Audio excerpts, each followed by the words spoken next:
We are still here at the Kobabas Coalition Center. It's Namibia Votes 2024. I'm Leslie Shiweda. As you can see, this is the set that we have been using for the past 5 days to try and make sure that we bring you all the information as far as Omahake region is concerned and the Kobabas constituency. I've interviewed the governor here, I've interviewed the media ombudsman, and I've interviewed the returning officer and also the electoral officer for the region of Omahake. But I also just wanted to really give you the behind the scenes so that you will be able to happen as to what happened to your vote after you've casted it. It comes right here at the collation center, and it's get to be put in all of these boxes, and they are always watched by a police officer, a party agent, or even just the observers themselves. And the reason why they have to do that is because this is very sensitive material.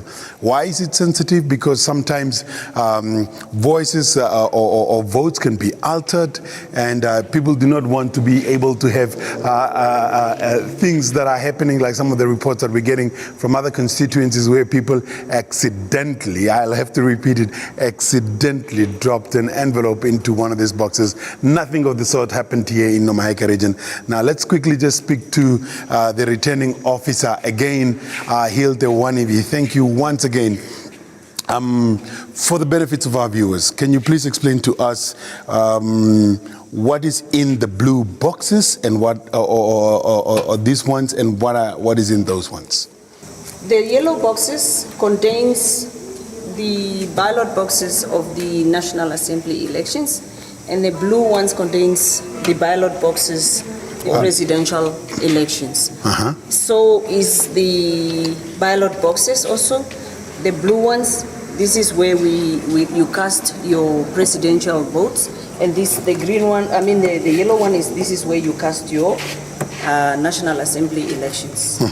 I wanted to find out, as you can see, some of the boxes, like this one has got these seals, has got more than one for ECN, another white one, a green one, a red one, and so on. But if you look at another box, for example, the one at the top there, you'll see that it's only got two seals, one for IPC and another one. Why is that the case? Boxes are sealed as per the political parties. For example, at each point or each polling station, you will find different parties' agents. So for the for transparency, each party is allowed to affix their seals on these ballot boxes, either the ballot box or the metal box. The metal box, where the book came in. Where the book came in. Yes. So on a box or a ballot box that has been sealed with, say, two seals like this, what does that mean? Does that mean that there were only two political parties available, or why? It might not be the case. You might have maybe 5 political parties at your polling station, but maybe only 2 has seals. So it depends on who has the seal that is at that polling stations. But for our officials, ECN always has to affix their seals on each box. Yes. So ECN always make sure that their seal is on the boxes. Yes. So for our viewers, so this is what happens to your vote after it has been casted. It gets to be counted at the polling station. After it has been casted and counted at the polling station, that number is then written and pasted at the polling station, and then it is brought here for verification. Let's quickly just go up so that you can show us as to what happens during the auditing process. We will obviously not be coming close to your side of the table. We will be on our side of the table. But what are their duties? What is it that happens here during a verification process? During verification process at the collation center, we have 3 people that need to verify the votes: the verifier, and the auditor, and then the returning officer. So, and also among us, there are admin.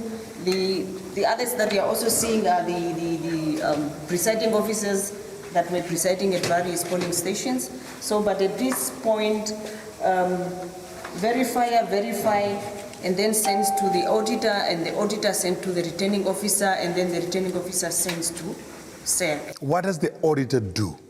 The auditor also verify to see whether, for instance, just to verify, they also verify, but just to make sure that what the verifier has verified is correct in terms of the votes allocated and the number of votes casted and all that. So those numbers, they need to tally up. Yes. Uh-huh. So we all do the same things, but for transparency. That's why we have 3 people that verify before we send to Windhoek, and then Windhoek CERC also verify. If they see that we made a mistake, they also send to us, and then we rectify and send it back to them. Okay, so which means there's a double verification process to just make sure that there's nothing that goes wrong here. So once it's done, he clicked the send button and it goes to CERC in Windhoek. And then eventually the Windhoek Center then announced for the whole constituency of the Omahake region. Okay, so there you have it from myself here at the Coalition Center. You have seen what happens to your vote. It comes here at the Coalition Center. It has been checked and it has been kept occupied by a police officer, not just one police officer. At least there has been, because in Kobabe's constituency, there are 17 polling stations. So those 17 police officers, at the very least, at least one of them have stayed here tonight to make sure that nothing happens to anything of these ballot boxes, which is very important. And we are here in Kobabes, and we will continue to be here as we wait to hear what is the final results are, who the winners are, and let's just hope that Namibia is the winner.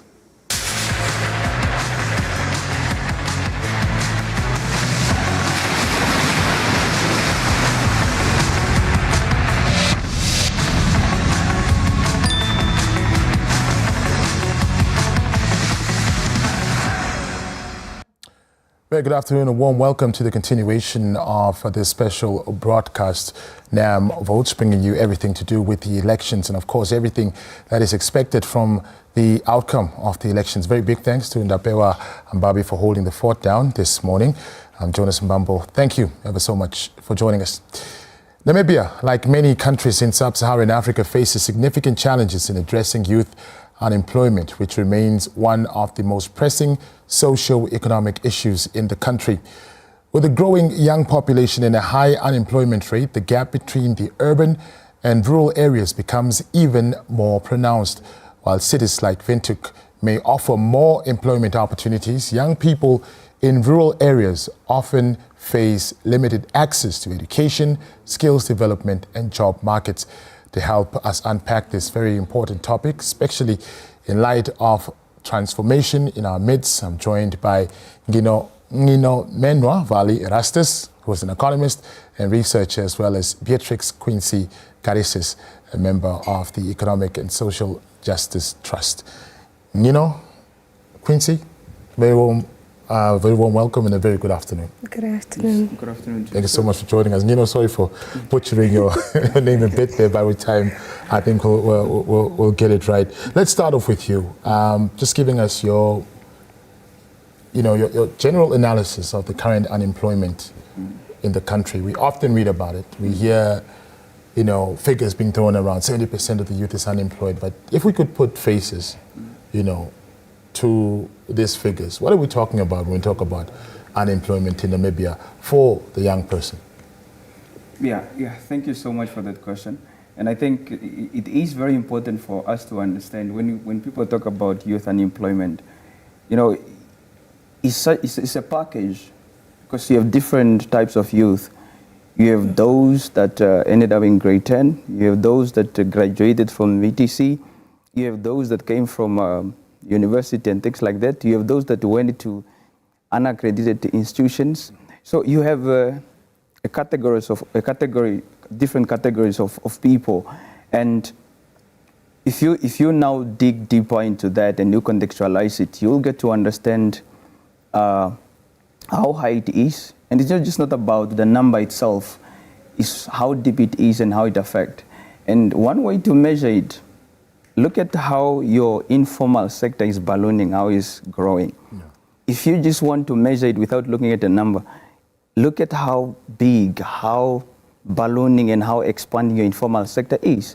Meaning that everyone, and there are those that are so underemployed, meaning I'm just here for the sake of it. Because we also have to look at things. Being employed, there's also a difference being employed and having a quality job. Mm-hmm. There's also a difference. You paying somebody a salary which is not marketable or does not even factor in inflation, that person is literally not employed. So you have all those categories in place. So when you look at it like that, and if you put it in such a context, it's even bigger than what the NSA give us, because NSA narrow it so much, because it's not looking at this category. So if you expand it to such an extent, then you will get to see and you get to believe that we have such a huge number of young people that do not have quality jobs. Yeah. But more importantly, the expansion of your informal sector is a measurement of how high your unemployment rate is in Namibia. Because now, if you go to Okuyangava open market, it keeps expanding. Absolutely. It keeps being overcrowded. If you go in a taxi in the road, every young person is now getting a license, more specifically just to drive a taxi, because that's the only most easiest way to find something. Yeah. So that is, don't use numbers so much. Give these type of scenarios if you want to understand how high youth unemployment is. Yeah. Beatrix, there used to be a time when having a qualification guaranteed you a job, but now we're hearing something that we thought would never hear. It's almost like an oxymoron, you know, unemployed graduates. Yeah. What does that mean right now? Does education not guarantee me a job anymore? Or is it a thing of like all qualifications are equal, but some qualifications are more equal than others? Talk to us about your thoughts around that, and whether a good education still guarantees you employment opportunities. As a student myself, it's a very scary space to be in right now, because it's like whether or not graduating will guarantee you a stable, living style within Namibia, or will it not? So it has come to a point where it is, in some more than others are in demand. With that being said, it's like a place where it's currently very unusual in Namibia, right? Because back in the days, years back, getting, into college, getting into university and obtaining your degree would guarantee you a stable economical life where you could support yourself and support others and have like a basic, lifestyle, or even higher than that. But now it's like education is not even a safety net for people or for youth in Namibia. That is why you see most of the youth, with or without a degree, they do their own self-employed things. They have online shops. They have Yango has now recruited a lot of youth. You would see that within Yango in all kinds of self-employment categories, that they do it themselves to get a more sizable income or more income to cover basic needs that are not being covered with you having a job, like he said, an underpaid job where you can't even afford to cover the basic needs. So we have come to a state, or an emergency state in our country, where even having a degree doesn't guarantee you a stable or a good, affordable life. Yeah. How would you analyze the situation? How did we get here? How did we get to a point where we know we're taking up students for a course that won't guarantee them employment after they graduate? But still, why don't we perhaps come up with a system to say, look, we assess the market, skills audit. These are the skills that we need specifically. We're going to put this on hold for the next 2 or 3 years and persuade people, because now, to be honest, many people choose a course that either their parents force them to do or their friends are going to go do. But their choices, do they speak to the future needs of the country? Share with us your thoughts around that. And that is one of the most important questions we should have. I mean, the discussion should be centered about that. And you mentioned your parents. If I can just be frank, my parents is in Okwalando, somewhere in my village. What do they know about the Namibian economy? For them to have a perspective or something to tell me what to go study, unless they advise me to go study according to the circumstances they are living in. If my parents would tell me about goats, cattle, and grazing, because that's the type of economy they lived in. But unfortunately, we have moved away from such an economy to come to this type of economy, which depend on supply chain and other things, and global issues and financial markets. So now for my parents to be the one advising the kids, when I'm going to work in Windhoek, when I'm going to participate in a stock exchange they never encountered, we have wrong people advising people. So you have to look at it in such a way that if the universities and the VTs and the NTAs are having conversation when they're setting up a course in their boardroom, no industry players, then you're going to have people that are misplaced. You cannot have the university setting up a course on their own. What are they setting it up for? They do not own a company. They do not own industries. Then how come they be in charge of setting up a course? It means they are talking to themselves, not to the industry. So you should have the industry together with the training authorities and institutions setting up a course together in line with the country aspiration. If I can just add, we have been speaking about green hydrogen since we started the second Harambe, isn't it? But when did the university and the VT started preparing? When were the subsidies or whatever that were given to the student given? Yeah. They were given this year. But when did we start with the Harambe? Now, if you look, the high iron already started operating. Dowries started operating. Yeah. But we are sending the student right now. So you see the misalignment. Yeah. The country aspiration are there. The institutions are there, the industries are there. Now they are all isolated. Then how do you expect for them to come up and train people accordingly if they are isolated? That is why it all started. It's a structural issue that you need to fix. Yeah. Now, obviously, the conversation is about the rural, youth and the urban youth. Yes. And, of course, the disparities Yes. between the two. What are we not doing right then as a country? Is it us not decentralizing services and opportunities to ensure that a boy that's growing up, has the same opportunity as a boy that's growing up in Eros or Ludwigsdorf? Is there really equality, if I may put it that way, or is equality like an utopian concept where you feel like, just believe in yourself, work hard, but in actual fact, it all also comes down to networking. If you're in a certain environment, you are afforded certain opportunities where, another person might not have access to them. But talk to us about, how do we bridge that gap? In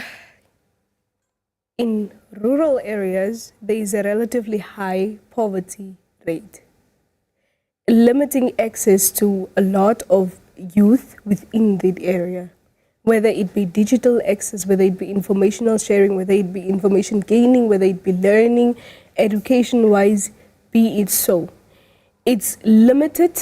The basic needs or the basic information or the basic way or skills that they can get or manage, is very much limited. It limits their capacity to have an employment. It limits their economical capacity. It limits their education, basically. So in the sense of a boy living in Havana will not have the same information or will not have the same mindset or the same economical background or the same informational background, shall I say, compared to a child living in Ludwigsdorp, compared to a child living in Sederhof. The gap in between those two, this child has to focus morely on what he has to eat the next day. This child can sleep peacefully and still have information, have access to a phone, have access to an internet, have access to books to read, but this child cannot. Access to a network. Access to network. This child can go to a library and it's full, and he cannot even sit anywhere to take a book and read. Number one, how do we know if he can read? But then there's an interesting moment here, guys. The fact that this scenario that Beatrix has just described is that in Windhoek, the capital city, that disparity also exists. It does. For a child that's living in Havana or Karanja Park, for example, and somebody who lives a mere 30 kilometers away from him, living in a more uptown area, the worlds are far apart. It is. How then, if if in the capital city, which is supposed to be the benchmark, has this wide disparity, if we can't address it in the capital city, how then can we address it outside and fix the problem of empowering the rural youth that are also on a daily basis jumping on a bus, coming to Windhoek, or going to more industrialized places like Walvis Bay, for example, to go look for job opportunities. Look, the concept of economic building is very important. Many of us, we are in certain position, but we do not understand the concept of economic building. And we are in a mentality that economic activities, commercial economic activity can only happen in Windhoek. Start from there. That is what you have to fix. That's why people are moving to Windhoek. And when you are distributing infrastructures, physical or soft, you start with your mindset. The 3G network first get to be introduced in Windhoek. Why? Yeah. Why not start in Besebao, in Tsunkwe? Because our mentality and our understanding say that wind is only where commercial activities can happen. But who is the supply of everything that we use in Windhoek? It comes from the rural area. The most important person who create money is a farmer. The raw material comes from the village. Yeah.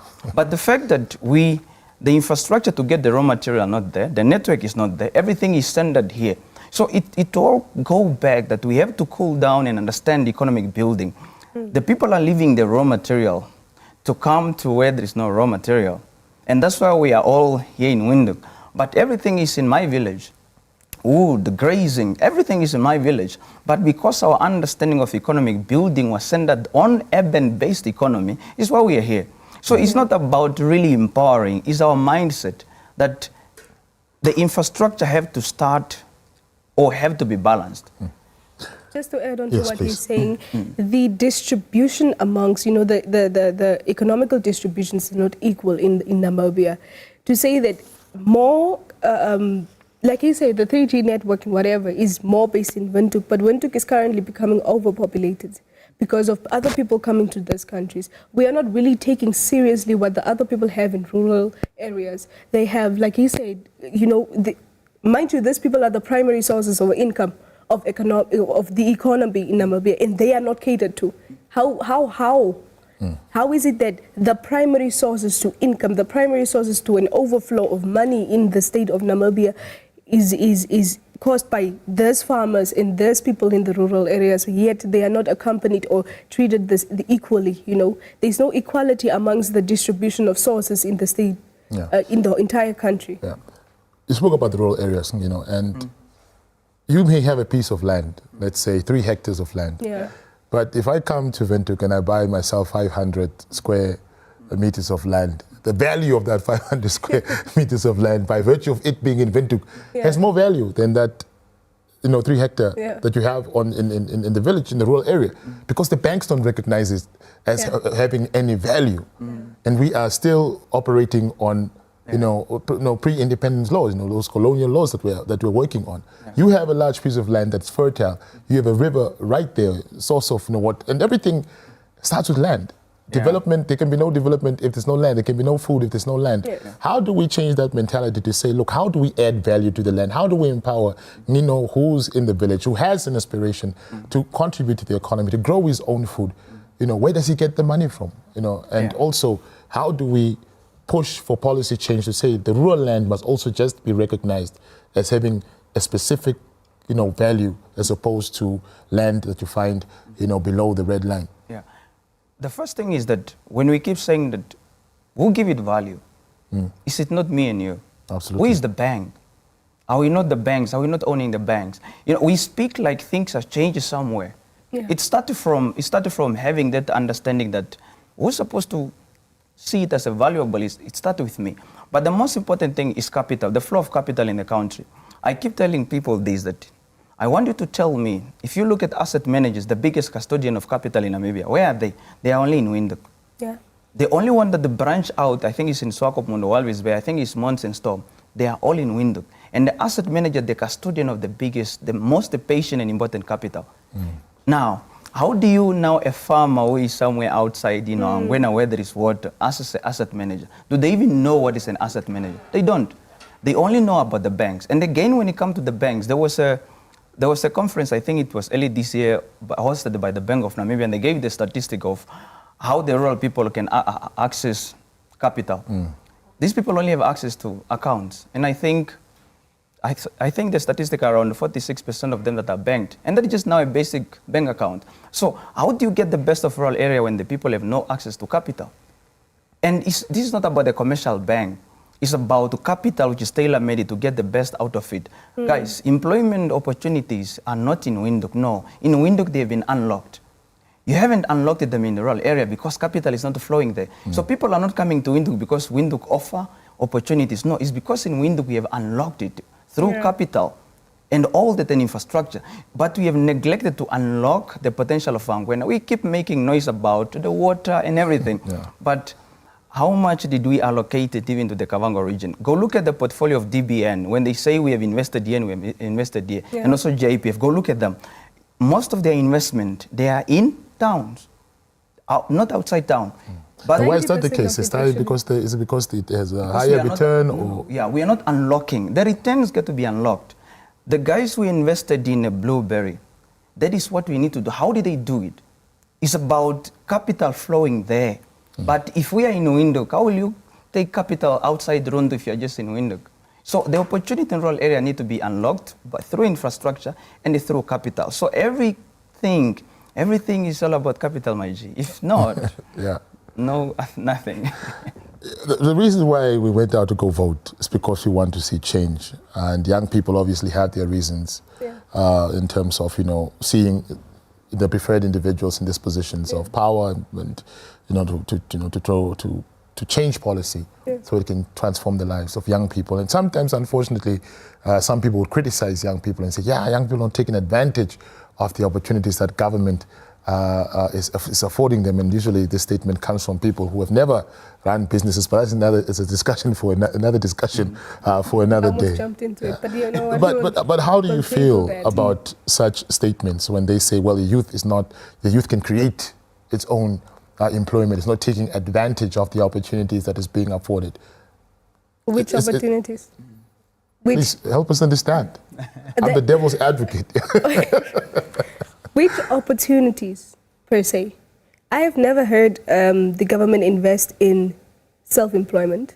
I've never heard the government invest in, training, skill development, training centers where people actually go pursue what will bring them an income and not get forced into pursuing something. What opportunities did the government create for the children, for the youth? People say that the youth can create their own opportunities with what? That's the question, with what? There is not an open platform or a distribution that is equally distributed amongst the youths for them to sit there and choose, no, I want to do this and I want to do that and I want to do this. How many youth want to become actors? How many of them have indulged in, in their own, gift of singing? Yeah, creative arts. Creative arts. And that is one of the most neglected form of arts in Namibia. And it's $1 billion industry. It is. Look at South Africa. Yeah. Let's compare. Look at South Africa. South Africa's youth runs on entertainment. Literally. Everything they do is based on entertainment, be it art, singing, dancing, whatever it is. And they are mostly catered to. These people get the opportunity for them to stand up and release a song, and they will get billions amount of money from that one song. But in Namibia, it's not the same way. Creative arts is neglected. Arts in general is neglected. The skills, normal life skills that youth got or that youth have naturally is neglected. Most people are not good educational wise, Most people can't sit in a classroom with a book and read and write an examination, but they are gifted in other ways. They are artists, they are singers, they are dancers, and so forth and so on. So those are the ones that need to be catered to. Those type of things are supposed to be catered to. Things that will create the youth or expand youth knowledge, that will expand the youth opportunity creating, that will expand the youth information on broader levels, right? And not just on a narrow level of you have to obtain an education, because it's not working. Education, getting a degree is not working anymore. So what are we doing actually? We have to really sit down and look at the problems at hand, sit down and look at the skills that the youth have, investigate, look into the youth, go to the youth. People sit there on their pedestals and sit at their high positions and say, no, the youth is not doing this and the youth is not doing that and the youth is not taking the opportunities, and the youth don't even know where to go to get a startup capital to do their own shop or whatever, self-employment. They don't know. Yeah. Is it government's responsibility to provide jobs? And this is where we get it twisted. I'm hearing that, we have a strategy to create employment. You don't do that. You promote entrepreneurship. There's a difference. If somebody is coming to tell you that I'm going to create jobs, no, there is no such a thing. Shall I have a strategy for employment? No. You promote, who hire? Is it not entrepreneurs? Exactly. Yes, so meaning you have to promote entrepreneurship. if you want to create jobs, quality jobs, promote entrepreneurship. That's why when, just to add it to what CSC said, when people are coming out, the youth are not doing what? We are shifting blame. Yeah. When the policymakers are put in place to create a conducive environment, to build what we call an incubation, because at the stage where I keep telling people that we are an infant economy, we are still crawling, we're not even walking. And if you understand that your kid is crawling, you create an environment for her to crawl around, isn't it? Have we created such a space for you to go out there and tell people to start walking? Have you created a space for them to crawl and get to such a level where they can create? So it means we have to create and what we call a greenhouse. The fertilizer is there, the water is there, the lights are there, so that the seed can germinate. The environment is conducive. Now we are throwing seed on the ground that we have not prepared and expected the seed to germinate, but we have not created an environment. And also, even if the baby starts walking and they and they fall, like, this baby's not serious. Nobody's there to hold them. That is the thing. And then we create organizations such as the Universal Basic Income. We create organizations such as, economic and social justice. We create organizations that advocate for such things, right? And then we bring these things and we speak and we protest and we do all kinds of things. And at the end of the day, what do we get? Emails, meetings, where we sit and explain the strategy, the content, and everything about this and how important this is to the leaders, and yet we still, there is no change. Do you understand? How then do we, because one gets, the sense that maybe some of these people in leadership positions are out of touch with the needs of people, the younger people on the ground. Now, how do we, fix that? How do we say, look, buddy, come, let's go to Havana. Maybe you don't understand. Come spend a night there in a place where, in the capital city, once again, which is supposed to be the benchmark, people are still using firewood as a primary source of energy. In the capital, what more for somebody in the rural area? But how do we fix that thing where people, like you're saying, they're just sitting there and just making decisions without being on the ground? How then do we fix that? Just to add on to what you said, the capital city is the only city, or the city that has the most shacks, so, which is so. That's all I'm gonna say. So to answer your question, I'm throwing this statement around a lot now. You cannot fix something that you do not understand. Exactly. We vote people, or we put, like the politician, we put them because they talk so much rhetorics. That's why I tell people that I do not attend rallies. It's no use for me. I read the manifestos, I read your plan. What do you have for me? So the concept of economic building is the most important thing. Fixing things is that we need to put people in place who understand the concept of economic building. When we are saying that Namibia is faced with structural problems, then if you do not understand the structural problem, then you are not fit to lead. Because the Namibian issues are structural. You mentioned about the land in rural area not being valuable. Why? Because it's a structural issue. You have laws that still exist that do not value communal. But most of all of us are communal. We go back to communal. Everything comes from communal. But your laws do not respect economically what is happening on the rural one. So then, if you have people in place that do not understand that Namibian problems, socio-economic problems, are structural, then you do not expect any change, because people are fixing what is on the surface instead of changing the structure, your banking structure, your asset structure. I keep telling people that if you go to NAMFIS's laws, regulation, whatever, that regulate our capital, it says that the asset manager can invest even 90% of what they have in government bonds. Now, you want to fund SMEs and startups, but you are saying they can invest more in government. But when it comes to the unlisted space, you say go only until around 4 to 5%. That is the limitation you gave asset managers. And you know how much do they have? Our asset, non-banking asset, they are more than 300 billion.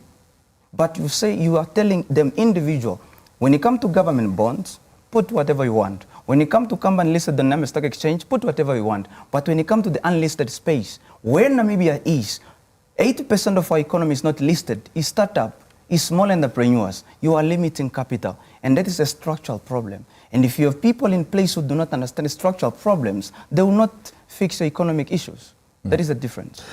In a few days, we'll find out who will be leading this country for the next 5 years. What are the key qualities and attributes that you want to see this leader, embody, and, help us, transform this country to come to that level where we want it to come, to reach its full potential with all the natural resources, of course, that we have, the human capital that we have. And I keep on telling people that Namibia does not lack talent. If you look at the youth, if you go on social media, for example, if you look at the creative things that young people are, you wonder, someone even said, if this guy was probably like in a Western country, this guy would have been rich by now. What are we looking for in a leader that's going to lead us in the next 5 years? You give me your set of qualities, and you'll also have an opportunity to. You're putting me on the line here. I'm probably about to perjure myself when I say this, but it's okay. I haven't seen any qualities that is going to change Namibia. But what are the qualities that you would want to see? The qualities I would want to see is, number one, like you said, invest in entrepreneurship, right? Start there. Number two, invest in local arts, and not only in local arts, but also in, skills, local skills that the youth have. Look at the youth. Look at what they're doing. Don't turn a blind eye to what they're doing because it's not what you want them to do. But look at what they're doing and invest in that. Three, do you understand the promotion of the welfare of the people of our country? Are we doing that? Are we promoting welfare? Are we promoting healthcare? Are we promoting employment? And not even just promoting in the sense of lip service. Are we doing the work that needs to be done? Right? You cannot put a bandage over a wound and expect it to just sit there and heal. It will rot, and it's starting to rot. It's starting to become a country where 10, 5 years, 30 years, 40 years, 50 years from now, America is going to come put up tents to feed Namibian people. That's where we are going to right now. That's a very gloomy outlook. That's where it's where we are going to, because time and time again, year in and year out, election year in and year out, manifestos are released, promises are made, lip service is saying, people bring in artists, people, make these huge rallies and everything and so forth and so on, but they don't actually work on the things that are supposed to be done. They don't look at the unemployment, they don't look at the inequality, they don't look at the poverty that is in the country, they don't look at the hunger and the starving people in the country, they don't look at the poor housing the people have. They don't look at in rural areas where people are not, where people are experiencing drought, where people are not, making their own food, where people, when I was a child and I used to go visit my great-grandparents at the farm, we would literally eat from our garden. There's nothing like that anymore. Right? So I would like to see a leader that has qualities of actually increasing the economy in a better way and in making the economy so well that it can, everybody in Namibia, and we are only 3-point-something million. Yeah, 3 point. Everybody in Namibia can benefit from the natural resources that Namibia has, because Namibia is a very rich country. Absolutely. A very rich country. So we have to look for a leader that is not greedy and that can see that there is a need for each and every person in Namibia to have a stable ground, good housing allowance, food, basic needs are catered to, healthcare is catered to, their rights are catered to. Quality education is there, job opportunity is there, entrepreneurship is catered to, capital is given to people that need to start their own, businesses where they can also provide, employment.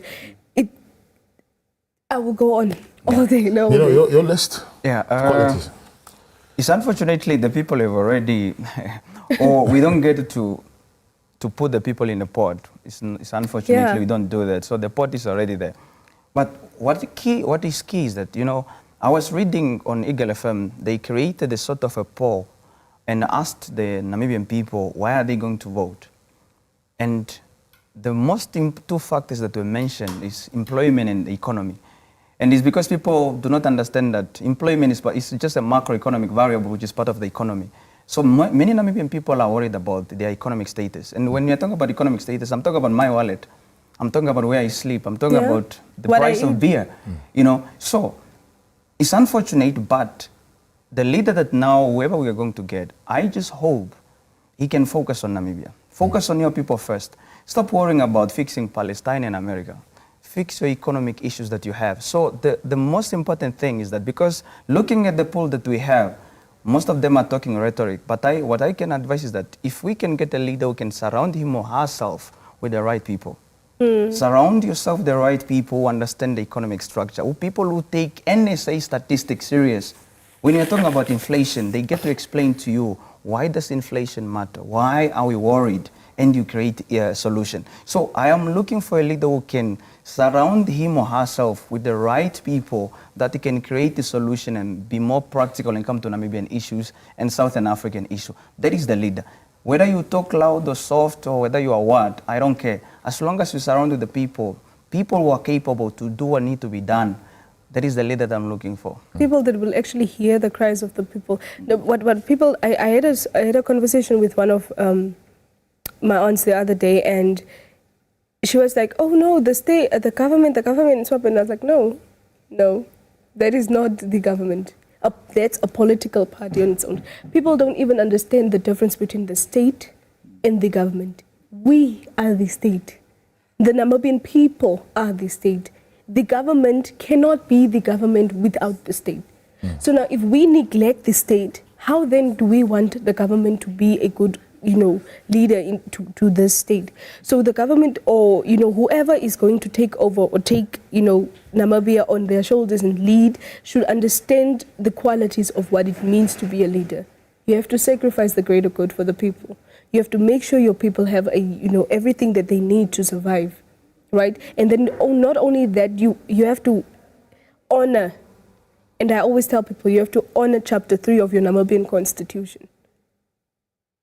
You have to honor that, because once you have gotten that, and then once you have understood what Chapter 3 is and why it is important for each and every person to be honored on that, and then you understood your socio-economic challenges in Namibia, this country can truly... For the interest of the people watching at home, please just explain what Chapter 3 of the Constitution is.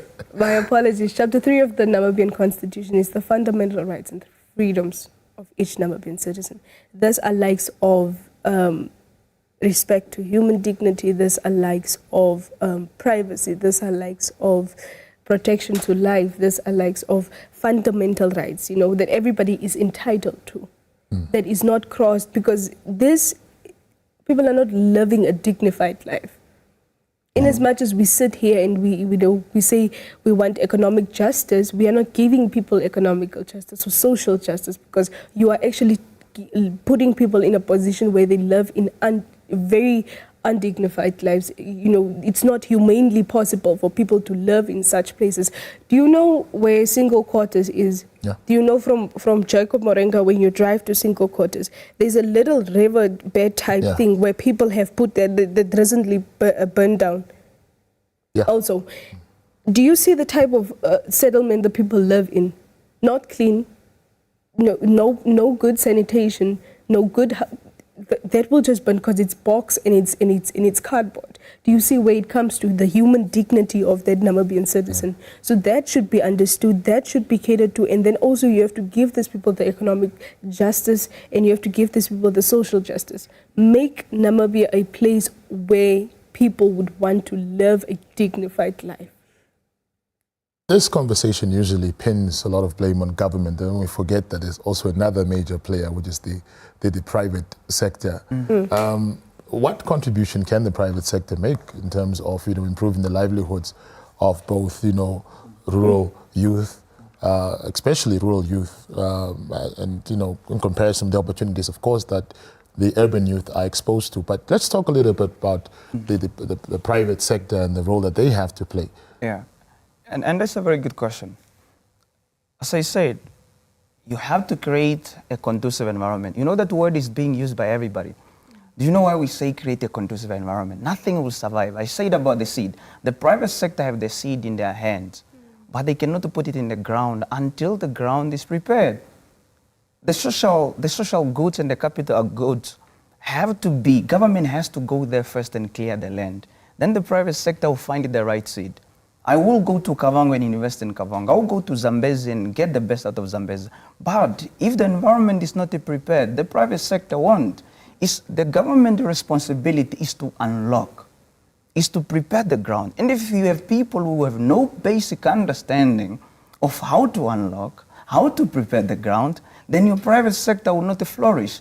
That's why now in Namibia, your solution to solving unemployment is to have massive people in the police force and the NDF. Why? I'm going to say this is controversial because we failed to unlock a capital which is being held by the private sector to go in the right places and create. Entrepreneurship will not survive if the policies are not right, if the regulatory framework are not right, if capital cost is not affordable. You don't talk about the capital cost in Namibia. You don't talk about the cost of money in Namibia. No, you don't. Why? Because you do not understand what it will take. If I don't have to come to Windhoek, if I can access a loan at my village and do what I need to do. Where I live, we have underground water, but I cannot afford capital. Why? The circumstances and the regulatory framework which exist does not allow me. So that is why the private sector will not shine. Government will shine by hiring a lot of people because they have created an environment for themselves. But it's a mixed economy. The Harambee Prosperity said that the private sector is supposed to lead. They will not lead like it's some heaven thing. You have to create an environment that will unlock, that will enable, so that the mortality rate of entrepreneurship and things don't die. They survive and they keep to grow and they grow. And when they grow, they are hiring more people. Now in Windhoek, you're not building, you're not constructing. Why? Because of your water issues. And you had water issues since when? Since forever. Now we cannot construct. And the construction is one of the sectors with the highest multiplier effect. And when it's not hiring, Havana is a problem because majority of people in Havana, they are working in the construction sector. But you killed it in Windhoek. Artisans, So now you see, you have to enable first. Water has to be affordable. Capital has to be affordable for the private sector to do their work. Otherwise, don't talk about the private sector. Enable first and they create the environment so that they can put the seed and the seed can germinate and grow and they will do their work. Do you also believe like entrepreneurship might be the silver bullet? Yes, yes, I do. Because when you look at people that, like I said earlier, right, most of the youth actually do entrepreneurship to get a source of income, right? Whether they're working or not, they would, I know of, I have a friend, right? And she buys material or clothes and everything from another, from South Africa and then sells it here. Do you see how entrepreneurship, increases? When you have a market, right, where you are growing your food, right, there you can give people the chance, or like that person, that farmer, right, can start his own, his vegetable, shop or whatever, right? Instead of us getting vegetables from South Africa, we can literally grow it here and increase the market in our country, increase the cash flow, increase employment, right? Young boys and girls or whatever, whoever is interested in growing, food, growing whatever it is, or, being an agriculturalist or whatever, can get that opportunity because it's accessible. It's unlocked. It's accessible for them to go actually study agriculture and then get a job, in the agriculture sector, or be a farmer themselves and make an income themselves. When Namibia can grow its own food, when Namibia can, produce its own materials, and then it can be distributed amongst Namibians, and instead of us taking it from another country, instead of us trusting another country to grow those things for us, transport it to us, import it here, and then it increases, the inflation increases. It will also decrease inflation, right? In the sense of, if I can buy a potato from a local, producer, it's going to cost me less than it is for me going to buy it at Fruit and Vegetables, because Fruit and Veg is a South African company, right? So they will increase inflation, or they will increase the amount of that potato because it's gonna... The transportation cost. Exactly, right? So if it is made here in the country, if it is grown here in the country, if we have more farmers, if we have more people that are trained in these entrepreneurship skills, we can then have a country where people can be self-independent and not depend on the government to give them grants, not depend on the government to take care of them, not depend or wait on the government to give them job opportunities, for job opportunities to be created. No, because why? They are skilled in those certain factors where they can create jobs themselves and then recreate jobs for other people, and expand it on a broader Then level. that brings us, I guess, then to the question of, the quality of education. There's one thing to have access to education, but what is the quality of the it. education that Yeah. you're having access to? Yeah. Because for the longest time, academics have come out and say, guys, we are creating job seekers and not job creators. What do you think needs to change fundamentally in our education system, starting from grade 1 up until grade 12, where someone is equipped with skills? I know people who are approaching 40 who can't even draw up a budget, Yeah. who can't even, draft a letter at the age of 40, and they've gone through school. Yeah. Look, I say this. You have to be intentional and deliberate in what you want to do. Making sure people go to school, it's nothing. Be deliberate and intentional of what you want. You cannot say that you want to be industrialized, but if you look at your vocational training centers, since ever, they are just producing plumbers and basic car repairs, and that is it. Only now, for the past 3 years, they've introduced even solar and others. Yes. Meaning their curriculum has been stagnant the same over the years. Then we have people who are saying, we want to industrialize. Then that is where you get to see that people aren't intentional. People are not deliberate. The leaders are not deliberate. Or, I can say this, they do not understand the concept of economic building. And yes, I'm holding any leader who is listening or watching to say, until you understand the concept of economic building, it's only when you will question your education system. Because what are the criteria of using it to evaluate it? We've been competing with South African institutions. Especially us who are from commerce. If somebody comes from South Africa and I come from the Namibian universities, they'll be taken first. Namibians do not even know the value of what an economist do. They don't. Why? We are not intentional. We are producing people for the sake of things. Universities are producing whatever for the sake of things. It's like a money, whatever now. But until we understand what we want to build, then we can produce the skill which is needed for the short run, for the medium, and for the long term. Remember, we have to be competitive. People are saying, look at China, look at Indonesia, look at Japan. Exactly. Japan have invested in their skill development because they are intentional. They have a direction where they are going. You have Harambee, but is Harambee attached to the university? Is Harambee attached to the VTC? So that the VTC can produce what Harambee want. So there's alignment. So there's an alignment. Until we get it to be intentional and deliberate and know what we are building and where we are going, we will not question our education. That's why you will see people from the education system, they are the most arrogant people. Yes, I will say this. From the ministries to the professor and everybody, they are the most arrogant people because they are in their own corners. Yeah. They are talking to themselves. They are not talking to the industry. I recently sat with a manufacturer, and they are saying the same thing, that in the space where we are, we do not have skills. And I'm like, but we are producing everywhere. We are graduating everywhere. What are we producing and for whom?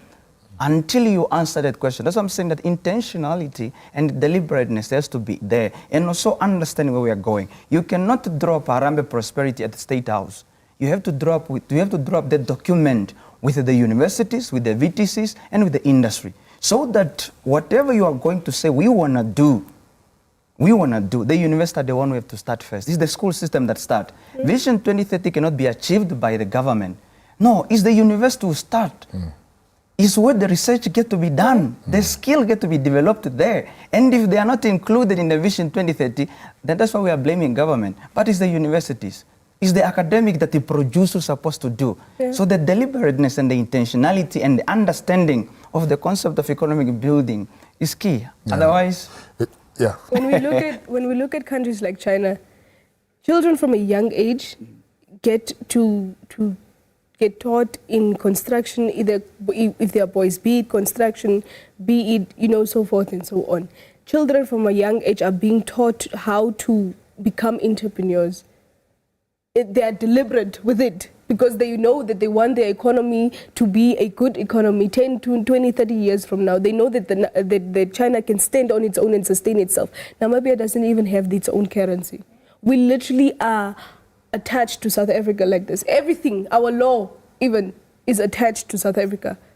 Our structure, our way of, Namibia is at the point where they are a copy and paste of South Africa. When South Africa does this, we'll do this. Right? It doesn't have, when South Africa decides to pull the plug on us, we don't know what we are going to stand or where we are going to stand because we don't have a firm, stable ground. And that's why there's that expression that if South Africa sneezes, Namibia catches a cold. That's what I'm saying. Because we don't have a stable ground. Namibia is not a country where it's having a stand firm in the sense of if another country leaves us to, for independence that we are having for the last 34 years, mind you, we are not going to be able to sustain ourselves because we don't have any skills to sustain ourselves. But why is there no sense of urgency to put ourselves in a scenario where, say, God forbid, things go sour between us and South Africa? Do we ever, as a country, think about such an extreme scenario? Or are we comfortable with the fact like, well, we don't need to work. I will get tomatoes from SA all the time, or we'll get A, B, C, and D from so and so. But what if the world changes? Yeah. Leadership changes. Yes. The attitude towards, a country towards another country today might be different tomorrow. Yeah. So that is when now it comes that for those that are in line voting, that is the question for them. Because I tell people this, that the leader that you are going to choose, that's why I tell people, it's not about so much about the individuality a lot. It's about what is the person thinking and what do they have in place. Because we are in a competitive world and geopolitical world where there is so much isolation and friendship and sanctions. And we are at such a point where we need to create a leader who once they step on the ground, they will create a space so that the flowers bloom everywhere around the country. Yeah. That is the leader that we need. A leader will unlock. Not because you are my friend, not because you are from my region, not because you are my comrade. No. A leader will unlock. If that leader can unlock the South, can unlock Kavango, can unlock Angwena, that is the leader we need. And again, a leader who can say Africa first. Yeah. In Namibia, the IMF and the World Bank come to tell us, don't do this. But when local economies say, we don't listen to them. So we need a leader who can say, IMF, I cannot be advised by you who come once a month to Namibia. Once a month? Yeah. Once a day. Years. Yes. I need Mali, who is a lecturer at the NAST, to advise me. Mali live in Namibia. Kanjengo live in Namibia. Beatrix live in Namibia. He get to travel and get to understand the circumstances of my people. He or she is the best advisor. But if you're going to be told that devaluate your currency, do it and what, do not spend, from somebody who is not living in your country, and they are looking at the statistics, economic statistics that are captured from certain companies only, not even in the village. The village people are not included. The rural is not included, and that's how biased it is. Our economic interpretation is based in Windhoek and Erongo, and we are making policies based on how Windhoek and Erongo is performing, not based in Okwalondo, where I'm from, because they are not calculated by NSA. Then you get somebody who comes from London to tell you do not do this, who does not even travel beyond Windhoek. So we need a leader that's why I said, a leader who will focus on fixing Namibia first, before they can go anywhere. Start with Namibia. Don't tell us Namibia condemn one. Start with Namibia. Start with Africa. There's a question that has always baffled a lot of people, or rather not a question but a scenario, where we talk about the rate of poverty. Now, if I go to, let's say, Kunene region, or Angwena, whatever the case may be. It hurts, man. Don't say Kunene, it hurts so much. I go there, I find a man who has over 300 goats, over 200 heads of cattle, but yet he'll be classified as poor because they don't have a TV, they don't have a brick structure. Where do who decides? What poverty is, and does it have an Afrocentric, voice? Yeah, I just want to correct you there. I'm sorry that don't say anybody in Kunene now have any head of those. No, they don't have 300 cattle or 300 goat. They all have perished due to drought. Yeah. So they don't have that anymore. Yes, and it's a very good question about the definition of poverty. But I think if we dwell so much on the definition, that's what I'm saying. We are paying so much attention to what they are saying outside. Why don't we measure our own poverty? Why don't we measure it? If we are focusing so much on how Britain is defining things or the IMF, you will ignore what is happening in Kunene, that the animals in Kunene have died because you are now defining poverty, looking at the GDP, the debt ratio, all the things that don't matter to the person in the rural area. That's why I'm saying that we are so focused on statistical matters and economic definitions, but defining what is happening and painting a better picture of what is happening on the ground. There is poverty happening in Kunene, and it's a different poverty even because they have lost their livelihood, goats and cattle. That's a way of life. There's a way of life in Kunene. And are we talking about it? No, we're talking about GDP, Gini coefficient, all these. And I'm an economist. This is what we're supposed to talk about. But I go to a certain level to say, they don't matter because we are not looking at our people like what they are going through. Yes. So it doesn't matter what the definition of poverty is. What needs to be addressed is the current state of the country, right? We can sit here and listen to the World Health Organization and what they say on poverty and healthcare and what they think should be done in the state and like I said, we need to go on ground and see how these people are living. Do you think you would be able to live in such a condition? Let's start there. Whoever is sitting as the next president, do you think if you were an ordinary human being, you would be able to live in those conditions? And if the answer is no, why do you think the next person should? Right? So you have to be very selfless about this. You have to really look into the problem at hand. You really have to consider the people and understand that you have to cater to those people and cater to their well-being and not listen to the statistics or listen to the numbers or listen to 38 people living in poverty. You have not even counted the entire Namibia yet. You have not assembled everything. You have not even went to the Zambezi region, to the Kavango region. You have not went to Katima to see all of that. You have not been there. You are reading about it, yes, but you have not been there. And that person writing about it has even not been there. So how do they know? All right. Faith, to conclude the conversation, I would like us to talk to the rural youth. Any young person that's watching this from outside of Windhoek or even in a place where it's supposed to be better, even in Windhoek, where I said that this economic, imbalance also exists. Just share your thoughts, your message to them. Young people who have left, who feel that they have no place, they've lost hope.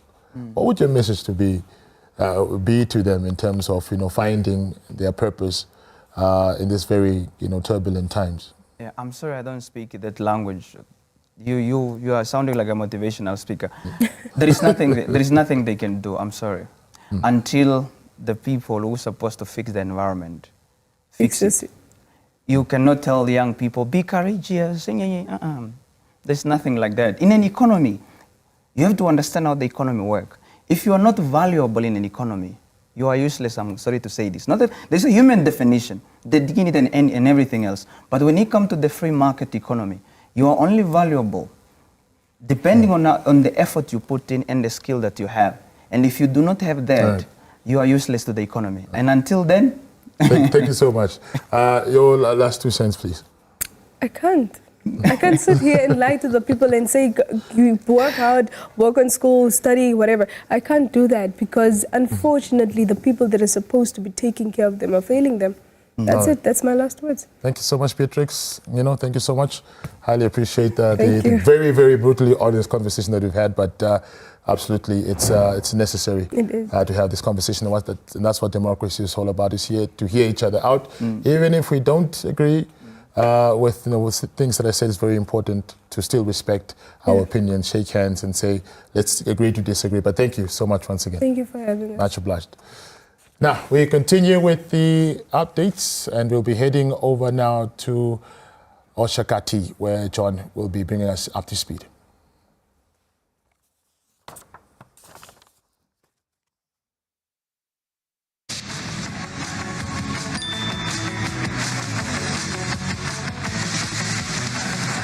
Now, the Electoral Commission of Namibia, as we all know, extended voting in certain areas in order to ensure that all registered voters have the opportunity to cast their ballots. Some of the polling stations, like I mentioned earlier, in Epupa, Opua, Sisfontein, Okachali, Ondangwa Urban and Oshakati East constituencies, and others in Oshikoto. as well as the Commerce region. We're now joined telephonically by the Deputy Commissioner Obanja Ruhodhu from the Kunene region, just to shed light on the law and order in the region.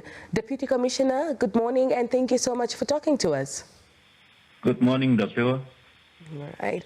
Deputy Commissioner, during the recent election period, did the Kunene region experience any notable spikes in crime? If so, just talk to us about some of these crimes that are prevalent. Oh, yes. Thank you for having me. Yes, we registered a few cases. We had registered for about 5 cases. And those are housebreaking, stock theft of cell phones, and assault GBH, and then malicious damage to property. Right. Yes. Were there any arrests that were made related to those criminal activities that you just mentioned? All suspects were arrested, yes. All right.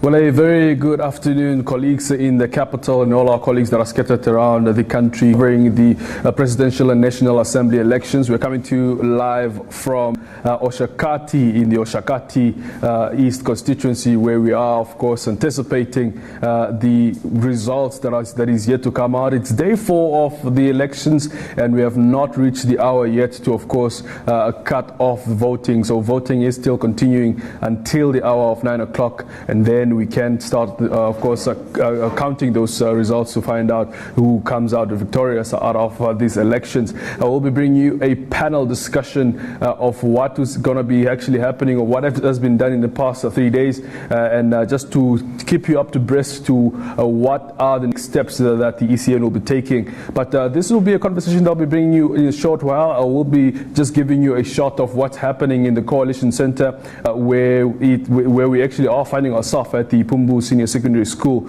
You can see now in the Coalition Center that, of course, movement is, of course, moving closer to the counting. We have seen the movement of the ECN polling officers, returning officers and presiding officers, of course, getting all work in to make sure that we get those results in as early as possible. Now, to introduce you to what we have, the panel that we'll be having here at our small studio at the Pumbu Senior Secondary School. We'll bring you that right after this short break.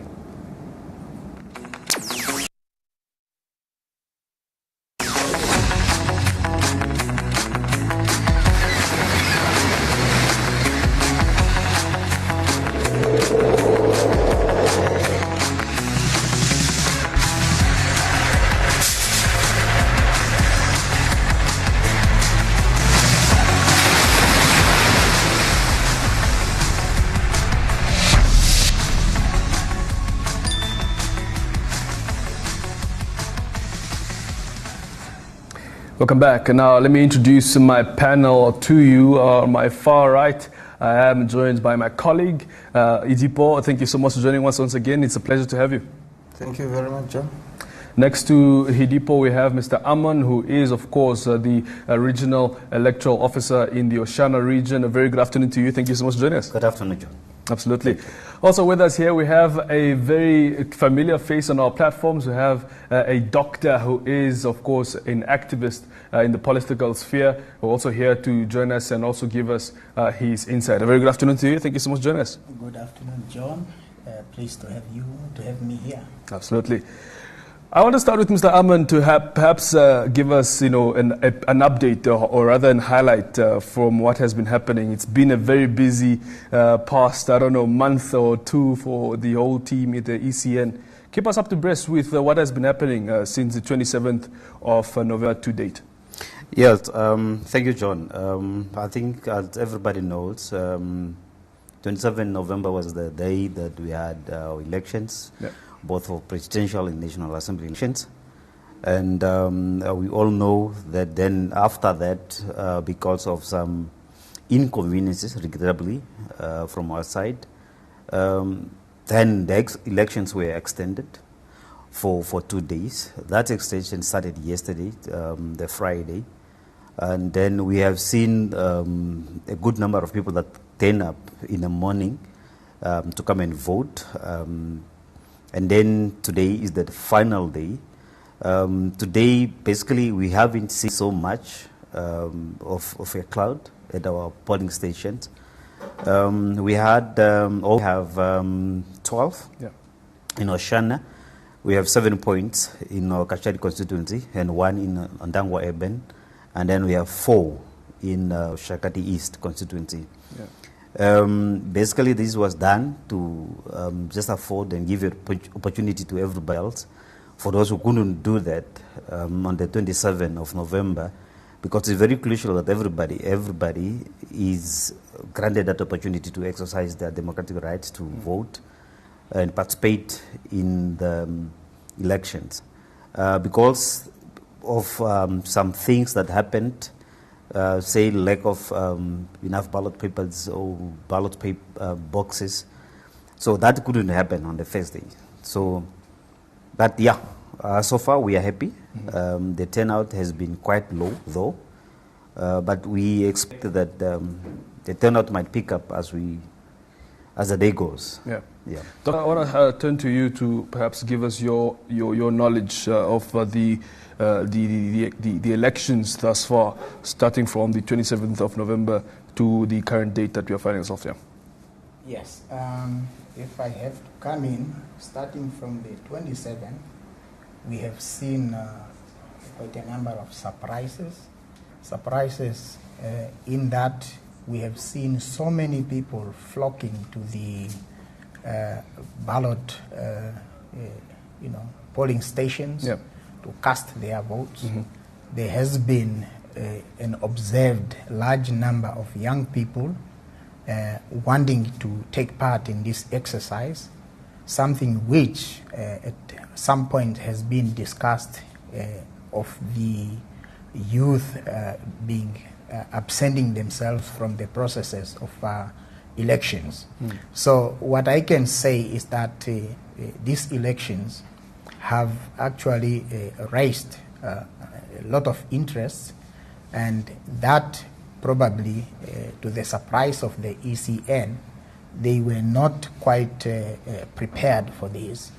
And I must thank the team from the ECN for coming up with a contingent plan to an extent that we are where we are today. And initially on the first day, because ballot papers were running out and there were a lot of technical glitches that were observed, the public was not quite pleased with that. And the contingent measure that was put up seems to have cooled down the views that were going around, and that in a way also is bringing us to a point of asking this critical question: should our election in the future take only 1 day? And also we might also need to relook at things of the tendered ballots, because previously when we were using the EVMs, electronic voting machines, there was no need for having ballot papers allocated to a particular place, and this might have then led to those surprises that we got to see ballot papers running out. That is all I can say for now. Very well. From the media's perspective, Mr. Idipo, what have been your observations, especially having been on the ground, in terms of the polling stations you have visited, the turnout, and as well as some of the challenges that you've observed, that you saw present at the polling stations? What can you tell us on that end? Yeah, the first thing is that we are happy that the ECN actually have shown maturity. Yeah. The fact that because in Africa it's not common that somebody say there's something wrong, I'm sorry, and I'm going to correct it. So on that score, I think ECN have shown maturity, and they should be applauded for that. And as the doctor said, and then in future we should look at what is possible, what kind of contingency plans we have in place to make sure that if plan B doesn't work, there should always be plan. And then from the perspective of voters, yesterday, for example, we noticed that people came in droves in the morning, and by the afternoon, all the polling stations that had extended voting were almost deserted, and that was a good sign. And I'm sure there were people today. We didn't record so much happening. But from the media perspective, I think in future also the security of polling station is very important. At certain places they have yards, they have fences. At certain places they don't have. And that also perhaps certain sectors should be included in the special voting as well. That includes the media, teachers, and other people who does emergency kind of work. That's one of the observation. And from the perspective of distance, we can understand planning is not always easy. But I will think that ECN has done a good job, because those are not things that you can say, that's the plan and that's going to work. There's always going to. Absolutely. And I think in that score, it has brought us to this situation, and I think that should be a learning curve for all of us. Absolutely. Gentlemen, thank you so much for those sentiments. We're now going to take a short break, and we will be continuing this conversation to dive in more, of course, into what has exactly happened on the ground. We'll be right back after this.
Thank you so much for staying with the NBC. We are still coming to you live from Oshakati, bringing you, of course, all things coverage on the National Assembly elections and as well as the presidential elections 2024. I am joined by a guest of panel here to uncover what has happened in the past couple of days and also just other issues regarding the electorate when it comes to the elections in this current time that we are finding ourselves. Now, Mr. Aman, I want to perhaps continue with you just to perhaps dive deeper into some of the challenges that we've experienced. At the very polling station where we're finding ourselves at the Pumbu Senior Secondary School, we have had it under the presiding officer's knowledge that there were not enough ballot boxes to perhaps cover all those voting at the very present venue. We have visited Okanjagedi polling station, and the election material was also not brought to a time when the polling station only opened at around, or rather opened early, but they started around 12 o'clock. What really were some of the reasons to these challenges? If you can just maybe tell us from the ACN's perspective. Thank you, John. Basically, challenges came in terms of number of factors. One would be human errors. I would say, because of course we had things that were not enough, like ballot boxes, but ballot papers themselves. We had a very big impact on that, but not necessarily that they were not enough. It was just a matter of distribution to send us away where people or where voters were gathered more. Because it's really difficult to predict the number of voters who are going to vote at a specific polling station. So in the process that we have to rearrange and redistribute, and sometimes now Oshana not that much as a vast region, so to say, but then we have places that are really far from one another. So the human error now comes in to say one needs to arrange when books still have got a few left, not only to request when you completely run out of the ballot papers at a certain polling station. Then we also had challenges in terms of provision of logistics equipment, that in terms of generators, for example.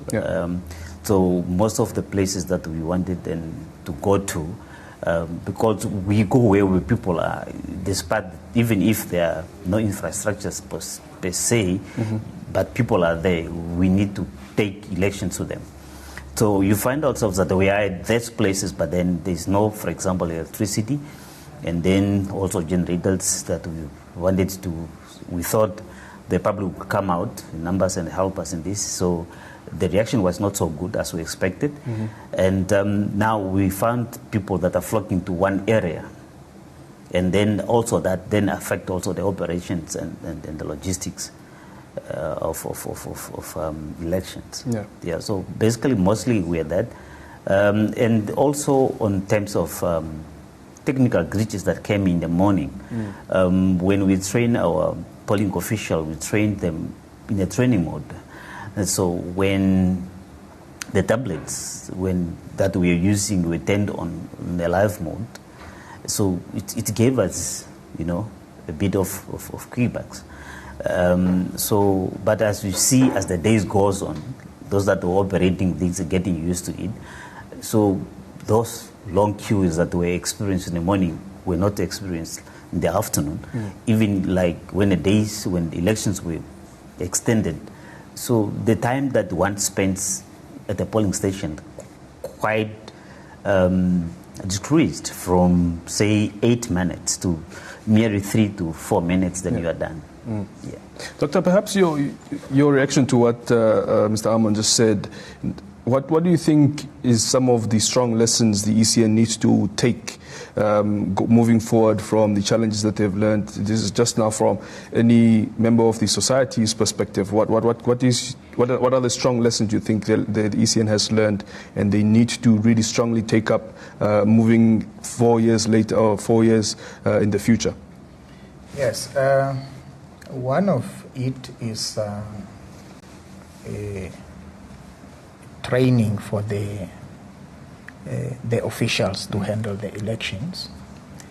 And as Amon have alluded to, he have indicated of using the training mode instead of using live digital materials.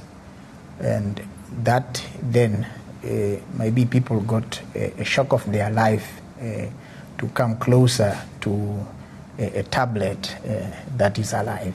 So training should be one of it, and they should always think of contingency in case of emergency and some of the uncertain situations that got to happen. So, well, I have attended where I voted.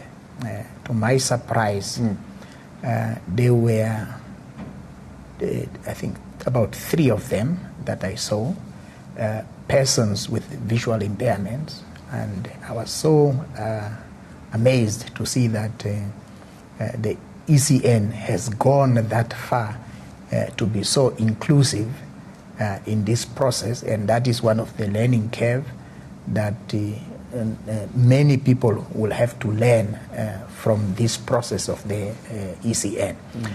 Maybe coming to negate what I have just said is things like in urban centers where elections were taking place, there were places where a persons with who's physically not able to access some areas.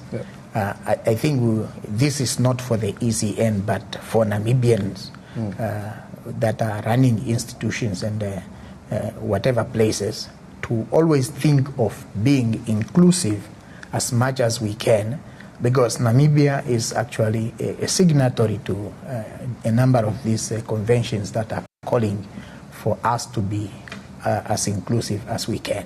So maybe let me leave it there for now and allow my colleagues to come in. Yeah. Adi, do you want to perhaps also come in here? I'm sorry, Hidipo, perhaps just to add on to what the doctor has just said in terms of what lessons do you really believe the ECN can learn from some of the challenges that were very, very visible to most all Namibians, if you like. Yeah. Yeah, I think the doctor is right. But I have to add on that there are some people who we were talking to. Of course, these are just suggestions. The fact that the ECN is using a couple of thousands of people as polling officers who are trained in under 2 weeks. Perhaps we should think of having career polling officers. Of course, the ECN cannot have, I don't know how many thousands of people on their payroll that only comes, to work every 4th or 5th year. Of course, that's not possible. But if we can think of having polling officers, these are people, they can do any other work, but they have this specific thing, and every year they can attend once or twice, a certain activity, training, or whatever. Yeah. Because I'll see that as a big problem for people who are just coming in every year and train in 2-3 weeks to get, and some of them are not ready, and some of them are doing it just because they need to do it. Yeah. And I think when I'm talking about career polling officers, I don't mean people who are on the payroll, but just people who are interested, they have their own careers, but they are trained in polling, work. Yes. And every year up until the next 4th year, then they can go and work. And you have maybe a reservist. It's like almost like in the military, where you have the core military, contingent, but you also have reservists who are coming and they know what's happening. So that is also one of the things that we have been talking with some other people, and perhaps, and that way we can have people who are really interested in the work. Who are, of course, everybody has their political, but when it comes to this work, it needs to be apolitical. And the other issue is the like I said before, the identifying the right places, it's also going to be a challenge also in future. Yeah. I remember when we visited some of the polling stations in the north of Oshana, and also in the east. By 6 o'clock, 7 o'clock, there was no light, so this place was dark. But luckily, there was no people. You know, so because there were no generators, for example, as the regional electoral officer have mentioned. They didn't get all the logistics that they wanted. Yeah. I quickly want you to hold the thought just to, of course, continue with that very point after this short break. Yeah.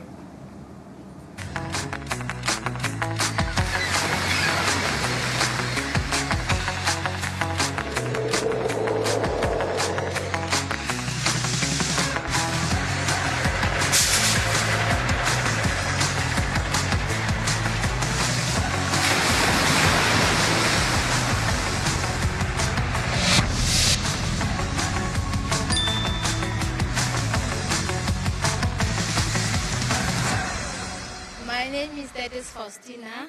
I cast my vote yesterday at the Amtanga polling station. The process was very slow, very, very slow, because the old age people were a lot, then the youth people, so we were waiting for the old people to finish casting their vote, and for us, the youth, to cast the vote. Actually, went at the polling station at 6 o'clock, and then I finished casting my vote at 1. But the process was at least somehow, yeah. Aya, tambo bina kasongo, kashibangane na wa 7 mkali momo shakati. Aya mama hororo kili mingena wa shonda holola. Nde pitira kwa lelo ngora pone. Na uni na holola, tango na tutenike duro diri nano. Ukamone bali mito ikwao. Kokucha sha mahororo hapo na leka tunasha tudivula kuningapo wa hororo kwa holola mawaka na wakana ijemona uyashiki. Hello, my name is Loida Shangelini. Yes, of course I voted. And this voting thing was just confusing and, I don't know, complicated. Maybe since it's my first time voting, yeah, the experience was just a little bit confusing. Hello, my name is Charles. I voted yesterday and it was a wonderful experience because it's my first time voting in presidential elections. But I must say the process was very inconvenient. The lines were too long and the officials were very slow, but we did manage to vote. But I know for a fact that there are many people who did not manage to vote to contribute their votes towards the leadership of our country, and that is very disappointing. And I'm hearing that at some polling stations, ballot papers even got finished. Like, I don't understand how that is possible. But yeah, we did our best, and I'm very happy to have seen so many young people going out there and casting their votes. They really want to make a difference. Voices of those that have already practiced their democratic rights, of course, to cast their vote. Again, you will be able to see at the Pumbu Senior Secondary School Coalition Center that there is, of course, movement, and of course, seeing the ECN electorates, or rather the staff there, of course, trying to get everything as done as quick as possible, so that by 9 o'clock we should be, of course, anticipating those results. But for now, we continue to bring you this conversation here live from Oshikati. Just to perhaps give you the platform again, Hidipo, you were, of course, making some very serious points about, of course, the trading that the ECN perhaps needs to look into going forward in terms of 2 weeks being a shorter period. You can perhaps just extend on what the point that you left with here. Yeah, I just think that there was nothing wrong with the people who were working on there. I just think that to have career people who are interested in polling as a side career, of course, it's probably going to be more beneficial to the ECN, because the 3 weeks window open to the ECN before the elections, that's not where they should do all that serious stuff. It should be done before. That's where they need to have now the logistics. But of course, this probably things that are determined by the Act of Parliament, and things that needs to be relooked to see that those 2 weeks before the elections, that's where the planning, whether it's of ballot papers, of whatever it's needed, needs to be planned, and not the serious stuff like training, because from there you might not have the right people. Of course, we didn't come across, but I just think that that's maybe some of the things that will not allow you to have a proper planning for eventualities that will occur. The one that I was talking about having proper places for voting is also very, very important, and so that you don't have some police stations that are in the dark and some are very lighted very well. So those are just some of the points that I wanted to bring home. Very, very, very important points. Mr. Aman, I think I want you to react to what he just has mentioned, especially the 2 weeks period that he mentioned. How was this decided upon? And do you believe that that's perhaps an issue that the ECN needs to look into, or what can you exactly share on what he just mentioned? Yeah, thank you, John. I think he got a point. The 2-week training that we give, it's not really might be enough to train people to be really to say they are ready. But for what we do, if one look at the basics of what need to be done, I think it will be enough. But the 2 weeks training is quite intensive. It's not really something that people just think it's training about how elections work. But then we also look at we have to understand that most of the people that we employ, the young people themselves, they have never even taken part in the election process. So mistakes can happen. Yeah, so the anxiety as well, the fear, so the intensive training that we give, we also look at the aspect of psychological effects to want to be really ready and face, the public that comes there. And also you see sometimes the officials might make mistakes because of the behavior of the voters that are coming there. Some are coming there and they are not polite towards these young people. Sometimes they are even throwing, those bad words. But so we have to train people also on that aspect. And then we're looking at also part of the technical issues of the tablets and stuff that they are going to use. But here's a point. Maybe if we have more experienced people that are in our database, that we can really trust and just maybe refresh them whenever elections are coming, perhaps it will be better. Because most of these things that I'm saying, it's human error. It's contributed because of things that like what he said. Some people are not really confident enough that they can deliver, and some people are not really, ready just to face, that agitated public when people are making and throwing words to them and all those things. So it's not really easy thing to be in front of that crowd, especially when people they feel like the queue is slow and things like that. Nobody is there to make the queue move slower.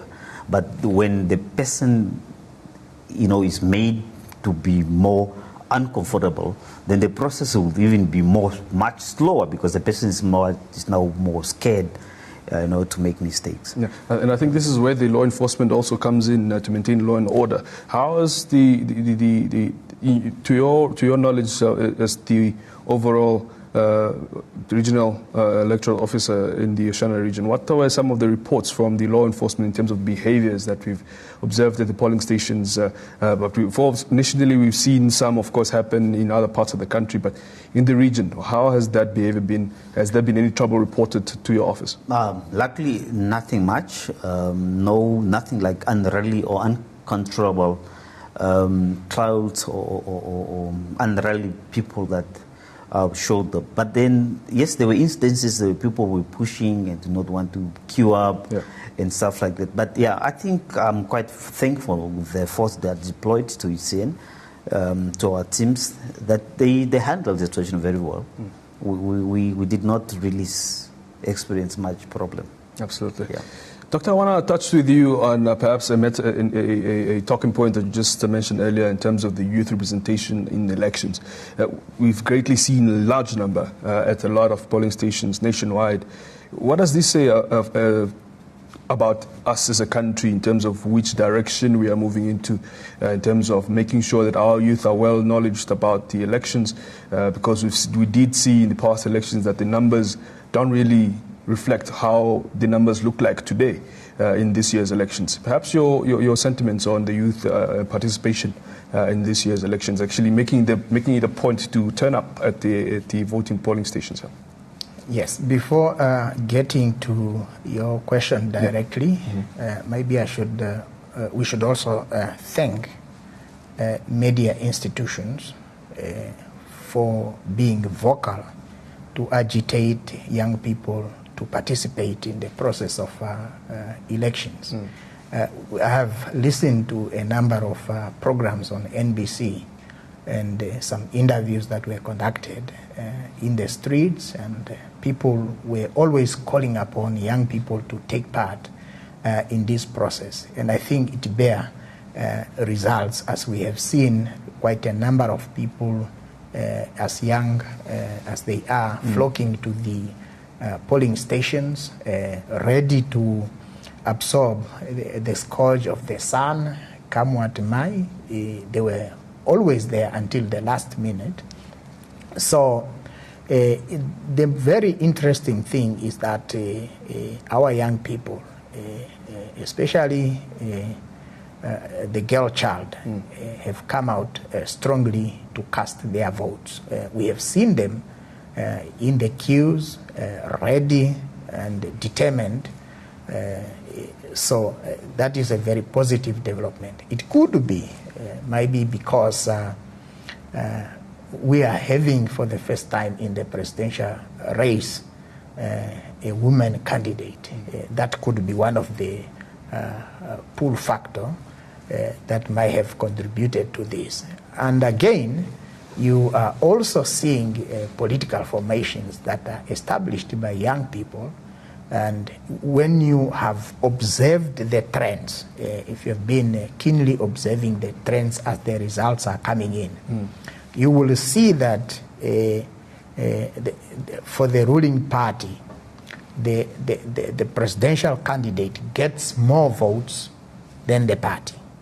However, on the other parties, the opposite seem to be true, that you will see that their presidential candidates get lesser votes and their parties get more votes.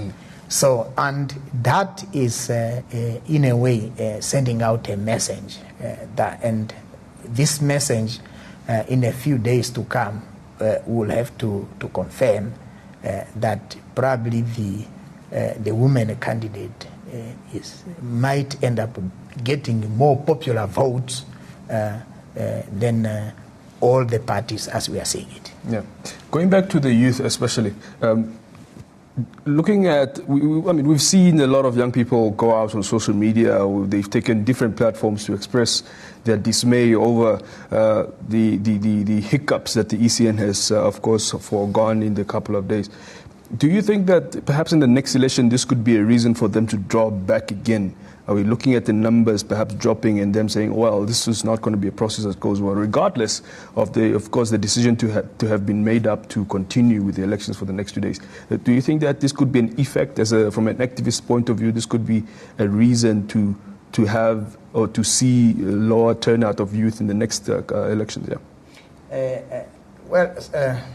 I do not really want to attach it to that, if there will be any drop in the number of participation from the young people. Yeah. Sometimes it could be because of the candidates that are presented. And we have seen this before.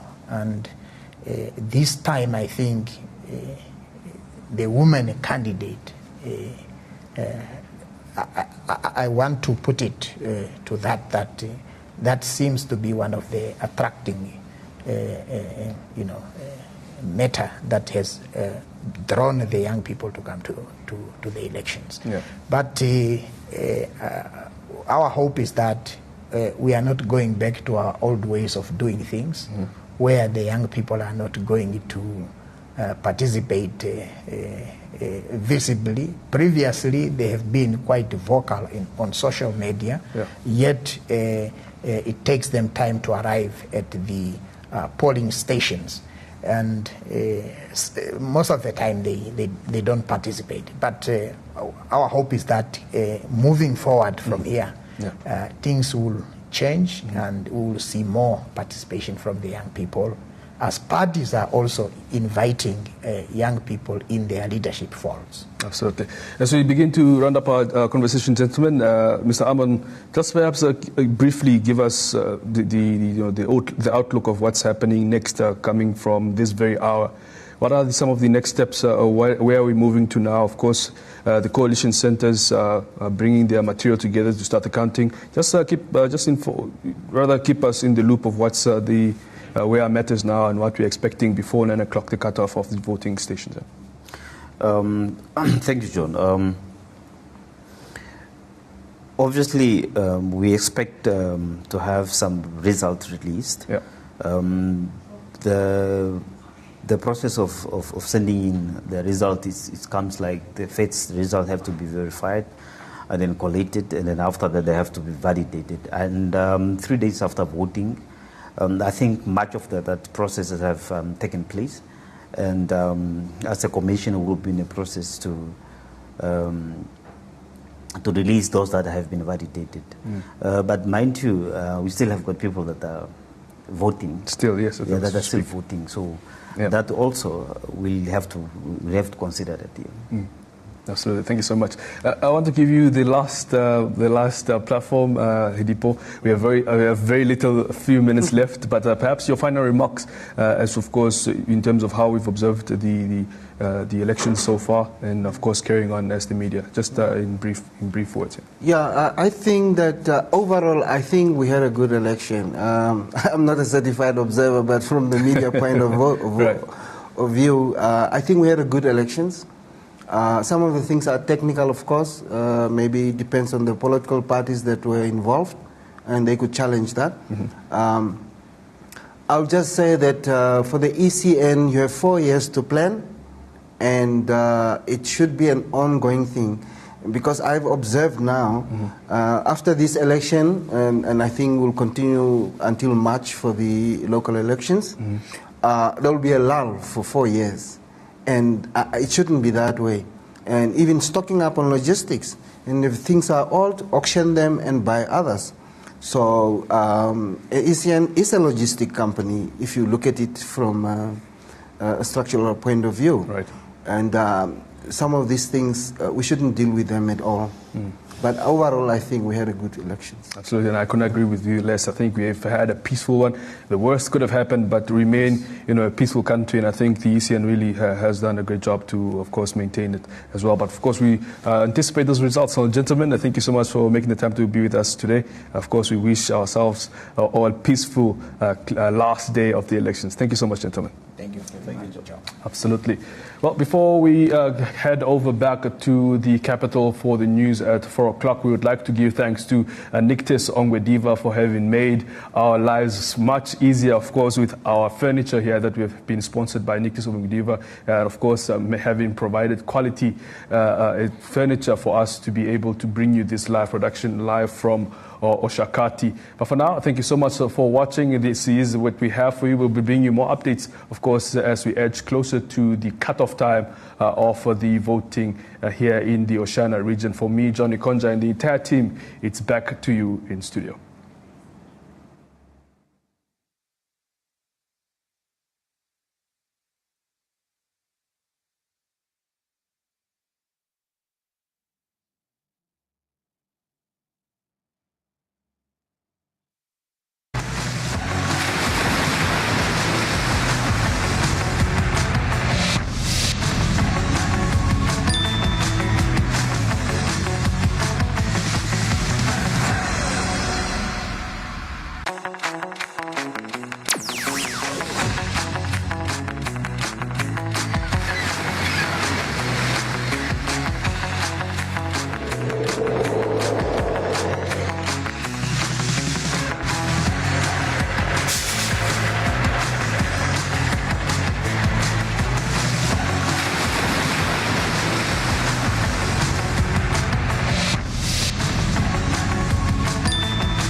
Welcome back. You're still watching the special broadcast of NAM Votes. Earlier on, Ndapewa spoke to Police Regional Commissioner from Erongo Region, Nicholas Kupembo, who elaborated on some of their observations during the election period. We'll take a look at how that interview went, and soon after that, we'll be crossing over to the ECN, where the Commission is set to set to hold their fourth media briefing on the presidential and National Assembly elections at 16:30.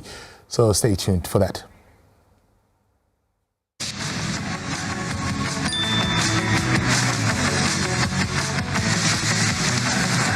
Now, the Electoral Commission of Namibia, as we all know, extended voting in certain areas in order to ensure that all registered voters have the opportunity to cast their ballots. Some of the polling stations, like I mentioned earlier, in Epupa, Opua, Sisfontein, Okachali, Ondangwa Urban and Oshakati East constituencies, and others in Oshikoto, pardon me, as well as the Commerce region.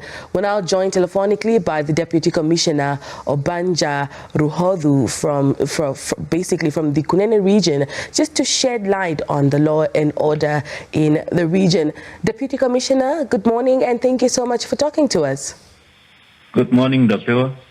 All right. Deputy Commissioner, during the recent election period, did the Kunene region experience any notable spikes in crime? If so, just talk to us about some of these crimes that are prevalent. Oh, yes. Thank you for having me. Yes, we registered a few cases. We had registered for about 5 cases. And those are housebreaking, stock theft of cell phones, and assault GBH, and then malicious damage to property. No. Yes. Were there any arrests that were made related to those criminal activities that you just mentioned? All suspects were arrested, yes. All right. Talk to us about the preparation work that you've put in regarding to the elections that your department has put in. Oh, yes. You know, election is a national exercise. For that matter, it's something that we anticipate in 5 years' time. So there is no reason that we don't prepare well. We started with sensitization program to the political agents, taking them through the code of election, code of conduct, and so on, and the AG proclamation on public gathering, 23 of 1989. And then, of course, our community policing did a great job of going out there, educating the people on how they should behave during the elections and so on. And of course, apart from the deployment of our officers to different polling stations, we had officers that are on standby to respond to any eventualities at polling stations and to any crime which was resorting under me. And we did a great job, and though we did not receive much incidents at the polling stations or the crime in general. All right. Deputy Commissioner, what would you say are some of the main challenges faced by the law enforcement in maintaining law and order during the election period? Most of them were just external challenges, so to say, especially, you know, Kunene is vast, and the terrain is also another challenge. And some places do not have a network, which was a bit challenging to hear from some of the teams, just to hear how they are doing and so on. Though we had senior officers who were out there visiting some of those stations every day, communication was a bit of the challenge. All right. Deputy Commissioner, seeing that elections, voting is still, happening today, taking place today, pardon me. Can you just talk to us as to how you describe the overall conduct of the elections in the Kunene region so far? It is really going on well. And one should really also commend the conduct of the public at large. There are no incidents of violence at the polling stations also. If you come around, and especially in a poor town, you would think, I don't know, because it's quiet, nothing going on, apart from the police officers that you are seeing around for the visibilities and visiting the different polling stations. Nothing going on at all. All right. What message would you like to share with the community of the Kunene region in terms of elections? I would encourage the community to continue with the respect of the law, and to conduct themselves in the way that they did. And when we look at our crime at large, even in general, we recorded only few cases,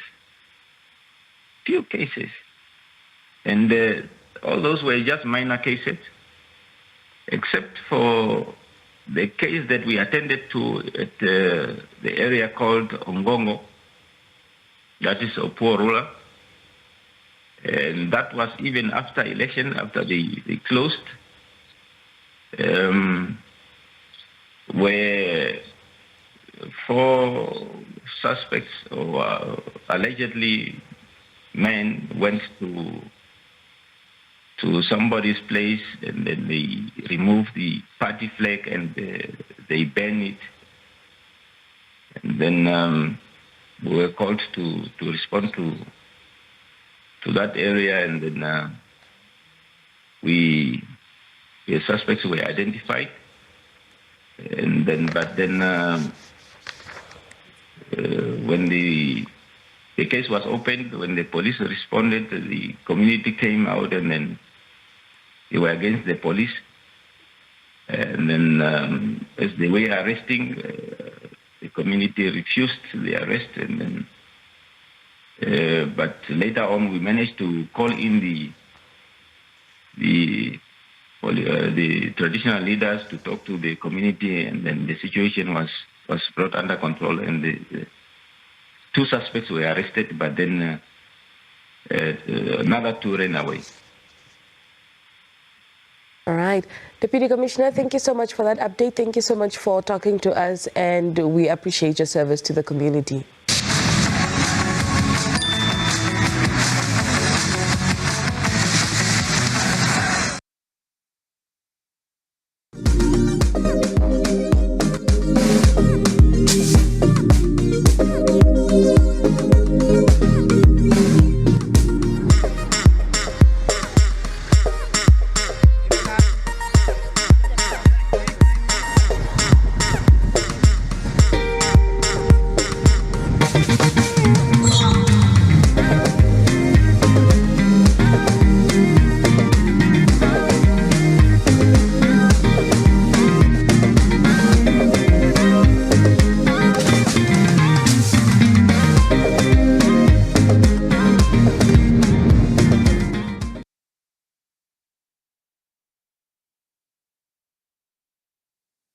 Thank you so much, colleague Jonas and Team Studio 2 at the headquarters of the Namibian Broadcasting Corporation for holding the fort there at NBC Television. Good afternoon, Namibia.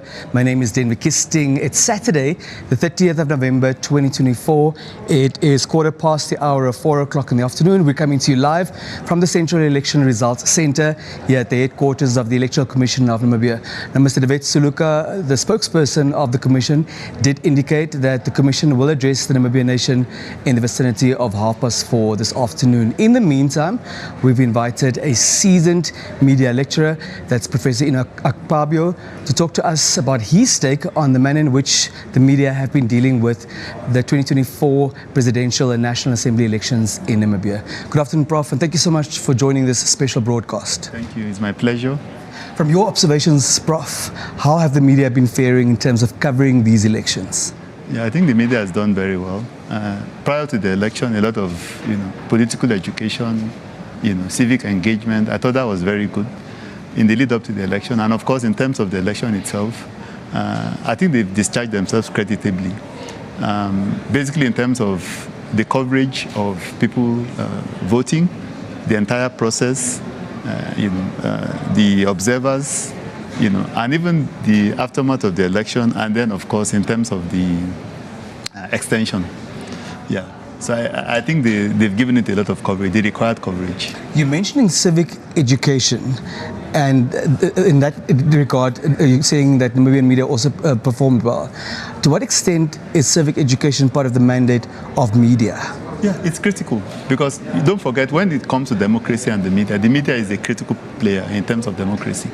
So citizens need to be educated, so that they can civically participate in the process. And it goes beyond just the election. It's also been able to hold people accountable, being able to engage with those that have been elected so that they can actually deliver on their remit. Now, hearing you say that the media generally did well in terms of covering these elections, both before the polls, on polling day, and subsequently, including the extended polls. But where are the areas for growth? Where are the areas for improvement? Yeah, actually, when it comes to politics and the media actually thrives anytime you have politics in the air. Don't forget, the media was already facing an existential crisis. But now that there's politics, you can see that there's a lot more interest. People want to see what is happening. So that's why you see a lot of framing in terms of the horse race. In fact, I saw an headline, boy or girl. So the media thrives whenever there's politics in the air. So I think it's going to breathe new life into the media. But of course, there are also areas that we need to talk about that were problematic. When you have too much of a conflict frame, making it look like, it's going to be doomsday, those kinds of coverage can actually be very problematic. I know conflict is a news value. If you want to see when Eames Nashinge and the Secretary General of SWAPO having this, tiff. I mean, it's okay because the media likes to cover conflict, and of course also seeing some of the opposition political parties trying to engage with the observers and complaining that the elections were not, there was voter suppression, complaining about the elections, and then giving it that kind of coverage. So conflict frame is usually expected in terms of the media to want to cover, but it can also be very problematic because don't forget, in terms of framing, when you pick particular aspects and you begin to emphasize it, it actually can have priming effects in terms of people beginning to perceive the country as not stable, as problematic and all of that, and we want to avoid that. It's our job not to report the facts as they unfold, whether conflict exists or whether peace exists. Yes, but we can be neutral, which is part of the expectation. And then, of course, there's also the issue of trying to be advocates. So the thing is to be able to have a good balance. Conflict is usually what is going to attract the audience. Audiences are very much interested. That's why the conflict frame is huge. Anytime there are wars, there are conflicts, people want to read about the news. So it's a good thing to talk about it, but also one has to be careful so that you don't cross the line. Very well. Now, of course, elections have a very strong political component in terms of a beat, but certainly also a legal component. And some of these concepts can be very intricate, can be very technical. Is it your observation, is it your stance that journalists are sufficiently trained, that they have the capacity to understand firstly and then adequately report to their audiences on these complex and intricate matters? Actually, this is where that's why I referred earlier on to the existential crisis. Because what you basically have, and it's not peculiar to Namibia, you see a lot of experienced journalists leaving the newsroom. Now you have a lot of younger reporters, interns, now in charge. And so when it comes to election and politics, it's very nuanced. You need to have someone that has a very good grasp so that you can actually report it in such a way that the entire picture comes out. So when you now have a situation in the newsroom where you have very few experienced hands, it becomes a problem. Yeah. What we're witnessing here in terms of the extension of the polls has never ever happened in Namibia. So therefore it's novel to many people and seemingly also to some lawyers in terms of which legislation was used to approach the president to have this made possible. Yes, people can always, one has to always respond to what is actually the situation on the ground. If you have people angling for an extension, that people complain about voter suppression, something has to be done. Or else people will basically make it look like the elections were not free or fair, and maybe the Electoral Commission was favoring a particular political party. So in my view, the extension is okay. I know this can always be challenged, and of course you can already see, some of the opposition parties and some of the legal guys already beginning to complain about that. But all of these are things that we must report. Whether or not it happened in accordance with the law, whether or not it's deemed okay, is it the journalist's job to determine that? Is it the journalist's job not to determine that it happened and to attribute to credible sources what was behind the move and whether or not the move was legal or otherwise? Yeah, this is where the neutral reporting comes in, because you really need to give both sides. Whether it's, of course, if the opposition parties are not happy, the government side, in terms of being able to give the extension and giving a rationale for the extension, all of this must be reported. Then let citizens be the ones to make up their minds, not take an advocacy position and say this is right or this is wrong. You earlier highlighted the responsibility that journalists also have in terms of advocacy, in terms of civic education. There is a school of thought that would contend that some journalists become subjects, become actors in what is unfolding in politics. How does one draw the line between doing your job as a journalist and also making sure that you advocate for noteworthy or for important causes? Actually, there are different schools of thought when it comes to this, and sometimes it can be very academic, because the belief is that instead of just being a neutral reporter, particularly when you have issues of inequities, when you have issues of things that are very problematic, that the reporter should not be neutral. They should actually take a stance so that they can make a difference in society. But that's one school of thought. And the reason why the neutrality has become huge is because as long as you are neutral, you're able to actually attract advertisers, for instance, money from both sides. But the moment you take a position, what you basically find is that it's only people that support that position that will support the media, read the media, or advertise in the media. So But sometimes Prof, the neutral position. We subscribe to a professional code of conduct. If you take a position, if you take a stance, if you take a side, is that ethical? Don't forget also that ownership comes in. Who owns the media? Who pays the piper? So all of that plays a role. And this is not peculiar to Namibia. We see it everywhere in the world. I mean, for instance, Does it make it right? Does it make it acceptable? This is the reality. I mean, an example is Elon Musk acquiring Twitter. Twitter was woke, progressive, leftist, but with Elon Musk coming in, you can see it's moving to the right. So this is issues of ownership. So what do you teach future journalists in your classrooms, in your lecture halls? That's a very interesting question. Actually, we teach them to be objective and neutral at a point, but we also tell them to be critical.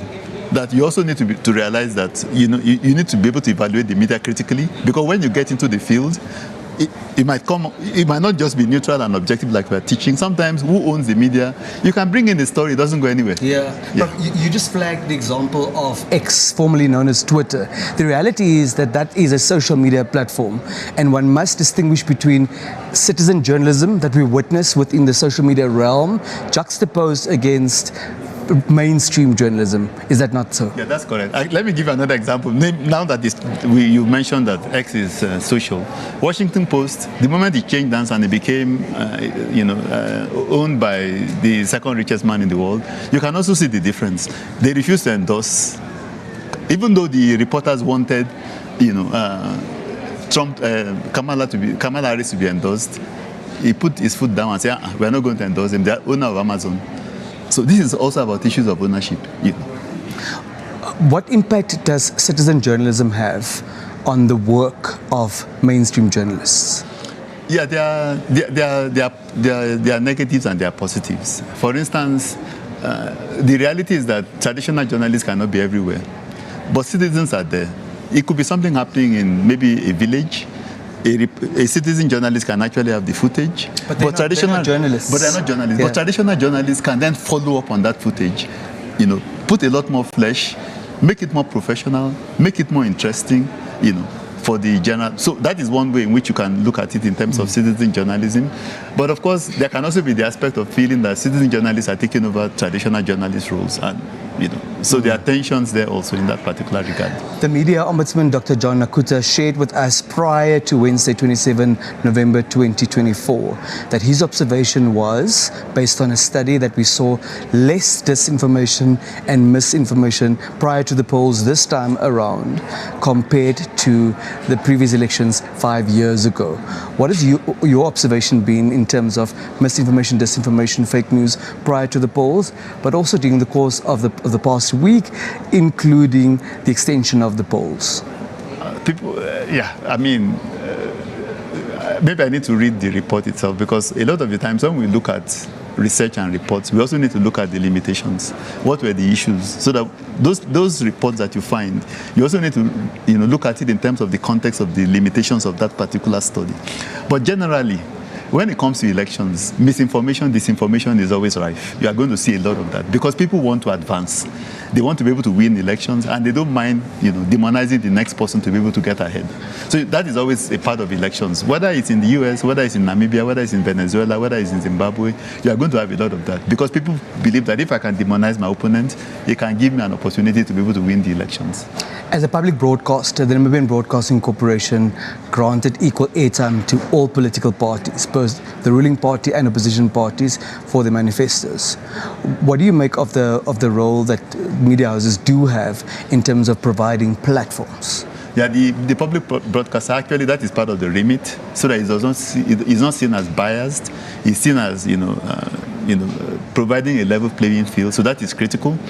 But a lot of the times, when you also have political parties that are very dominant, they also have a lot of money, and they're able to get a lot more and better coverage, which would then, frame issues, positively in terms of those particular parties, and can actually influence voters. That's why we talk about framing and priming.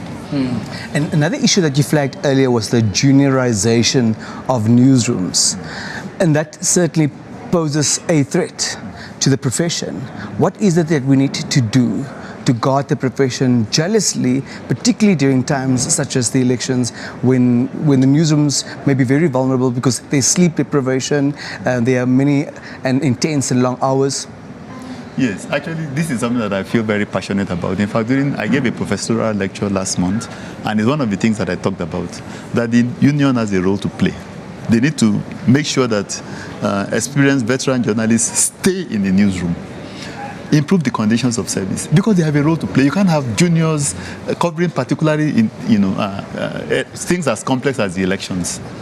There needs to be people that are experienced, taking care of these kinds of matters. Yes, Prof, thank you for your time. We'll wrap up our conversation in a bit. Thank you very much. And we'll now cross over to the main stage here in the Central Elections Results Centre, where Mr. Peter Sharma, the Chief Electoral and Referendum Officer of the Electoral Commission of Namibia, is on standby to address the Namibian nation as per their scheduled announcement earlier.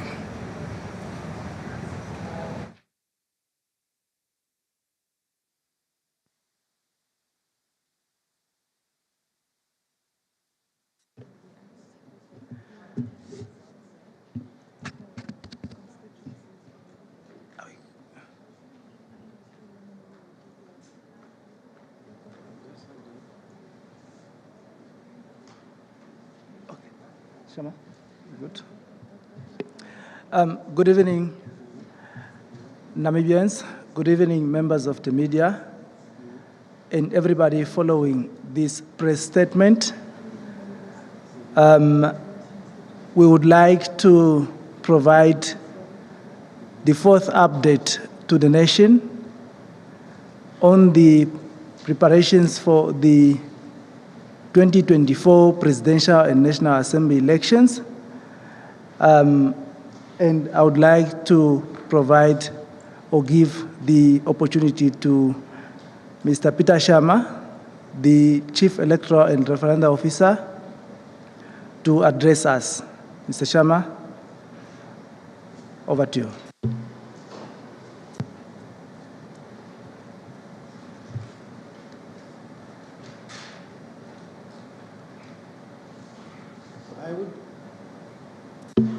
Sorry, I think it's off.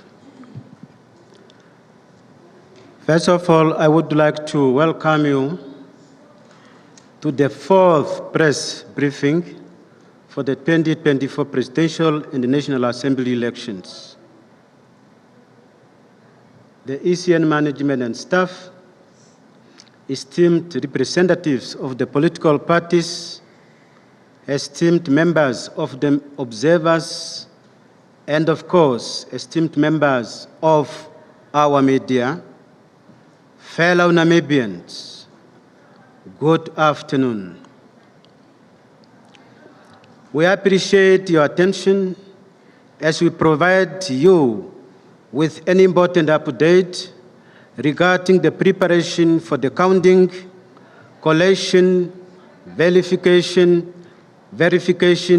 announcement of the Presidential and National Assembly election results in accordance with our constitutional mandate. We want to assure the nation that the Commission is fully committed to ensuring integrity of the electoral process and reinforce our commitment to free and fair elections. I now move on the update on preparation for results announcement. 1, transmission and verification process.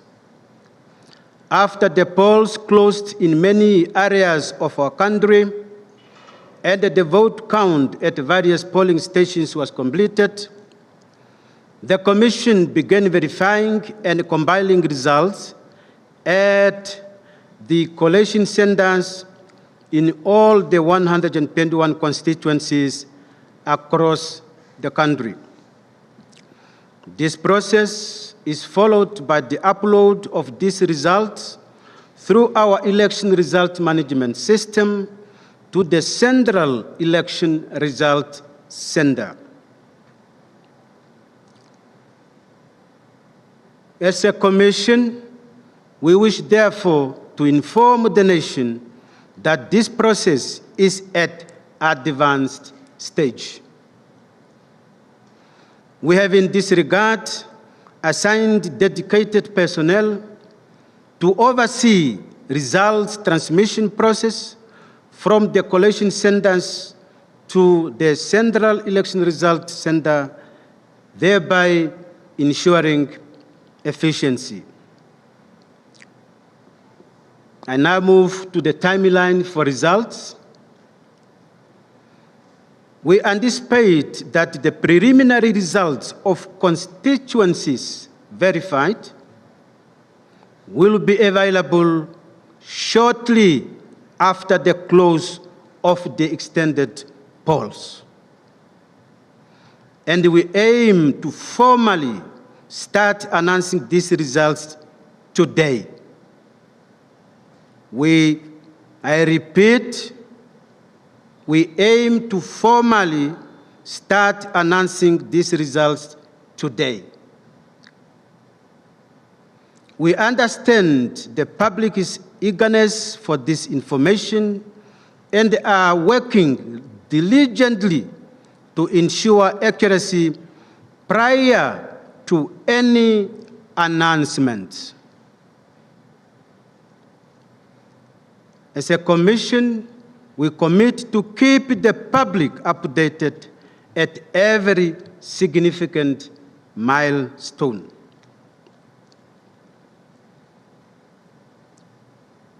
In conclusion, I want to reaffirm the Commission's dedication to upholding the sound democratic principles.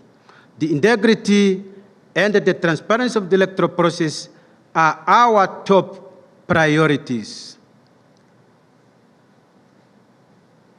We therefore appreciate your attention and cooperation as we work towards the announcement of the results of this election. Thank you for your continued support in making Namibian democracy thrive. Thank you. May God bless Namibia. We will now open the floor for any questions or clarity you may have. Thank you. If there are any questions, please introduce yourself and the media institution that you are representing. And please note, questions are limited to media houses only.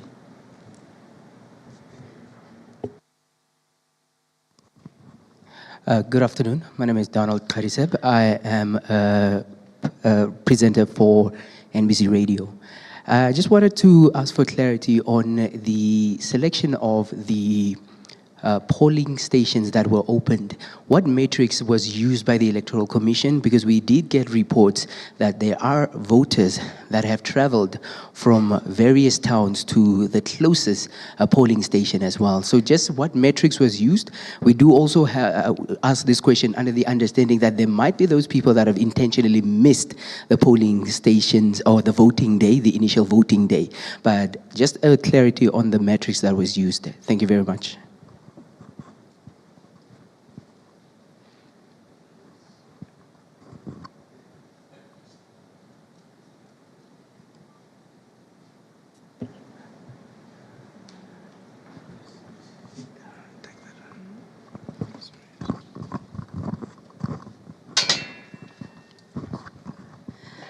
Good afternoon. My name is Shaligan Peterson.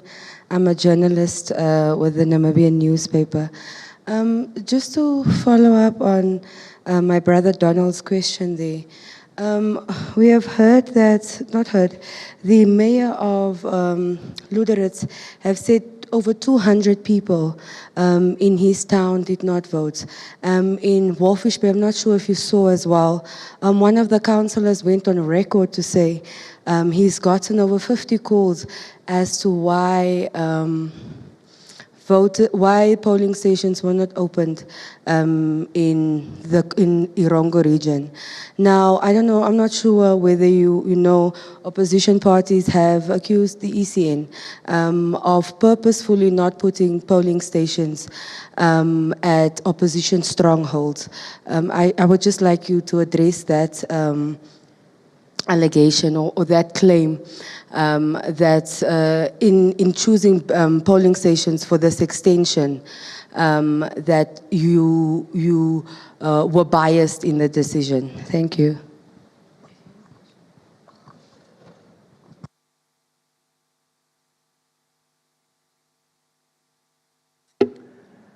Any more questions?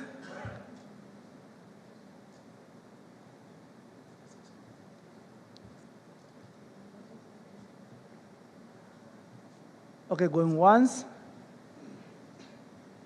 Twice, okay, good. There are no more questions, so we'll take these questions. Okay, thank you very much.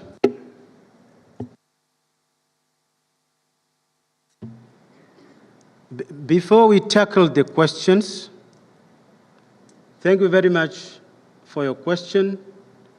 For those who were here yesterday, in our statement, we have covered that fully. But of course, in the interest of the public, we can repeat the criteria used to select those polling stations that were used for the extended voting. Ms. Klassen?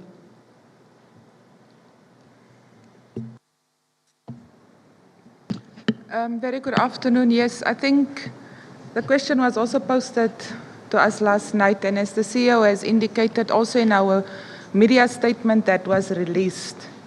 So there are basically three categories that we've looked at. One, there might have been areas where people were in the queue and ballot papers ran out at the polling station. Those polling stations might have been assisted by other polling stations that were close by, so the voters were attended to. Secondly, there might have been polling stations where people were in the queue, and we have sent out a statement to our officials, as you can recall, on the eve of the 27th, to ask the voters to remain in the queue so that the Commission can attend to them. And then there was the third category where we had mobile teams that had to travel to places, but because of the congestion of people at the place where they were, they could not reach the following place. An example is Transnamib. Transnamib was at the Rhino Park Hospital, but they could not make it back. They went back in the morning hours, so people that were in the queue there could not be served. So how did we gather this information? We engaged our regional electoral officers, the returning officers through our regional electoral officers to identify these polling stations. And that is how we came to the number of polling stations that were established.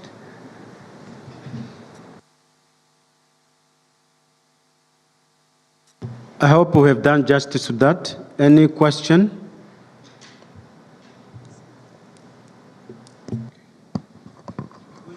Believe that one covers the two questions because they are indirectly related. And of course, the criteria used is the determinant why those polling stations were established on those specific localities. Yes, can we have another round? Good afternoon. My name is Nvalde. I'm a journalist with One Africa Television.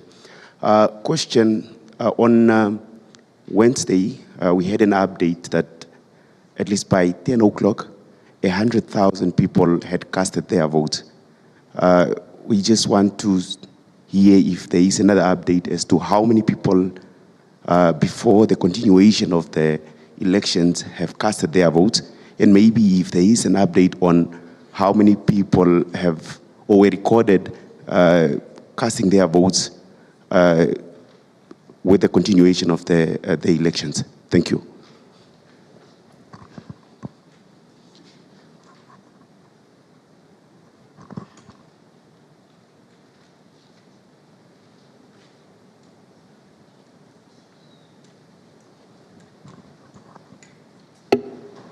Any more questions?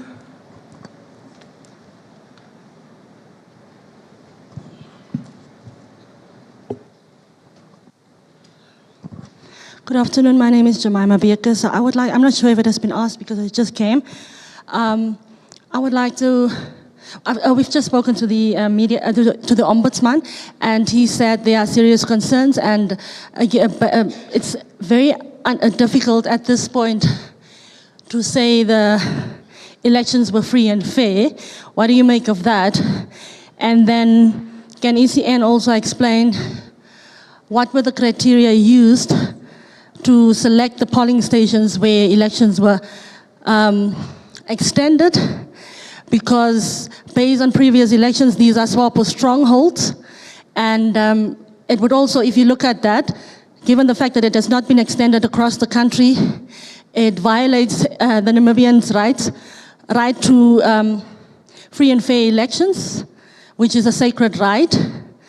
And the other question was also, why at this time the election results should have come in? Why is ECN not started releasing results? Thank you. Yeah, I think that is my question as well. Was it the same? Did you ask me? Yeah, regarding the app, they haven't updated yet.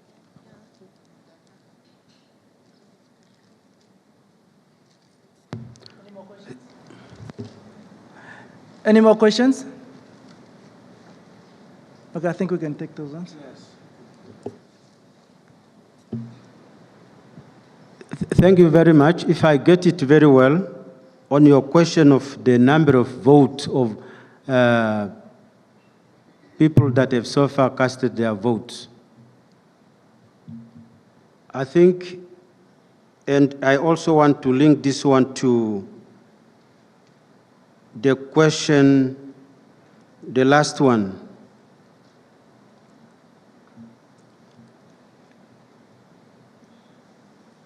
We have, in my statement, we have indicated that we are going to release the results today.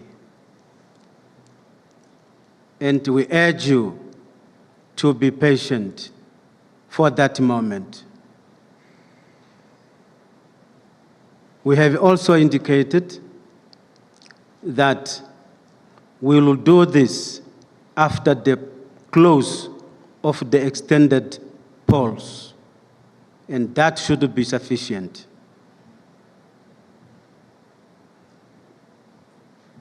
The issue of the criteria, I think we have covered that adequately. In our statement that we have released the day before yesterday, and we have covered yesterday, and we equally covered just a while ago, which to me should be sufficient. Our statements were shared with you, and they are available on our platforms.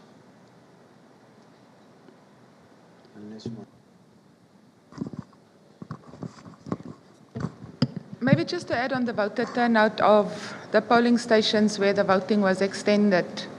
With the exception of the Windhoek West constituency, reports from our returning officers in the other constituencies have indicated that the turnout was quite a bit low. So Windhoek West was the only constituency that there was a high turnout yesterday. As of today, we have not received an update as to how many people. But yesterday, Windhoek West constituency was around plus minus 2,500 people that have voted there.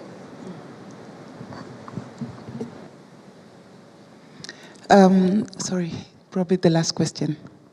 It's Esther Mbathera for the Windhoek Observer.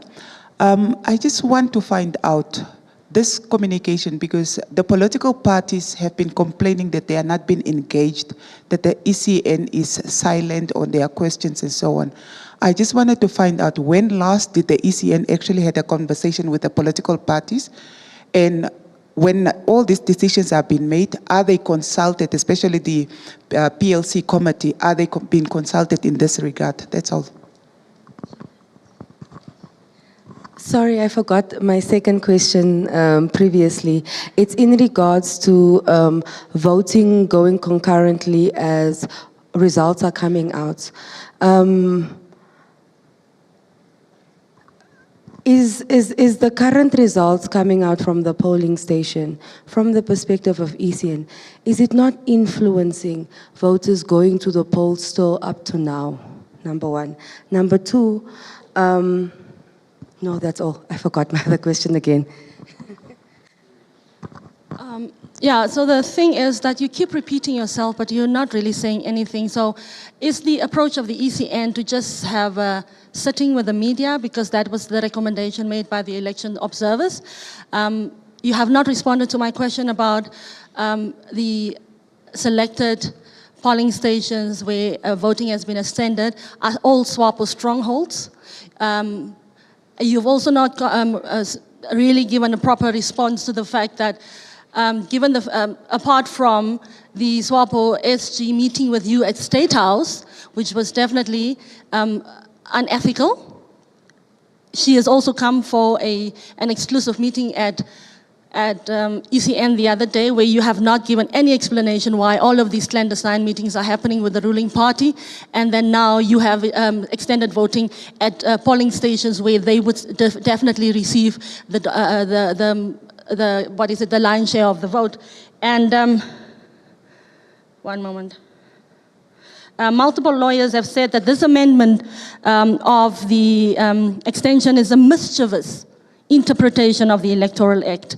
Can you please explain what your position is on this?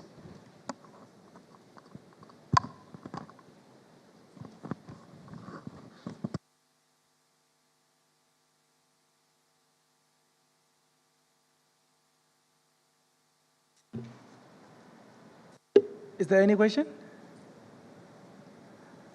Okay, maybe we can take those. Yes. Yeah. Thank you very much. Let me explain the issue of engaging the political parties. On our second briefing session,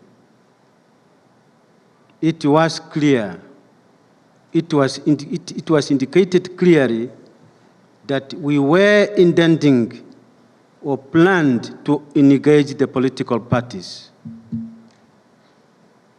And we denied that, and it is in our statement. And I think that should suffice. Particularly when it comes to the extension to these extended polling stations.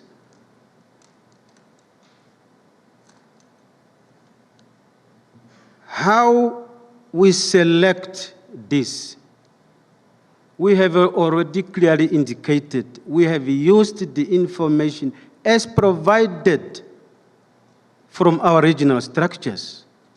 And that was well articulated in our statement.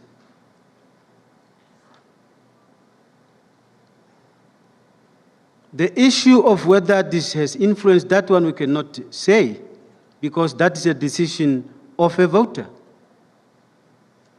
That one we cannot.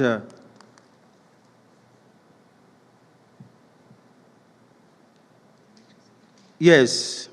So the rest, you can top up on the. CEO, I think there was another allegation of the Commission having an exclusive meeting with SWAPO. Can we maybe clear that?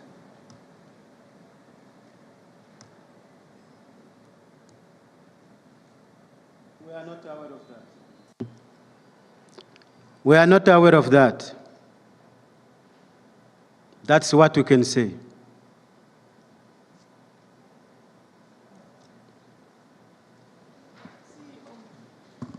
Sorry, it's the question on engaging political parties. So it means the last time when was the last time you engaged them, or are you currently not in any engagement with political parties at all?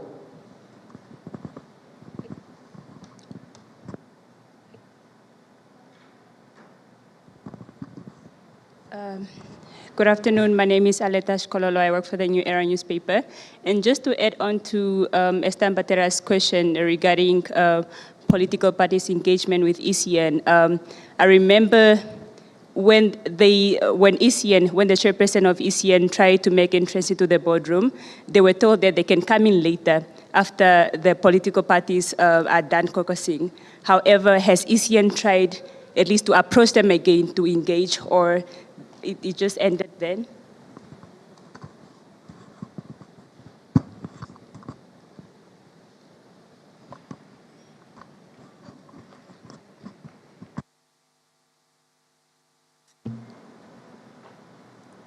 On the issue of engagement, the PLC, I'm glad that you were there and you have witnessed what happened.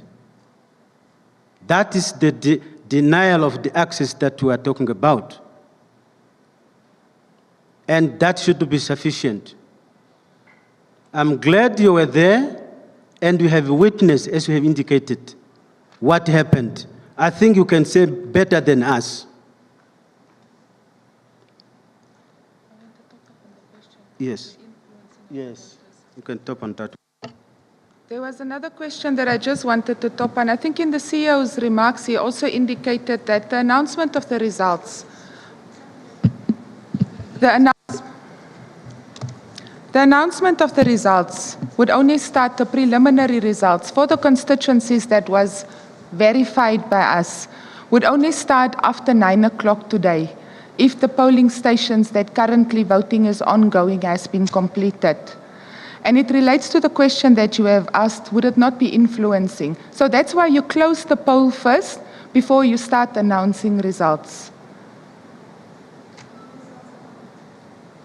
The results are out, but there are people still voting. So it can influence them, like you rightfully asked. You understand? So that is why the polling stations needs to be closed before we announce. By law, all polling stations needs to be closed before the results are announced.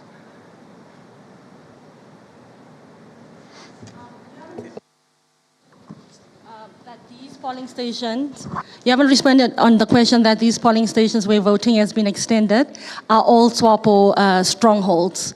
And it seems like you have deliberately decided not to extend voting to the rest of the country. Can I repeat? Let me repeat again. For the third or fourth time. The criteria that the Commission has used to determine which areas we need to extend the voting to. As the CEO has indicated, through our regional structures, that is our regional electoral officers in consultation with the returning officers. There were 3 criteria that we've looked at. 1, there were polling stations where voters were in the queue, and that polling stations could be rescued by other polling stations where they borrowed ballot books to them. So voters were able to vote.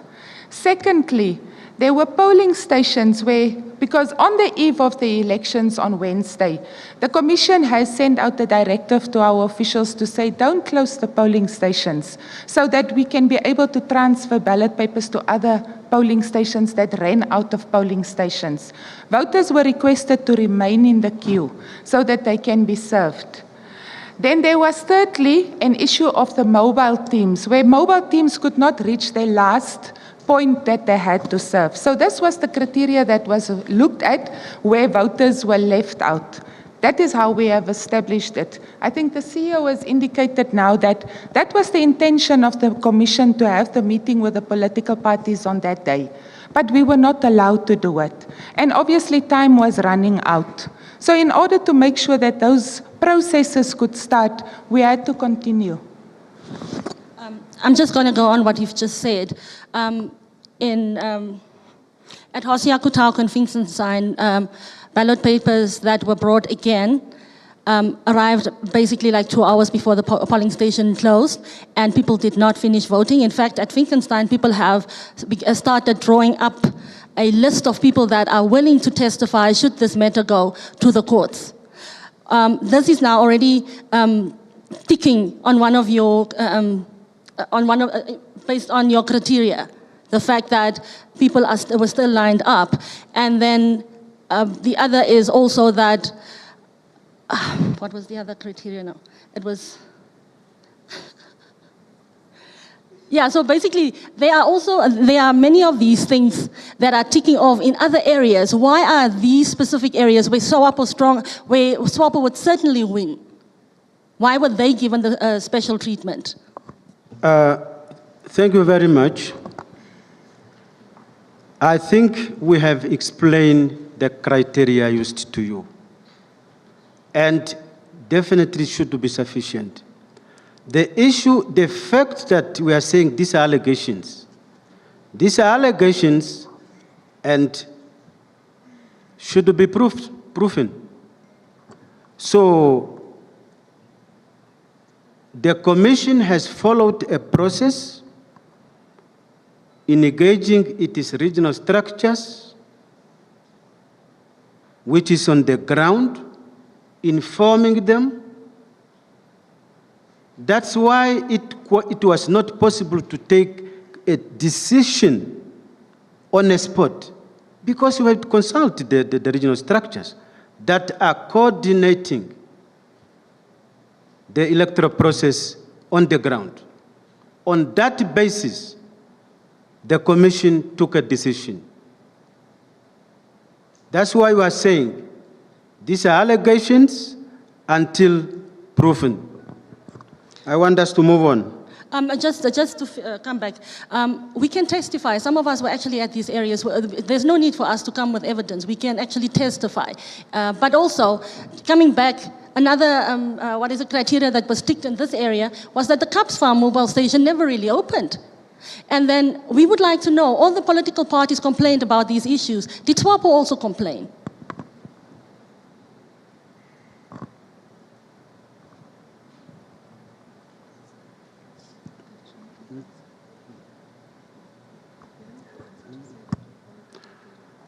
We have followed the criteria that we have set, and I think that should be sufficient, and that is our position.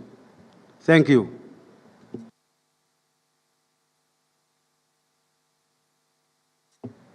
Any other questions? Well, thank you. This session was delegated by the Commission to Secretariat.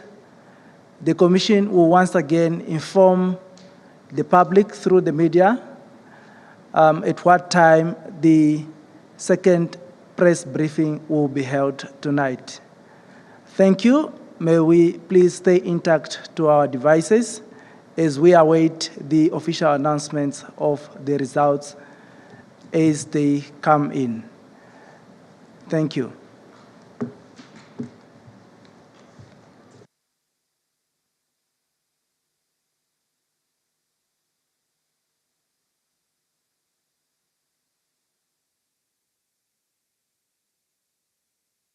Welcome back. There you have it, Namibia. The Chief Electoral and Referendum Officer of the Electoral Commission of Namibia, Mr. Peter Sharma, updating the Namibian nation on the process of polls that will close at 9 o'clock this evening at those polling stations in those constituencies where they were extended, but also with a very important announcement that they will start announcing and declaring results once the polls have closed this evening. Now, Prof, hearing how the media engages with the electoral body and raising concerns and raising alarm and expressing dissatisfaction on the part of particularly opposition political parties who have raised alarm about certain matters. Is that part of the responsibility, you believe, of the media? Is that part of accountability? Or are they fighting the battle of those who may be aggrieved because of these elections when avenues do exist for recourse, such as courts? Actually, this is part of what we talked about earlier, about Indeed. either being neutral or being an advocate. So while it is important to hold people accountable, particularly in terms of the conduct of the election, but it's also possible to go overboard and become like an advocate. And that can become problematic because it then gives impression to outside, to the general audience, that you have a particular position, and that can be problematic from the point of view of the media.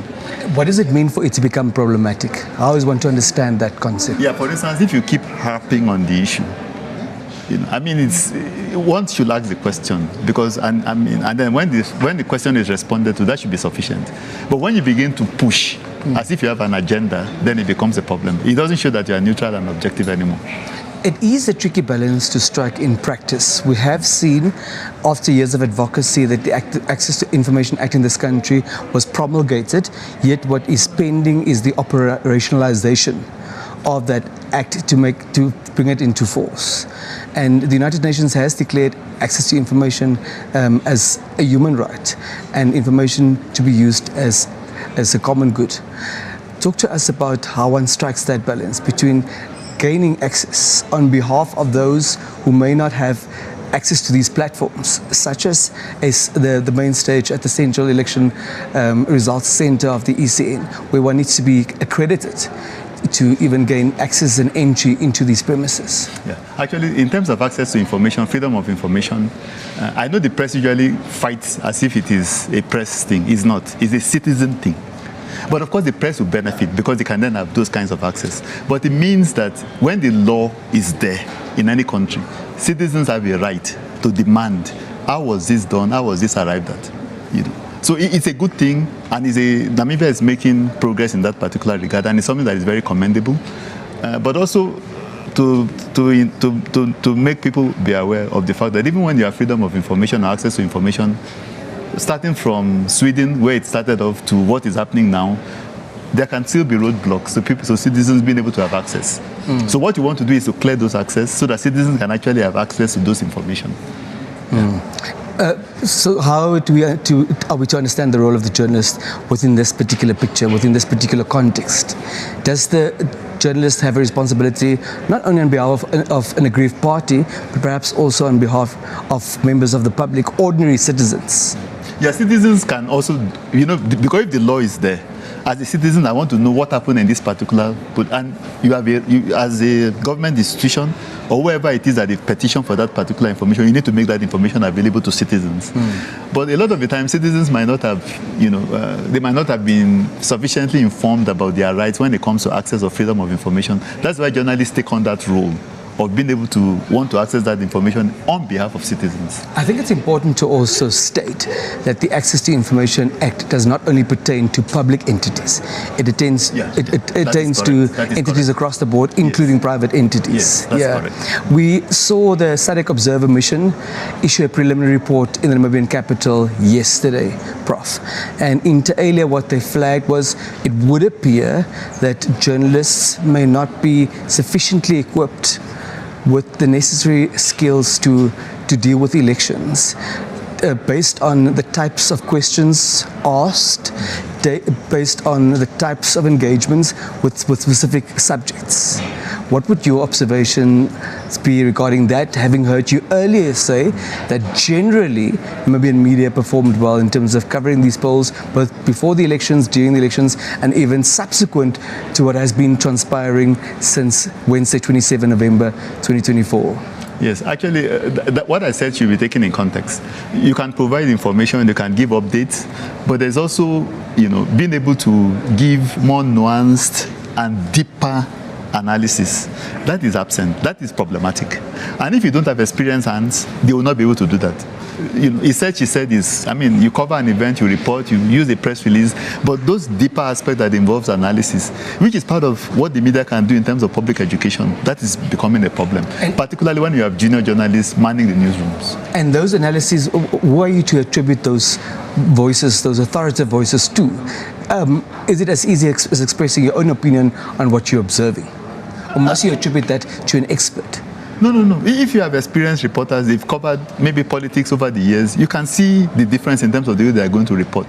They can refer to history, they can refer to all kinds of precedents in terms of the reporting so that they contextualize. It's not just he said, she said, or just reporting things the way they happen. It's being able to give context, being able to educate readers, and you cannot do that if you do not have experience in that particular field.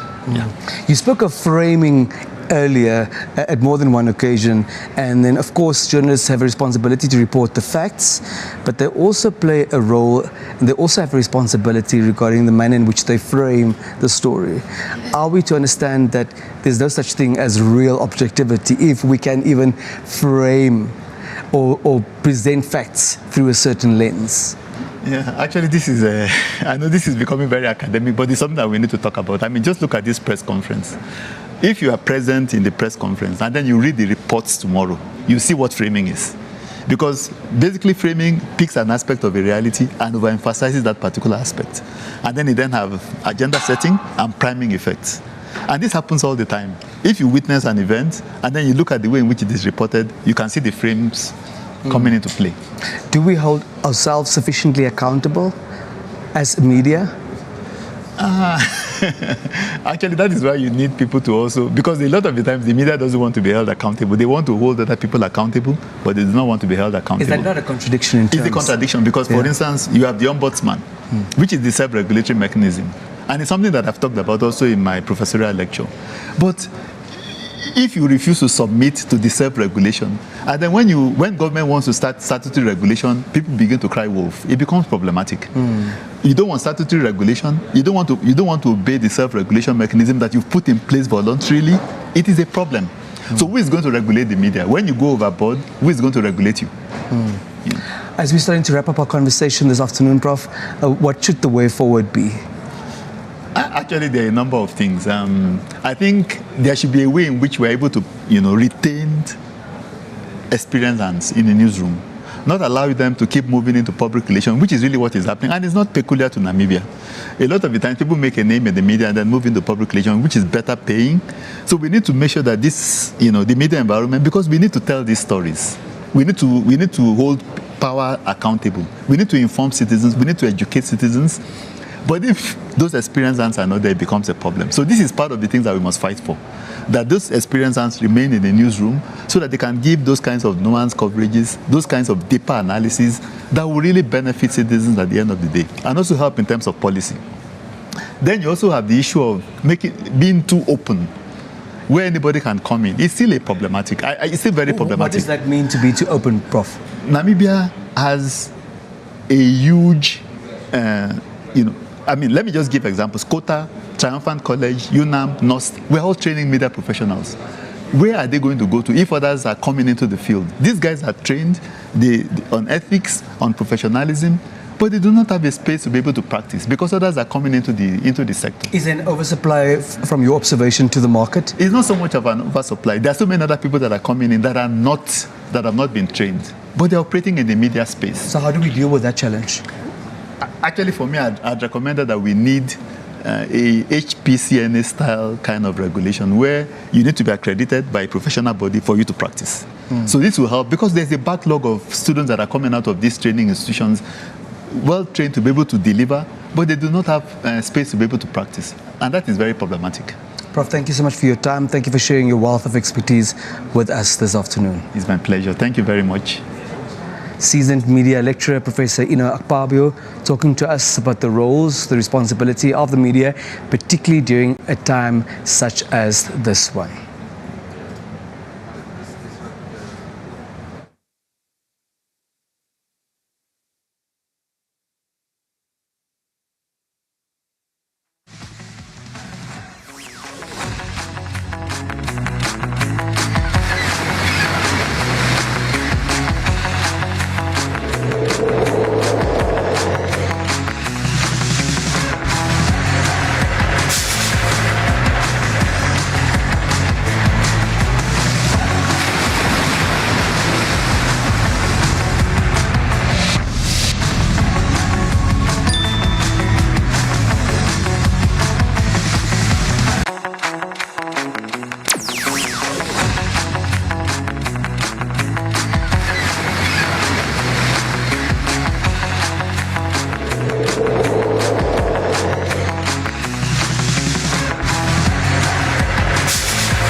From Katima, the capital of the Zambezi region, where of course events are unfolding as the various officials from the polling stations, the 221 polling stations across the region, are of course concluding what has been the 8th National Assembly and presidential elections as they unfold here. We are still at the Zambezi Regional Council's Legislative Hall.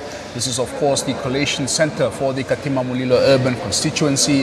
They are nearly at the finish line and are expected to conclude that procedure in the next few hours. Of course, the Zambezi region is one of those regions that had a rather successful conduct of the elections. They haven't experienced much of the major issues seen countrywide, and they were quick to resolve those issues. As you can see behind me, of course, the officials are hard at work, just concluding what has been the 8th presidential and National Assembly elections. And as I mentioned earlier, of course, the region is expected to conclude the overall verification process. That's today still. Now, of course, we are looking forward to developments here in the region post these elections, and I'm joined by a very esteemed panel of experts, activists, and entrepreneurs here from the Zambezi region to help us understand the developmental challenges here in the Zambezi region, but also to help us chart the way forward as far as expectations are concerned. I'll begin on my far left, your right on screen, and that is Mr. Rasbum Mwemba, who is an activist hailing here from the Zambezi region, hailing from Katima Mulilo. Mr. Mwemba, very good evening to you. Thank you so much for being with us. Thank you very much. Great to have you with us. Of course, next to Mr. Mwemba, we have Stanley Muyunda, who is the Public Relations Officer of the My Voice in Society organization. Mr. Muyunda, thank you for being with us. How are you doing? It's a pleasure. Thank you so much. All right, and of course, right next to me, I have Mr. Dobson Kwala, who is an activist, public speaker, and entrepreneur here in Katima Mulilo, here in the Zambezi region. I think, gentlemen, a good place to start will be, of course, your experience of the elections so far and what you make of it. Dobson, what has been your experience of the 8th Presidential and National Assembly elections here? All right, thank you so much. I think I'll start by saying I really appreciate, what is going on in the land of the brave. I was happy when I heard from the Inspector General of Namibian Police saying all the campaigns went well, and the elections process, or the voting casting story also went very well without any violence or any crime reported, and that was really amazing for Namibia. And for the general public, they also exercised their rights very well, arriving at the polling station in time, and there was also no violence. But it's only, I think, it's out of experience. You see, if you check on the ECN committee, most of those people, they are new staff. So the old and experienced guys, they are no more there. So maybe they just had a panic mood. Well, there's still a couple of old faces in the commission. But what was your personal experience of the election on a personal level here?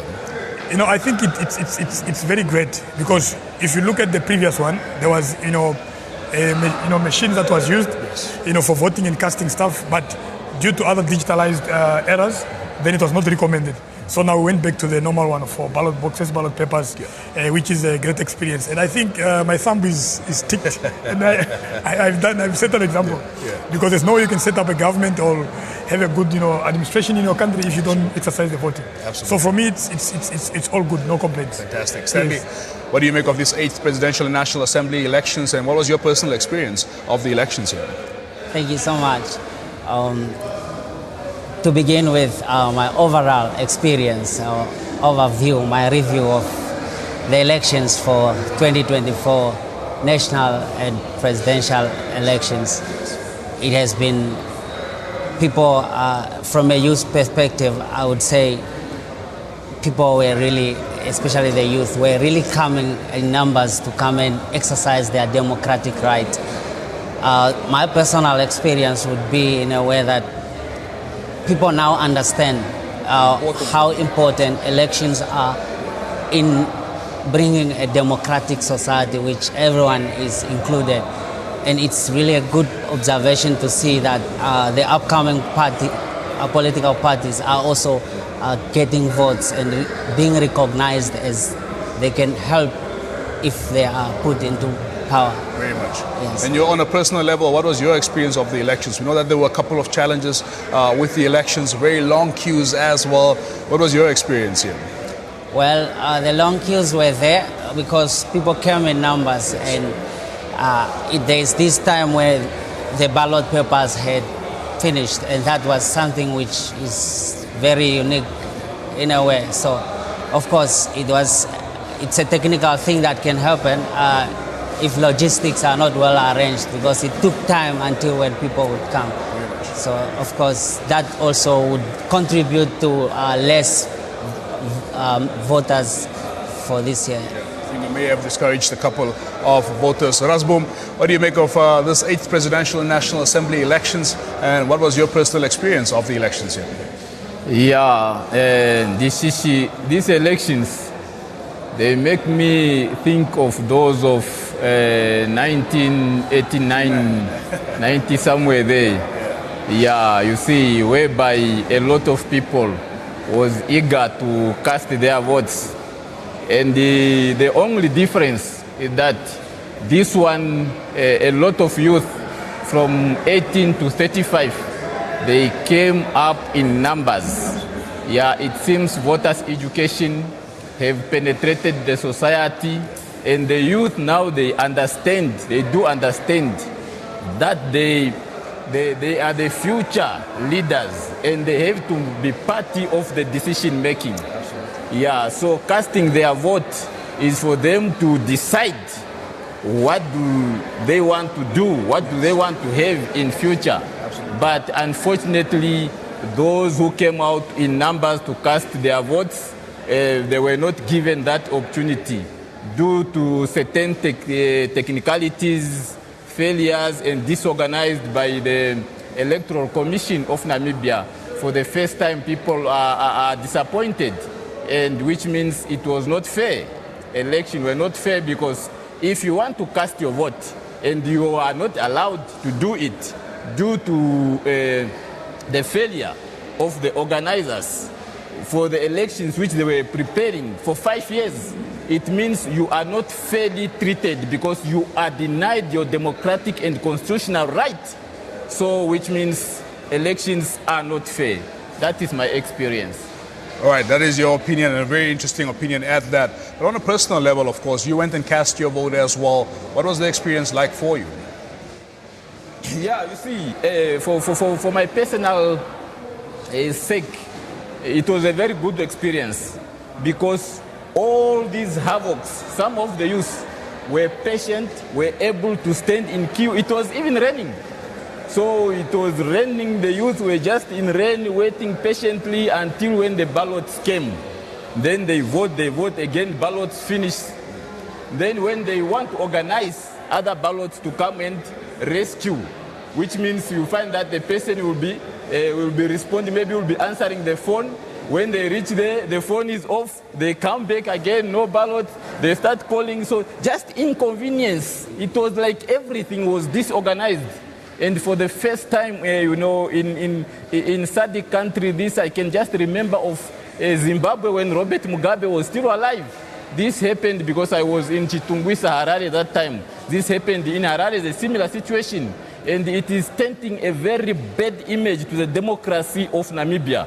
Namibia will be part of those, will be now categorized to the dictatorship style of ruling, whereby democracy it is denied to the citizens of the country. I think that's stretching it a bit. Yes. Calling it dictatorship, I think that's stretching it a bit. I think we can all agree that this was a logistical perhaps mishap, and not necessarily anything to do with dictatorship, but those are your views nonetheless, and much appreciated. Gentlemen, let's get into it. Of course, looking at developmental issues in the region.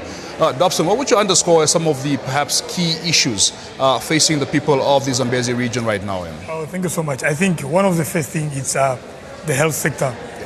We don't want to have a situation whereby sick people are referred to another hospital, especially the furthest. Referral can be done within a well-recommended distance. Yeah. But not critical person, you're on the oxygen, you're fighting for your life, you go 500 kilometers, 1,000 kilometers, it's unacceptable. Because this time where we are 34 years of independence, equipment-wise, Namibia should be far. Because we have good relationship with Cubans. Cubans are good in medical. We have a good relationship with China. Chinese are good in medical. We have a good relationship with Russians. Russians are good in medical. We have a good relationship also with the United States because it's funding most of the programs of HIV and AIDS. Now, there's a possibility of Zambezi being even high in HIV rates, status because of the proximity, of the area where we are, given the countries that are surrounding. Now, the health sector, that's what I'll target to be the first thing that should be put into place, whereby we should have helicopters, we should have a state hospital. We should an intermediate hospital. Yes, definitely. Yeah. Now, what we do with an advanced hospital is that we can also absorb sick people from neighboring countries. From Botswana, from Zimbabwe, from Zambia. You see, looking at SADC, you see, when it comes to politics, it's not just our own concern, but we are trying to help other countries. We are very fortunate enough to have less, number of people in terms of population-wise. Zimbabwe is sitting with 16 to 18 million. Zambia in the same range. South Africa, 50, 60 million. So now a little over 3 million, yet we're struggling to meet those needs. Definitely. So if you look at that, they might have a jump also when it comes to patients level, in terms of if there's any form of sickness that they're suffering. Now you need to have the nearest hospital somewhere, within the SADC that can still also perform the similar exercises. Now then the second one is infrastructure development in general. That is both in all government sectors. We need proper infrastructures to be developed here based on constituencies. Is this the capital town of the region? But now we are looking at constituencies. You see, that's what we need to look at. We need to further decentralize and focus on a constituency level. Yeah. Definitely. Yeah. So that you can see that services goes closer to the people. That is when we talk about road networks, telecommunication networks, when we talk of government offices, through the Ministry of Agriculture, Ministry of Tourism, Information. There's quite a lot that you can do because that is how we are classified and that's how services are also demanded. Then the third one is agriculture. That's what I also look at. I want to see improvement to see that, okay, we are bread and basket of Namibia. It was spoken prior to independence still. We see our veterans are even talking about it now. They were also having such a dream. Even one of the campaigners, the Vice President of Namibia, she mentioned the similar sentiment to say like, Zambezi region is the bed and breakfast. Sorry, bread and basket. Bread basket. Not the bed and breakfast. Yes. Yeah. Now she's also talking like previously it was also like that. You see, because we have the oldest farm here, which is Katima Farm, which was inherited by FNDC now to NDC. We entered the Ministry of Agriculture. So that was one of the ministries that showed potential in the thriving of green scheme. Yeah. So this is an area which we really want to see government paying attention. Then in that sense, it's not just through green schemes, but we look at the veterinary services. You see, we have a very poor security cluster on the Zambezi, all along the border of the northern Namibia. 4 countries. Yes, you see, and we are trying to open the red line, but we are not prepared in the northern regions. So what I want to see the incoming government, all the continuity of the current governance, is that the agricultural sector must be given attention, not only in crop production, but in the movement of livestock, so that you can cut down the distribution of diseases or sicknesses and all those stuff. If it's not done in such a way, then we should have strong, biosecurity, entry points. Yes. Like Morolwane should be advanced, whereby you can have good, proper X-rays. Don't have to jump out of the car. You're passing through the X-ray, they'll just detect everything, just like at the airport. We should have something maybe at Divundu, so more advanced. We use it more for interception or security purposes. And the last one that I also want to see to it is that the Home Affairs Ministry, and we are very lucky that they are building the infrastructure. Exactly. But what you look at it is that we have more incoming foreigners from the DRC, Burundi, and many other countries in conflict. Countries, yeah. Mozambique, Malawi. But now, so for people to have an office in Windhoek, whereby when a foreigner comes it's in... an administrative nightmare. Yeah. It's not fair. It's not fair because these people, they are coming in being sick. They are coming in different situations. Yeah. So now we need to have a proper Home Affairs, Safety and Security office to be based here. Either to be second from the one that is built in Windhoek, so that you can see to it like even the deputy minister can sit in this region for a couple of Mondays, 1 or 2. You see, politicians should feel free to be anywhere in Namibia, Absolutely. Even to work anywhere in Namibia. Yeah. You see, like the coverage that we are doing today, I also used to have a dream like, no, why can't broadcasting of TV remain permanently in all certain, Yes. 13 Give us the money and we'll do it, my brother. Give us the money and we'll do it. TV is unfortunately very expensive. Stanley, you represent the My Voice in Society organization. You're the public relations officer. Tell us a bit about the organization, but also what you're hearing from the community on the community level, what the needs are and what you'd like to see from the new administration. Thank you so much. My Voice in Society is an organization that is youth-led, and we focus on, we have a manifesto. So we are governed by a manifesto, which is a constitutional document that is derived from the Constitution of Namibia. So we are a non-governmental organization that focuses on education. We also focus on disseminating and allowing youth to have opportunities. So we would link youth to employment opportunities as well as study opportunities, disseminating information to them.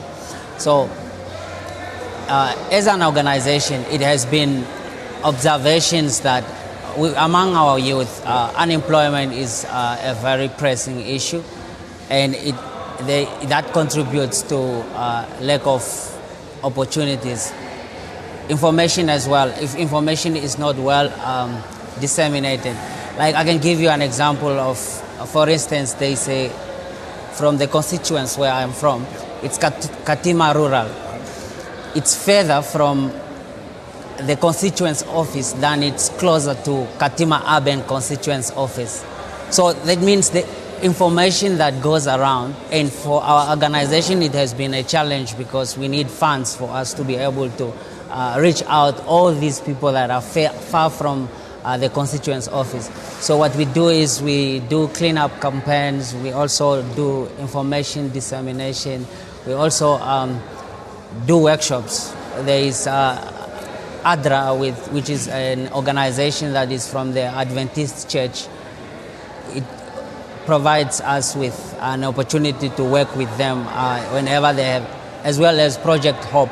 So we are working with other non-governmental organizations.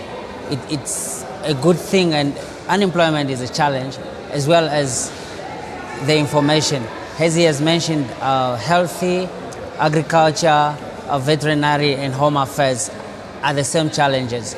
So from the youth organization findings, what we have come out to find out is poverty is also a problem. Due to the fact that we don't have good hospitals, people are getting infected, and they are far from services to say. So we need information for all our people, especially the youth. So platforms such as, we use platforms such as social media to disseminate any other information. Like this one for the elections, we really made sure that all our activist platforms, online platforms are well engaging, and we shouldn't be biased. So youth, the other thing when it comes to information is there's more misinformation than the real information. So they don't really have the correct information, so they need to really verify their sources, of course. And how was that experience, and did it reflect your efforts coupled with that of the ECN as far as voter education is concerned? Did it reflect at the polling stations? Are you satisfied with the young people turning up at the polls here? I am very satisfied, and I'm very impressed with the youth that are in Katima Rural. They really showed the eagerness, as my colleague here just said. They were there even when it was raining. And these people are the people I know from heart, that they wouldn't stay for something like that would take longer. So people were there, they were free, and the good thing is there was no kind of, they understand that your vote is your secret and it's your right. So there wasn't that thing of forcing others or speaking about political parties while on the vicinity of the election post. So it was really something that I applaud our youth for, and I really want to urge every youth out there to be connected. Let us always listen to platforms where we can get the correct kind of information and not be misinformed. Yes. Yes. Very important indeed. Rasboom, what are the people saying on the ground? What are the needs of the people that you can underscore some of the more immediate needs that need to be addressed here? Come again? Yeah, what are the needs of the people? What are you hearing on the ground as far as the needs of the people here in the Zambezi region, here in Katima Muliloya? Yeah, there are a lot. You see, talking about them, it can take us 3 months narrating. But the most fundamental one is poverty. Yeah. The statistic shows that the Zambezi region, it's the second poorest region in the whole country. It was before the proclamation of Kavango, before they divided Kavango. So we were the second poorest region in the country. And the reason is a lot of people, they are not working, most especially the youth, unemployment. And this is the cause. So we have realized that to tackle this situation, it needs a radical approach. You see, Zambezi region, it needs to be industrialized. Industries, they are the things which bring urbanizations. You see, as Kuala has said, that this is the breadbasket. Here we have river waters, we have underground water, we have got good rainfall. That means everything can be produced and can germinate even here in the Zambezi region. Even you, if I plant here, I plant you here, you will germinate. Every seed that you plant in the Zambezi region will germinate. So all what we need is production. And when we produce more, then we have to have manufacturing plants that processes what we produce. Then that will bring what? Employment to the youth. Then it will alleviate poverty.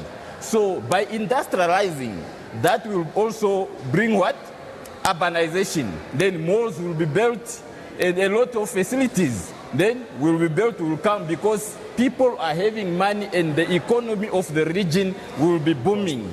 So poverty, it's a most enemy. That as the biggest yes, it's enemy. a most enemy of the region by the time. But otherwise, there are a lot of complaints. We can't put them here because it will take us time. Very much indeed. Yeah, as long poverty is tackled, then people will be sorted. I've always been fascinated about why the Zambezi region is not the breadbasket of Namibia. As you rightfully mentioned it, we have all the resources here, good rainfall, good land, flowing rivers, perennial rivers throughout the year. Where have we gone wrong in as far as really bringing the agriculture sector of the Zambezi region up to the fore? I mean, we're trying with the Kalimbeza rice project. That seems to be struggling as well. What do you think are the reasons why Zambezi is not where it should be agriculture-wise here? Yeah, it's the focus of the politicians. You see, as you see from 1990, Namibia, our government is not focusing much in agriculture. It is focusing much in something else. Even the budget which goes to agriculture is not enough to develop agriculture infrastructures. Yeah. But now, the other problem is there are certain individual farmers who can try to do their best. But now, market is limited. You cannot even take your mango to go across Kongola checkpoints there. You'll be harassed by the police. They will take your mango, throw it out, and so on. So all these things discourage the residents of the region and the youth to focus much in agriculture because market, it is also a challenge. Yes. Indeed. Dobson, you're also touching on agriculture early on. Do you agree with the sentiments there from Rasboom? Yeah, I think I'll speak more of as an advisor. Yeah. He spoke what his experience. Yes. But I'll give you a very strong perspective into the agricultural sector. You see, the Zambezi region have no green scheme. Now, which means that it's not only the government that should play a major role in the green scheme management or operation. Yeah. You see, all the green schemes that are in Kavango region today, they are private, farmers, crop, that are there. Yes. Now, you see, why I mention this is because if there was green scheme and they are redundant or they're not utilized, then individual can be using them. Yeah. So this is what is happening in Titunda, in the Ruakana areas there. You'll find like the people that are, producing, they are producing under a subsidy from the government, whereby they get a portion, 1 hectare, 2 hectare, 4 hectare, or 5 hectares, and they get loans from Agribank. So Agribank is secured like they are farming in a good collateral area, whereby the finances can still be returned, SAP. Now, if you look at the southern part of Namibia, again, in the Karas region, you'll find that there are grapes that are being farmed there. Yes. Now, it means that NIDA is also playing a major role that side. And individuals are given concession also into the agricultural sector. Now, I'm giving this, analysis or what is happening around the country, which is not happening here. Now, if there could be a setup of such type of infrastructure, you could see people here also getting loans, that are approved based on the security of the area that they are going to practice on. So at the moment, we only have, 2 serviced areas. That is Katima Farm, but it was vandalized. And number 2, it's, Kalimbeza Rice Project. They were all in good state, but they were started to be vandalized. Now you don't know what is the problem or what went wrong. It's not by the public, because it's under the management of the government. But why is it vandalized? Because government, they have access to security. Government, they have access to any form of protection against its properties. Absolutely. You see, because if an individual enters a government property and vandalizes it, that is not a problem of a person that went in. It's a problem from the manager. Now, so in agriculture, if you can talk much, there is less attention to this region because we have a good soil that you can till, which you don't need to have much machinery workload. Unlike if you plant or plow anywhere else, if you're using a tractor. Then number 2, the foliage, all the vegetation. We have abundance and different types of vegetations, whereby you can even harvest the grass for grazing and export to the other regions of the country. Though we have some challenges with FMD, but it's controllable. Now, when it comes to livestock, you can't go out with a livestock from the Zambezi region, either to Kavango. And this is what, it's also a challenge, like, the northern regions, they are all of the northern red line. How come they are not trading to one another? So if you look at this, it's not really a problem of individuals. It's people who don't understand the law or the policies within the Ministry of Agriculture. How should you integrate business between, between the regions? So it's becoming very, too late to attain or to achieve that because of personal mindset. I don't know whether maybe they have absorbed or inherited the laws of apartheid or what. Because if you look at it from independence, Namibia was supposed to be one in everything. Whether it's in trade, it's just the same. Just like the same way that you can travel from here to Windhoek or anywhere else, you are not questioned by anything. That's how business-wise it should have been done. And you know what, the Shishi and the listeners and the viewers, is that agriculture and products, they vary in value. The same kettle that is in the Zambezi does not sell the same price of a kettle that is in Ochivarongo. But the weight is the same. The value is the same. The quality is the same. Quality is the same. Sometimes this one here, it can be even better because they munch on much of natural grasses and natural vegetations. Now, the only challenge that we are facing here in our region is that, that disturbs agriculture, is that we don't have proper security across the border because Zambia has more population. 18 million to 100 and something, people of the Zambezi from the 3 million. You see, like we have more pressure. Now, what needs to be done is that if we need to have our products circulating in our region, we need to have a very strong measure to stop incoming illegal. Especially illegal. Yeah, illegal. Yes. Incoming illegal. And even legal. You see, because you can't have a Namibia agronomic board officer or Namibia agricultural ministry officer at the border that allows a foreign product, even if it's legal, it cannot come if we have already in the country. You cannot. Under the right circumstances, we shouldn't import any of these products you that we already have here. You can only import if it's not there. But it's not like that. Here in the Zambezi region, eggs, maize, whatever, it's coming in. It is because of the director of the Ministry of Agriculture in this region, not by the minister. Because if you feed the minister the right information, the minister will back you up and support you and say, okay, no, we are putting more security so that thing can be stopped. Because it allows also the commodities or other products from other regions to also come into. Now, the only challenging matter again in agriculture that I want to emphasize is that why do you allow the beef from Ochivarongo, from Grootfontein to enter the region when we have cattle here? You see, there I'm going to be very political still, and I'm going to defend the region because if there are cattle here, let the cattle of the region go on a legal market and be consumed by the people. Simple as such. We've made certain inroads, I know. We've set up an abattoir here. I know at some point as well, correct me if I'm wrong, I believe that some of the beef comes from here as well, beef that's currently being exported to the DRC. Yes. But obviously that can be amplified. We have an abattoir. One of the good facility, of livestock slaughter, it's in the Zambezi region, and it's working even up to now. Zamco, one of the private, company owned by the farmers, livestock farmers, it's in partnership trying to bring in the livestock too. You see, in this issue, what you must look at is that when it comes to livestock, especially the cattle, beef is becoming a very lucrative product, and it's having a bigger market, and it's highly consumed. So what is happening is that if it's having a high market, it means that we have to have a good ground of production. I'll give you two examples which Namibia today will understand. One example is the dairy location in Katima Mulilo town, and piggery, it's an old name. These names are deriving from the agricultural activity that took place before independence. Dairy, there was milk, produced in Caprivi before. There was milk here. That's why that location was named Dairy. There was piggery because there was large white farmed here, pigs. Pig farm. Yeah, pig farm here. So even poultry was done in the Caprivi. Even maize, it was done in the Caprivi. So what was happening is that the data was not reported through Southwest Africa. It was reported through South Africa, Pretoria and Joburg. So those people, they have more information of this region, its potential in wildlife and in agricultural sector. Now, so what is happening is that the agriculture is neglected by something that you can never know what really is happening.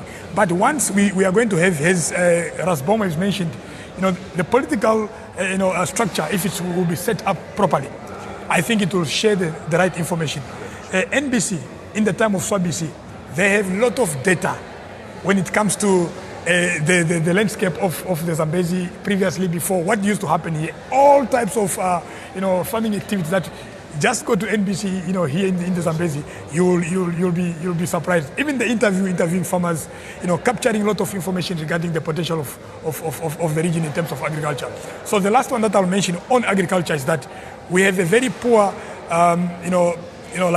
link to international, markets. That is in the airport, level or industry. I don't know why we cannot have an airport, international recognized airport in the Zambezi region. I can't understand. And that one is not a government, it's a mindset.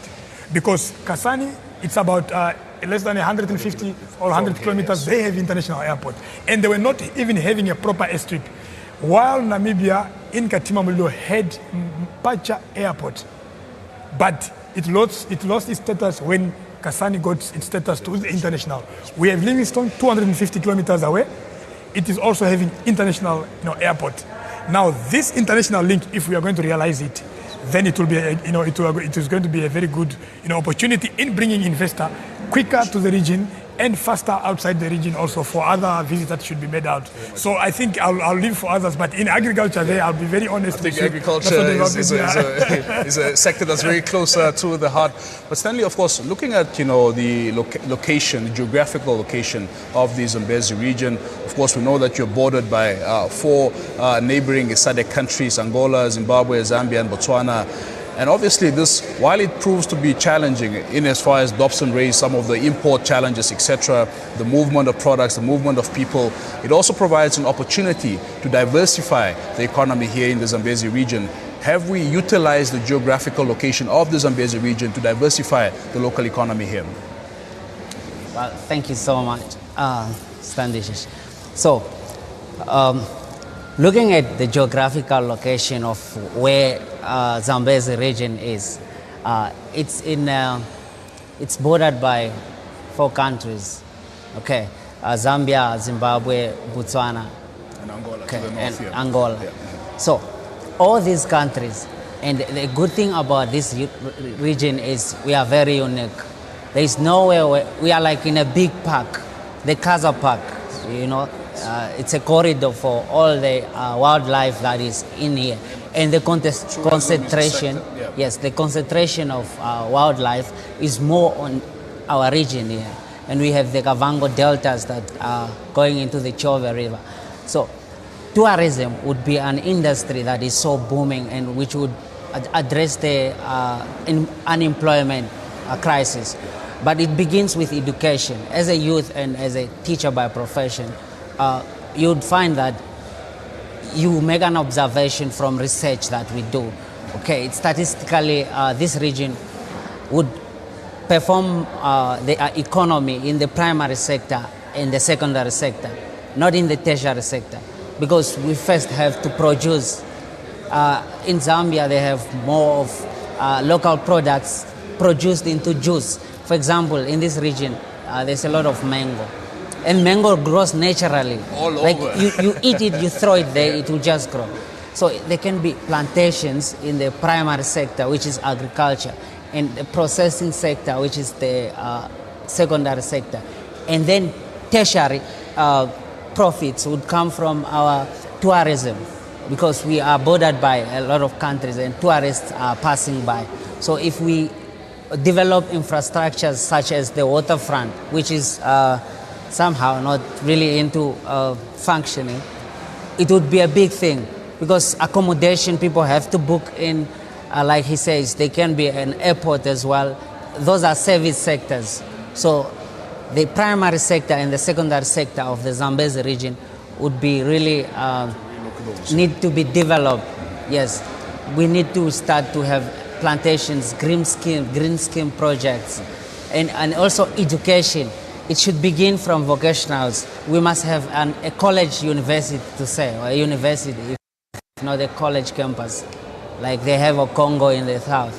So specifically in the agricultural sector, the primary sector, with the production, the economic production sectors.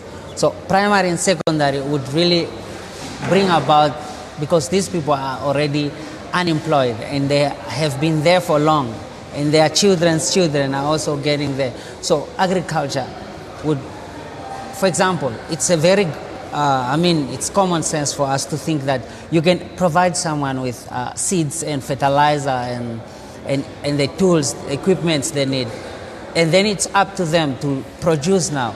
But we are not provided with the production, the three production capital, like what is needed for. You need land, you need water, and you need capital. So all those production indicators, they have to be provided to them. And in the primary sector, it's not much, because all you need to provide is seeds, land, and then fertilizer. Group them into, like the youth I've been talking to, and they have these solutions that are really practical. Instead of giving individual projects, it would be good to say, come in groups, a group of 20 youth with their signatures and their cover letters that shows how enthusiastic they are into doing it. And there are a lot of people that are willing to come together and do that. So the agriculture sector, the processing sector, which is the secondary sector, they need to really build infrastructures that will allow production. Factories, yes, of course. We had Vita Juice, but now we really need more of those. Absolutely. Rasboom, how do we capitalize on the geographical location of the Zambezi region, considering how key it is as an entry point as well for many countries? I mean, you have trucks coming as far as from the DRC, etc., looking at the neighboring countries. How do we diversify the economy of the Zambezi region? Yeah, geographically, Zambezi region, we are on point. Even when you look at the Winela border, it is some of the border posts in Namibia that makes a lot of money monthly, almost 38 million every month, which means people are moving from country to country. And now countries like Zambia and Botswana, Zimbabwe, you see, they need to use our Walvis Bay harbor. So that's why you see the transportation it is too much. Then, to my opinion, I think it could be better if local people could be given an opportunity so that those trucks from DRC and Zambia, when they pick some raw materials there, copper and so on, when they bring it, then they must just bring it here at the border, so that local people must pick those cargoes here to Walvis Bay.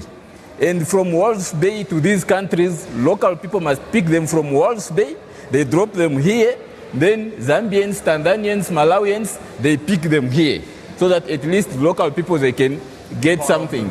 Now you will see that these foreign trucks, foreign companies, they pick goods from these countries, taking them direct to Walvis Bay. They are even damaging our roads, while the local ones, they are benefiting nothing. So it was better to be strategic. Yes. Of course, we are running out of time, but just in conclusion, what are your expectations and what lessons from the previous administrations should guide the new government in addressing the unique challenges of the Zambezi region? What piece of advice can you give to the new government here? Yeah, for now, Namibians are expecting nothing about change, because you see, Namibia, we have reached the point of no return. And to turn this around, it needs a radical approach, whereby if you look in our leaders, we don't have such kind of capability. But my advice to whoever comes in power is to make sure that they approach things radically, because that's what we all need now.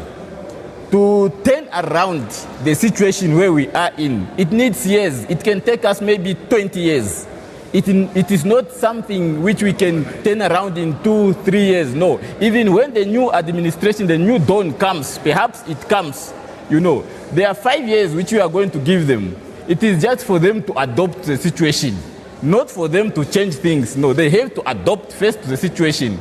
So if the government will retain power, then they have to get a radical approach, not that one of the usual one. No, it will take us time. Thank you. Your expectations and, of course, how the new government can address the unique challenges here in the Zambezi region. Well, so far, the results, the preliminary ones, would indicate for me that there's still going to be the current government into power. That is yet to be determined. Oh yes, of course, speaking under, because it's still ongoing. So whichever case, because I'm speaking from the preliminary results so far. So there's also a bit of political parties really catching up, and like in the 40-something percentage, they would. My expectation would be that they need to be changed, because in as now, there are people that are coming into turning 18 every year. So the unemployment and also the gap that we are living, we will have an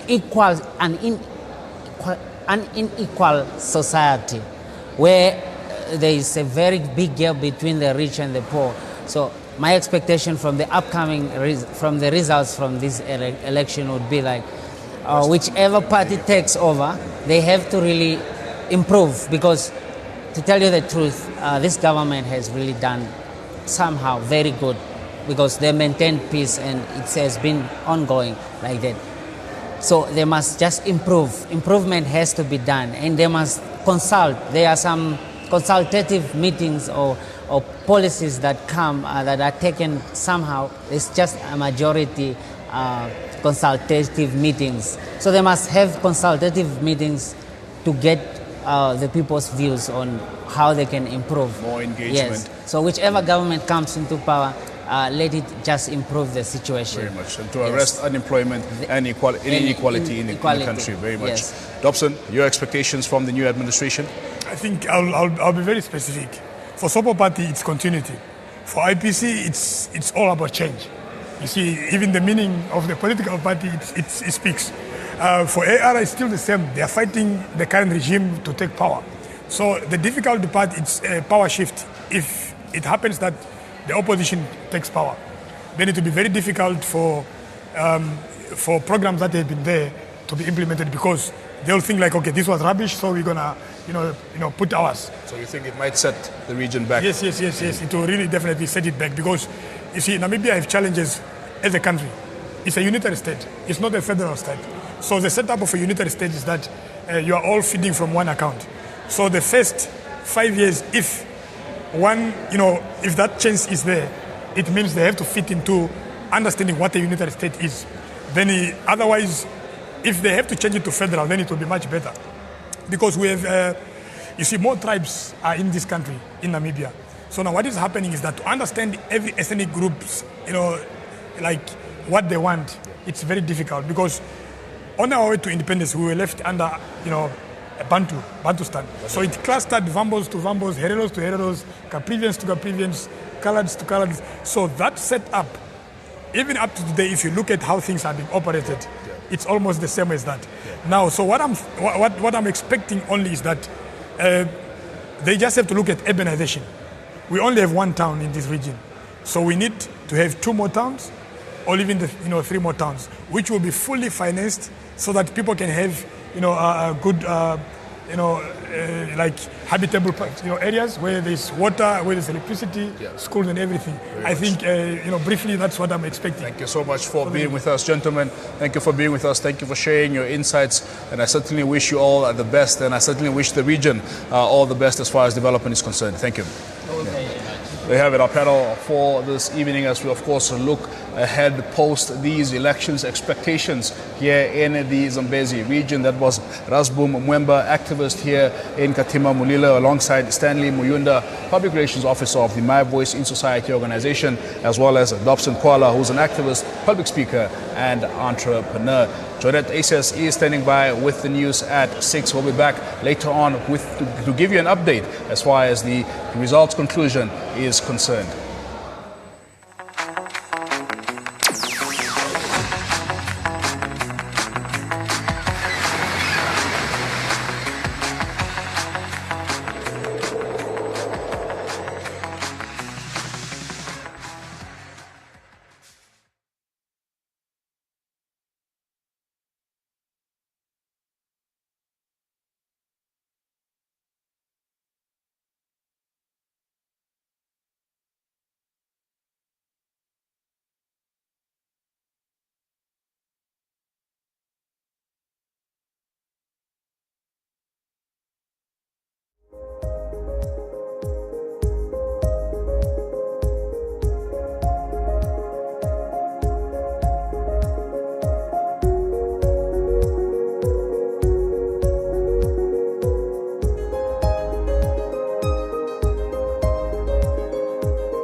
Welcome back. Very big thanks to Ndishishi and the rest of the crew in the Zambezi region for that very interesting and insightful panel discussion. We will now cross back over to the ECN headquarters where Denver Kisting is on standby.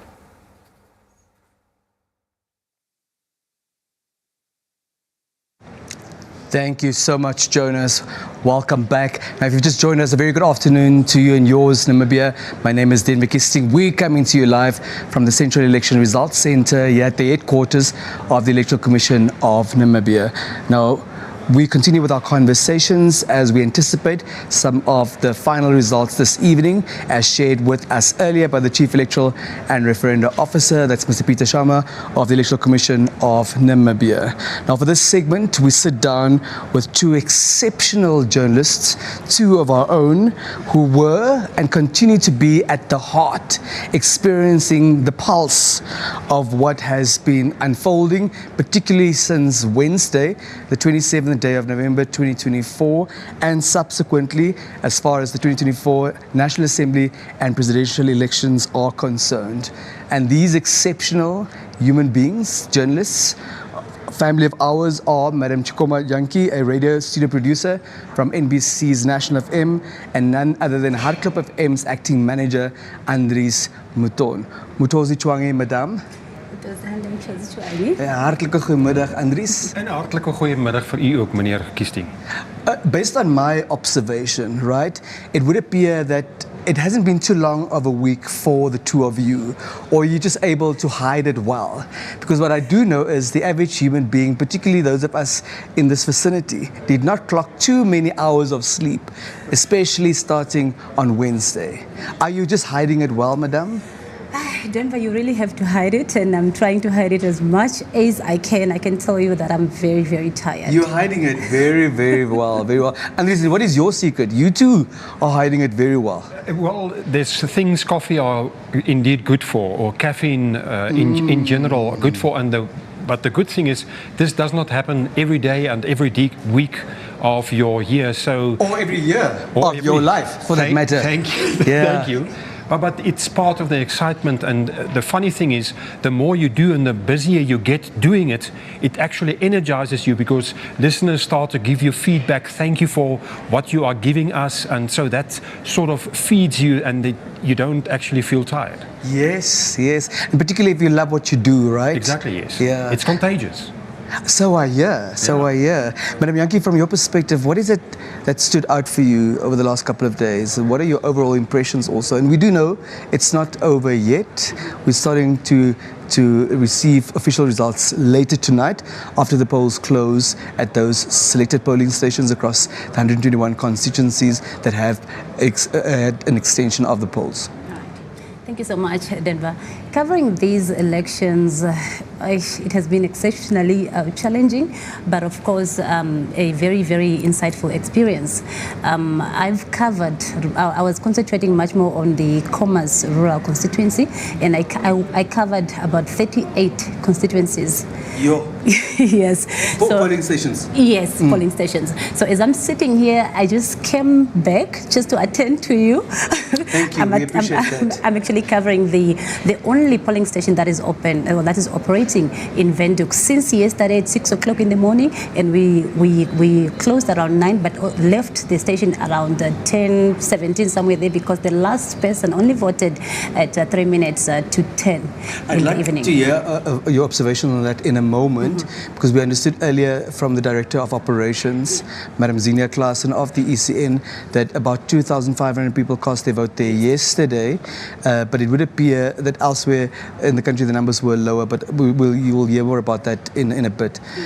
Andries, what has your overall impression been of these elections? I'm incredibly proud of the team I work with at Hartklop FM, and between the producers that was actually going around from polling station to polling station, I don't think there was one polling station inside the Windhoek city that we did not cover, and through our listeners we covered a lot of the polling stations throughout the country, with them sending us voice messages or sending us SMSs or phoning us in the studio, giving us updates. And for me that is a testament to the value listeners place on the NBC as a medium. And even I also visited, not 38 polling stations like Shikoma, but I also visited some polling stations. And for me, it was incredible how powerful the NBC and how respected the NBC brand is by people. I mean, I went to a polling station that was at that time 45 minutes late in opening. And the moment they saw me coming, they said, please go and talk to the people, let them open. Why are they not open? And I walked to the front of the queue and they saw it was NBC and they said, okay, this is why we're not opening, and they spoke to us immediately. So for me, it's a testament to a very loyal listener, a loyal viewer, which you would know more. So for that, I'm extremely grateful. Yes, yes. Madam, so what was your experience like at the Transnamib Hall yesterday and thus far today? Around between 6 and 7 in the morning yesterday, we met about 70 to 8 people on estimation in the queues. But from 7 onwards, maybe say from 7 to 8, 9, somewhere there, the queue extremely, it was, hey, I've never seen something like that happening. It went up so very, very fast, and that led to the ECN now to increase the booth and also, you know, call on manpower, because when they started, they only had about 2 booths and just a number of officers in the polling station. About 11 o'clock, because of the influx of people, now they were now forced, eager to cast their votes. Now they were forced now to increase their booths to 6. Then around 2 o'clock, they had to increase the booths again up to 8. That's an important point. We've spoken to analysts during the course of this week who've shared with us, even if you increase the booths from a booth to 2 booths, it makes a significant difference. Yes, it does. Because the maths is the following.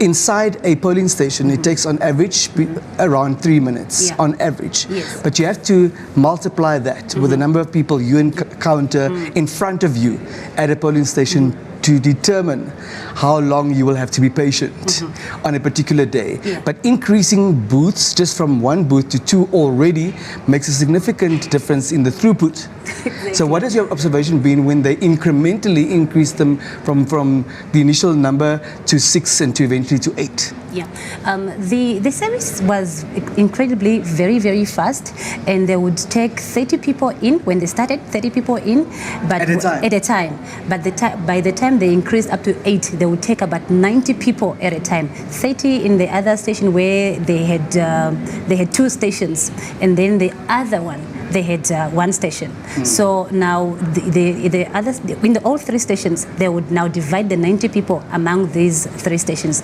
That made them now have, each station would have 30 people.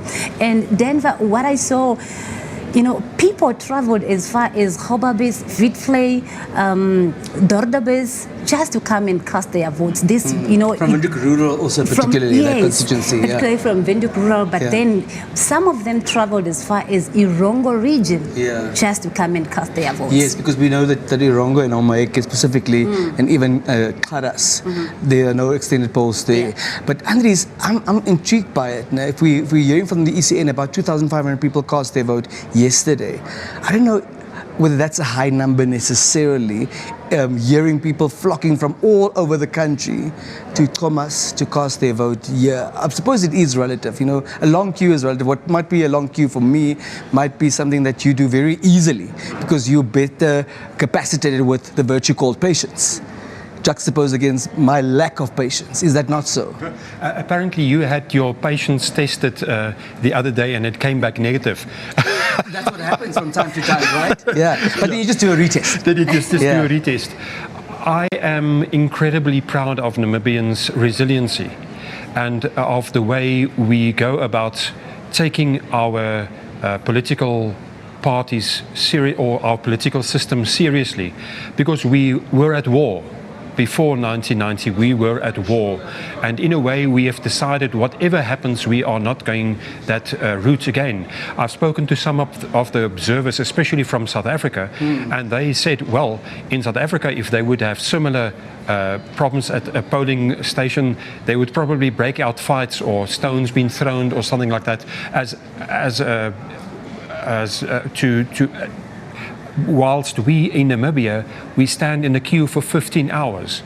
But we also, as a media and public broadcaster, then have to keep the ECN accountable, because in a way they are not taking us Namibians seriously, because we have to stand 15 hours in the sun to go and vote. And we can ask the question, is our democracy not worth more than that? Because some or other stage there are voters that's going to say, no, we don't want to vote anymore. And that's some of the concerns we heard from voters standing in the queues when we were standing with them, having interviews. They were getting frustrated, but the frustration was less than their sense of duty to actually go and vote.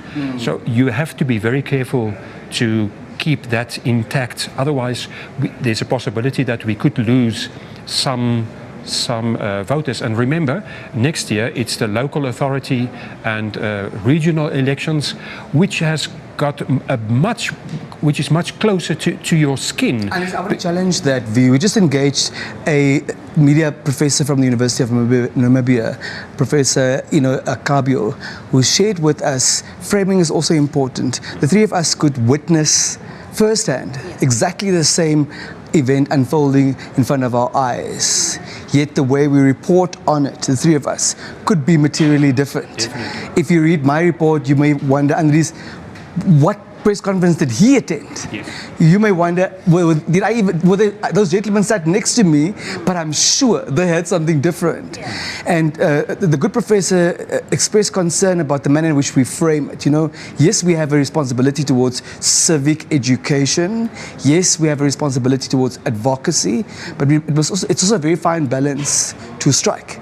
And holding the powers that be, holding authorities accountable, exactly. Yet keep our role and our ethics intact. What would you say to that? I would say that the media is part of keeping people in power accountable for what we do. Because if it was not for the media, something like, for example, Fishrot would not be on the table. We've got an important role to play in keeping corruption in check. We've got, in a way, we've got to say what our listeners or viewers. Please don't exclude my constituency, Andries. Do not discriminate against my constituency. I will definitely not do that. Fortunately, some of your viewers are also listeners of Hartklop and of National. Interchangeably. Exactly. Yeah, two things can be true at the same time. Exactly. They need not be mutually exclusive, right? Exactly. Yeah. So the role we have to play is also important, and as responsible journalists, we've got to keep ourselves intact. Absolutely. So that it does not happen that the three of us, that our reports of a specific event differs that much. Yes, it will differ because we look through it through different glasses, but there's one set of glasses that all three of us have at once, and that is journalism and ethics and standards. Yes, that's supposed to be part of journalism, prescribed as part of journalism. Although the two of you are the only ones wearing glasses at this moment. Exactly. Yeah, yes. I just want to point out a fact, because we are interested in facts, right, madam? Yes. I do not want to give away anyone's age. That would never be my intention, right? But I do want to ask both of you, in the event that you have covered previous elections, see why I said what I said earlier in terms of the disclaimer, the proviso. I don't want to give away your age. But if you did, how does that experience, if indeed it exists, differ from the present experience? I mean, what is unprecedented in this constitutional democracy is this extension of the polls in the manner that we're witnessing now. Denver, I'm going to be very, very honest. Please. This is in terms of your age or in terms of your experience? Both. Okay, very well. Okay, this is my my second time covering elections. I covered the previous elections, and what I have seen so far happening in these elections I have never seen before. You know, several things can be changed in terms of the administration from the SEN, you know, the distribution of materials, a lot of things. They can actually work on a lot of things going forward to avoid what happened in this regard. You know, Namibia is one constituency. I've never seen us going, you know, to polls for 3 days, but also let's not rule out the fact that let's not get used to doing things, you know, in the same norm. Things happen, unprecedented, but then, yeah, certain things like those ones I've actually never seen, and I have never seen a huge turnout of numbers of youth, you know, going out to the polls. So what we did know before we went into these elections that about 900,000 of those registered to vote, of the 1.4 million in total, were people between the ages of 18 and 35 years old, right? But what we have seen, and that is voter apathy. So someone who registers to vote doesn't turn up to vote. So your observation is, and we are yet to see the final figures, right? That many of the young people who registered to vote, you have seen across 38 polling stations that you visited in person, did turn up. I can say, you know, I would give them 100%. What do you attribute that to? What would the reason be behind this this increased awareness around political matters? I'll give it credit to the media for, you know, the media really played a vital role in terms of informing the media as well as the ECN when they did their civic education around the country. You know, yes, thank you for that. Yeah, so they did very well in terms of you know, teaching, or rather, you know, I was taught several times. Yeah. So I spoke to a couple of first-time voters, you know, asking them, the first-time voter that I found at Finkenstein, I was, you know, around 4:30. This young man was already at the polling station. He didn't wake his parents up. He had to leave by himself. And I asked him, what necessitated this? And he's like, no, I attended several lectures, you know, with the ECN. I've been following the media and why it's important for me to vote. And that is why I decided, you know what, I'm going to leave my parents. I'll go vote.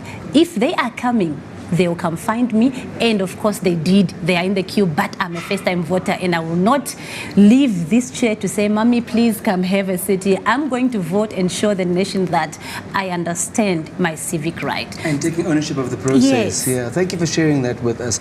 Annelies, I too don't want to give your age away, and you have the benefit of a cap to hide the use of your hair. But my beard does not hide that. Yeah, it's about the balance, right? Yes. Yeah. Well, what has your experience been? Yeah, this is my 7th election I'm covering as a journalist, and I was a month or 3 too young to vote for the elections in 1989 that we had. And coincidentally, then the voting period stretched over 5 days.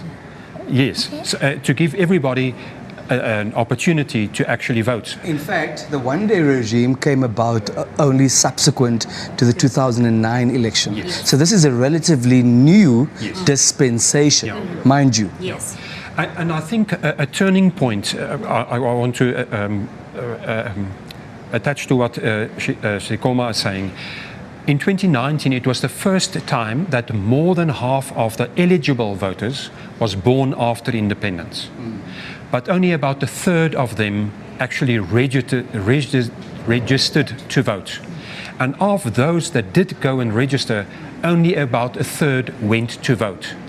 And I think the youth, people being younger than 35, actually realized only 15% of the politicians that was voted into power represented them, because only 15% of them went to vote.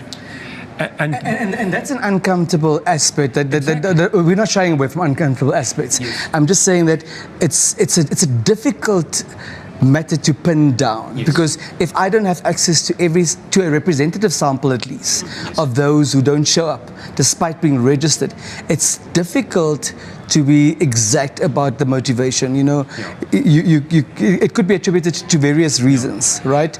There's a political commentator that said the youth thought that if they draw their cross on X or on some sort of social media, they actually voted.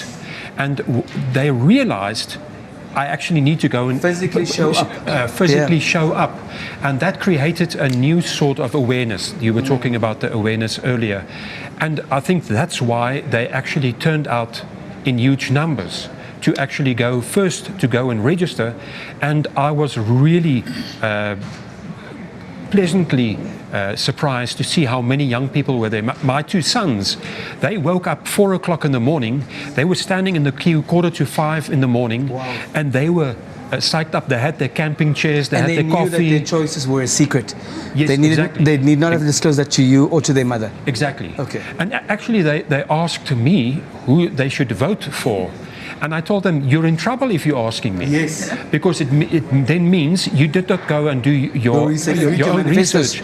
Exactly. And the other thing is Denver, especially for us that comes before independence, we tend to vote. Are you saying we are ancient? I'm not saying anything. Okay. But if you want to hear that, very well. Then you're welcome. We spoke about the lenses through which we view and hear things. Yes. Yeah. Oh. Yeah. And what happened is that what they had to go and do is actually go and read, actually go and think about it. And what was also a bit worrisome, I attended some panel discussions, and people in the audience actually wanted to know from the panelists, the experts, who they should vote for. And because we work in the media, people bombarded me with the question, who should I vote for? And the best answer was, and that was actually freeing, and I hope fully for those voters as well, go and do your research. Don't go into the whole democracy thing with the same hang-ups as us older generation. And I think the youth realized, they got this awareness, we could have this opportunity to actually go out and vote for something that we want to, whether it be existing parties or new parties. But it's in Afrikaans we say it's a skoon doek. It's a clean slate. Maar geheim, terzelfde. Yes, it's okay. And that's one of the slogans that really got me as a young person in the election at before independence, because the slogan was, there were two. Your secret, and the second one, I can vote for whoever I want. Thank you. Madam, it was always my sense that TV journalists have a lot to say, but it would appear that radio journalists really talk a lot. We've run out of time, can you believe it? Imagine. Yeah, what are your and you need to go back to Transnamib also after all, because we want to hear those reports. Your final thoughts at this juncture? Just perhaps a message to your colleagues, to the team, or a little bit of reflection. I'm so proud for my team. I'm proud for the whole radio. I'm proud for the entire NBC, actually. I'm proud for all other journalists out there who are putting out the message across, and I'm proud for all the young people that made sure they go put out their voices in the box. Lutumezi. Shangwe. Your brief final thoughts, please, Andries. One of our guests this past week was one of the people that was part of the so-called SABC 8. That was a watershed moment for journalism in hopefully even Southern Africa, where people were trying to be silenced. And they won that court case.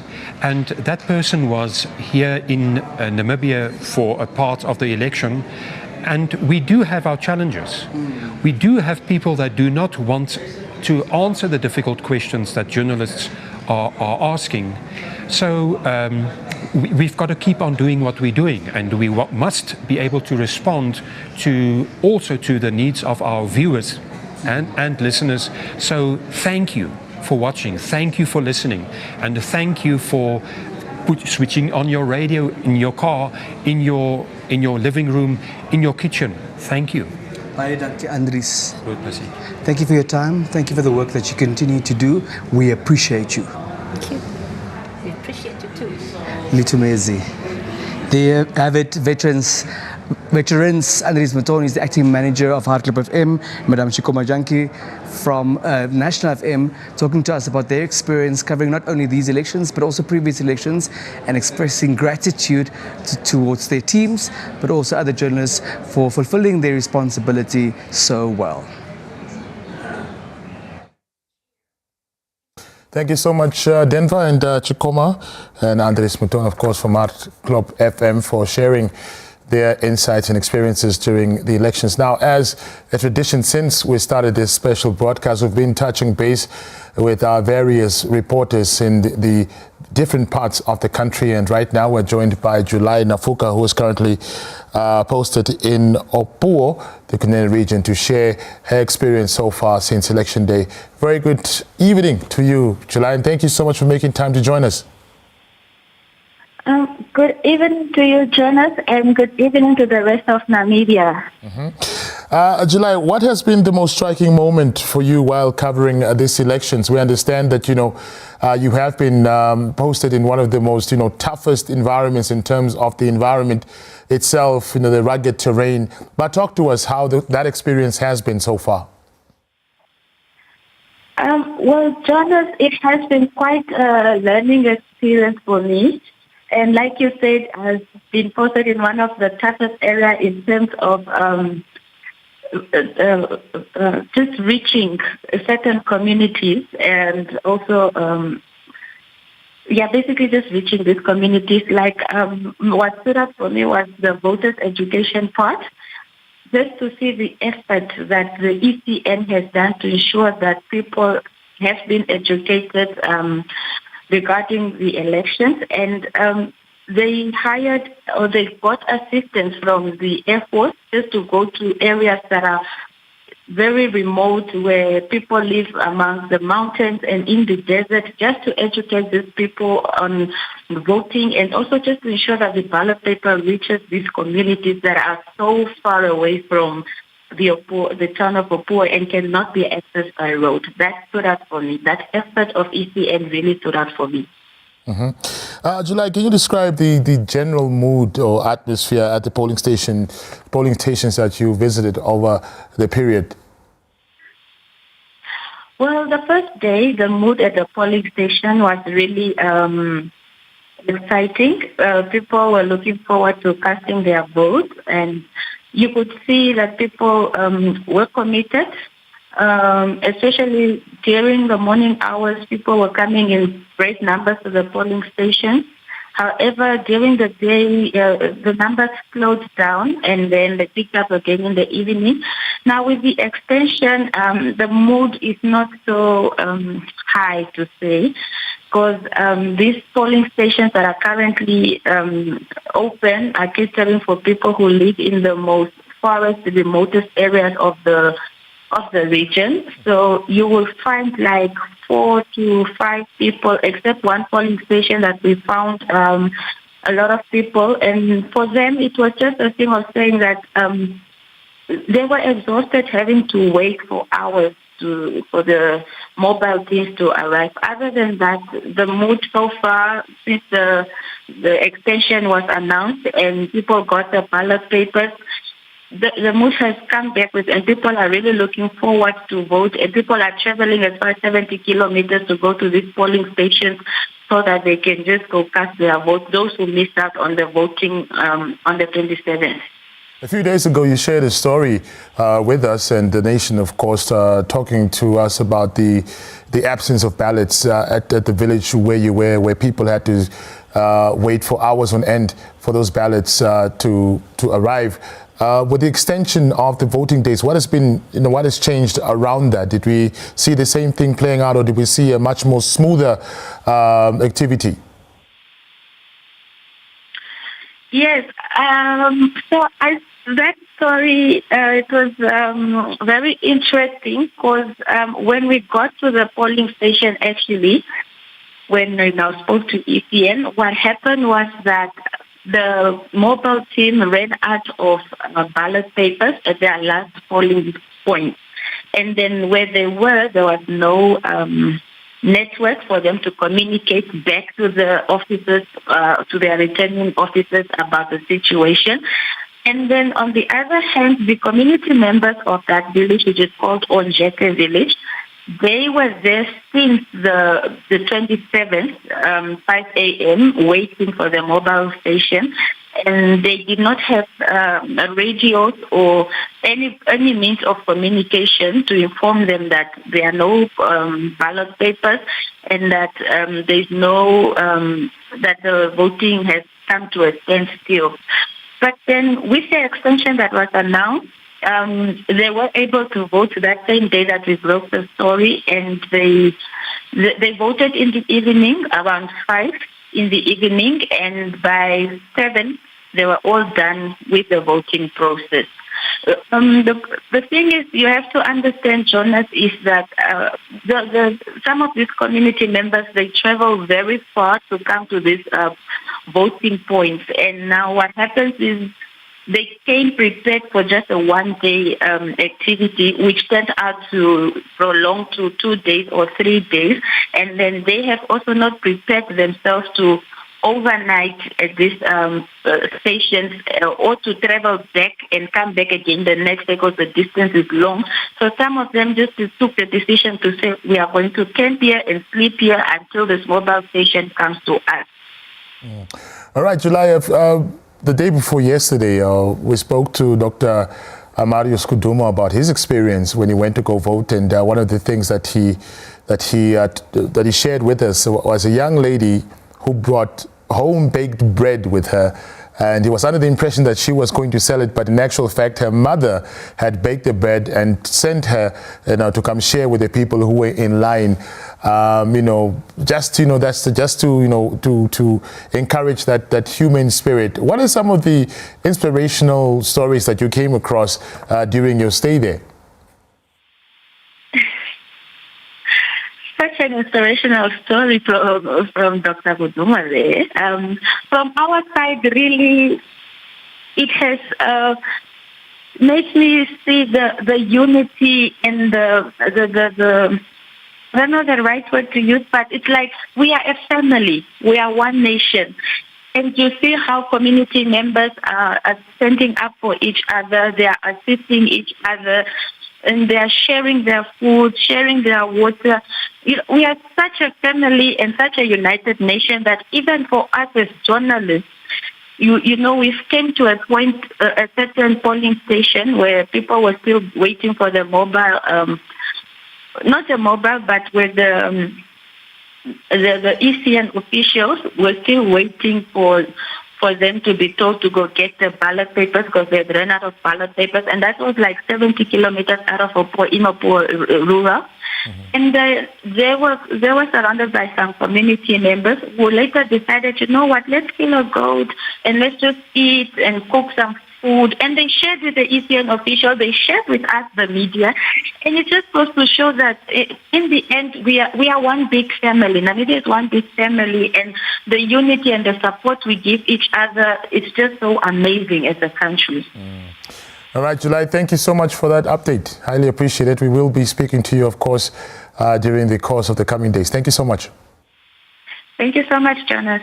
All right, that was July Nafuka, NBC reporter, posted in Opuo, and we will be speaking later on to some of our reporters as well who are posted in other parts of the country. Stay tuned.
Welcome back. We continue to connect with our various reporters scattered across the country, and we remain in the Kunene region, this time in Korigas, where Salima Henok is on standby. Very good evening to you, Salima.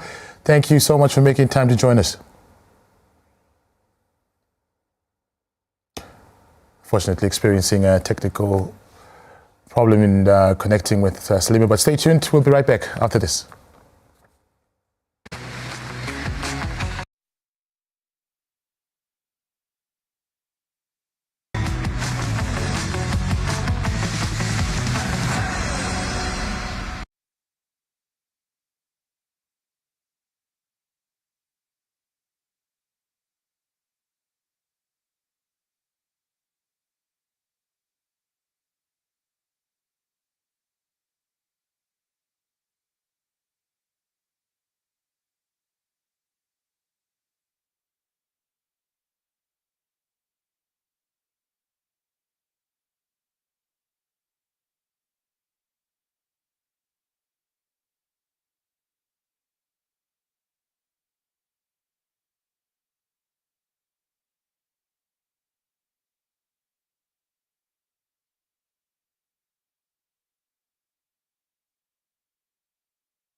I wish I could get this vendor.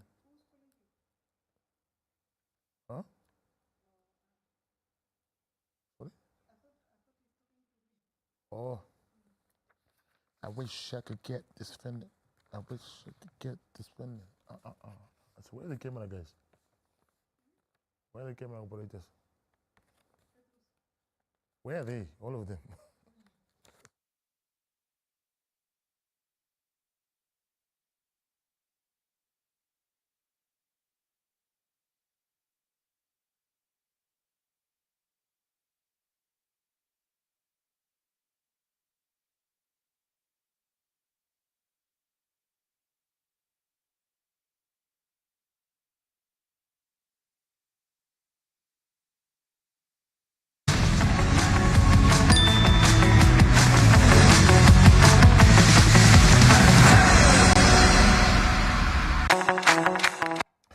Welcome back. We finally managed to connect with Salima Henok, who's currently posted in Korigas, also in the Kunene region. Very good evening to you, Salima.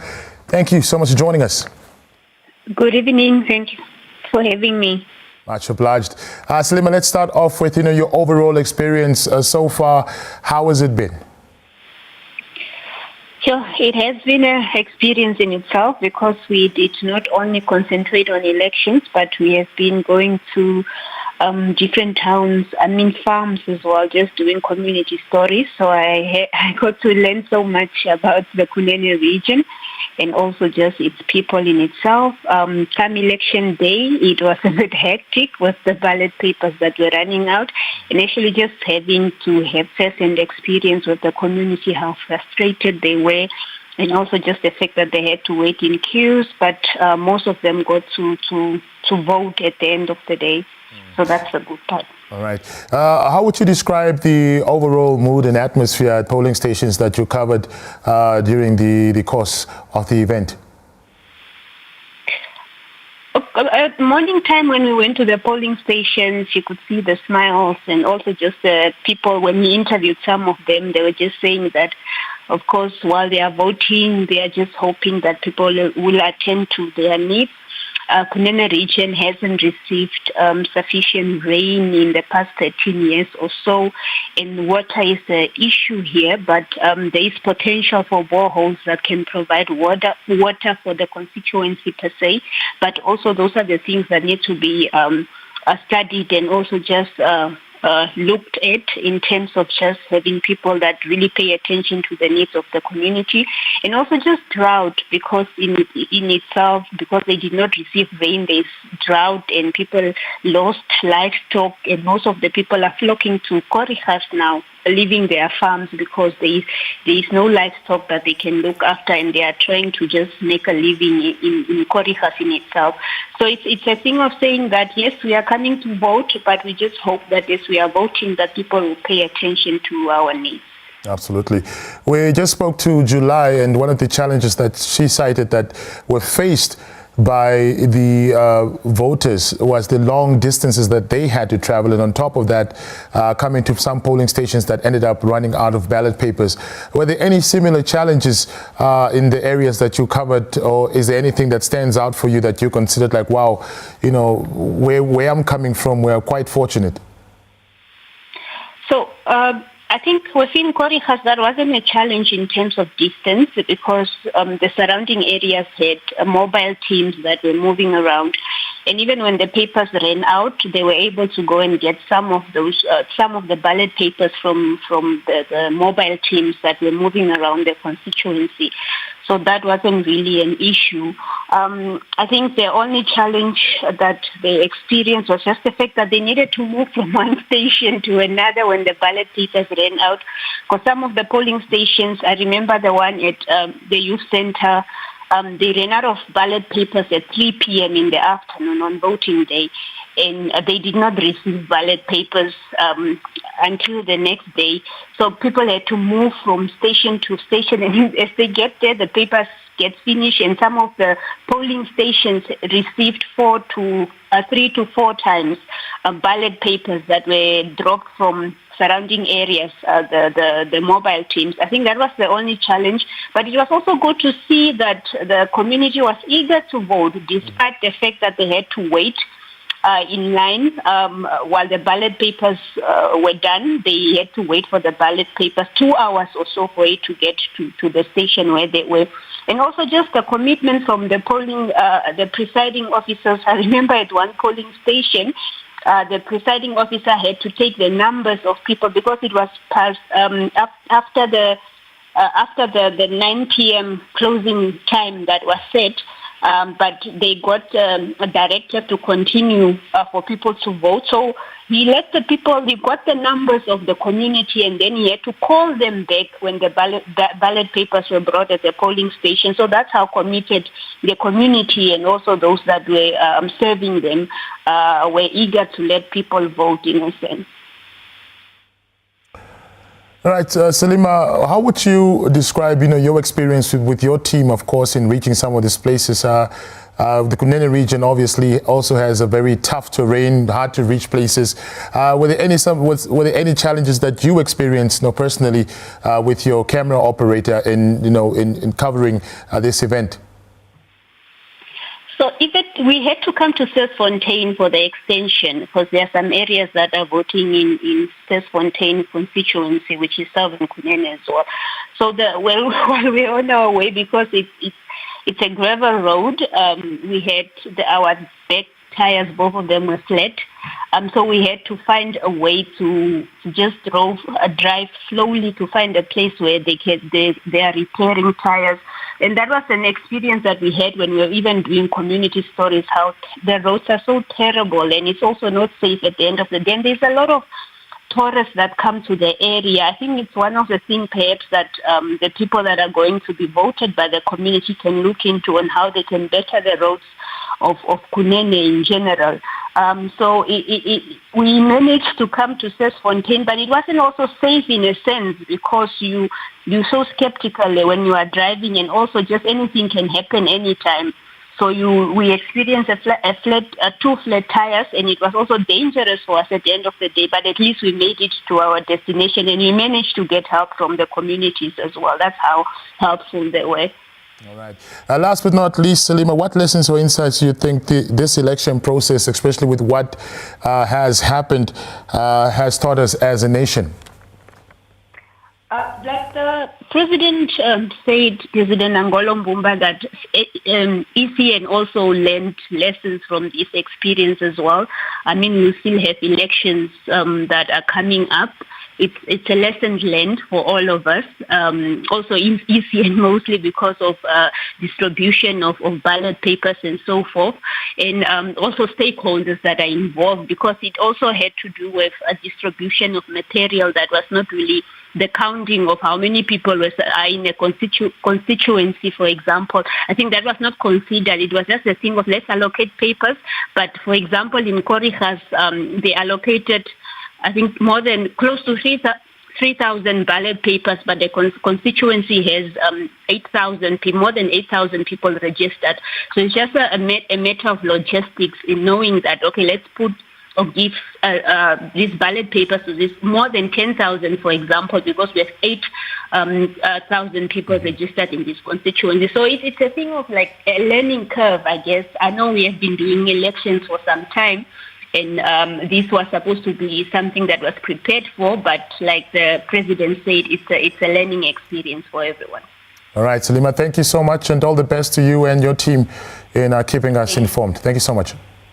Thank you, John. Much obliged. Salima Henok, posted in Korigas in the Kunene region, sharing her overall experience and the challenges that they faced while covering the elections there as well. We're now joined by Ndapanda Shuya, who finds herself in the Omboto constituency. A very good evening to you, Ndapanda. Thank you so much for joining us.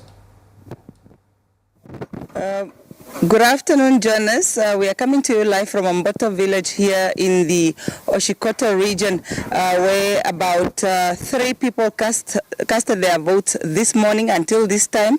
As you can see, just in the background, there's no one in the queue, meaning there was a very low voter turnout here during the second phase of the elections. Now, yesterday, only 29 voters cast their votes here at the same polling station. However, the teams remain ready to assist any Namibian or any eligible voter that hasn't voted and just want to make use of the opportunity granted by the country's president to come and cast their votes and contribute somehow to the country's future in terms of giving support to the political party of their choice to represent them in the governing of this country. Now I'm joined by Bertha Ndeuliatela. She's the presiding officer here, to just tell us about the nitty-gritties of this polling station in terms of where they started off on Wednesday, because it was a mobile team. She will just quickly brief us on what transpired. Bertha, tell us about your journey or your throughout this election process from Wednesday. Thank you for your opportunity. We started from Oshima, which is point 1. The turnout was very well, 100%, and we managed to finish the ballot paper at the first point. Then we borrowed the first ballot books, and again it got finished on point 2, which delay us to proceed to point 3 and point 4. That's the cost of our delay. That pushed us to this date, to the extension. Okay. Tell us, Bertha, I've covered the Oshikoto region throughout these elections, and I've seen that there was a change in terms of voter turnout. I witnessed a number, almost the same number of youth with the elderly in the morning, where we usually just expect to see the elderly in the queues. This time it was different in this region. Tell me about the mobile polling stations that you had. How was the voter turnout? What age groups turned out in numbers? Most of them are the seniors. The youth didn't show up very well. So, and we also asked the community members, then they were complaining of the distance. Even now, when we were given 2 days, they're still saying the Omboto is very far. That's why until now, as you can see in our queue, there's nobody this time. Because the distance is very far, I can tell. Perhaps what is your message to Namibians sitting at home and watching and probably did not have the opportunity to cast their votes during Wednesday? What is your message to them, maybe just so that they can make a turn at this polling station? As we can see, there is nobody in the queue as we speak. I'm still arguing, especially the youth, I'm still arguing the youth to come forward, to come cast their votes. We are still open until 21 hours in the evening. We are still waiting. Please come cast your votes. Also, Bertha, tell us, how soon will you start with the counting of your ballots this evening? How soon will you start with that process? And after that, what is going to happen? Officially, the poll will close at 21 hours. At least we'll get a 30-minute break for us to refresh our mind. From there, we will count. Once we finish with counting, we will post our result at our venue. Then we proceed to our correlation center to verify and audit the results. Then we upload them. Once it's approved by the regional and our IT here, then we are good to go. Bertha, as a youth yourself, I've cast my vote. Tell me, did you vote and why? I have voted also, as you can see my ink, and I have voted for the change. Yeah. All right. You don't need to say. Advising others, please cast your vote for the change. Has there been any perhaps delays with the arrival of ballots here during the 2 days for this specific polling station? Was there any challenges? For these 2 days, we were ready. It's only that people did not turn out. That's why they were even asking if the government could provide the transport to bring people from different centers to bring them here because of the distance, as I mentioned earlier. Thank you so much, Bertha. We'll talk to you again as we keep updating the nation just before polls close this evening. Now, Jonas, I could just walk you inside the polling station itself, where our colleagues here are just seated waiting for anyone that could maybe show up and just cast their ballots. As you can see, it's empty here. There's just the employees, the polling officials waiting for anybody that is able to just make their way here and cast their votes. As you can see, everything is in perfect shape, and 9 o'clock it is. From me, Ndapandashua, it's back to you in studio, Jonas.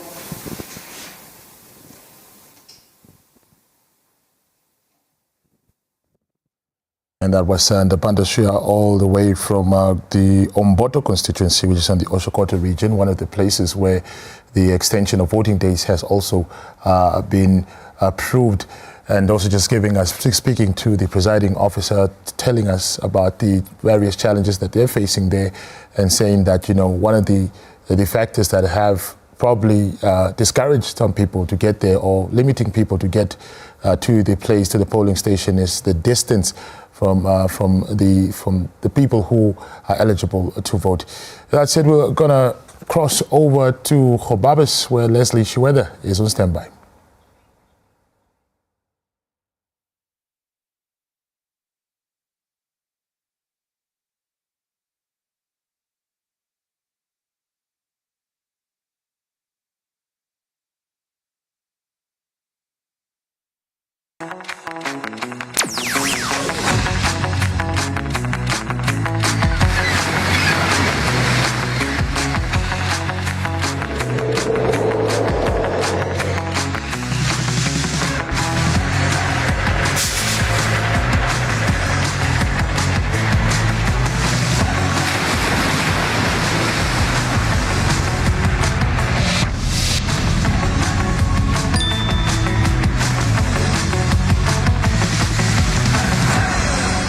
Welcome to Election Talk, the Omahake region leg, and we're here at the Khobabis Coalition Center. I'm Leslie Shiweda, and today I'm joined by my two colleagues that were out in the region, especially in the Oshinene constituency and the Eminence constituency, also doubling up there in the Kalahari constituency.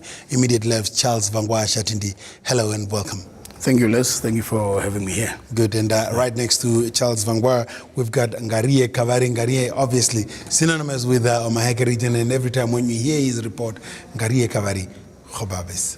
Hello, Ngarie. Yeah, no, a very good day to everyone. Good. So we are looking forward. We are in your domain right now. Maybe you should be the one to start. What were the highlights? What were your highlights of covering this election? Yeah, I think it went very well on the 27th, although we started from the 26th with the preparation and moving around. So for the 27th itself, it went very well, and we were moving around the whole region. It's not only that we were in Khobabe's constituency itself, and we have observed queues that we have already mentioned during our all reportings, and that's where we meet the Namibians that were ready to cast their votes. We exchange with them on what is expected on the election, and also we also engaged with the ECN officials that were on the ground. So I think the general observation in the region, it went very well, and we are sitting here today waiting for one thing that all wants to hear, which is the result. So I think for general observation, it went very well. Charles? Yeah, no, I think Oshinene shared the same dynamics, more or less, as what Ngarie has alluded to. Oshinene is a very vast constituency. It has vast distances between places, but I think the general observation is that people really were prepared. People prepared for this election. There were people that drove into town, into Oshinene itself, Oshinene proper. As early as by the crack of dawn, they were already there, ready to cast their ballot, queuing up, especially the elderly. They really came out in numbers, and they were there early. Those in villages, as you know, the dynamics in traditional villages is that morning hours, sometimes people are busy at their homesteads. They are either milking or they are preparing food for the day and so on before the sun becomes too hot. So in the early mornings, there were not a lot of queues. When we went around, we thought that, I think there's a little bit of a voter, apathy thing here. Why are the queues not as long as they are in urban areas? But then we also realized that these are rural areas. The dynamics are different. People here would want to get rid of the tasks, the home tasks, and then eventually go and then eventually go out. So evidently, during the later part of the day, the queues got a little bit longer. Oshinoko, Oshiwaneho, in some of these places, Ehungiro, you could see that in the afternoon the queues got longer. Yeah. What are some of the stories that you can tell us, Ngarie? You're talking about the young people there. As per the statistics, the number of young people that have registered to vote are upwards than 900,000. Yeah, no, we came across a number of them, especially within the Khobabes itself and then the Kalahari constituency. But the early bet was the senior citizens, as they were already at the site. But young people, they were there, and most of them that cast their vote, and those who wanted to cast their vote, we were also trying to hear from them what have prompted them to queue up for the day like that. And as we know, we are sitting with one problem, which is unemployment for the young people. So they are looking forward to see that through the administrative that will be moving with the country forward. So yeah, they turn up in good numbers. When we're talking about security personnel and for the safety of the election officials and also for those electorates, was that intact in your views? Yeah, I think most polling stations that I went to, there were 2 officials from the force that were taking care of the security aspects. And you could also come across at some certain areas where queues are long, and then we'll have that one wants to move forward and all that. But peace and order was maintained very well wherever we went the day of the 27th. In your view, moving on to the post-election now, how swiftly were the counting at the polling station and the transportation of the ballot boxes from the polling station to the collation centers? I'd also like, Les, if you allow me to just also touch on what he did. Please. When he talked about young people voting, I think this time around, these elections was hyped up a lot with young people actually, for the first time, in my opinion, realizing that we need to get off social media, of just being social media voters, and actually go out there and make our mark. I think it has become fashionable, henceforth, going forward, to vote. It was never fashionable to vote amongst young people. They have come to the realization that we need to make our voices heard, and that can only be done if we vote. So the number of young people were really high, and we know the impatience of young people, standing in queues and so on, but you could see them sort of really interacting in queues and making use of those queues. And many of them, of course, had the means to go to polling stations that had lesser people in the queue, fewer people in the queue. So that hype around young people is really not, it's not just a hype, it was actually true. There were a lot of young people that came out to vote, and I think that is a turning tide in Namibian politics, when young people actually come and make their mark heard and like Arya say, influence the decisions that will, the policies and things that will come to their benefit. Yeah. So in terms of the collation centers, I think towards the end of the voting, usually the norm is that the polling stations, the results will be posted outside. This was not really the case this time around. It was not pasted immediately. I think it had to do with maybe, I'm thinking out loud here, probably the high turnout and the fact that the country becomes one constituency, which is sort of a challenge. I myself seated here, was posted in Oshinene, of course covering Epukiro as well. I voted in Epukiro, in Okatuo. I'm not from there, but I voted there. That just shows the dynamics of the task that is ECN had at hand. Because if you had catered so many people, I'm not speaking on their behalf, but I'm just thinking out there rhetorically.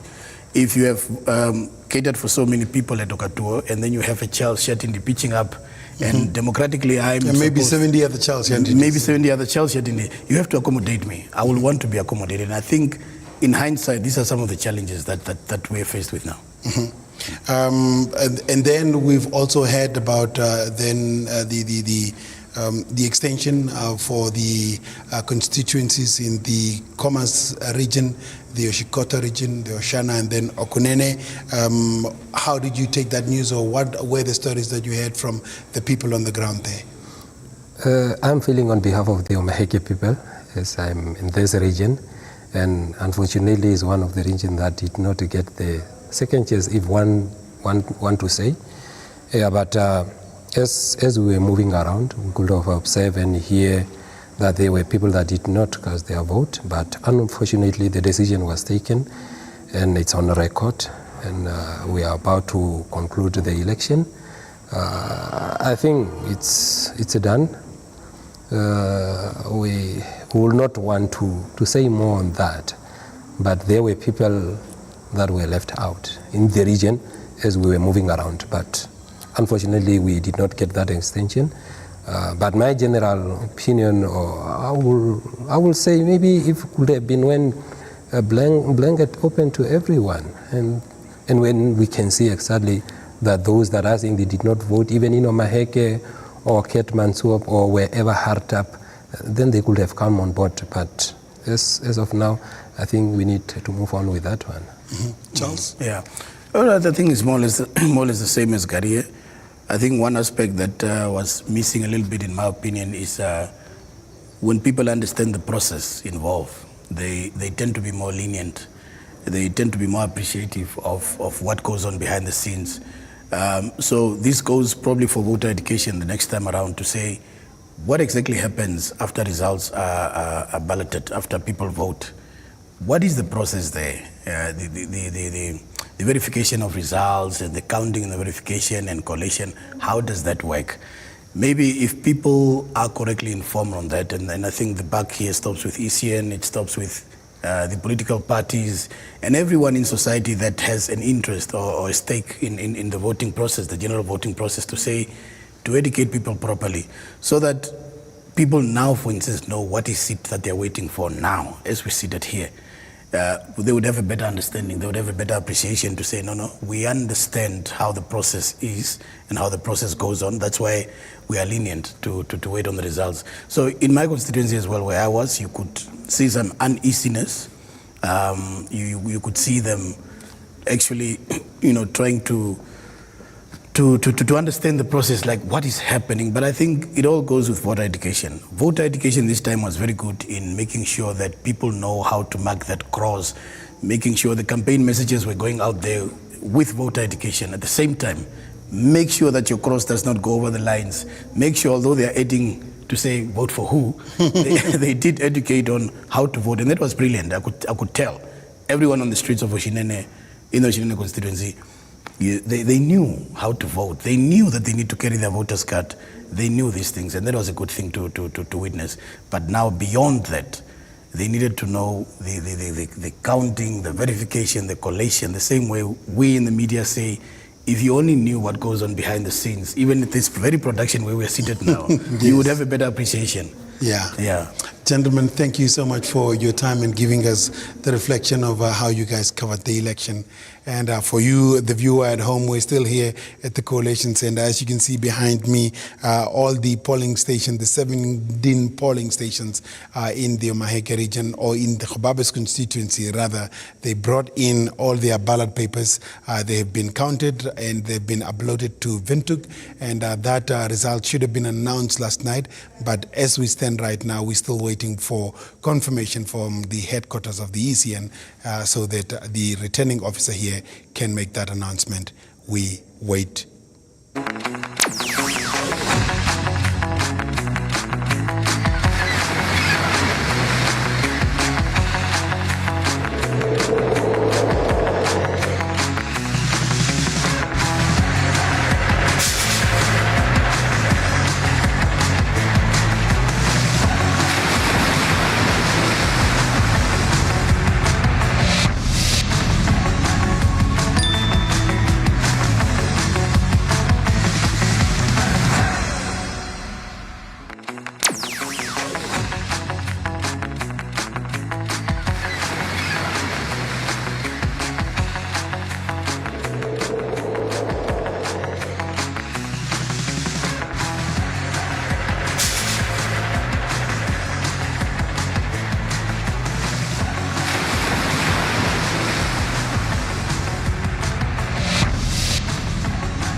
And welcome again to Namibia Votes, and we're in Omahake region in Khobabes at the Coalition Center. We have been here, we've really interviewed people across all walks of life who've come here, experts who've given us their views on how the election was.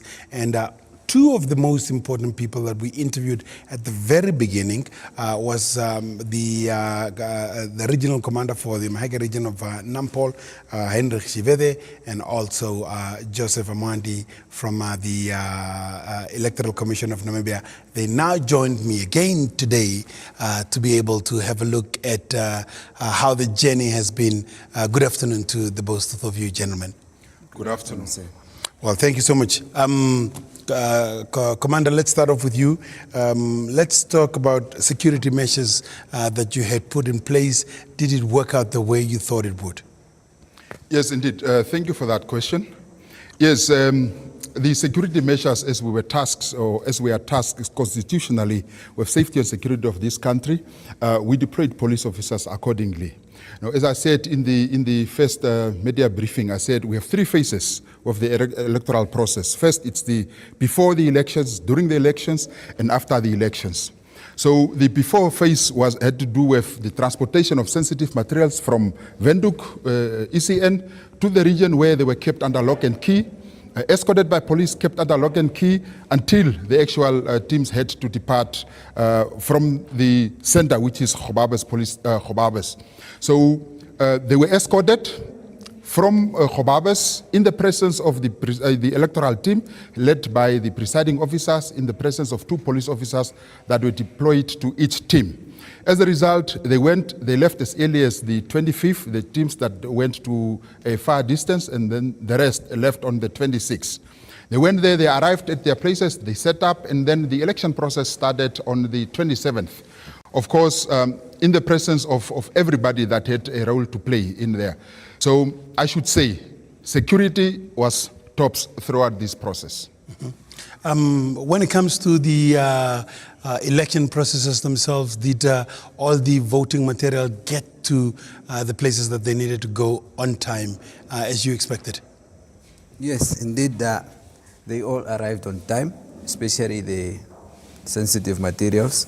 Those are the most important ones. So they arrived on time, and all our teams opened on time. Yes. Yeah, and judging from what you've seen in some of the reports that maybe you've gotten from the different polling stations in the region, where would you sort of like put the voter turnout? I know the figures are not out yet. We'll come to that in a minute, but where would you sort of like put it at? Okay, thank you for that question. First and foremost, let me thank the Namibian public and Omahake residents at large for turning out. The turnout was very impressive. We are very thankful. That's why in the end we even had to run out of ballot papers. It's because the turnout was very impressive. Although we don't have the specific numbers, just by the eye test you can see that people really turned out and people really waited to have their turn to vote. So ECN is very thankful to that. But the expectation from the public and the feedback that you've gotten, how is it sounding? What are the stories from the people there on the ground? Yes, the people, they are mixed feelings about it. Some are very thankful the process went fast and all that. Some are giving us feedback and also recommendations that maybe we can improve here and there. But then ECN takes note of all this feedback and recommendation, and we also place this very highly. We are going to have a post-mortem again with the stakeholders just to get their input so that we can make this process very fast and efficient. Mr. Chibede, you spoke about the swift and the successful operation as far as security is concerned. Now, post-election, most of your officers are now guarding these election material. How are the mood, or what is the mood like within your offices right now? Yes, I should say they experience quite a hectic schedule, I should say. But as a former trainer, I should also assure the Namibian populace that police officers are trained for days like this, because our trainings deal with, most of the parts of training deals with less sleep. So these people were prepared throughout their time of training. As a result, we do not have problems of police officers complaining that they have been awake for too long. And as teams are now gradually moving back towards the coalition centers, at least there is schedules of rest between members so that not all of them stay awake for more than 3-4 days. So there are those schedules where people have to rest and while others are guarding the sensitive materials. So all in all, the mood is still fine. Joseph, the mood is fine. The police have come through. We can see behind you the sensitive material is here. It's been guarded by the police station. There's a strong presence here where we are. But let's talk about the coalition center. The results came here. They were verified. What were the challenges or the highlights? In terms of coalition centers, there were not so much challenges because they were ready on the 27th after 9. All our coalition centers were ready to receive these teams. So the challenges, it's only that some of the information that we are getting, let me say a form is maybe not signed, not fully completed. Now these are the things that we have to go back to the presiding officer and say, fix this before it's verified so that we can send it to CERC.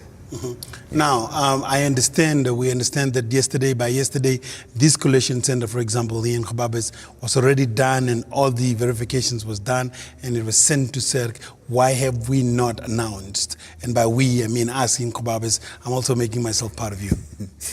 Well, we have to wait for auditing and verification by CERC.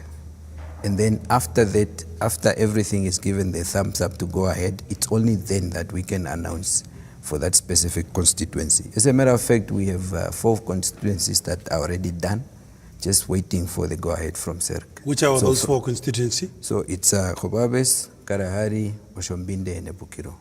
Those ones are done. They're just waiting for the go-ahead. After that, we can announce.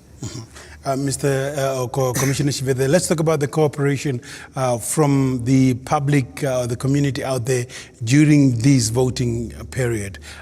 Where would you put it? Was it commendable? Does it need improvement? Were there scuffles or none of the sort? Sure. Human nature being what it is, where you find more than one person, you will always find issues that arise, conflict that arise between people.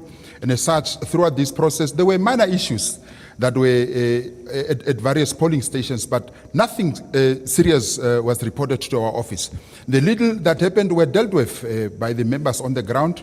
I should here now really commend the populace, the community of Omahake region for having conducted themselves peacefully.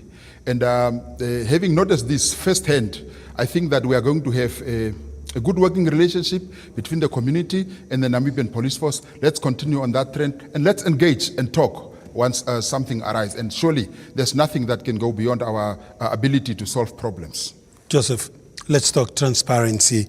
Obviously, elections are the integrity of an election has to be built on transparency, that everything has to be transparent.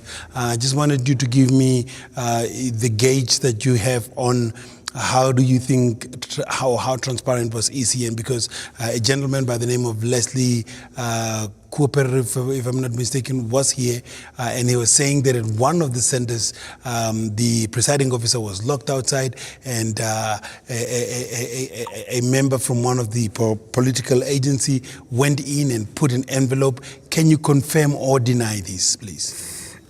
Leslie, one of the core values of ECN is transparency. So we have made sure by law, these political parties have the right to have election agents at every polling station and even in the collation center. But then they have to apply for this. They get the Form 15 where you have to fill which election agent is going to be in which polling station. Now the gentleman in question took people to these polling stations and they don't have those forms.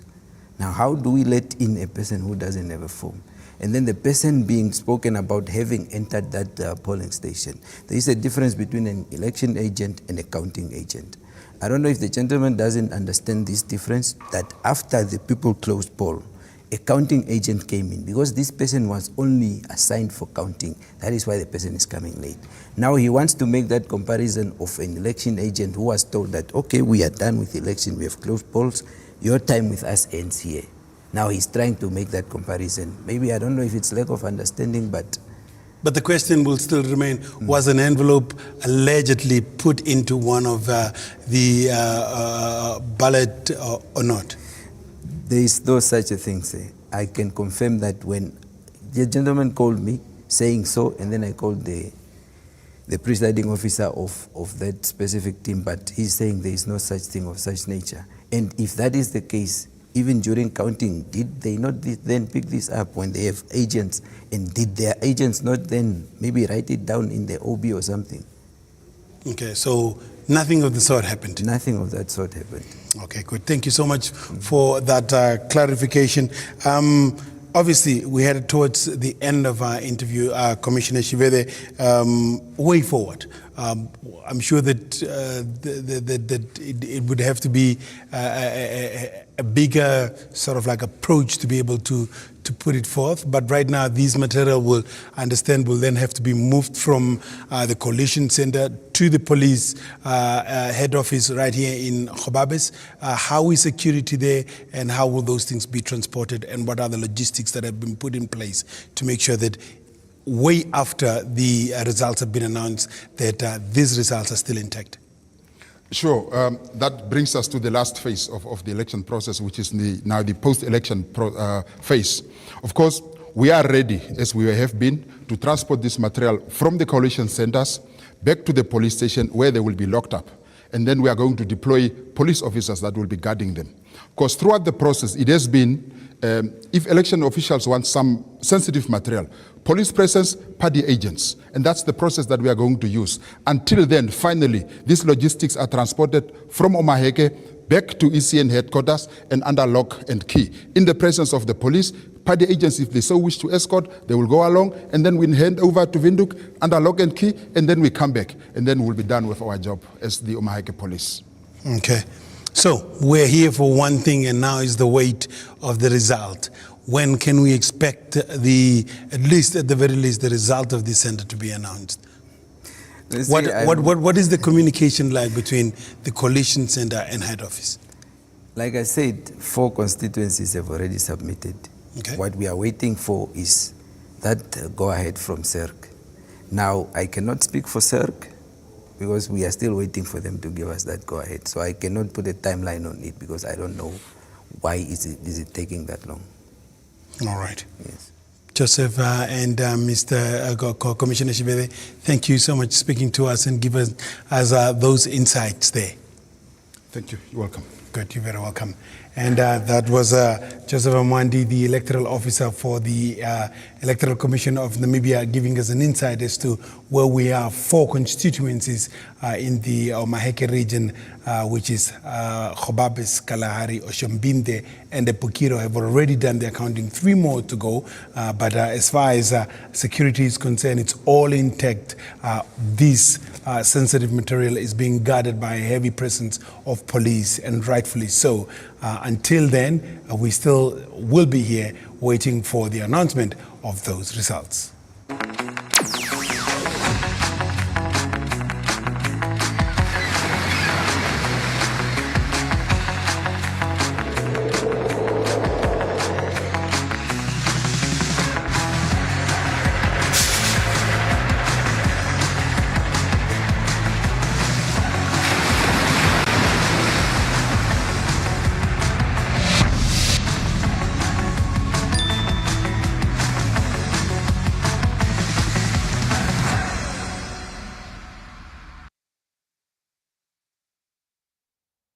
Thank you so much, Leslie. Now, as we wait with bated breath for the results, we'll cross over all the way down south to Keetmanshoop, where Natangwe Jimmy brings us up to speed. For joining me, Natangwe Jimmy. Just as we just concluded the presidential and national assembly elections a few days ago, you know, with the elections done and dusted and the counting of officially starting and the results already out, I am joined by a panel of sports enthusiasts to discuss sports development, especially here in the Karas region. We are, of course, broadcasting from the ECN's Collision Center, where the results were announced a few days ago here in Keetmanshoop urban constituency. While joining me to speak about sports development, especially in the Karas region, I'm joined by Esther Chivikwa, who is the secretary of the Southern Volleyball Association, and I'm also joined by Enrico Blau, who is the president of the Karas Football Association, especially under the Namibia Football Association. Thank you so much, Esther, for joining me and Enrico. Thank you, Mr. Jimmy, for having me. Thanks, Natangwe. Thanks, viewers. It's good to be here. Right. Especially on the sidelines of the elections. Great. Just as we just concluded the elections, did you vote, and maybe just why was it important for you to go out there and cast your vote? Yes, I did go and vote. It is very important to cast a vote to make a decision that one day you would be proud of and say, yes, I was in the line, I casted my vote, and whatever decision after that, you have at least played your part. Great. As it is a civic duty of every Namibian citizen, yes. I did my part. I voted there in Vieka Rover Hall. Natangwe, I must also say that was my first time being a party representative at the elections, and wow, it was training. We were working from early morning hours until 9 o'clock in the morning, and yeah, it was a good experience for me since it was my first time. Great. And the beautiful thing is that at the end of the day, you know, it was Namibia's elections, and Namibia is the winner at the end of this day. But yes, elections left there. Let's talk about development, sports development, especially in the southern parts of the region. I know that Esther, you are of course the secretary of the Southern Volleyball Association. Just share with us, when was this association established? Southern Volleyball Association was established in 2021, whereby it only had about 4 teams in the beginning. As time went on, fewer teams started joining the association, and currently we are standing at 7 active volleyball clubs in the association. All right, and you are forming part of the Southern Volleyball. Maybe just explain to us, does that include only the Karas region, or how does Hardap region fit into that one? Okay, Southern Volleyball Association is covering the 2 regions, which is Hardap and Karas, because of let me say the associations are divided according to South, Central, Far Central, North and Far North, and then also Zambezi. Plus we also have the coastal, which is now Swakopmund and Walvisby. Okay. Yes. Wow. Enrico, of course you are representing one of the biggest sport codes in the country. You would know that the Southerners are very much have love for football. So share with us your when did you take office, and what is your aim and objectives during this term of yours? Yes, thank you, Natangwe. I have quite a mouthful to say, and I was very glad when you called me and said you want to interview about sports, because we are currently in the process of kicking start our league. So we are currently busy with all these preparations. So I thought, no, I'll use this opportunity and also communicate, because there is some information that we need to get out there for all of the other teams to prepare itself. We got elected in February this year, and this is my first time in office. So I'm the chairperson of a committee of 9 executive committee members, which is based all over the Karas region. We have a executive committee member in North Over, and we have executive committee members in Luderitz, and then there's me and 3 other executive committee members based in Keetmanshoop. Okay. What I also want to add, Natangwe, is I don't know if you are aware that the NFA leagues, especially the second division leagues, was comprised of 12 teams all over the region. Okay. But there was only with the exception of 3 regions. It was Kunene, Erongo, Thomas, and Karas, because of how our regions is. Our landscape is in our regions. We are a very vast region, and to get to places, it's not like when you are playing, you only have to drive 20 kilometers or so. We drive up until 300 kilometers, and that's why we had 20 teams in our regional league. But with the new NFA leadership, they came in with their manifesto and their plans and how they want to run football, and because of that, those 3 regions had to downsize. It was a very, very, very sad exercise, but unfortunately, when rules are set, you have to implement them. And this is where we are facing ourselves now. We are in a space where we have to now create a 3rd division league for Karas region. There was only an unofficial league, but now we have to create a 3rd division NFA affiliated league.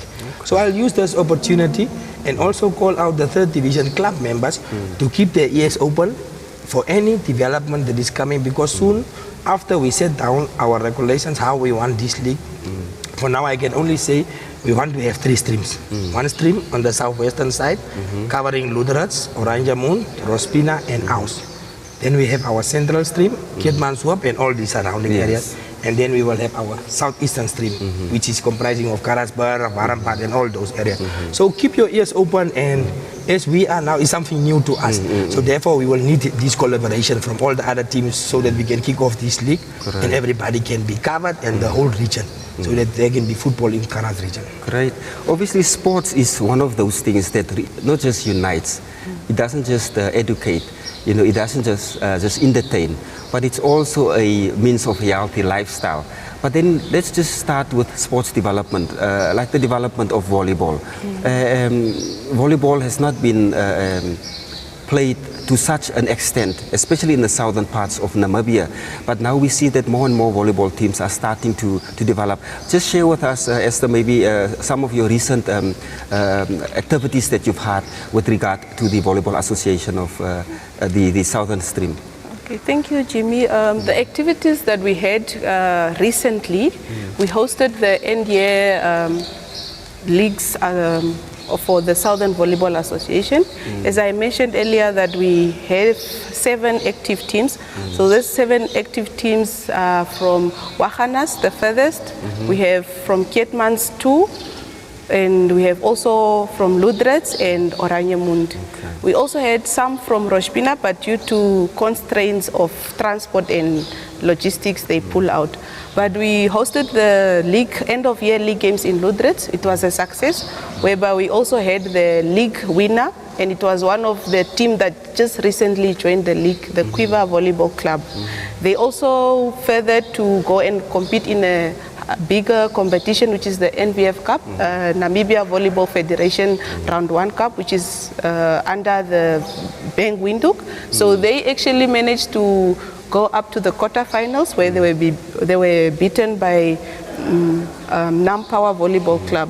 So their journey ended there, so they are still going to go back to the start of the league by next year, and they are still going to compete, hoping maybe they will still succeed in the second upcoming competitions of volleyball. Yeah. And how has it been for you guys to establish this association? Because predominantly, you know, the historical sport codes are netball, rugby, and football, as we all know it. How has the reception been, especially from players or those ones that are eager to maybe join this game? Has there been resistance, or has there been eagerness for some of you to attract some of these teams to join the association? It was a bit of a challenge in the beginning because people were not yet familiar with the sport code. They just hear it's volleyball, you have to hit the ball, but they didn't understand that there's endurance, there's commitment needed. But with time, they started participating 1, 2, and started forming up teams. And also, like, some teams just started from school. You learn from school, and then as you go, you get to know and experience what is volleyball on another level outside school. So it was a bit of a challenge in the beginning, but currently I can say we are not stuck at where we started. We have moved, and the voice or the words are going out, and I'm seeing that people are interested. It's just that the region is vast. Imagine a team from Wahanas coming to partake in the league in Keetmanshoop, the distance that it has to cover. It's a distance of about 400 kilometers just with it. Yes, those are the challenges that we are having. Or team from Oranjemund having to participate in the central, which is Keetmans. So those distances are the ones that is making teams not to be fully invested into committing themselves into volleyball. Yes. And Enrico, in terms of sports development, we've seen that a number of individuals have started to host various soccer tournaments, and then they would also include whether it's volleyball or netball or many of the other sport codes. As the president, as the chairperson, what's your feeling with regard to this, and how do we encourage more of these sports development activities to take place, especially in the Karas region? No, Natangwe, that is indeed a very good thing that has been happening all over the region. Quite frequently, there's tournaments that has been established, like the Chess Spring Sports Festival tournament that is happening every year. There's volleyball, there's netball included. We have the Valgras Youth Development tournaments. My only call would be for these tournament organizers to please get the tournaments registered under the Regional Football Association, and then we can also be of assistance in terms of marketing these tournaments, saying that it's a regional football sanctioned tournament, and get the referees, NFA affiliated referees, not just any referee to come and go and officiate at these games. We also recently had for the first time the Hartas Cup in Ludrets, and that is a highlight of me and my committee's time in office, because for the first time, all the 20 teams which formed part of the Karas Regional Second Division took part in that tournament, and it was quite historic. I don't know for the teams, but for me it was, because you walked away with a full football kit, new football kit, and each team also received a ball, Natangwe, and there's 10 balls. The committee decided to keep apart because for our preparations for the newspaper cup next year, and that is where I also want to come in. Just to shed some light. We are currently in the process of bidding for the newspaper cup. We know Karas region only had this cup in 2012, quite a very long time ago. And they are standing up against Hartap and Kunene. So the boarding team was here, they did the evaluation, inspections, and they went back. So they sent out a report. And in order for you to be successful, you need to meet certain criteria. Certain criteria are set for the safety of these participants coming to play and what the surfaces where you are playing. So we are currently now in that process. And I want to use this opportunity to implore to the stakeholders, especially our corporates in Karas region, to please, whenever the call is made, please be of assistance to help the local authorities, because the facilities, all the sports facilities belong to the local authority. And we know the budget is sometimes stretched, and there is, with this drought that has been ongoing, we know where the budget is being put, and not many of these budget is left over for the refurbishing of these sport facilities. Therefore, I want to make this call and call on all our corporates. We have the corporates in Karas region. Call on them whenever the call is made to your officers. Please be of assistance. We want to host the newspaper cup, the Nedbank Namibian newspaper cup next year in Karas region. And Enrico, you touched on something interesting. You spoke about the development, and especially, you know, giving an opportunity to these youngsters to get them out of the streets also. You have been involved in a number of such activities. Just share with us some of these activities that you've been involved with and how they have changed and made a difference to these youngsters. I know that some of these youngsters ended up playing for the Karas under-20 team and so on. Just share with us some of the importance and how this, if you just invest in these youngsters, how one can yield fruits out of it. Yes, Natangwe, it all boils down to the interest, as I mentioned, of the corporates. You know, in 2019, after 19 years, for being 19 years in existence, the Namibian Newspaper Cup, I'm sorry to make an example of that, but that is a living testimony of which I was part of. In 2019, Karas region won that cup for the first time, after trying for 19 years. And what I can say, my takeaway moment for that was, for the first time, we used players from small settlements, Kwes, Chess, Arwap, and these players came together and we formed the team, and that team went to Hartap 2019 and they go and won the Namibian Newspaper Cup for the first time, because it has always been my concern. Karas region had the best players. You can call them the Huilo Stefanas's, you can call Imbert Isaacs, you can call these players, but we never. So I wanted to find out what was the problem. Why can't we win this cup? So I found out the secret is you need to blend these guys.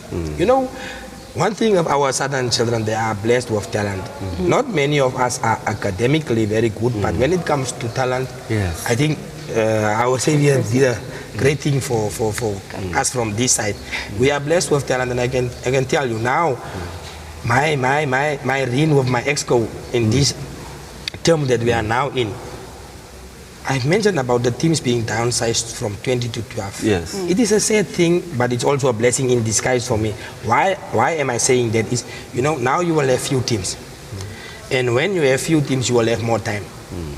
So what we are going to do with this time is, on a weekend, we are going to incorporate all these youth leagues. The women football, which has been neglected for quite a long time now, we are going to make sure if there is a football weekend in Karas region, all these divisions are going to take part. We are fortunate. Young Brazilians is based in Keetmanshoop. So there will be a Premier League game. There will be a first division game. We have 3 first division teams from Karas region. There will be a first division game, and of course, second division. And then we will also invite the women football. We will invite the youth leagues, the 3rd division, which is now being established. So I'm looking forward for our term in office. Great. As I'm listening to Enrico, in terms of the way how they have now made sure that they collaborate with other football leagues, whether it's the lower leagues or the first division leagues or so. Yes. Is that something maybe that this newly born volleyball association can also maybe learn? Maybe you can learn some lessons, and how could you maybe apply some of these lessons to ensure that you attract more teams to form part of the association? Okay, so we the Southern Volleyball Association, or just to say generally volleyball itself, we have had some meetings whereby we want to look into the schools where we start at least having volleyball from the age of 12, 15 and going up, so that at least when a child comes from school, they already have the basic knowledge of volleyball from the school, and then they just fall into the active teams or clubs already. So this activity, it was discussed that we should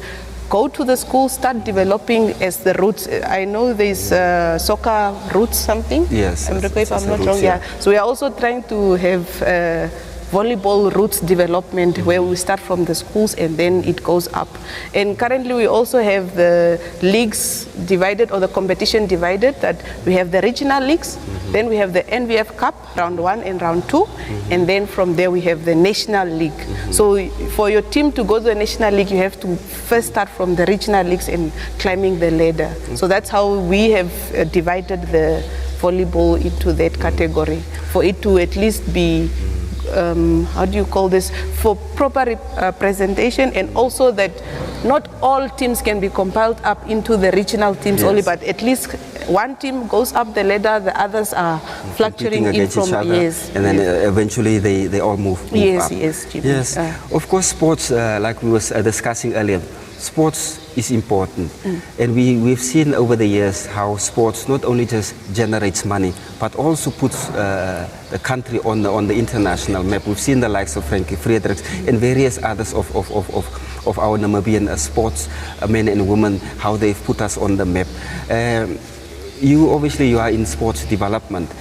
How do we then keep on encouraging our kids to get off the streets and start to participate in sport activities, whether it's football, whether it's volleyball, netball, and all these other various sports codes that we've got in the southern parts of Namibia?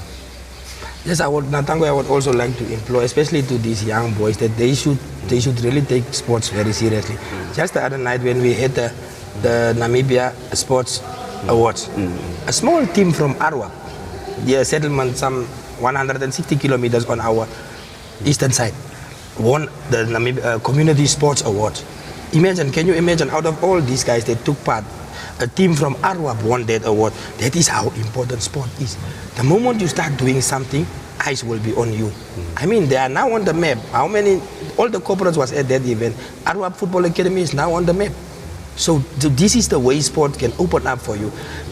Like the wise word Nelson Mandela said about sports, the power it has to unite the nation and uplift a child.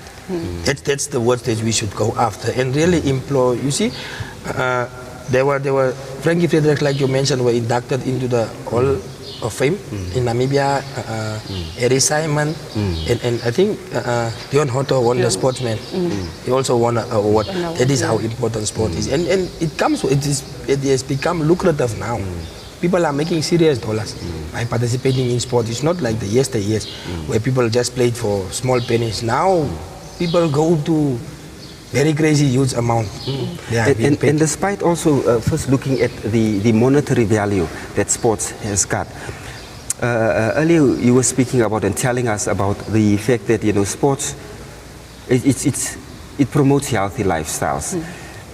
Maybe just share with us what you were saying earlier with regard to that and the importance of sport, despite the monetary value that it also can contribute to one's life. Yes, so I was actually saying that sports is not just about playing a ball. It's not about going on the court and trying to hit a ball, kick a ball. It's also about dedication, commitment, and also it's a sense of teaching you how to have respect as well.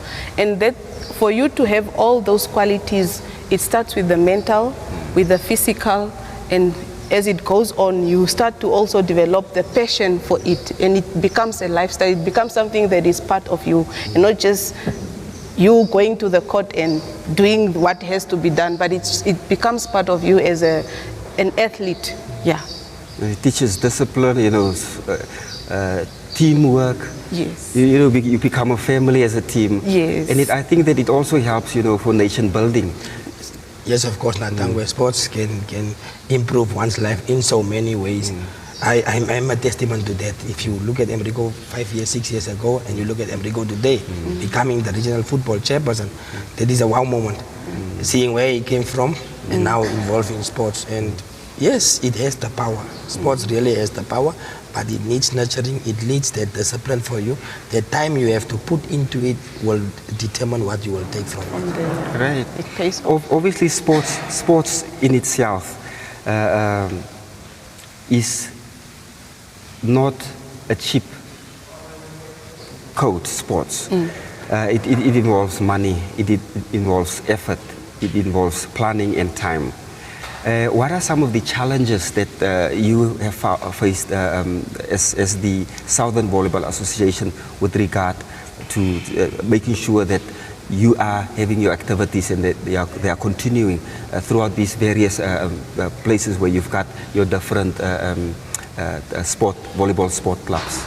Okay, so Jimmy, I actually want to praise NBC because in the beginning we didn't have that platform where we could advertise or market ourselves. So at least like this, I'm very proud that NBC is here marketing us, and that's one of the achievements that we have achieved throughout the journey, that at least we have NBC on board, always covering, always when we knock on their door, they open to assist us. So the challenges that we have faced throughout the years of establishing volleyball is finance. We do not have a sponsor. We sponsor or we run the errands of volleyball from our own pockets, and this is a big challenge because our executive only consists of 6 people. So imagine now having to run a league which has 2-3 rounds in a pocket of 6 people. Some are not employed, unemployed youth, but we strive by all means to give that. And I think the reason why we are also not having a 100% turn up from teams is because the amount that is put up for a competition is not attractive enough. And I really urge that if corporates can come on board and invest in sports, I actually want to advise that they should not wait for a sport code to start being visible for them to join, but they should first start when the sport code is still not having that while strength. they're in their infancy, they can still play their part. Because we're just running out of a bit of a time, I just want to give Enrico just a minute just to say what are the challenges and what would be, if you use this opportunity, what would you say to, whether it's to spectators, sponsors, corporates, what would be your word of encouragement? I think I have two messages before I'm off it. Number one is to the corporate sponsors. We really need them on board. If we want to make this region successful, we cannot do without your assistance. All these big, I can name them by names, big companies that is making business in Karas region, please, really, we need your assistance. We have a team, young Brazilians, who is taking part in the Namibia Premier Football League. And just this morning, there was one company, a local company there in the north, sponsoring KK Pialas. That is the things we want to see in the news. The corporates getting involved into sports.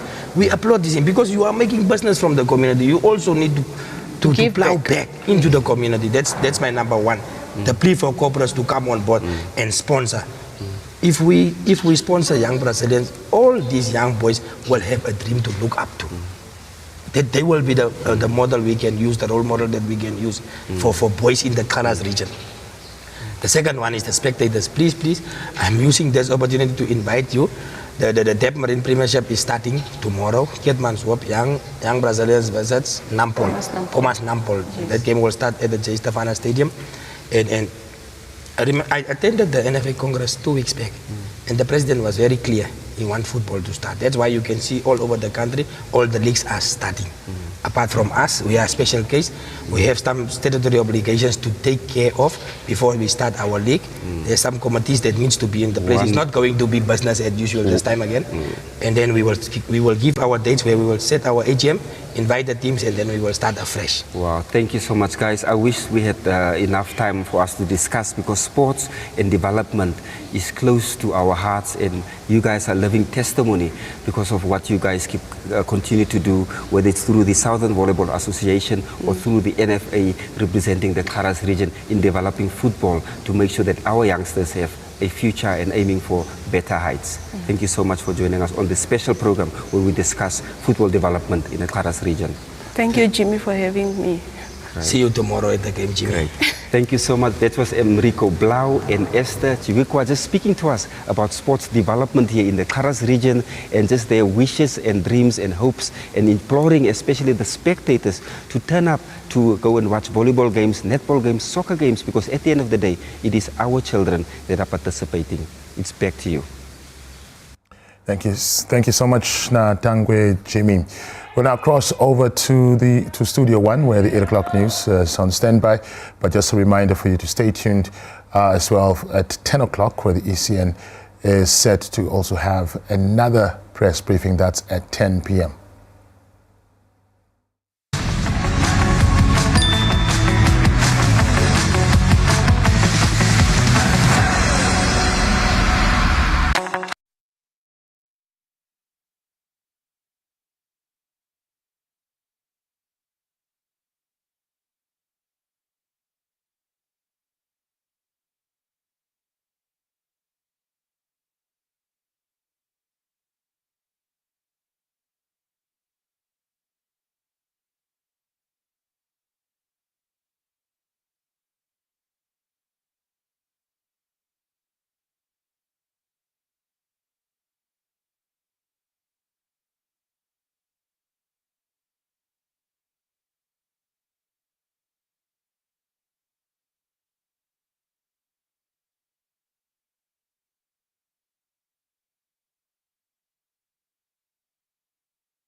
Chief Inspector Kuwinga. You can just say Chief Inspector Kuwinga. Okay.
Final official results tonight.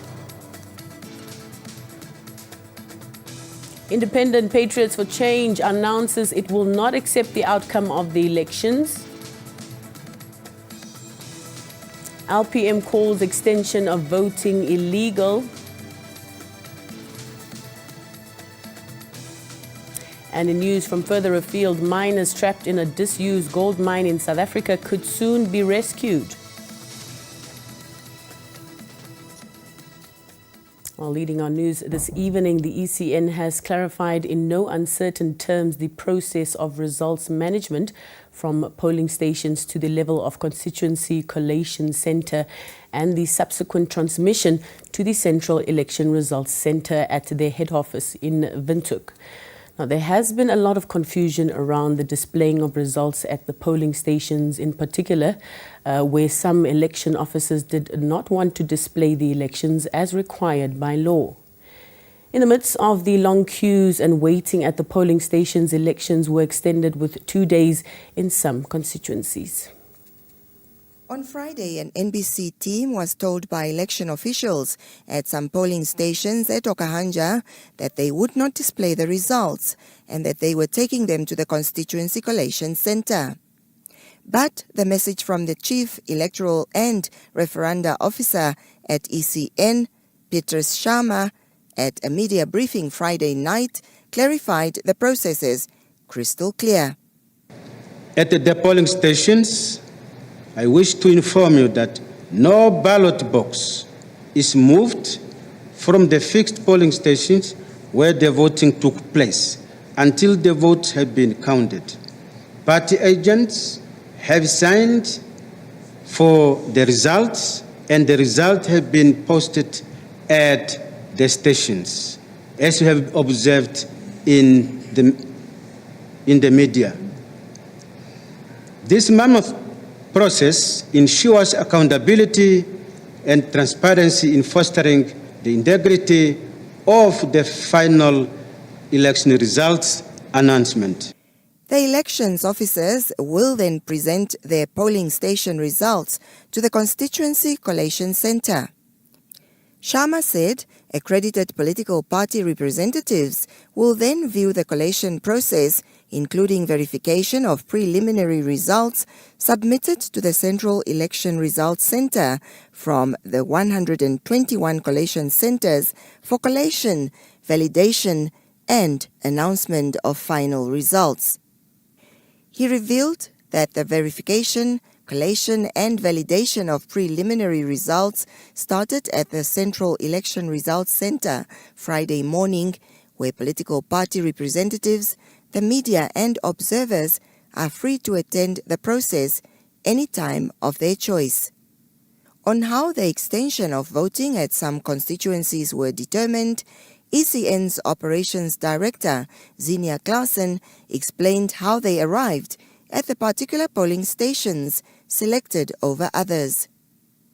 She said polling stations which still had ballot papers on Wednesday night were requested to remain open to assist those who experienced shortages. This was specifically to ensure that those that were still in the queues at the other polling stations where the ballots ran out are provided an opportunity to also vote. Unfortunately, there were those polling stations also that ballot papers had to be transferred and where voters were requested to remain in the queues. So what we have done is that the voters that were served at polling stations where the ballot papers were transferred, we had the records of those, and we also had the records of where the teams could not reach.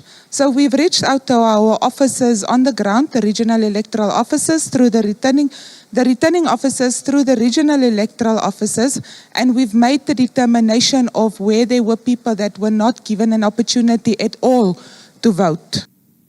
The chairperson of ECN responded to a suggestion if the Commission is open to a recommendation on having election districts instead of declaring the whole of Namibia as one constituency during national and presidential elections. Yes, there are recommendations, and the Commission will consider the recommendations.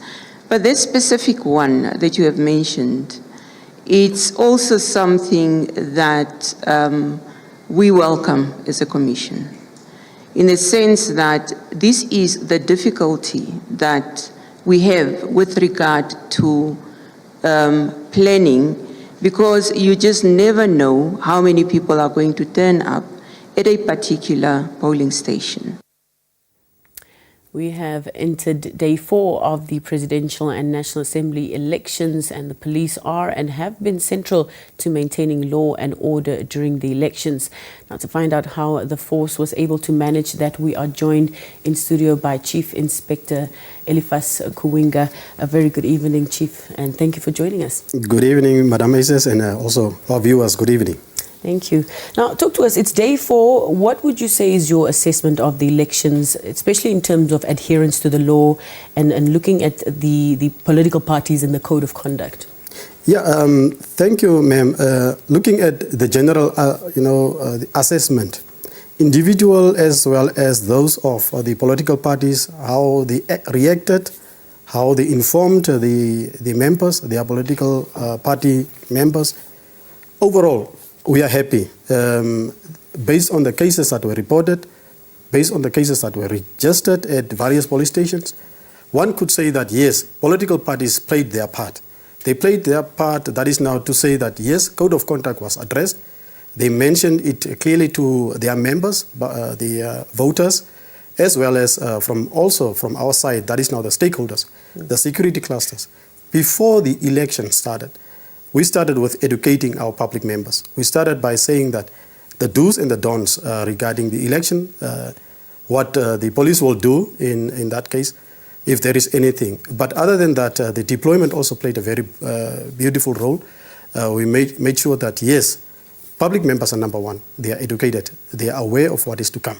Yeah, but basically, in general, the behavior based on the cases that were registered, it was great, and we are happy to announce that, yes, very minimal cases were registered. Now, given that, have the police recorded any incidents of behavior that was really in conflict with the law? Yeah, here and there, not that many, but those that were registered were contained. We addressed it right there and then. The latest, one could say, is the arrest of 2 members, that is 2 public members, 2 male suspects, that burnt a political party flag. That incident is one of the latest, that happened over today, morning hours. But those suspects were arrested. But that is what one can say. Very few incidences were reported where people came drunk. Although we educated our members, we advised them not to drink and come drunk. But yet we take note and then we address those particular incidences and then we contain them. But otherwise, yes, deployment played a very beautiful role. One can say these 2 members that we deployed at various police stations. Besides the deployment of those 2 members, equally also the members that were on the ground, curbing crime, doing normal duties, that is now prevention of crime, that is what we do. So members were deployed also equally on the ground for operation purposes, crime prevention operation purposes, particularly at various hotspot places. And remember also, Madam Aces, during voting, especially evening hours, people used to, after voting, they are going through riverbeds and dark places. But police and all the other stakeholders, all of us, we knew and we addressed this issue. We looked at the hotspots, we looked at various places where people are moving around, where crimes are committed here and there. So we deployed our members equally, and then that's why one can say that, yes, based on this deployment and the strategies, based on this modus operandi that the police applied, yes, one could say that, yes, we did not record a lot of cases regarding election. Now, the deployed officers, those that have been deployed to the various regions, do we expect them to go back to base as the announcement of the results gain momentum, or would they then stay put until after the final and results? Yeah, these members, we have started with a demobilization process. Members that were deployed at these stations, these polling stations, rather, they are now going back. But equally, members that are already on the ground doing crime prevention operations, they are still ongoing. Those operations are still ongoing. Various places are also receiving our attention regarding security of sensitive material, as well as protecting life and property, also protecting the election officials. Those are ongoing. So therefore, those that were demobilized, those members that were called off, or rather that are done with their duties at polling station, yes, they are back, but the others are continuing. Now, we haven't really heard, or not that we're aware of, any cases where police had to use minimum force or force at all. Does this mean that these elections, would you say, were peaceful and orderly? Yeah, before I say whether it was peaceful or orderly, I would like to say thank you to the public members. Thank you to the voters. Thank you to the Namibians that went out in numbers and voted. Those members are the ones that listened to our call. Those are the members that we urged to comply with the rules and regulations that are there. And yes, based on that, one can say that looking at the numbers, looking at what has transpired over the past few days, yes, one can say that, yes, it's only to say thank you to our public members in a manner that they behave, in a manner that they did in a democratic way, as well as the peacefulness, one can say, peacefulness in throughout the election time. We are hopeful that it will still continue after the results are announced, and then we'll still maintain that peace. Yes, here and there, police will also deploy if there is, in case if there's anything, but we are not hopeful. We are not looking into what is going to happen, but we are urging again the public members that yes, let the maturity prevail. Let us go to adhere to the call again of let's do things peacefully. If there is a misunderstanding, let's know how to do it, how to address it maturely in an orderly manner, and that's our call regarding things that are going on throughout. Right after the announcement of the results, our call is let's do things in an orderly manner, in peaceful manner, and again to comply with the police. And if there are members that are the police officials that are around there to guide, please comply with those police officials. All right. Well, Chief Inspector Kuinga, we thank you so much for your time. We thank you also for the work of the police. A lot of long hours also with these elections, but we thank you so much. Thank you, ma'am. Well, we now cross over to Blanche. Oh, pardon me. We now move to our next story. The Independent Patriots for Change has announced today that they would not accept the outcome of the 2024 presidential and National Assembly elections. Its president, Dr. Panduleni Itula, said this at a media conference in Windhoek, but would not say the exact action they will take. He said that it is unprecedented that two processes of elections, that is voting and counting, take place parallel to each other. Dr. Itula further alleged that thousands of voters have been disenfranchised and their wishes suppressed. The IPC will not and shall not recognize the outcome of these elections, whether this outcome signals a win for the presidential candidate of the IPC, whether a win for the parliamentary seats of the IPC, whether they suggest a runoff because of the outcome. The IPC recognizes that our principled rule of law shall triumph, and we shall not, under any circumstances, recognize the outcome of the 2024 election that commenced on the 27th of November, that is still, in our opinion, illegitimately continuing. Asked why he conducted the media briefing alone as IPC while he is in a sort of a coalition with opposition parties, he said, yes, all the other political parties are behind the IPC. As soon as we finished the meeting yesterday, we addressed the members of the press explaining that we had such a meeting, and we also informed the members of the press yesterday that we had a press conference as IPC in these very buildings yesterday and today as well. We'll continue to inform the public and the members of the IPC as to what is taking place. Martha Mwafangeo, NBC News, Windhoek. Voting at the Omahake polling station in the Opuwo rural constituency was moving at a snail's pace when the NBC team visited in the afternoon.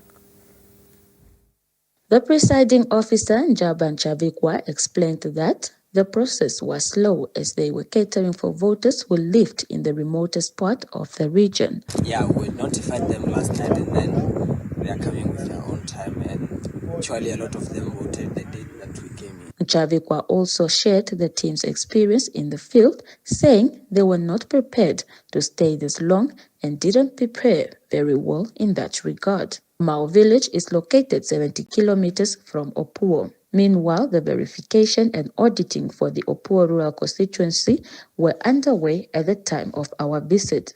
Returning officer told NBC News that they were still waiting for the 9 teams where voting was still taking place. So we still have teams in the field that have not finished. As you know, Opuwo rural was one of those constituencies that were selected to finish with the voting process. So we are still busy with the process, with the voting process. The teams are doing fine. Everything is fine so far.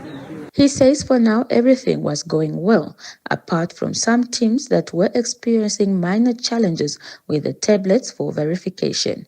Kauriri expressed confidence that they will complete the verification and auditing on time. The Collusion Center of the verification and auditing process is taking place at the Musaso Combined School at Otwani Village. At the Otwani polling station in the Opuwo rural constituency, the voting process too was moving very slow. Around 2 o'clock in the afternoon, when the news teams visited the polling station, Kaunamwinyo Chikotoke says only 4 people cast their vote. The turnout is very scarce. People are not coming as the first day of the polling. They're just coming one by one. He therefore called on those who haven't voted to make their way to the polling station before 9. July Nafuka, NBC News, Otwani Village, Opuwo rural constituency. We now cross over to our reporters in the field. We have Blanche Gorases, who is at the Transnama polling station, to give us an update there. A very good evening, Blanche, and go ahead.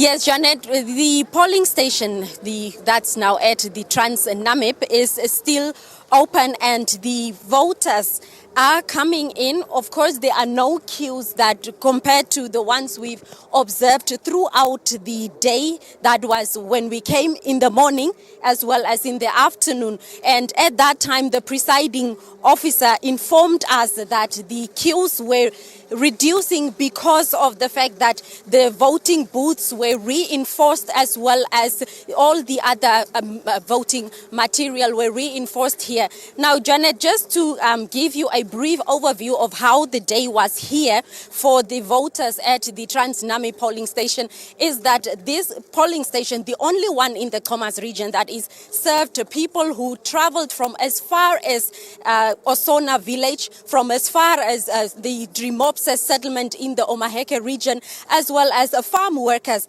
that we spotted earlier or in the afternoon here, farm workers from Khomas Hoogland area. So that is what this polling, how busy this polling station was here, was this afternoon. Nonetheless, the voters we spoke to earlier on did express that the process was quite fast and efficient, or that the ECN officials were on site together with the police to assist them. So, but the police did also inform us that they will close. Good evening, officers. Good evening. That they will close, come 9 o'clock, they will close the polling station on time. And good evening. How are you? Excellent, thanks. How are you? We are doing great. Well, how was the process? Hoe gaan dit? Is toch alright? Hoe was die proses binnekant? Vinnig. Baie vinnig, baie vinnig. Vinnig, fast. Come quickly. So people can still come. Word of encouragement. Very fast. Come now. We voted in 5 minutes. This is the way to vote. There's no queue. They were the last of the queue. Please come. Just 40 minutes to go. Yeah. 40 minutes to go. Thank you so much for talking to us. 40 minutes to go before the polling stations closed or the polls closed. And that is what we can tell you for now as we move into the polling station itself. Just for you to see, ACES, that we are right here and the voting process is still underway. As you can see, the queues are not here, but voters are coming in to cast their votes, being assisted by the officials on site. Back to you guys in the studio. Oh, thank you so much, Blanche, there for a very thorough overview and observation there at the polling station in Trans-Namib. Now we move where we go to Okojete and Okavasioni polling stations in Sesfontein constituency. Some of these stations where voting has been extended. Now, to keep up to speed is the returning officer of the Sesfontein constituency, that's Stephanus Kavaseb. A very good evening, Stephanus. Yes, good evening, madam. Thank you so much for joining us. To give context to the matter, please fill us in first on what transpired on the first day of voting. Okay, the first day of voting went well.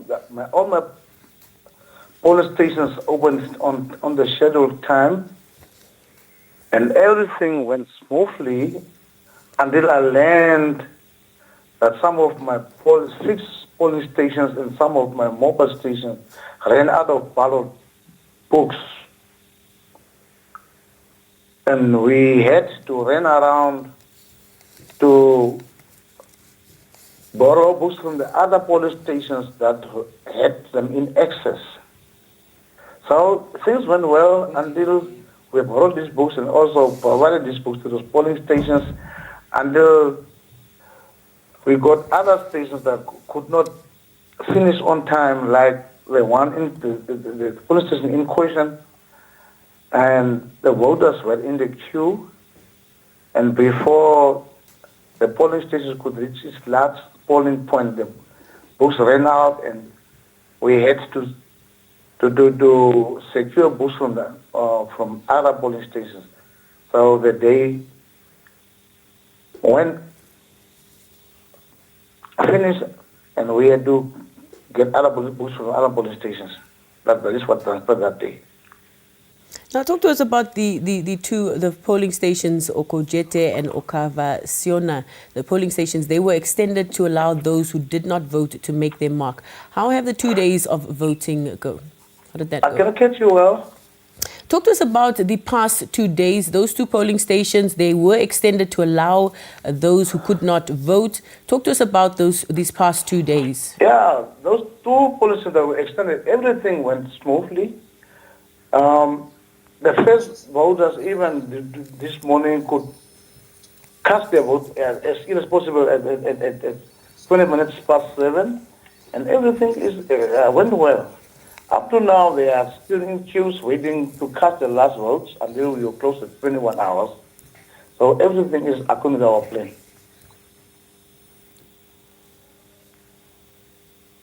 Now, Mr. Avaseb, in some areas, people traveled kilometers to take advantage of the extended period. Have you noted such people or have them in your experience? Yeah, we might have some limited cases where people took advantage of this situation whereby we could observe that some of the voters from other constituencies came and vote, but it was recorded. So that's a limited case that we had. So they took advantage of these situations here, and then we could observe that some of the voters came from other constituencies and came and vote in a constituency. That was the only advantage that we could observe. Now, it's close to less than an hour before the polling stations close. What's the current situation like? The situation it's currently before the polling close at 21 hours. I can guarantee you that all the value voters will cast their votes.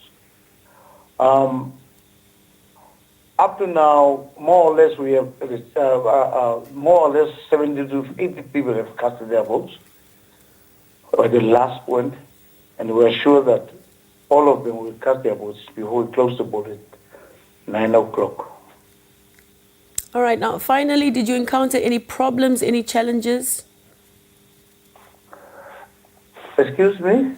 Did you encounter any problems, any challenges, especially those that may have not presented the right documents? No, not that much, not really. We have not encountered any other, except the challenges of the ballot books that ran out.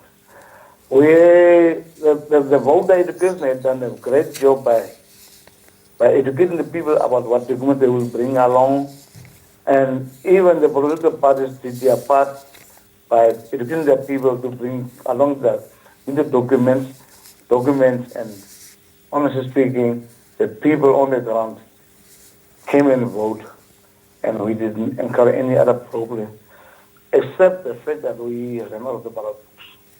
That in a way derailed the process. But we are happy that things are going on well. We are expecting the team to come in the collection center as they close the poll, counting, and then come so that we can collect the results and send and transmit our results for the constituency on time. But it will take a marvelous task. It's a huge task that we are waiting.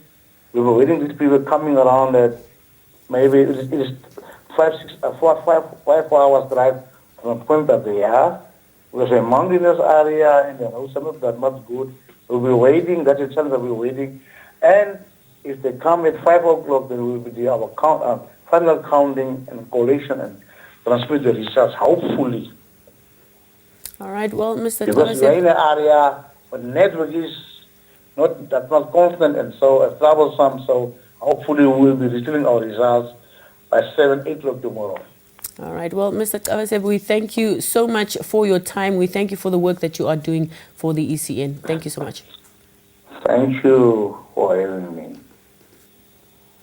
Now, the Electoral Commission of Namibia will announce the first official results of the Presidential and National Assembly elections later this evening. The ECN provided an update at the Central Elections Results Centre this afternoon.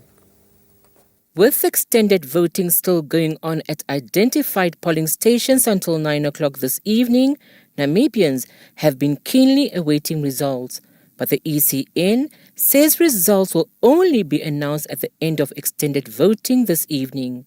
The ECN's Chief Referenda and Electoral Officer, Petrus Sharma, says after the polls closed in many areas on Wednesday, vote counting at various polling stations was completed and the Commission began verifying and compiling results at the collation centres in all the 121 constituencies. This was followed by the upload of these results through the ECN's Election Results Management System to its Central Election Results Centre in Windhoek. Sharma says this process is now at an advanced stage with dedicated personnel having been assigned to oversee the results transmission process from the collation centres to the Central Election Results Centre. We anticipate that the preliminary results of constituencies verified will be available shortly after the close of the extended polls. And we aim to formally start announcing these results today. I repeat, we aim to formally start announcing these results today. We understand the public's eagerness for this information and are working diligently to ensure accuracy prior to any announcement. As a Commission, we commit to keep the public updated at every significant milestone. The ECN's Director for Operations, Xenia Clausen, has again confirmed the criteria for extended voting. The NBC will broadcast the results announcement live on all its platforms. Only a total of 29 votes were cast on Friday, the first day of the extension at the Omboto polling station in the Nehale-Lapingana constituency. Constituency is largely only accessible by 4x4 vehicles and has not seen much activity today. Oshikoto Electoral Officer Esther Hipangelwa says the process is still ongoing as she called on Namibians who have not yet voted to make their way to the polling station. And also take note that voting is ongoing currently at Nehale and Pingana until 2100 hours today. So after that, the team will commence with the counting and then they will proceed to the collation center. So just be informed that we are still waiting for the residents of Nehale and Pingana to come out in numbers to come and cast their vote. We are here for you until 2100 hours. Please do come in large numbers. We are expecting you at Nehale and Pingana constituency. Voters who spoke to NBC News at the polling station said they were pleased that voting was extended, though some noted the difficulty of navigating the secluded terrain for the purpose. Hipangera stated that results from all 10 constituencies, with the exception of Nehale-Lapingana, are currently being audited at the region's Coalition Centre. They are being audited and verified as you speak. Some have successfully been loaded, some are still pending. So the nation will be informed in due course on the way forward as to which ones have now gone through after being submitted. By this afternoon, only 6 votes were cast. The entire process is expected to be concluded by late this evening.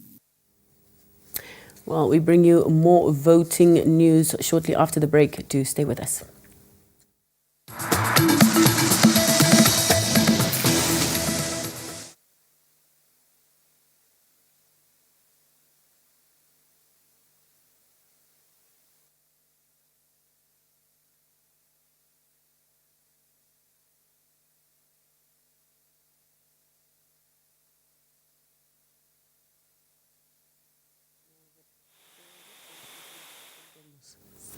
Those guys that are there, I hope.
Welcome back and thank you for staying tuned to NBC News. Now, a significant number of people had cast their votes this morning at the Okanjagedi Community Hall and the Onawa Kindergarten polling stations in the Oshana region.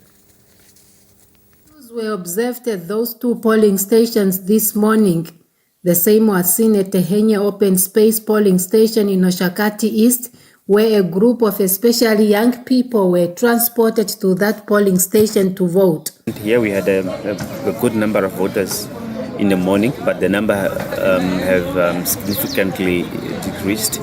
But at what I have seen when I came here here at the Tehenya Open Space, what I've seen is that for about an hour or so now, many people that are being dropped here are from outside the constituency. We had even a group that came all the way from Rundu just to come and vote here. It could be that as well, but it could be also due to different factors as to why they couldn't vote, in their constituencies. One could not really tell. ECN's electoral officer for the Oshana, Amon Oivahaimbangu, says voting is slow in Okachali constituency and today voting dropped significantly. At about 10 o'clock this morning, only 8 people voted at all 7 polling stations in Okachali. Yesterday, close to 70 people had cast their votes at all 7 polling stations in Okachali at around 1700 hours. Especially our centers here in town, we anticipate long queues because people always like the last minute things. Yesterday when we opened, we have large queues, and then in the day people did not really come because they know that even on Saturday there are still a chance for them to vote. That's why they still have people coming up today. But as time goes, we expect longer queues to come. Tonateni Aimbodi, NBC News, Oshana. We now cross over to Tonateni Haimbodi, who is covering the election extension in the Okachali constituency. A very good evening, Tonateni. Good evening, Tonateni. All right. Seems like we have lost her on the line, but we'll try to get back to her. We move on to other news now. The LPM leader, Bernarda Swartboy, has expressed disappointment in the ECN for not following legal processes and not engaging with political parties before making the decision to extend the voting for 2 more days in some constituencies.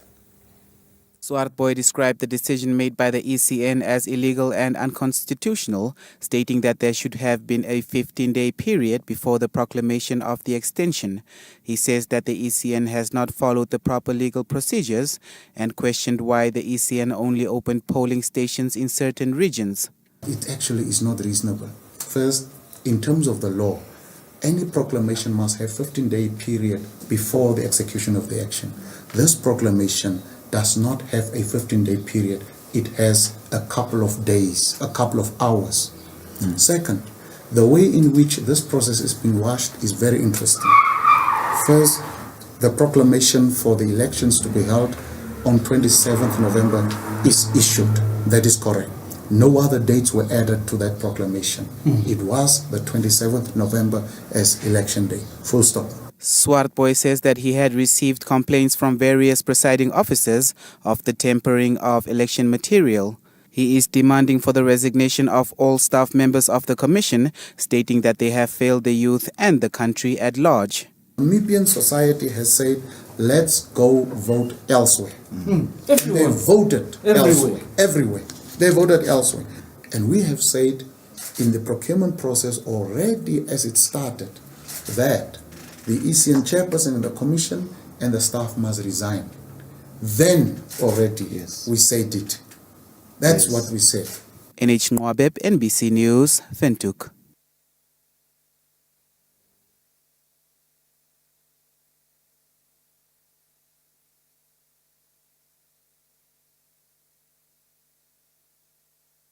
Now, the Hardap Governor Solomon April says the idea of holding elections for 1 day did not consider the country's growing population, suggesting a 3-day polling as ideal. from the onset stay to 3 days so that we do not have this, because it looks very clumsy and it's in human nature that we would not turn around. A best loser or a best winner would also turn around and start to blame whoever else they can blame, and in particular the government and of course the ECN as the important, the responsible body. And that is in that respect that I think, with all due respect, that ECN and whoever else decides on the days and periods of voting, that some developments be considered, because one day definitely has proven is not sufficient for a voting for Namibians in in the country. April said several individuals approached his office complaining that they were denied their democratic right after polling stations ran out of ballot papers. Although ECN eventually extended voting in some areas, April is of the opinion that all regions ought to have been considered. If you supposed to be a national election is only now confined to some regions where it is perceived probably the problems encountered are big. I don't think it should have been a matter of how big is it elsewhere, but in general for everybody to have participated, that it be extended for all the country, all the 14 regions. That in my view probably would have been my consideration, but like I said, I'm sure this was done after consultations were done with people that could assist. So I believe probably this is how sound it is for now and how okay it is for now. But I think even if only I have 15 people or 50 people, I can guarantee you they also had equally the right, like the hundreds elsewhere, to have been afforded the opportunity to cast their votes, and those in Hartab have been denied that opportunity. And logistics to carry them and to drive them elsewhere probably would come with some cost that we are not able to carry at this point in time. The electoral body explained earlier on that the polling stations were selected based on the determination that eligible voters may have been deprived of the right to vote, hence the voting extension. Siamantikwa, NBC News. We now cross over to our reporters in the field. We move to Tonateni Haimbodi, who is covering the election extension in the Okachali constituency. A very good evening, Tonateni. Good evening, Janet. Thank you so much for joining us now at the polling stations there in Okachali constituency. In the morning, there were fewer numbers. Has much changed since then, especially knowing that we've got a few more minutes before the polling stations close? We are not really sure if the situation has changed, because since the beginning of the voting process on Thursday and Friday, the voting process in Okachali has been low. It was attributed to the low turnout of general registration of voters in that constituency, which was recorded low, and also it was attributed to the fact that most people seem to have voted on the first day on Wednesday, so there has been low turnout ever since. Because on the first day of voting there, it was only close to 70 people who had voted on Friday, and then on Saturday today, only 8 people voted at all 7 polling stations in Okachali constituency. That was then by 10 o'clock this morning. So the situation, I don't think, has changed, and we were to get hold of the electoral officer in Oshana to give us a feedback on that, but we couldn't get hold of him. All right. Now, judging from the days, your observation throughout the day, have you experienced any challenges in that constituency? Yes, there have been challenges because we went through to other polling stations. There was a commotion that broke out at the Voluluko Senior Secondary School in Oshakati East constituency in Oshana region, where 2 buses actually arrived at that polling station. It brought people from apparently other regions to come and vote, and the oppositions were there. We don't know how they got there. Maybe they were tipped off, and they tried to to prevent these people to enter the polling station to go and cast their votes. And then they actually drove back, but they came back immediately again when the situation calmed down, and then they were allowed to enter. But again, the opposition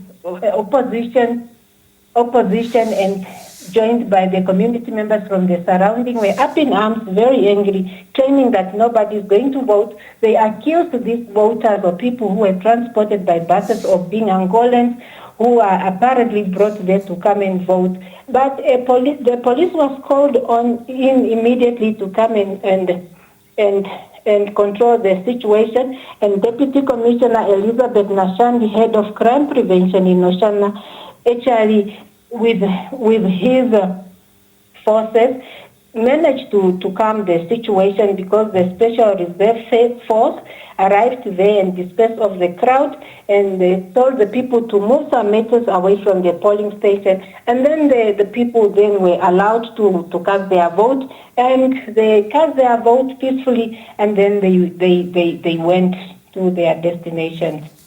Well, Donatini, we thank you so much for your time. Pleasure. Now, the ECN's officer for the Oshodon-Jupa region, Victoria Amutenya, says they are taking precautionary measures to ensure that results are carefully counted and verified before release. Amutenya was speaking to NBC News as the Ocharongo constituency is yet to release its results. We are using a new system. We are using this system for the first time. But we are also, as a region, we don't want to give results that are not correct. We'll make sure that we will provide the results that are nicely audited, verified, and then they are also confirmed from the Central Electoral Results Center in Windhoek. So the system also was a little bit acting up, especially as from yesterday afternoon. We have communicated with the colleagues in Windhoek. So they are currently they are busy rectifying the problem, but I can confirm that hopefully by the end of today we'll have the result out and announce at the constituency level. We now cross over to the Nehale-Iliapingana constituency. We have our reporters on the field. We have Dapanda Shuya. She is still at Omboto polling station and she joins us on the line. A very good evening, Dapanda. Good evening, Jeanette. Please go ahead with your update. What do you have for us? Jeanette, we've been here covering the Omboto polling station. It was the only one that was granted I don't know if I should say authority to have a polling station. So at this specific polling station, there's only been 29 people that casted their votes yesterday. Whilst this morning it became way less than that number, with only 3 people casting their vote here. Now, also, ACES, you should note that in some constituencies, because some people did not vote, you would see people being transported or driving themselves to different polling stations to just make sure that their votes count. But unfortunately, with this polling station, because it's situated in very sandy terrains, we have seen that not a lot of people came here. There is no one that was, for example, brought here by any, maybe in large numbers. It was just really people from the surrounding areas coming in and then just going out. We have spent most of the day here and we have not seen any activity, but the polling officials here are ready to just close off the polling station at 9 o'clock and then they break for 30 minutes and start counting immediately. All right, Amanda, as there is a few more minutes before the polling stations close, any final remarks before we leave you? We'll just keep the nation updated on the activities from the Oshkoto region. From here, we'll be going to the collation center of this constituency to just see and get a few results from the Nehale-Iliapingana constituency before proceeding perhaps for a 2-hour drive to Omphia, where we now have to navigate the sandy terrains with my team member, Martin Stefanos, who is the camera operator on this mission. So we'll keep the nation updated as to exactly when the results start trickling in, even from this very polling station cases. All right. Well, thank you so much, Depanda, there for your update there. Thank you. Thank you so much. Right. Now, the Southern African Development Community Parliamentary Forum, or SADC-PF, has taken a significant step by officially establishing its trust fund board. Now, the National Assembly Speaker, Professor Peter Kashavivi, has been elected as the chairperson, with Angolan MP Nasilia Gomes da Silva Trosso serving as deputy. The elections were held during a meeting of the SADC Parliamentary Forum's Successors Trust in Windhoek. Other members of the Board of Trustees include Pedro Sebastião from Angola and Leon Tumba Mukendi from the Democratic Republic of Congo, along with financial experts from regional banking institutions. Since its establishment in 2021, the fund focused on mobilizing resources to support strategic initiatives, particularly as SADC-PF advances its transformation into a regional parliament. Professor Kashavivi described the formal constitution of the board as crucial, noting its significance in ensuring a smooth transition and operational efficiency. We intend to intensify and strengthening our work within the SADC region as a whole. And therefore, it's important to see the trust as an important vehicle that will enhance the activities of the forum as we move from the forum to a regional parliament. Angolan trustee Pedro Sebastião underscored the importance of a formal financial structure in promoting transparency and accountability. Bom, para mim, este encontro, pequeno, mas grande encontro, tem significado muito especial. For me, this gathering has a very special meaning. Especial porque estamos a falar de fundos. Because we're talking about funds. E falando de fundos, estamos a falar de finanças. And when we talk about funds, we're talking about finance. E nos dias que ocorrem, essa atividade deve ser realizada, sobretudo, com transparência. And this has to be done with transparency. E é em nome da transparência que nós acabamos de realizar este encontro. And it is with transparency that we've just held this gathering. Adicionado ao facto de que precisamos de uma estrutura, sobretudo operacional, and we need an operational structure que possa responder em tempo e forma, which can timely and formally respond.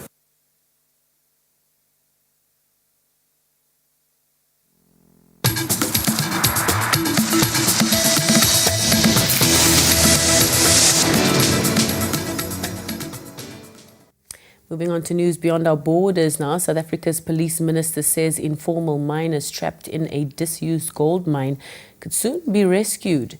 He made the comment after meeting community leaders and family members of the miners. It's believed some are being held against their will by armed gangs. Al Jazeera reports. Relatives and friends of miners stuck in an abandoned gold mine in South Africa are impatient and getting increasingly frustrated. They say the situation is a humanitarian crisis. What we want to see people being saved only. South Africa's police minister says the government has a plan. The rescuers are saying they are ready.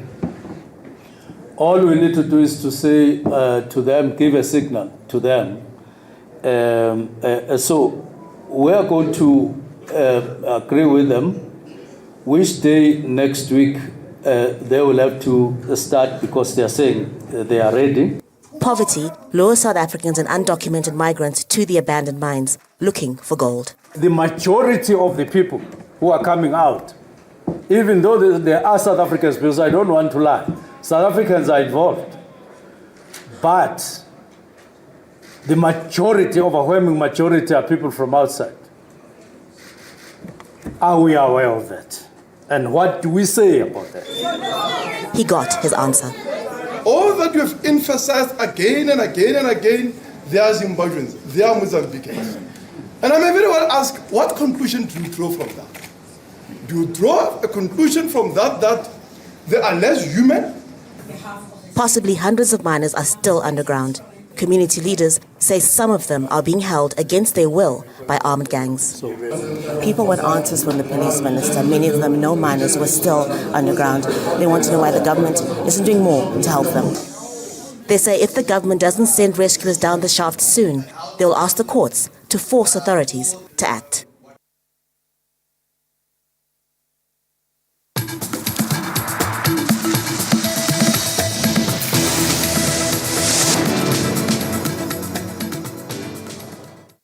Good evening. The coast will remain hot on Sunday and perhaps early next week.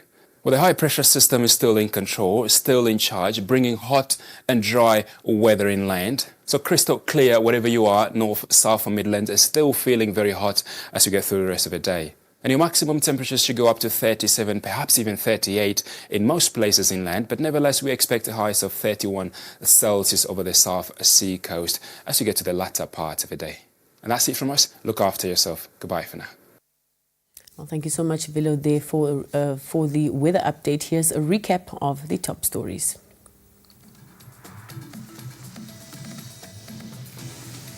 ECN to announce first final official results tonight. The Independent Patriots for Change announces it will not accept the outcome of the elections. LPM hoped ECN had conducted political parties before deciding to extend voting. And a news from further afield, miners trapped in a disused gold mine in South Africa could soon be rescued. Well, we've come to the end of the news tonight. Pleasant viewing further on and good night.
Welcome back to this special coverage of the elections. Now, as we know, 9 o'clock means that all polling stations close, but that doesn't necessarily mean that they'll stop helping individuals who are still in line. That will go on until the last person has been assisted. Now, currently at the Transnami polling station in the Khomas region, we are joined by Blanche Korasis and camera operator Connie Kapepu.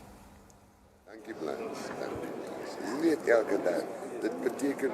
Well, the polling stations have officially closed. We can still see the voters in the queue, but by law, they are not to be turned away, so they will be able to still cast their votes, but the voting time or the polling stations have closed. And I must say it was quite an exercise, a democratic exercise in Namibia. But I have the voters who managed to cast their votes still this evening. Gentlemen, how was it?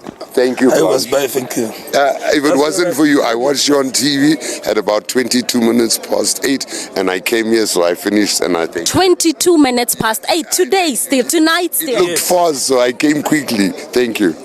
For me, I think maybe only for 5 minutes here, and I'm done. And you are done. Yes. So you participated just to show your thumbs to the viewers, to fellow voters. Thank you, Blanche. Thank you, NBC. You are doing a great job. Thank you so much, and colleagues, we are being appreciated. But before I just hand over, let me also speak to Mr. Banjo, who has been here as an observer, observing the electoral process, the entire process. How are you, sir? Good evening. I'm fine. How are you doing? I'm doing well. Thank you so much for talking to us. Well, you have been here for some time now observing Namibia's electoral process. I know that it is still too early to give an overview of the entire process as the polls have just closed. But so far, what can you tell us? I would like to say that the 3 days of the election, I call it 3 days with the extension. Of course, there were challenges the first day, but the second days, the last 2 days, the extended days, they've been smooth. I must applaud the decision to extend this, because the numbers that we have been seeing throughout the day have been impressive. Like, I would say that the decision to extend was wise and prudent and inclusive, because speaking even to polling staff, they say that there's been huge turnout in the extended days. I think that's excellent. Now, the turnout from the voter side, you described it as excellent. And what about the party agents, the party observers, political party observers during this process? I think that side has been a challenge. We're only seeing 3 here, and and at times you see one because they have no other party agents to replace them. I think political parties could have done much more work to ensure that party agents are fully present. But however, there is effort. At least there's someone always in the polling station to observe the process. Yes. All right then. Well, thank you so much for that brief overview, and we will continue to engage you on the outcome of Namibia's electoral process. Thank you so much. Thank you so much. And that was Mr. Tendai Mbanje, who is the Deputy Head of Mission for the Electoral Observer Mission that is now from the African Center for Governance. And that is how we are also closing off our broadcast here, as the polling stations have closed. Nonetheless, the voters are still in the queue and they will be assisted. How are you, sir? Very well, ma'am. How are you? I'm okay. So, have you been assisted? Have you been inside the polling? Yeah. So how was it? Everything is smooth, fast. Encouraging all the other people to come and cast their votes. Yeah. I think ECN is doing a very good job. They can come and cast. Things are very fast. You know, first there was only one polling station. I think now there are 3 or 4. With the reinforcement. Yes. So I'm encouraging those that have not yet casted their votes, they can come. Yes. But the polling stations have closed. Like now, they were still. Yeah, I think now they are closed. Yeah. All right then. Thank you so much, sir. Sir, how are you? I'm good, how are you? I'm okay. Right. So I see that there are no new persons here, but the voters are still inside. So just a word of assurance that even the last of the last will be assisted to cast their votes still today. Of course, yes. We have to assist everybody who's here. Yes. Well, that is how we sign out from the Trans-Namib polling station here in Windhoek, the only one that has been servicing the voters for today. Back to you guys in the studio.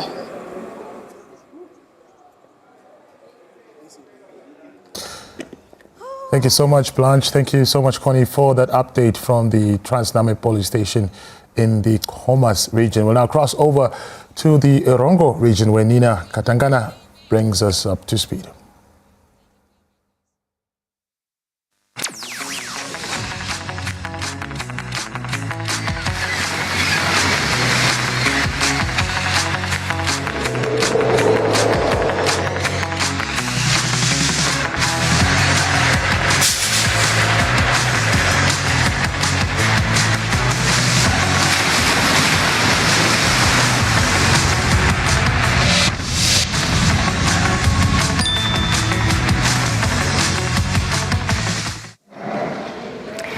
Good afternoon and welcome to our panel discussion, From Campaigns to Conclusions, analyzing the election experience in the Erongo region. We're excited to have three distinguished panelists with us. Firstly, we have this afternoon Penoa Kahoti, who is former junior mayor and current mock president. Penoa, thank you so much for being here and joining us. Thank you so much for having me once again. Also with us is Mr. Gibson Romeo Gorsep, a former councillor of the Walvis Bay municipality, as well as political commentator. Romeo, thank you so much for joining us today. Thanks for having me. Lastly, on our panel also is Mr. Elvis Gorsep, who is a community activist, also from Walvis Bay. Is that correct? That's right. That's correct. Thank you so much for being here. Thank you so much for having me. Well, each of them brings unique insight into the recent elections and the implications for our community. Today, we will explore key themes such as youth engagement, political accountability, and the role of community activism post-election. Well, gentlemen, thank you again for joining us this afternoon for this very insightful conversation. I think we should get right into it, and I want us to start by talking about youth engagement, in politics.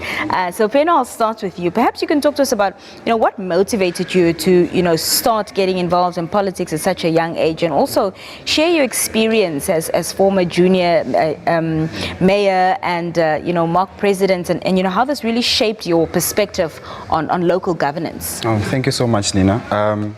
I think it's not more of motivation, but it's more of passion. From a young age, I've just been passionate about politics and the current state of government in the country. So I would watch news all the time with my grandparents, and I would always ask him if I do not understand anything. What does this mean? What does this mean? So it has been more of passion. It's just something within me that I've been having in terms of interest in politics and so forth.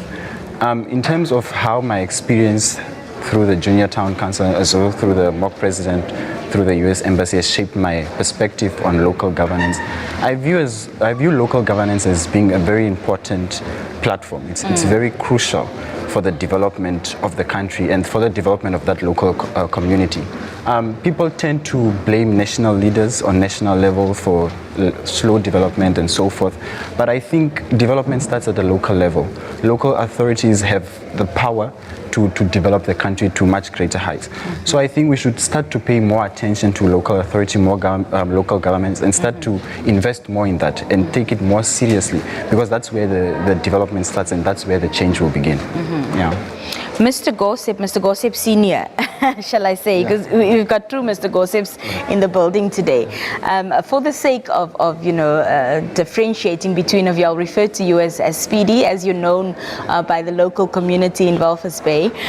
So talk to us about your viewpoint as a political commentator within this community, and how you see, youth engagement within the political scene, evolving. Correct. Thanks for the opportunity once again. The involvement of youth engagement in politics was bound to happen at some point in time. If you look at it from a perspective of the challenges that the youth is facing in terms of education, business opportunities, having a say within the political space, it was bound to happen. it was just a matter of time. If I can make a reference back to the Arab Spring, in the Arab countries, it was started not by the elderly, but it came as a result of what was a pressing matter on the progression of the youth economically. They were excluded from economic progression, not by virtue of what was written on paper, but then by doing. The national leaders at times forget to engage the youth in terms of advancing the agenda of the youth. And my belief is that the youth should be at the pinnacle point of the execution of a youth agenda. We cannot have a conversation about the youth without the youth. And their engagement should be the first step towards trying to get solutions to their calamities. As much as you're touching on the fact that, challenges have forced the youth to come forth and be a part of these, conversations because they'd like to see solutions happen for them, there's still a great amount of young people who still are not part of the conversation. So what strategies do you think can be implemented, to encourage more young people to participate, not only in election processes, but just, political discourse and discussions? Correct. I do believe that it is of paramount importance that the youth educate themselves towards what politics entails. What does politics bring to the table in terms of finding solutions to their challenges? They need to understand what the reasons were before Nelson Mandela rose. They need to understand what were the underlying reasons before Dr. Sam Nujoma took the first step towards finding solutions in relation to independence of this country. They need to find reasons as to why we had Winnie Mandela agitating for the discourse of what was wrongly put on table by the then leaders. So the youth need to read more about why those people took the steps that they did within the past. And that should be a stepping stone towards finding solutions to their own problems, perfectly guided by the elderly. But the youth need to realize that without them, without their engagement, without their involvement, we cannot provide solutions to their challenges. Elvis, as a community activist, what grassroots organizations or projects or initiatives currently exist or that you know of have been affiliated to support youth involvement in politics? Thank you so much once again for having me. Grassroots organizations are at the helm of being the first contact, one of the first contact of involving youth in politics. And one of the functions that some of the functions that they need to carry out is the awareness that needs to be created as to why they need to get involved and what is voting and their right to voting and the extent to which the vote that they cast can go. And also their involvement in leadership, what it will entail. So I think they play a crucial role into educating and creating awareness in regards to the youth. Are there such, projects or initiatives within the Walvis Bay area that you know of, that brings this awareness to the young people to say, listen, we want to talk to you about, your rights, why it's important to be a part of these processes, why it's important to register as a first-time voter, how it can be beneficial to you. Are there organizations like that that you know of?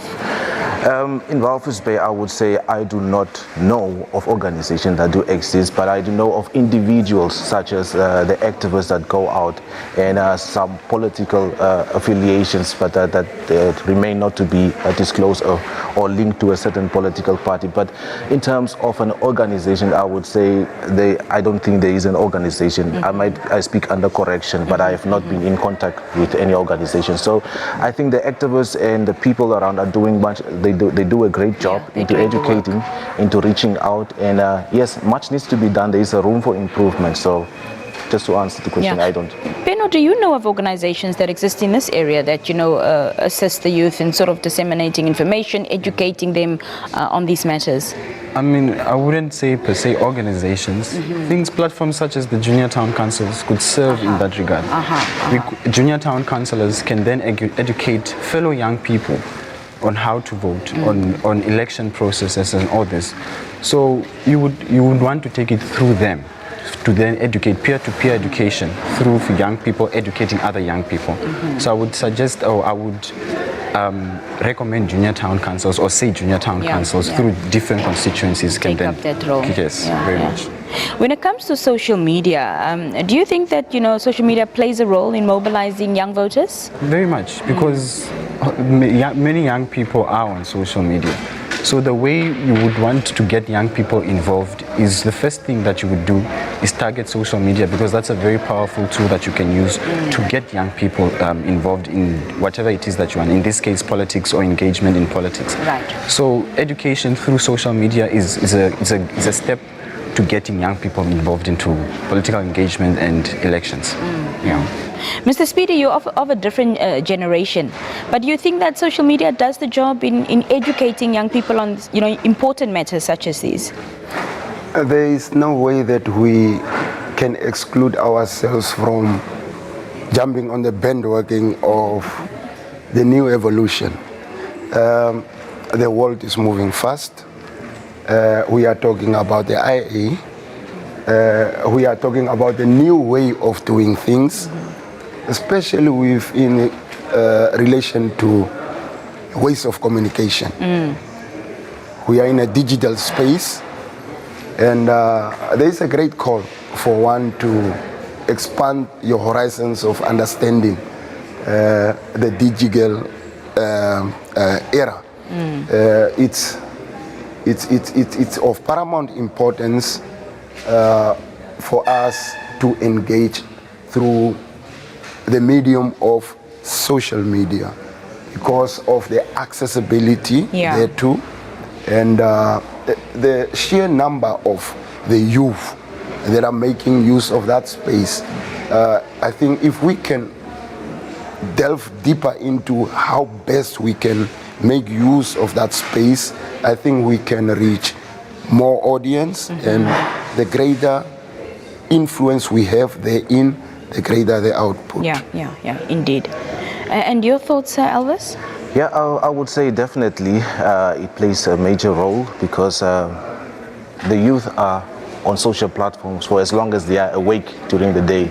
So anything that is posted on social platforms, it's immediately reach a large crowd of people. So I think the social media plays quite a vital role into educating, into informing and keeping them informed in terms of political involvement with social media. So there's consensus that it's a great mobilization platform. It is. Well, when we come back after this brief break, we touch on political accountability. We'll be right back.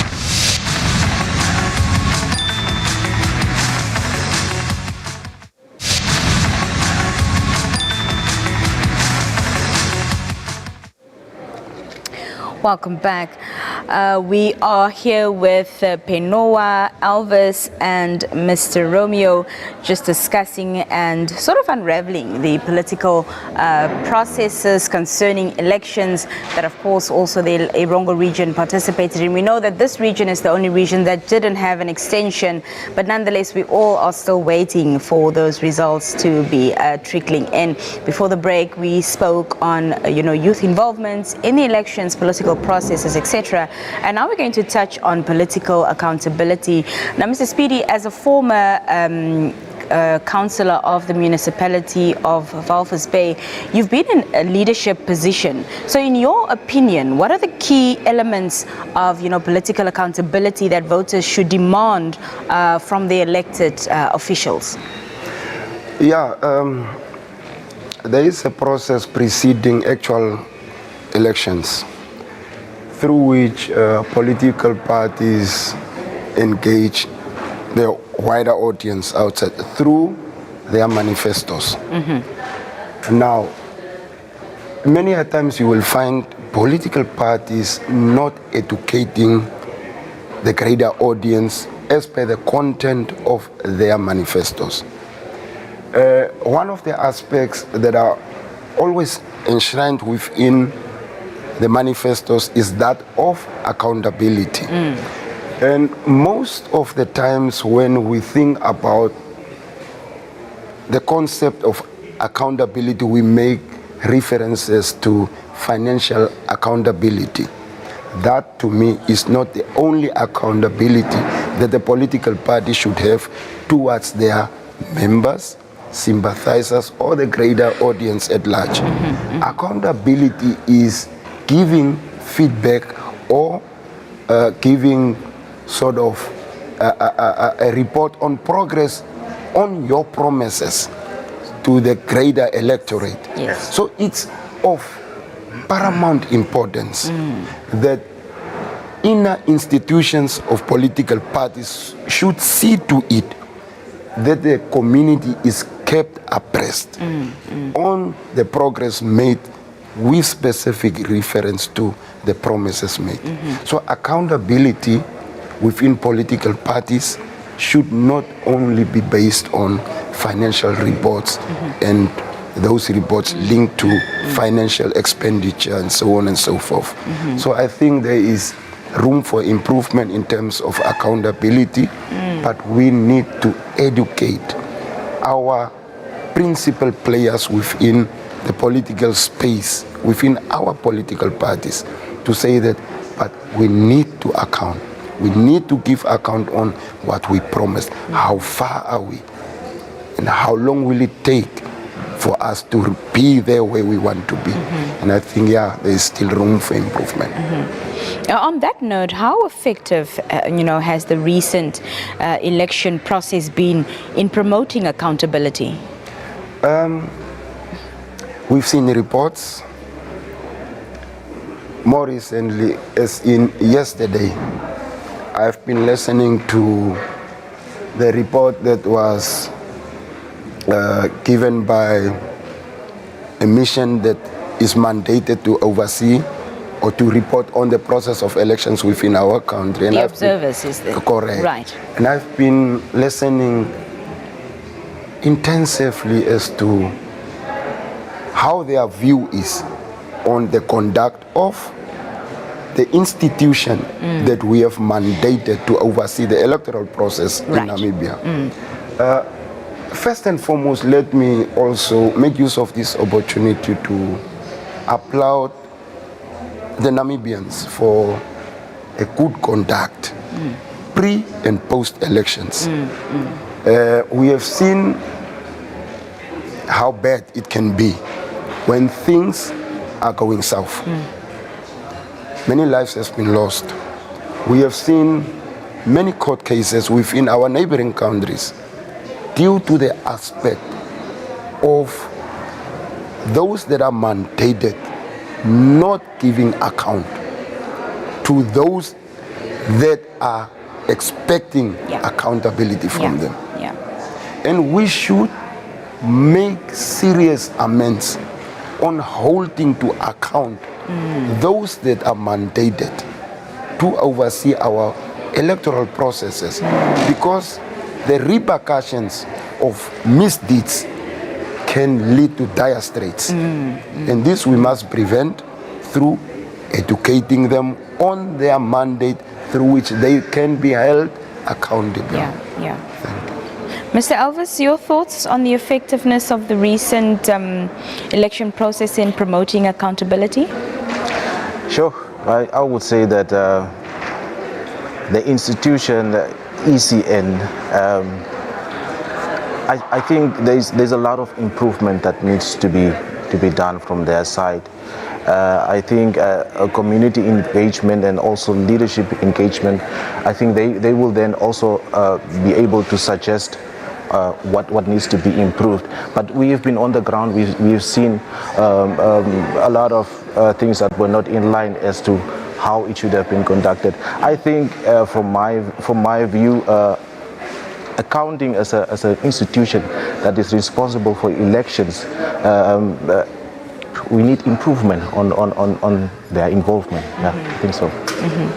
Peno, your 2 cents? Accountability and transparency are very important. So if the moment you fail to deliver on certain issues, there's going to be a rift. So we do not want what's currently happening in Mozambique to happen here. So the Electoral Commission should do more in terms of being transparent, in terms of being accountable.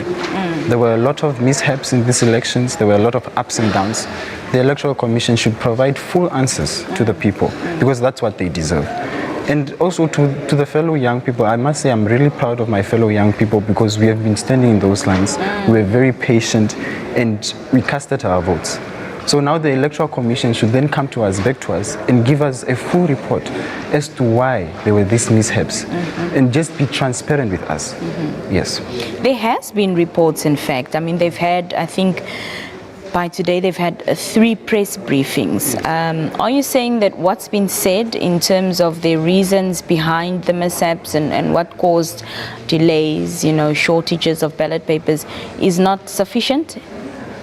To some extent, it's not really sufficient or it's not satisfying to the greater audience because people are still asking questions. Questions are still, all questions have not been answered to satisfy the people. So they need to come back and give us the answers to those questions that are still lacking because we want to know. We just want to know. That's all young people are asking for. Yes. Transparency. Yes. Yeah. Elvis, yes, sure. On that, I would like to also say that here in Erongo region, we would have also wanted an extension. I've been hearing that so much. We would have also wanted an extension of election for people to have the opportunity to vote. Yes. Because a lot of people the doors were closed and some of them could not vote. So I think ECN could have done better in that regard. Maybe just to open up in all regions rather than just making selection of certain polling stations to be open. That has been a suggestion that has come through a lot, that the extended voting should have been applied to the entire country, because although the Erongo region might not have suffered a lack of ballot papers as much as other regions, there were still a lot of people who didn't manage to cast their vote because they'd been standing in queues for 13, 14, 15 hours and left, and by the time they heard that voting on the 27th had been extended, they were already at home. They were there all day with small children, etc., had other obligations. So that is a sentiment that has come through quite often, that it should have been extended to the entire country. If I can come in, I think what the Electoral Commission ought to have done in relation to the extension of the electoral process is for them to have sought the opinion of the public on the extension. Just to gauge the feeling out there to say that, but is there a necessity for a further extension of perhaps a day or 2? And based on the response from the public, they should have taken the decision that they have taken. And I am fully in support of what my brother has said in terms of they should have opened the opportunity to all the 14 regions, equal opportunity to all that were excluded, most probably due to one or another reason, for them to have that opportunity to make their voices heard through the marking of the cross. Well, Elvis, as a community activist, what mechanisms is it, do you believe that can be put in place to ensure elected officials are held accountable after they've been elected? Elected officials, first, before they are elected in office, they go out and they do have what we call the manifestos. So with that, it's a way of attracting more voters to your side and having people to follow you as well. So in this manifesto there are promises or plans. I don't know, let me rather put it, plans. Mr. Speedy touched on that just now. Yeah, so if those are not met, I think as an activist from my side, I think what we will do is to first create awareness with the community as to these are your rights, this is what should have been done, this is what the mandate of the council is stating under section 30 of the Local Authority Act. This is what needs to happen. So if those are not met, I think from our side we will then first draft a letter to the elected official and then state that this is our demands as a community. If that is not met, I think then we will go over to having a protest, a public protest. And if that also does not happen, I think then, depending on the credibility of the matter, I think we can also go over to having a court case with the elected official. So I think holding them accountable for the office that they hold is of utmost importance. Mr. Speedy, you were on the other side of that coin. Did the members of the community members of Walvis Bay hold you as councillor responsible, in terms of the responsibilities and the duty that you had to the community? To a sizable extent, yes, but not to a level that I would have want them to engage, not only me, but the full council. And do you think that's because of the lack of understanding? Correct, Right. Yeah, and I think it's the duty of a local authority council, for instance, to hold public engagements that are also mandatory by the Act, through which you engage the public to say that it's not for us to always bring stuff to you. We want to hear from your side as to what you want as a community. So we can go back to the office, work on what your needs are, trying to find solutions through the budgetary systems that are in place, and to see how we can then take each other's hands on finding solutions. But the ongoing trend of not engaging the public and to bring stuff to the public that are not viewed as a public need is where we are missing each other. Right. So I think it's important that we sit around the table, us on this side, them on that side, and then we see to it that we find synergies in how we are going to reach solutions to their challenges. But it's not good to exclude them. We need to engage them, and it is mandatory as per the contents of the Local Authorities Act. So Elvis, what I'm hearing Mr. Speedy say is that the community, in most layman's and loose terms, is not clued up enough in terms of what their rights are. That's why they're not holding their leaders accountable, because they don't know, in fact, what they should be receiving by terms of law. So as a community activist, why are you guys not cluing the community up? When I started answering the accountable, elected leaders, I started by saying that we as a Inuit community need to go out and educate these people.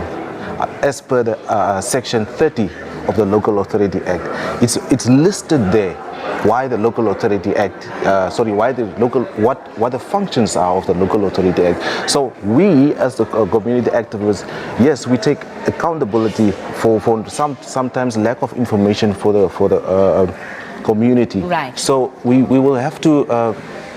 Because we are so few as community activists as well, so a lot of people, we are calling a lot of people to come on board to play the role of educating the people and holding the officials accountable. So I think, yes, we acknowledge that a lot needs to be done, and there is a room for improvement. Pino, how do young people advocate for transparency and accountability amongst, elected leaders? I know you are in spaces where conversations like these are the norm, but try and give us a perspective from the average young person. I think young people, or ways young people could hold elected officials accountable, is through social media, because that's where they are. So this is a platform where they can use to air out their concerns. And then these leaders, these elected leaders, this is where they are supposed to go and where to look what young people really want or what they need. Because you might have a public discussion in a hall like this, and then you invite young people to come and they do not show up because maybe they do not want to sit for long, or the conversation is boring, and so on and so on. So social media, I would advise young people to target social media platforms to air out their concerns, what they expect from elected leaders, and how elected leaders could then bring about change that they so need. Yeah. One thing, yes, Elvis, please. On social media, I would also like to add that young people dance to certain tunes, you understand, and they like certain colors, they like certain ways of doing things.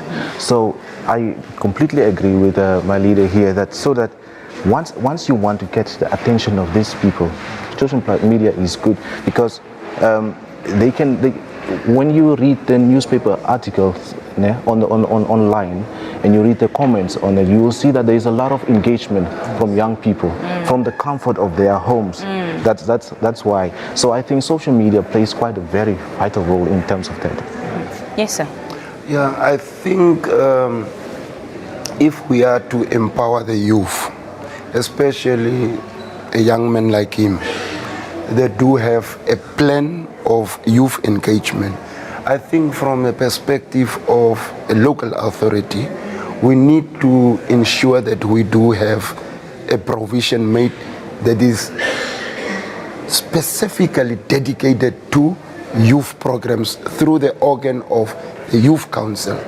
You will find that some local authorities do have youth councillors without any budget.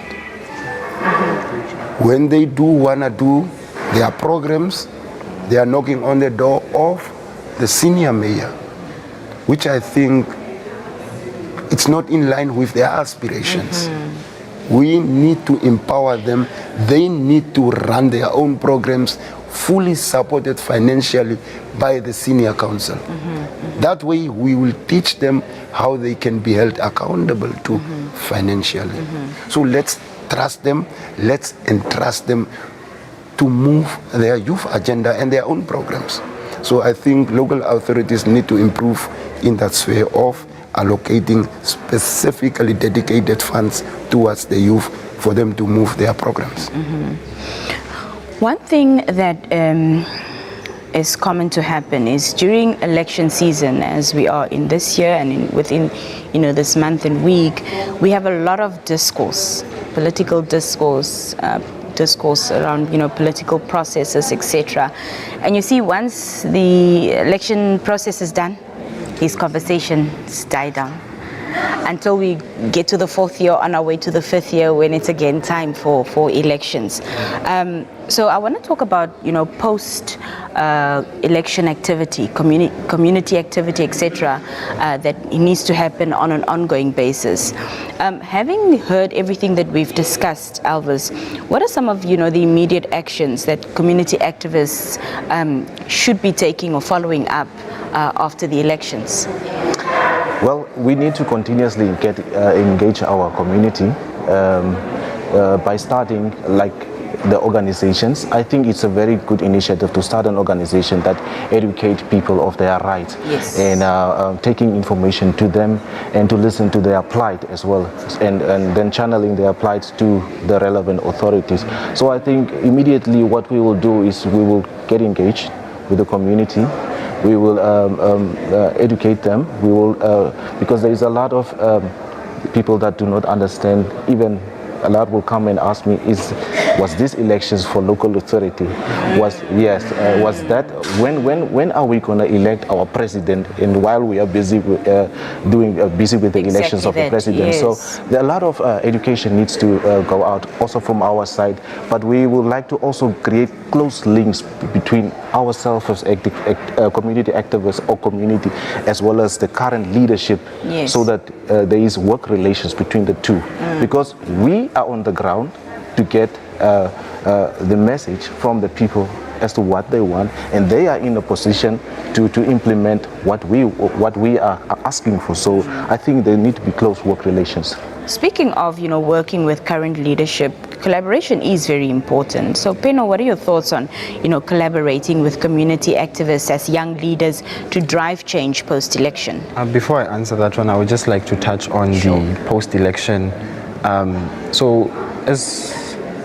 would suggest to now to political parties, post this election, they should have post-election dialogues where they come back to the people and say how far they have, or what percentage of their manifesto have they been able to achieve and what percentage is left to achieve. So this goes to all political parties. You don't necessarily need to be the ruling party. You need all political, as long as you are represented in parliament, because you have the ability to bring about policies and changes that are needed. So I would then advise all political parties to have post-election dialogues, just to dig deeper into their manifestos, what they have been able to achieve and what they have not achieved, and how they are going to now fill that gap of what they've not achieved. In fact, they should do status reports. Yes, exactly. Status reports, very important. On the issue of collaboration, I think it's quite very important for young leaders like myself to collaborate with community activists, because I might necessarily not know exactly what every young person in the community needs or wants. So it's to enhance collaboration is better, because now there's a better understanding from an activist perspective and from a young leader's perspective. So I find collaboration among activists and youth leaders quite very important, because you tackle a lot of issues quite at the same time, and it's a speedy process. Yes. Yeah. What initiatives would you like to see implemented within your community to address, issues raised during the elections, or do such platforms already exist? Not that I know of. Okay. But I would like, post these elections initiative, there have been a lot of concerns raised about the elections. So now the Electoral Commission then should come on after this election, maybe in intervals of a year or two, come back to the people and tell us how they are preparing now for the next election, and assure us that there won't be any such concerns in the future. So we should have then electoral commissions or the electoral body of Namibia come back to the people, give them report on how far or what exactly are they doing to prepare for the next elections, and how are they addressing the current problems that we are currently facing with the current elections. Yeah. Sure. Can I add on something? You touched on let me put off election season. So I think ECN needs to do a little bit more in terms of that. You also keep the people informed, maybe quarterly, engagements with people, rather than waiting for the 4 years, maybe engaging them, letting them know about this is what needs to happen, and then the helping hand of the organization, like the NGO organizations. I think the collaboration will do much more better, and people will be much more better equipped with knowledge as to why elections need to happen, because it's crucial. Elections, it needs to happen, and we need new leaders, we need new initiatives to come to front, so that we can, like my brother has said, the funding of the junior town council. It's a very good point. So, but it needs to be channeled to the leaders involved. Yes. Yes, if I may, I think one of the strategies through which the Electoral Commission of Namibia can perhaps improve on voter education is by increasing the number of voter educators that they do have within the regions. Speaking under corrections, back then, I know about one voter educator that the whole of Erongo region was having. Wow. So my thought on this is, or my thinking on this matter is that, say for instance, we do have 7 constituencies within Erongo region. Why not have 5 to 10 voter educators per constituency? We are talking about youth unemployment. These are the strategies through which we can also create youth employment, not only prior or shortly prior to elections, but throughout our being. Yes. For them to bring home the importance of what elections can hold for you as an individual, or perhaps as a member of the community, or perhaps as a Namibian. So the improvement of the number of voter educators within the regions is something that I will take up with the Electoral Commission of Namibia. Well, gentlemen, we're almost at the end of our discussion, but let's take another brief break. When we come back, we round things up.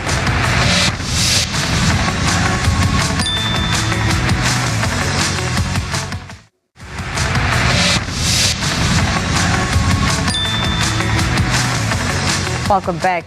Now, gentlemen, as we round off our discussion, we touched on youth involvement, we touched on community activism, we looked on what needs to be done post-elections, to ensure that every Namibian is empowered and, educated on electoral processes so that they can participate in conversations, not only as it comes to election season, but all year round. Information education is crucial. Having said all that we've discussed, in your final, sentiments, I'd just like you to round up your thoughts on the views of how the elections went, of course, and what we can do better of, not only as the institutions that are responsible for the electoral processes, but us as the electorate as well. Mr. Speedy, let's start with you. Yeah, thanks once again for the opportunity. I think it's important that we ensure that we plug the leakages of that specifics that are bringing discontent. We need to ensure that from the word go, we educate our people about the responsibilities of a voter, the responsibilities that the political party has, the responsibilities of the institution that is mandated to oversee our electoral processes, and then the responsibility that we as Namibians do have. Let it not be a case of elections dividing us from being one Namibia, one nation.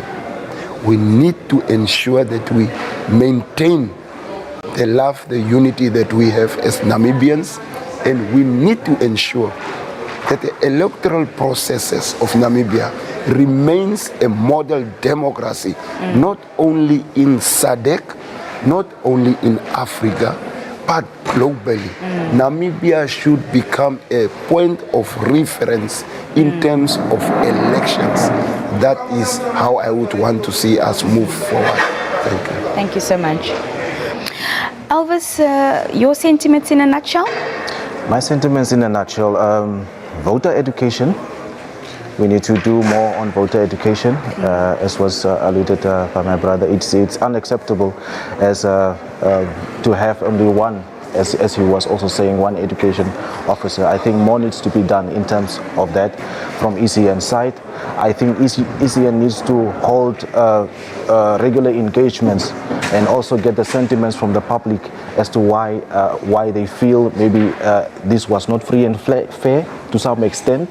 So all the missteps that they have experienced along the way. I think as an activist, I think we will go into work forming more activist forums so that it can go countrywide, so that more people are involved into elections. Yeah, and then the youth are involved also in elections, because every year somebody is turning 18 and becomes eligible to vote.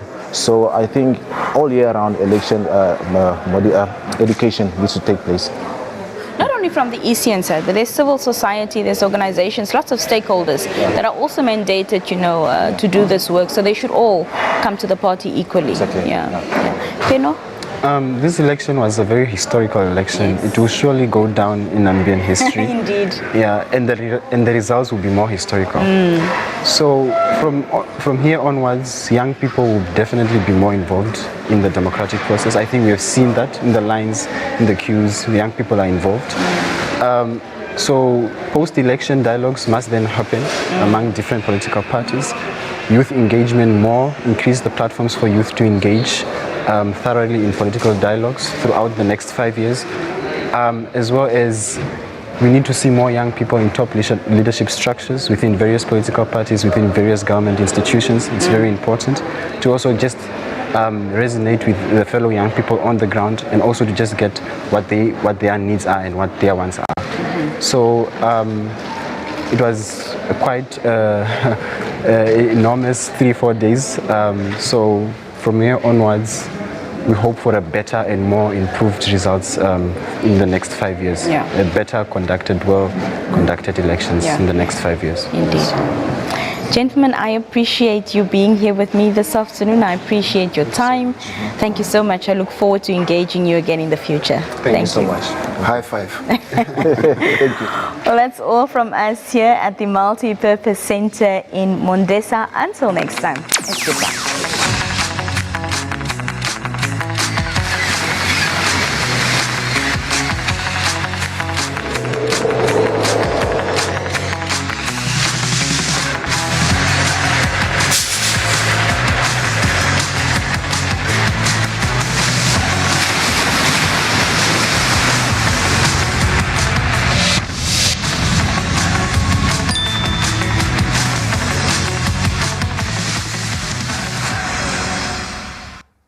Thank you so much, Nina. And you're still tuned in to this special broadcast of the elections. Just a reminder that come 10 o'clock, we will be crossing over to the ECN headquarters, where the ECN is set to give another media briefing. In the meantime, let's take a look at how our colleagues are wrapping up the day, or have wrapped up the day. And we'll start off in Katima Mulilo with Ndishishi Hamufungu. Very good evening, Namibia. We're here at the Zambezi Regional Council's Legislative Hall, where the team across the Zambezi region is, of course, finalizing the process. We just heard here from the returning officers from the 8 constituencies that the process has been finalized. They have finished counting and verifying those counted votes, auditing those counted votes.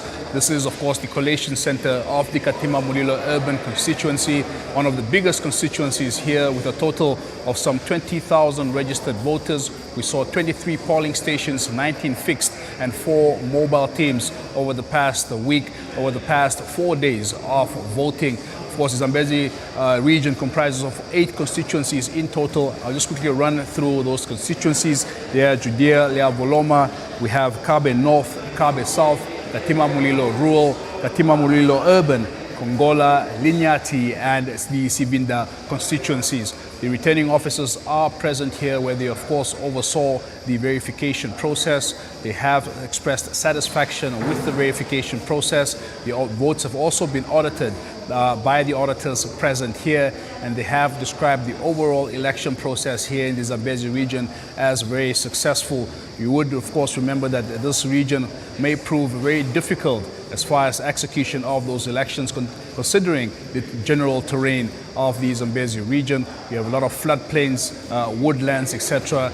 And the ECN has ensured that they reach those hard-to-reach areas through the use of some 271 vehicles and 2 helicopters. We, of course, over the course of the week, spoke to various officials, returning officers, presiding officers at various polling stations. And although the Zambezi region has equally experienced those challenges seen in the rest of the country as far as ballot papers are concerned, as far as technical issues with the verification machines, etc., they were quick to resolve those matters. That's why the Zambezi region finds itself in a position to, of course, be ready to publish those results, upload them to the Central Results Center server, where they will, of course, form part of the national tally as far as these elections are concerned. 1.4 million registered voters across the entire Namibia, 52,000 of them emanated here from the Zambezi region, and by a look of things, we are expecting a high turnout of those 52,000 votes. Of course, we will know a bit later on exactly how many people actually turned up at the polls. We know a total, there was a huge representation of youth in these elections, forming 900,000 of the 1.4 million votes, and that could be seen, that was evident in the voting queues, as many young people turned up to cast their votes. Of course, the ECN had deployed huge resources here in the Zambezi region to ensure a smooth and orderly process. Some 271 vehicles, as I mentioned, were deployed, 2 helicopters, and of course a very large team of polling officials, some 141 teams comprising of 1,003 polling officials to of course cater to the 221 polling stations across the Zambezi region.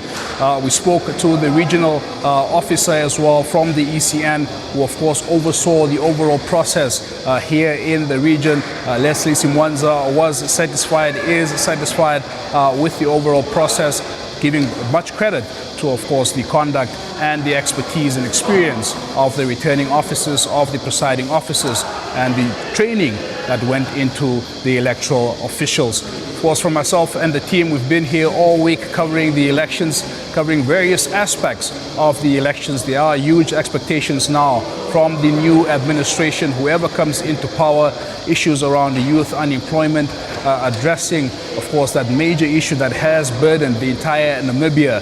Furthermore, there's also huge expectations as far as the agriculture sector is concerned.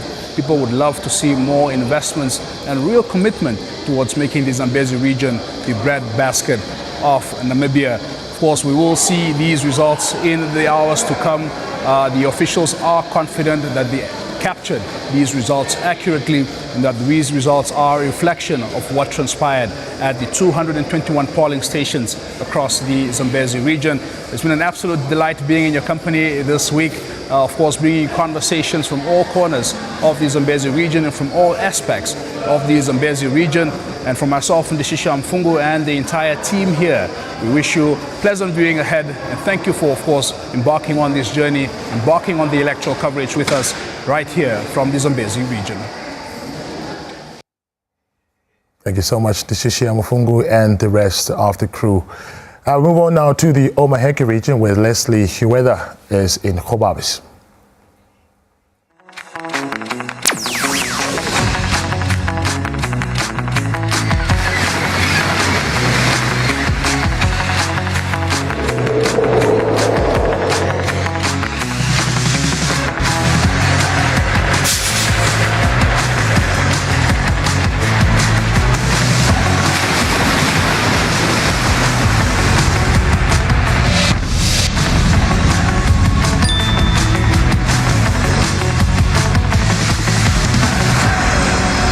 And that was Commissioner Chiwetha and, of course, Joseph Amwandi. They're giving us their insights, and we'd like to thank them.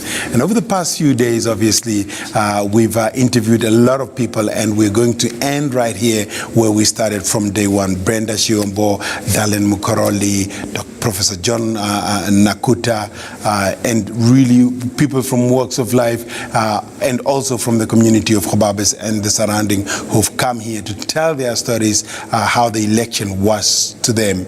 And also remember, we also had a talk with Hedwig Wanivi, the returning officer, who kept us abreast almost every minute as to how far she was with the verification, the auditing process of the ballot papers here at the Collation Center. For myself, Leslie, and the team, I think the one good man is that Edmund Bird said that for evil to thrive, good men just don't have to do anything. I hope that you went out there, voted like myself, and made sure that your cross was in the box so that you have exercised your democratic right. That's the civic duty that you have to do for the country and for yourself. It's patriotism at best. So for myself and the rest of the team that we've had here in Kobabis, not forgetting our arms that we've had on the ground as well, Ngariye Kavari and Charles Shatindi, who are in Ushinene and on Derombapa respectively, would like to thank them for their contribution. And this is where we will be signing off. The results will now be coming from the ECN head office, and we'll find out as to who the winner is.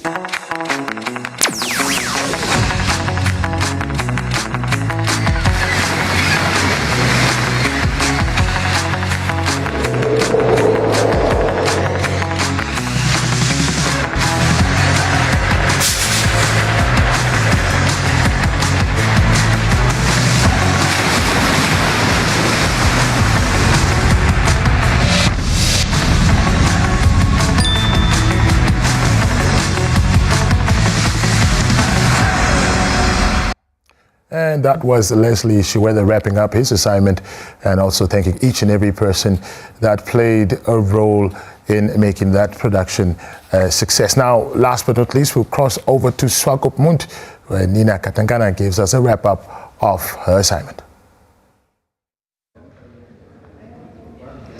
We have spent the past week covering the elections in the Erongo region, and it is clear that Namibia's 2024 elections will be historic. For the first time, our nation has had to extend its election process.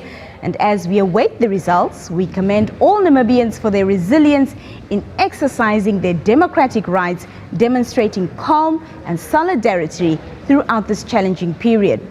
I also extend my gratitude to my dedicated team here in Erongo, producer and team leader Katrina Govases, director Hinsley Mwashikele, technical director Vaino Ipinge, sound operator Maxwell Gausep, lighting technician Giovanni Mowers, and camera operator Thomas Nakushu.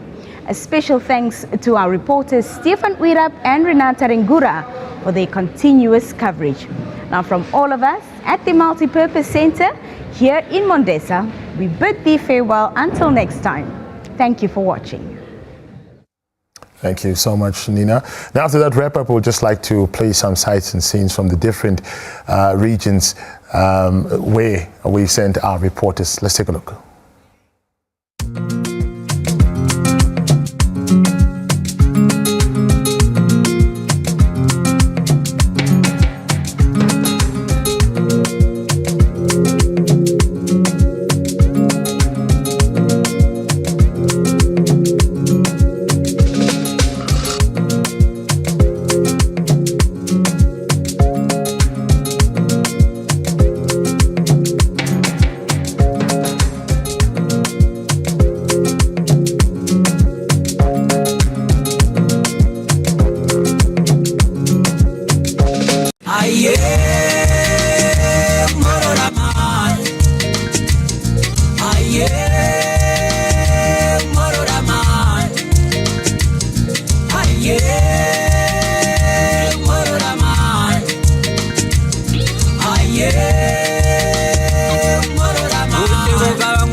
We know it's after 10, but please do relax. The ECN press briefing is still on the way.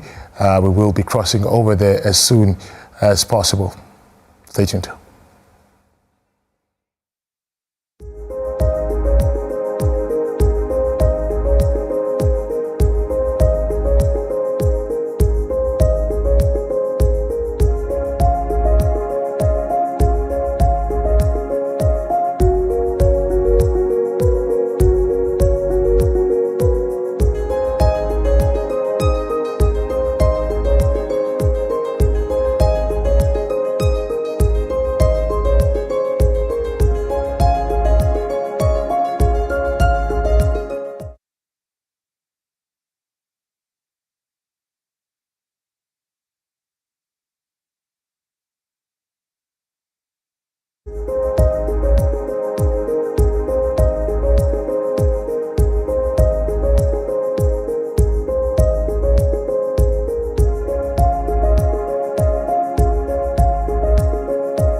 You're still watching this special election coverage. We'll quickly go for a break and be right back as soon as we have an indication of when the press briefing will begin. Stay tuned.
Welcome back. Now, while we wait for the preps for the ECN press briefing, let's quickly take a look at this insert on the history of Namibian elections.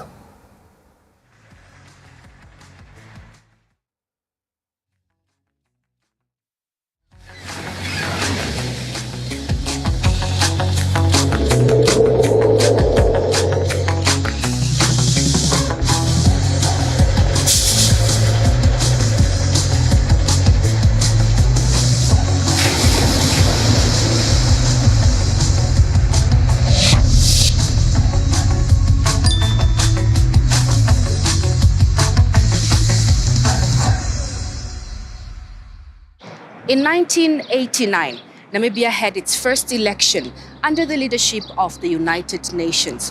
While some called it an emotional event, others said it was a transformational era in the making. Hello Namibia and welcome to Namibia Votes 2024. I'm Jessica Kaimu, and in this edition, we explore the transformational journey of Namibia's electoral landscape from the historic election in 1989 to the present day. Through insightful interviews, we delve into the dynamics of political parties, the role of the National Assembly, and the importance of civic engagement in elections.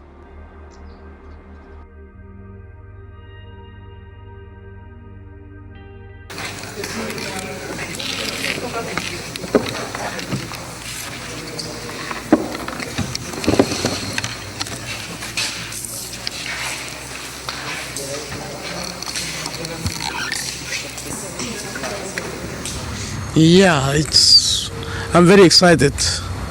You know, I woke up around about 6 o'clock in the morning to be here, and when I came, there were already a lot of people, and I think democracy is working. So people are so much matured. They know what they want, so they wake up early in the morning to be here. So I'm quite happy with the turnout. In Namibia, the conduct of the general voter registration is provided for in Section 25 of the Electoral Act, number 5 of 2014, as amended. But do Namibians actually understand the electoral process and why it is important to vote? Andrew Machila, born in 1932, is a Namibian politician. Machila took part in the transitional government of national unity from 1985 to 1989.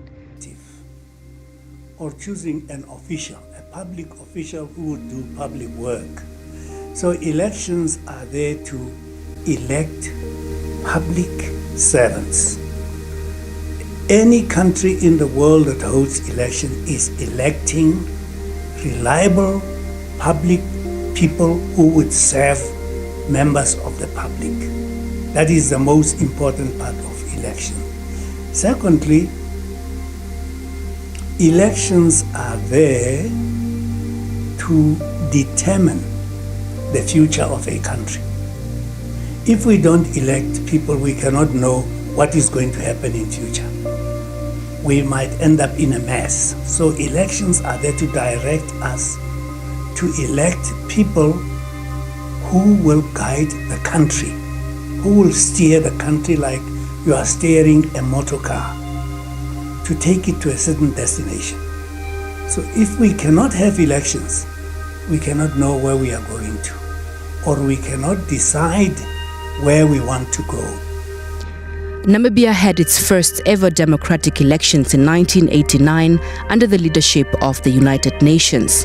From July 3rd to September 23rd, voters registered while political parties mobilized their supporters, needing at least 2,000 electorates to qualify. The election campaign, marked by spirited debates, kicked off in June.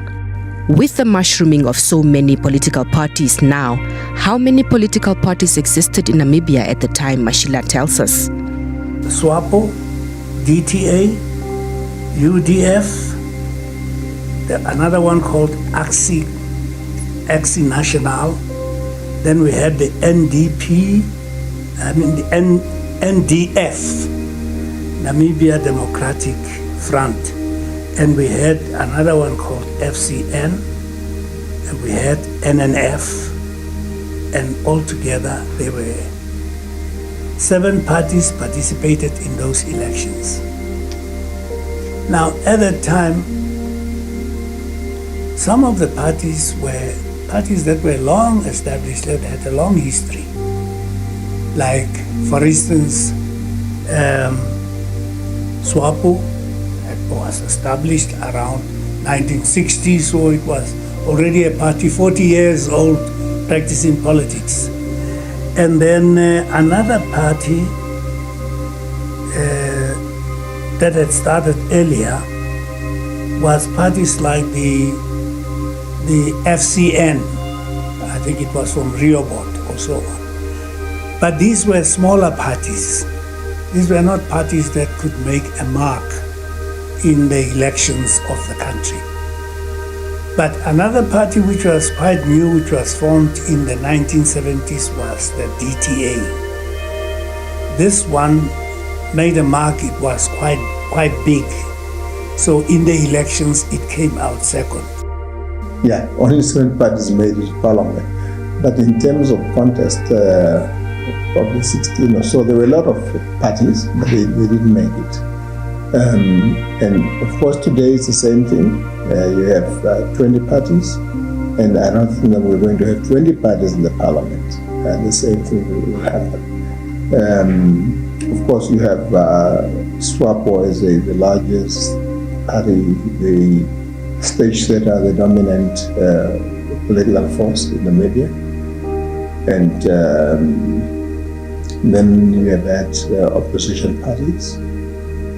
And so it's a very dynamic situation. Even when you had a 2/3 majority by SWAPO, there was always a way of communicating and finding common ground with minority or with the smaller parties.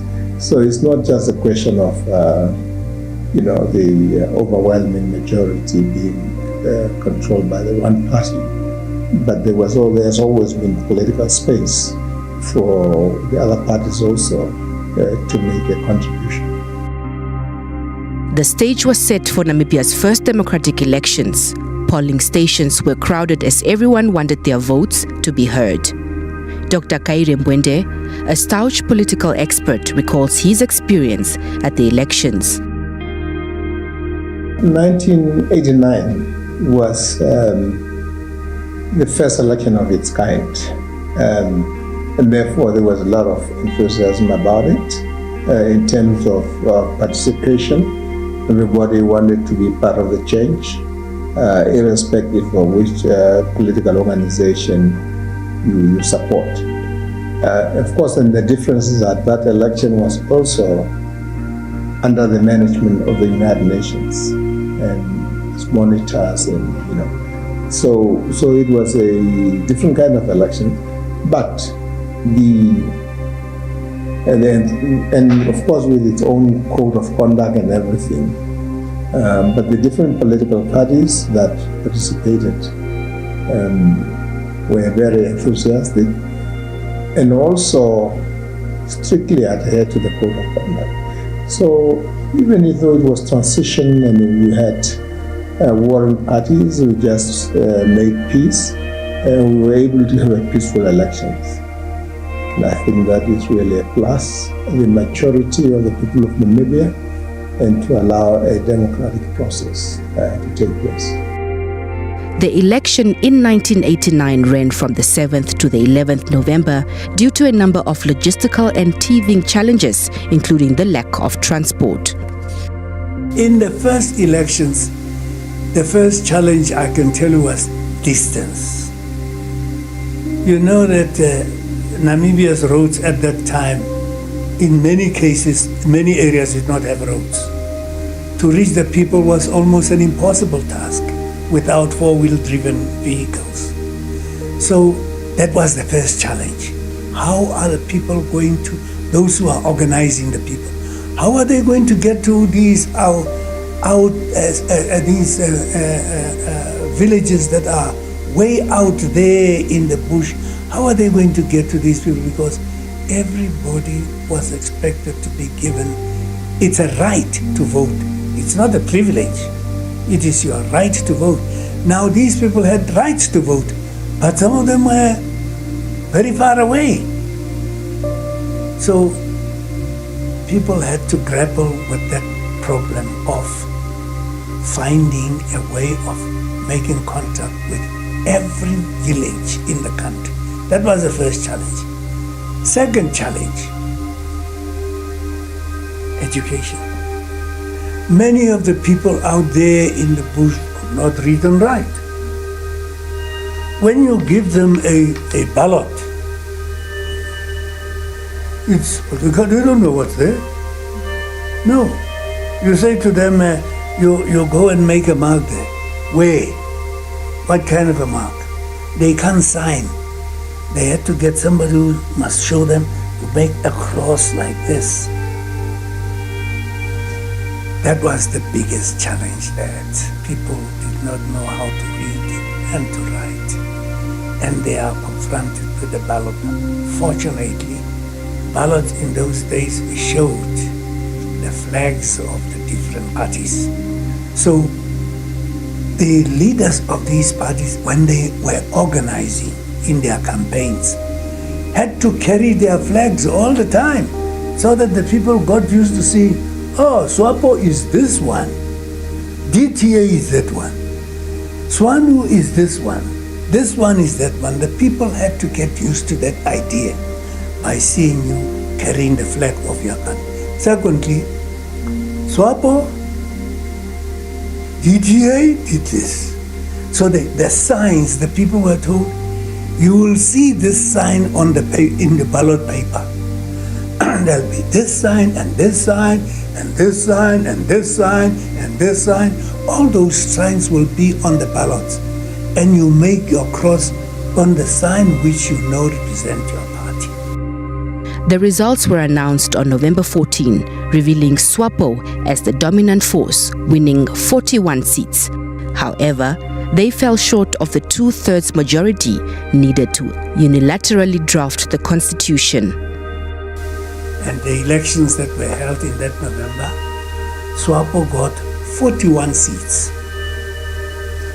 DTA got 21 seats. That's 62 seats in all. Then all the other parties got the smaller numbers. For instance, UDF got four seats. AXI National got 3 seats. And NDF got 1 seat, with the FCM 1 seat and the NNF 1 seat. Altogether, if you add it, 72 seats. So the other smaller parties got each 1 seat, 1 seat, 1 seat, and so on. Mashila says after winning, the Constituent Assembly worked tirelessly to draft Namibia's constitution, which was adopted in 1990, enshrining fundamental rights and democratic values. I was in the opposition benches at that time. And the opposition and the ruling party and all the other small parties came together. The majority party, which was SWAPO, had more members in the Constitution Committee. Then the DTA came in, and then the other parties also one each member. And then we started writing that Constitution. I think after the elections in December, we met for about a week, the Constitution Committee, and everything was stopped for the Christmas holidays. We started early in January to write that Constitution. And it took us 80 days to write that Constitution and to present it to the Constituent Assembly, so that on the 21st of by the 21st of March, everything was ready to celebrate the independence of Namibia.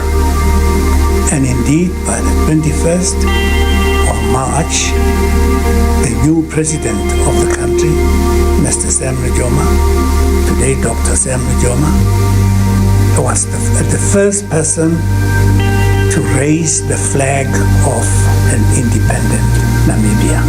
Namibia will be free! Namibia will be free!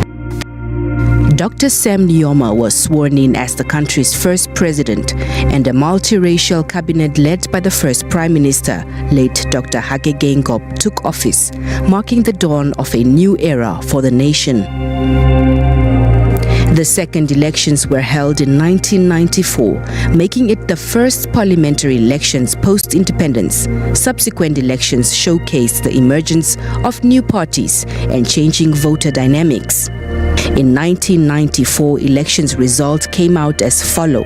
SWAPO party scored 73.89%.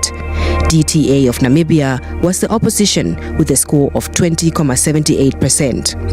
There were 8 parties in total, in which SWAPO took the lead and Workers' Revolutionary Parties took the least votes with 0.19%. In 1999 elections, SWAPO as the ruling party won and was led by Dr. Sam Nujoma.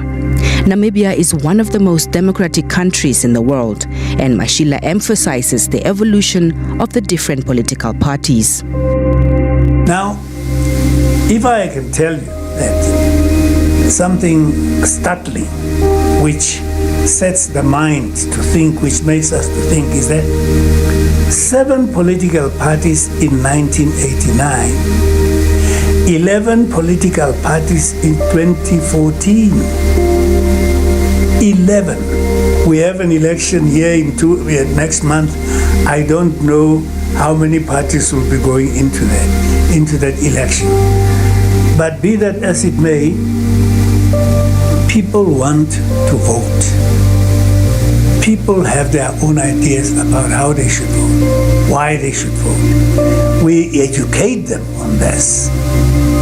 The crux of the matter is people, if they want their country to be controlled, to be ruled, to be governed, to be administered, they must vote.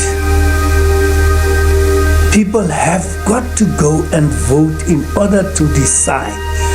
It is, you go and vote, you're alone, but that is the decision you make. You are making a very big decision by voting. If you don't vote, you have not made any decision. So you better keep quiet when things happen in the country later. Don't say, look what they are doing and so on. You did not vote. You cast this vote because you want things to be done the way you are thinking. You say, we want to vote for these people so that they must create work for us in this country.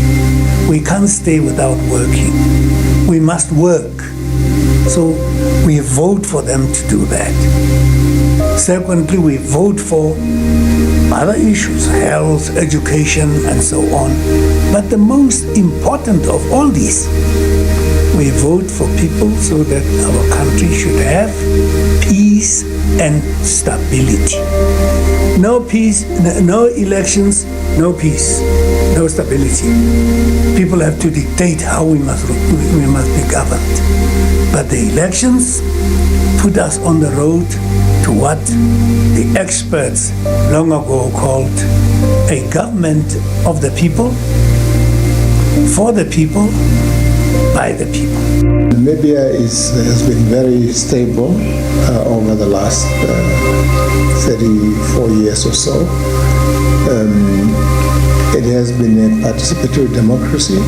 There have always been a number of parties in parliament, and that means that there is pluralism in terms of thinking within the country, even though there's always been and has been a dominant force. So from that point of view, if you look at the representation, that every party and that so many parties are represented, even though they have fewer seats in parliament than others, I think that is a testimony to the maturity of our democracy. The debates are vibrant, different parties express their views. And then also you look at, because it's not only what's happening in Parliament, but it's also what's happening within the regions, within the various constituencies, where the parties are also active, where they are mobilizing. They are supporters. You have the regional councils, you have the local councils. All these are very important institutions of democracy. It's not only a parliament, but also the regions, as well as the local authorities. And we would deliberate in terms of creating those institutions, because democracy is, after all, about participation. About articulating the interests and aspiration of your people, and you should be able to do that at the local level to address issues of concern to every town and city, and then you move to the level of the region. With different parties sitting in Parliament, we were eager to find out the quality of debates in Parliament. And maybe very subjective. Having been part of the first Parliament, if I listen to the debate in Parliament now and the debate of the Parliament then, it's completely different. It was issue-based, it was driven, and also we had fairly experienced politicians across the board, from the ruling party up to the opposition parties. And therefore the quality of the debate was different. And it continued, and then as new formations are coming up, and you know, the quality of the debate has not been what it was. Even the institution of Parliament itself, you know, what it represented in terms of decorum, what is parliamentary, what is not parliamentary, the behaviors and all that has changed. It's not, so you look at that and say, well, I served 2 mandates in Parliament, and when you look at this Parliament, you can't recognize it as being the institutions we created and through which we worked. But I hope that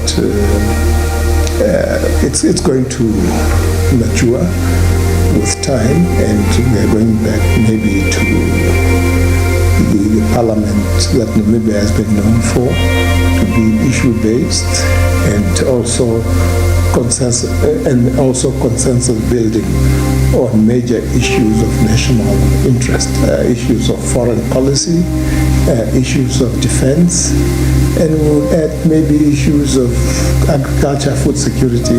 These were issues where we always strive to have a consensus on. You know, because after all, is our national sovereignty, defense of our country, and then of course the promotion of our nation internationally. And they've always been almost a consensus on some of those major issues. I think the first Parliament had the cream of the leaders in Namibia. By the cream, I mean those who had vast experience, who had acquired education abroad, vast experience, and so on. And so the quality of debates in Parliament at that time cannot be compared to the quality of debates in Parliament today. I'm sorry, I cannot agree. I think today the debates have somewhat gone down. The standard has gone down. Whereas at that time, members of Parliament were really competing. The parties were competing with each other, what they put on the table. I used to spend hours here preparing myself to go and speak, knowing that if you stand up and you speak, you say a few things that did not mean anything. People who were surprised would look at you and say, did you get yourself ready to come and speak here? Yes, we had no time, for instance, for unnecessary arguments or to try and fight in Parliament. We were fighting with the mouth, arguments, presenting very serious debates. So, and that does not mean to say that the present Parliament cannot improve its quality of debates. These things happen behind the scenes, where every political party in Parliament has private meetings every week, which we call caucus. They caucus. They prepare themselves. What are we going to say in Parliament on these issues this week? Who will speak on this one? Who will say this on that one? That is how to improve the quality of debates. And the people that you have, the leader of Parliament or of a political party in Parliament. This leader, the chief whip, is the one who tells those who must present issues in Parliament, warn them that you are speaking on behalf of one, the people outside there, two, the party. The party must be seen to be making valuable contributions in Parliament, not dreaming. The party must be seen to be serious, challenges that face the country, and that is the state of debates in Parliament. The state must point to seriousness. Yes, it must point to people who prepare themselves.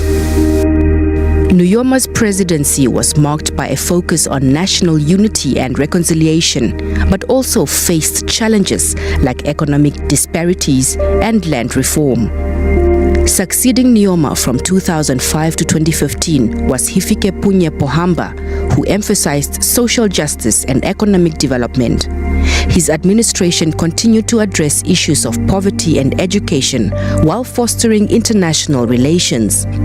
I will be willingly hand over the instruments of power to have them released. No quarrel, no fight. 2015 to 2024 was the late Dr. Hage G. Geingob. Geingob assumed office in 2015. Known for his pragmatic approach, Geingob has sought to tackle economic challenges and promote inclusive growth. However, the country faced a profound loss of its president, Dr. Hage Geingob, and he was replaced by the vice president, Nangolo Mbumba, who is now completing the term. We then ask, is Namibia ready for these upcoming elections 34 years later? When you look at, when you travel on these roads, you see how many trucks you meet, how many bakkies you meet, how many cars. Namibia has many motor cars now. By election, you could count cars that were going to Katutura. Takes 1, 2, 3, 4, 5, 6, 7, 8, 9. Finish, you end there. Today, you can't count them. All over this country. You can start in the northeast in Katima. When you get there, you'll find many motor cars running around. You go to Oshakati, you go to Rundu, everywhere there are cars. So the problem, the challenge of transport has been solved greatly. Even if the majority of our people do not have cars, but many people have cars to transport people. So that is, at least many people can read, many people have transport. Yes, and of course, nowadays, people also listen to the radio and TV, which educates them. Education on things like election came mostly from radio, because the radio can reach the people in all the corners of Namibia. TV, not so very much, but radio, yes. So these facilities are available. Dr. Kaire Mbwende also commended the Electoral Commission of Namibia and encouraged young people to vote. First of all, maybe one should credit our Electoral Commissions for having managed the registration process efficiently. Had a bit of hiccups in the beginning, but I think it went well. And we just wish them the best of luck so that they are able to manage the process efficiently. So many people have registered, and there's no reason why the process cannot be speeded up so that people can vote. I have repeated that I have observed elections in several countries where you have millions of voters, 5-6 millions of voters, and they were able to vote within the shortest possible time and also announce the result within the shortest possible time. So all they need to do is to create many polling stations. For example, I recall I was in Malawi, there was one school, and here when we have a school that has been designated, then everybody stands in the queue to vote. But there, literally every classroom was turned into a polling station. And so you have at this school almost 20 polling points. And that is how some of these people were able to enhance their efficiency. And we hope that.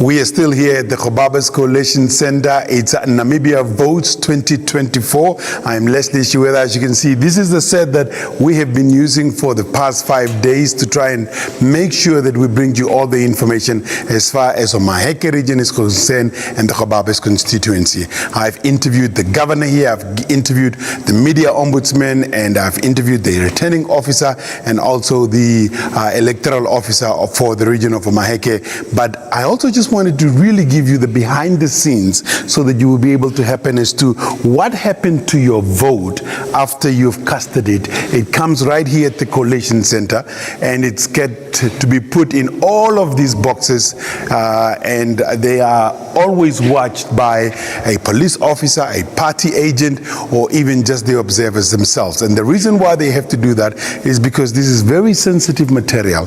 Why is it sensitive? Because sometimes voices or votes can be altered, and people do not want to be able to have things that are happening, like some of the reports that we're getting from other constituencies where people accidentally, I'll have to repeat it, accidentally dropped an envelope into one of these boxes. Nothing of the sort happened here in Omahake region. Now let's quickly just speak to the returning officer again, Hilde Wanivi. Thank you once again. For the benefits of our viewers, can you please explain to us what is in the blue boxes and what or these ones, and what is in those ones? The yellow boxes contains the ballot boxes of the National Assembly elections, and the blue ones contains the ballot boxes for presidential elections. So is the ballot boxes also. The blue ones, this is where you cast your presidential votes, and the green one, the yellow one this is where you cast your National Assembly elections. I wanted to find out, as you can see, some of the boxes, like this one has got these seals, has got more than one for ECN, another white one, a green one, a red one, and so on. But if you look at another box, for example, the one at the top there, you'll see that it's only got two seals, one for IPC and another one. Why is that the case? Boxes are sealed as per the political parties. For example, at each point or each polling station, you will find different parties' agents. So for the for transparency, each party is allowed to affix their seals on these ballot boxes, either the ballot box or the metal box. The metal box where the book came in. Where the book came in. Yes. So on a box or a ballot box that has been sealed with, say, 2 seals like this, what does that mean? Does that mean that there were only 2 political parties available, or why? It might not be the case. You might have maybe 5 political parties at your polling station, but maybe only 2 has seals. So it depends on who has the seal that is at that polling stations. But for our officials, ECN always has to affix their seals on each box. Yes. So ECN always make sure that their seal is on the boxes. Yes. So for our viewers, so this is what happens to your vote after it has been casted. It gets to be counted at the polling station. After it has been casted and counted at the polling station, that number is then written and pasted at the polling station, and then it is brought here for verification. Let's quickly just go up so that you can show us as to what happens during the auditing process. We will obviously not be coming close to your side of the table. We will be on our side of the table. But what are their duties? What is it that happens here during a verification process? During verification process at the collation center, we have 3 people that need to verify the votes: the verifier, and the auditor, and then the returning officer. So, and also among us, there are admin. The others that we are also seeing are the presiding officers that were presiding at various polling stations. So, but at this point, verifier verify and then sends to the auditor, and the auditor sends to the returning officer, and then the returning officer sends to SER. What does the auditor do? The auditor also verify to see whether, for instance, just to verify, or they also verify, but just to make sure that what the verifier has verified is correct in terms of the votes allocated and the number of votes casted and all that. So those numbers, they need to tally up. Yes. So we all do the same things, but for transparency, that's why we have 3 people that verify before we send to Venduk, and then Venduk also verify. If they see that we made a mistake, they also send to us, and then we rectify and send it back to them. Yeah, so which means there's a double verification process to just make sure that there's nothing that goes wrong here. So once it's done, he clicked the send button and it goes to Serk and Windhoek. And then eventually the Windhoek Center then announced for the whole constituency of the Omahake region. Okay, so there you have it from myself here at the Coalition Center. You have seen what happens to your vote. It comes here at the Coalition Center. It has been checked and it has been kept occupied by a police officer, not just one police officer. At least there has been, because in Kubabe's constituency, there are 17 polling stations. So those 17 police officers, at the very least, at least one of them have stayed here tonight to make sure that nothing happens to anything of these ballot boxes, which is very important. And we are here in Kobabes, and we will continue to be here as we wait to hear what is the final results are, who the winners are, and let's just hope that Namibia is the winner.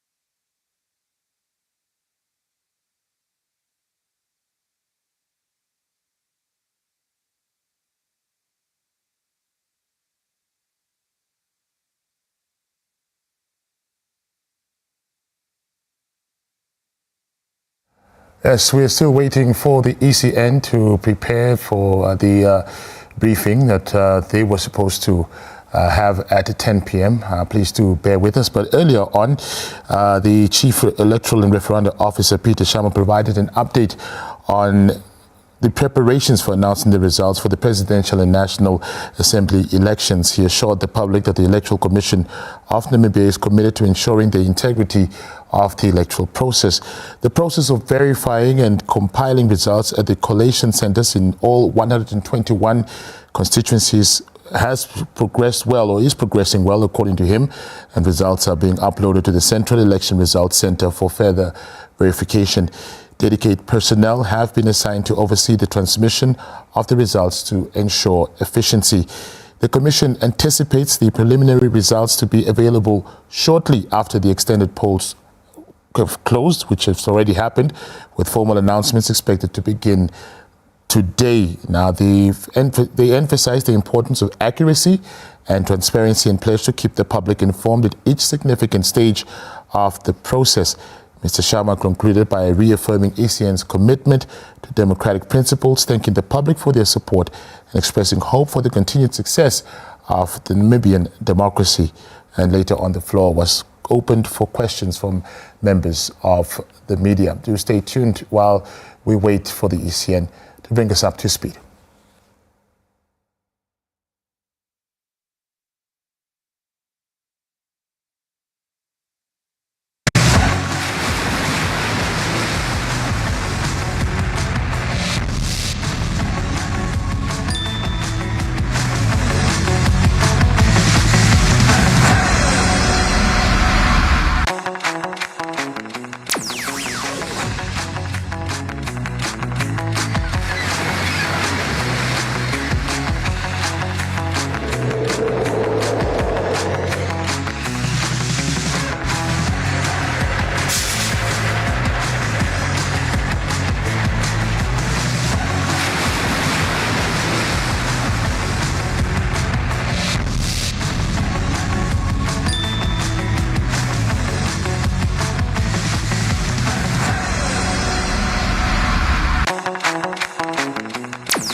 Welcome back. We just received word that the ECN media briefing will take place soon, but in the meantime, we'll be speaking to a presenter who's been there for this entire time, Denver Kisting, just to bring us up to speed as to what's happening over at that side. Denver, goeienaand. Good evening, Jonas. Thank you so much to you and the team there in Studio 2 at the headquarters of the NBC for doing such a great body of work over the last couple of days, not excluding today, certainly.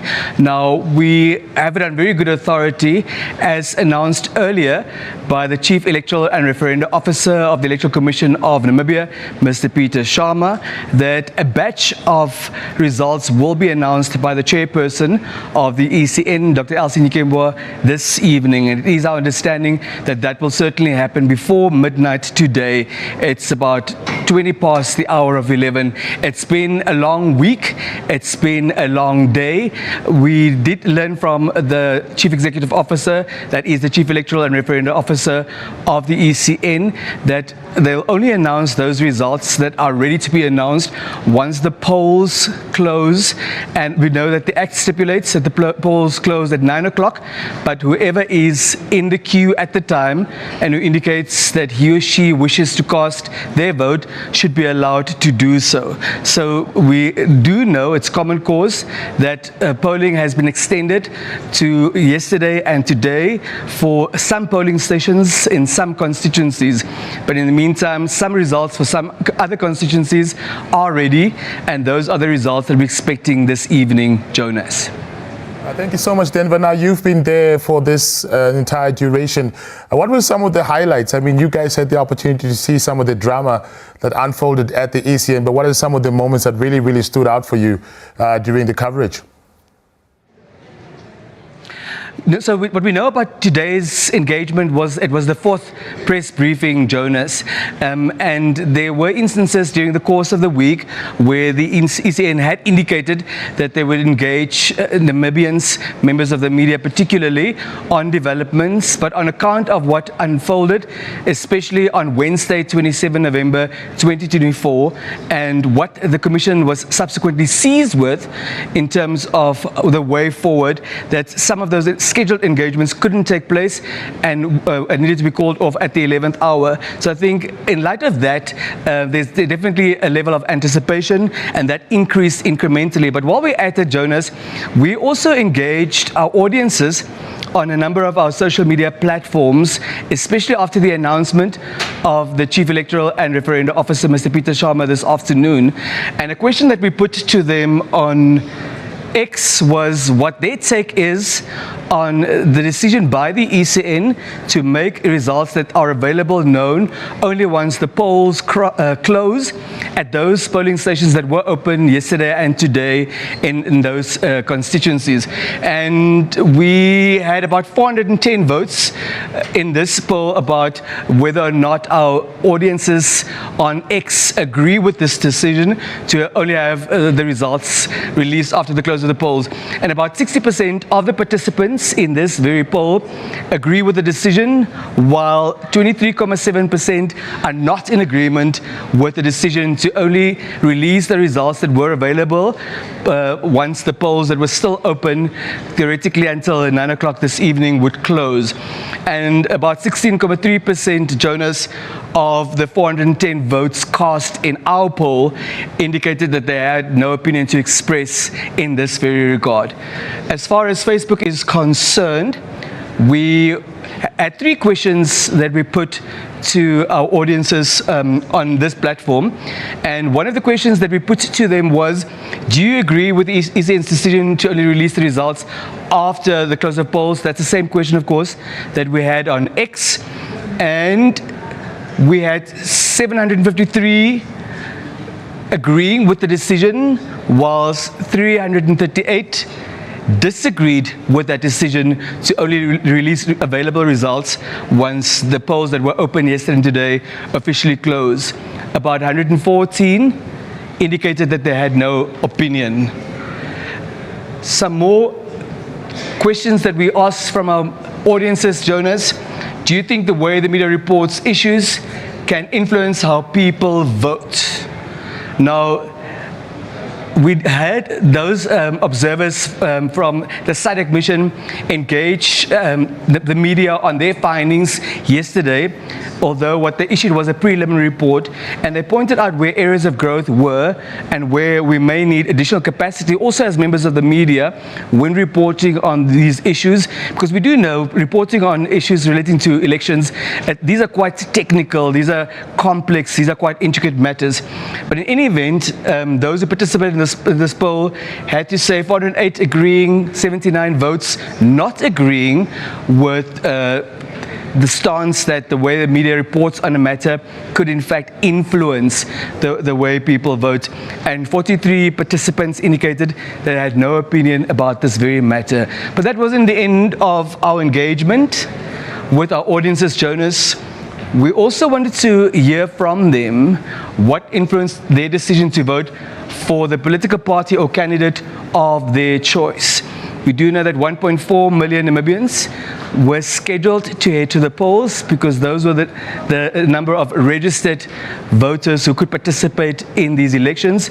We will, once everyone has voted who wanted to vote, by today, we'll have the final figures of what percentage of the 1.4 million people in the end cast their vote. So the question is again, what influenced your decision to vote for the political party or candidate of your choice? Just go into it and get a bit more detail. And 63% of participants indicated that what political parties had to share with supporters or prospective supporters in their manifestos, that is what influenced them to vote in the manner that they had.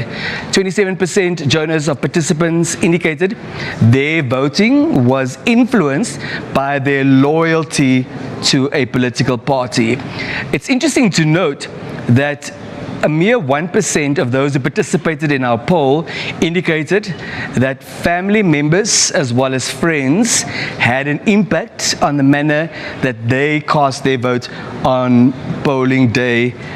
And the media, we also see 1% influence of how people voted, and a category of others of about 8%. Now, Jonas, what we have spoken about during the course of the week, that additional tools and platforms have been created, the purpose of which serves that those who want to stay abreast of all developments as they unfold can stay abreast of that. But Jonas, before we get into more of those details, what is important to note at this stage is the website as well as the app will be updated as the announcement is made by the chairperson of the Electoral Commission of Namibia, Dr. Elsie Nikembo. And at this juncture, I think it's important for us to cross over to the chairperson for that announcement on the results that they have available to the Namibian nation at this stage. Denver, thank you so much.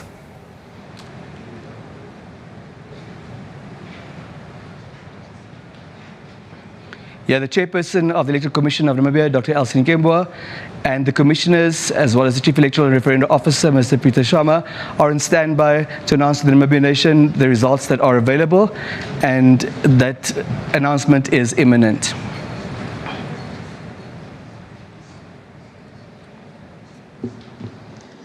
Good evening, fellow Namibians. It is both an honor and privilege to address you tonight as we stand at a critical juncture in our democracy. As earlier announced by the CEO this afternoon, the Commission wishes to provide an update regarding the conduct of extended voting and also release part of the results of the elections that have been received, verified, and certified. Closure of polling stations on the 30th of November 2024. Polling stations closed at 2100 hours. Vote counting commenced after the close of polls. In respect of the mobile polling stations, vote counting is taking place at the last polling station served by the team. The results from the extended voting will be counted separately, but will be calculated together in the final tally for the presidential and National Assembly elections to be declared by the Commission. Announcement of results.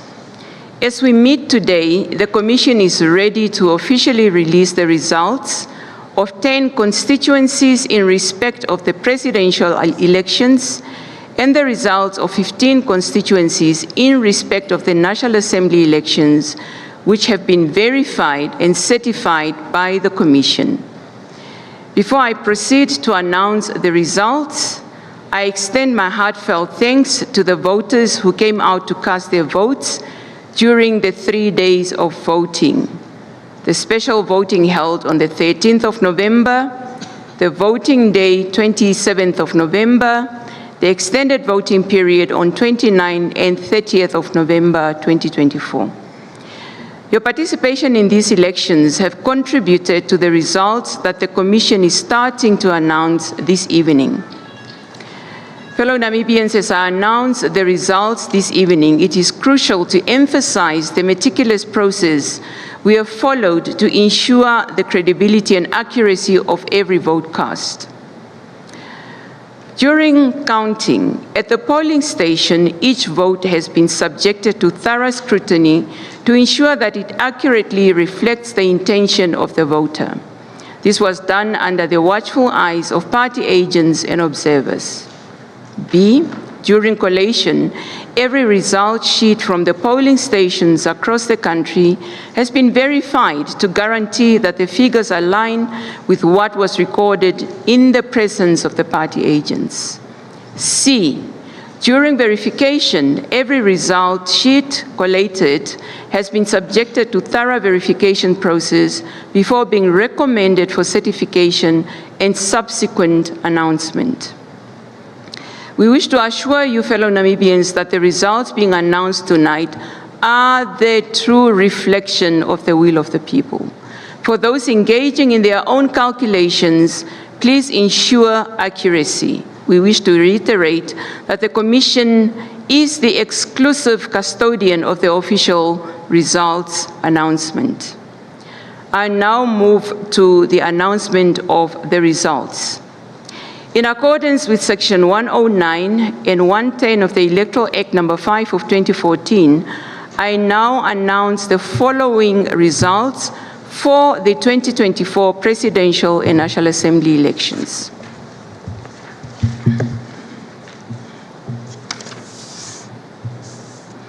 I start with Beersheba constituency.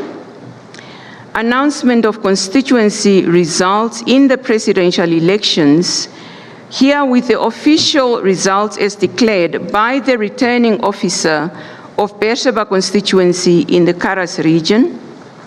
68 ballot papers have been rejected, 4,953 votes have been counted, and that the votes counted have been recorded for Ampanda Shipululo AR 1515, Amthenu Vaino COD 6, Kaubaib Hendrik UDF 16, Itula Panduleni Bango IPC 298, Karonda Evalustus Swanu of Namibia 14, Kavekotora Kamboto Mike RDP 8,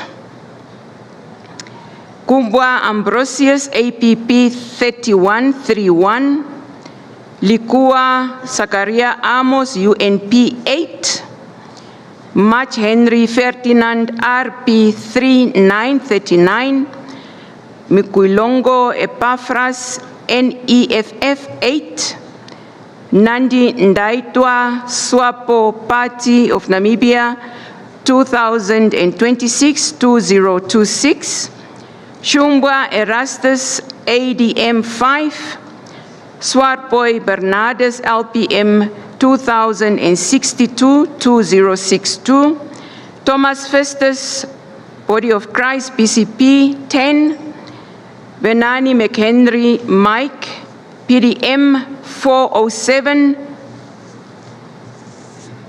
I move on to the next one, which is Rehoboth West Urban. In Hartab region, 58 ballot papers have been rejected.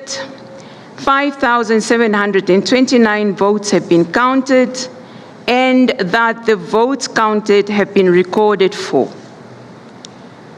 Ampanda AR 52, Amthenu COD 22, Kaubaib Hendrik UDF 33, Itula Panduleni IPC 2034-2034, Karonda Swanu of Namibia 1313, Kavekotora RDP 28, Kumbwa Ambrosius APP 25, Likua Zakaria Amos UNP 1717, Maj Henry Ferdinand RP 229, Mukwilongo Epaphras NEFF 1010, Nandi Ndaitwa Swapo 1600, Shumbwa Erastus ADM 9, Swarboy Bernardus LPM 1010, Thomas Festus BCP 27, McHenry Venani PDM 620. The next constituency is Samora Machel in Comas region. 246 ballot papers have been rejected. 21,308 votes have been counted, and that the votes counted have been recorded for. Ampanda AR 441, Amthenu COD 9, Kaubaib Hendrik UDF 129, Itula Panduleni IPC 8,273, 8273, Karonda Swanu of Namibia 146, Kavekotora RDP 3030, Kumbwa Ambrosius APP 4040, Likua Amos UNP 22, Maj Henry Ferdinand RP 19, Mukwilongo NEFF 63, Nandi Ndaitwa Swapo Party of Namibia 10,077, 10,077, Shumbwa Erastus ADM 22, Bernardus Swartboy LPM 1275, 1,275, Thomas Festus BCP 86, Venani PDM 676. I move on to Katutura Central in Comas region. Still the presidential results. 70 ballot papers have been rejected. 9,111 votes have been counted, and that the votes counted have been recorded for. Ampanda AR 154, Amuthenu COD 12, Kaubaib UDF 113, 113, Itula IPC 3,367, Karonda Swanu 411, Kavekotora RDP 5353, Kumbwa Ambrosius APP 11, Likua Zakaria UNP 5, March RP 30, Mukwilongo NEFF 17, Ndaitwa Swapo 2,331, Shumbwa Erastus ADM 7, Swartboy LPM 947, Thomas Festus 11, Venani PDM 1,642. The next constituency is Kamanyab constituency in Kunene region. 68 ballot papers have been rejected. 3,572 votes have been counted, and that the votes counted have been recorded for.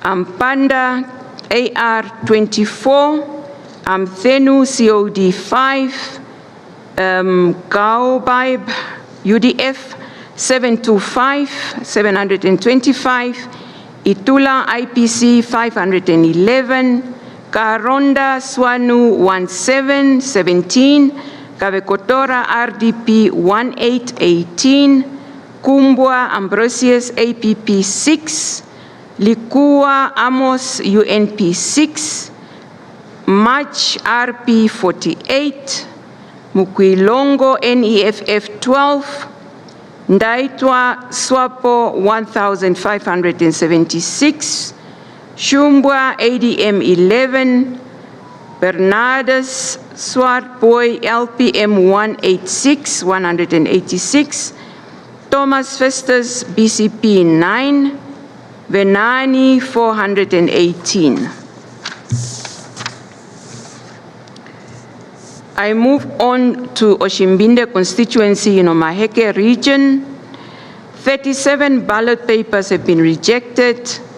2,565 votes have been counted, and that the votes counted have been recorded for. Ampanda AR 9, Amthenu COD 1, Gaobaib UDF 1, Itula IPC 441, Karonda Swanu 253, Kabekotora RDP 1212, Kumbwa APP 8, Likua Amos UNP 8, March 9, Mukwilongo NEFF 7, Ndaitwa Swapo 1097, Shumbwa ADM 1212, Swartboy LPM 218, Thomas BCP 9, Venani PDM 480. I move on to Olukonda constituency in Oshikoto region. 80 ballot papers have been rejected. 6,471 votes have been counted, and that the votes counted have been recorded for. Ampanda AR 129, Amthenu COD 1212, Gaobaib UDF 1111, Itula IPC 2362, 2362, Karonda Swanu 9, Kabekotora RDP 3, Kumbwa APP 5, Likua UNP 1, March RP 2, Mukwilongo NEFF 1212, Ndaitwa Swapo 3851, 3851, Shumbwa ADM 8, Swartboy LPM 3, Thomas Festus BCP 2222, Venani PDM 4141. Next is Ngodi constituency in Oshikoto region. 100 ballot papers have been rejected, 7,850 votes have been counted, and that the votes counted have been recorded for. Ampanda AR 7070, Amthenu COD 3, Gaobaib UDF 4, Itula IPC 1287, 1287, Karonda Swanu 4, Kabekotora RDP 1, Kumbwa APP 4, Likua UNP 2, March RP 0, Mukwilongo NEFF 18, Ndaitwa Swapo 6,363, 6363. Shumbwa ADM 1313, Swartboy LPM 5, Thomas Festus BCP 5656, Banani PDM 2020. Next is Tsumkwe constituency in Ocholonjupa region. 100 ballot papers have been rejected. 3,993 votes have been counted, and that the votes counted have been recorded for. Ampanda AR 2121, Amthenu Vino COD 9, Kaubab UDF 1919, Itula IPC 480 480, Karonda Swanu 485 485, Kavekotora RDP 2020, Kumbwa APP 1717, Likua Amos UNP 5, March Ferdinand RP 159 159, Mukwilongo NEFF 1313, Ndaitwa Swapo 2305, 2305, Shumbwa ADM 6, Swartboy LPM 184 184, Thomas Festus BCP 0, Venani PDM 270.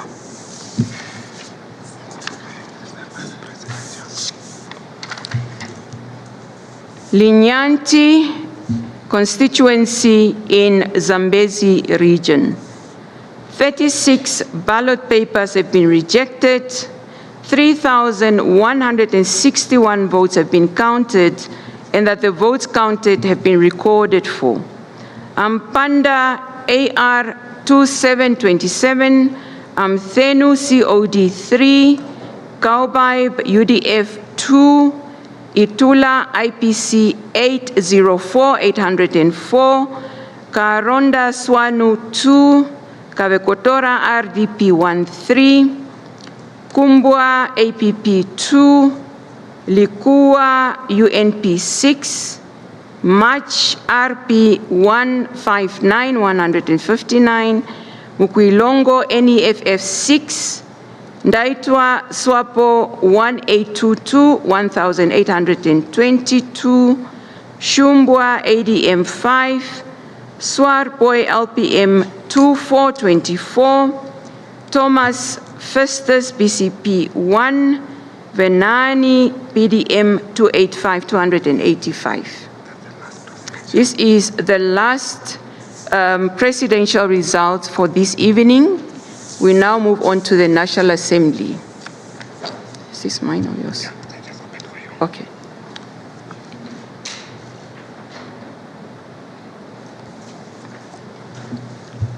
You can just close it. National Assembly, here with the official results as declared by the returning officer of Aranda's constituency in Erongo region. 72 ballot papers have been rejected. 8,362 votes have been counted, and that the votes counted have been recorded for.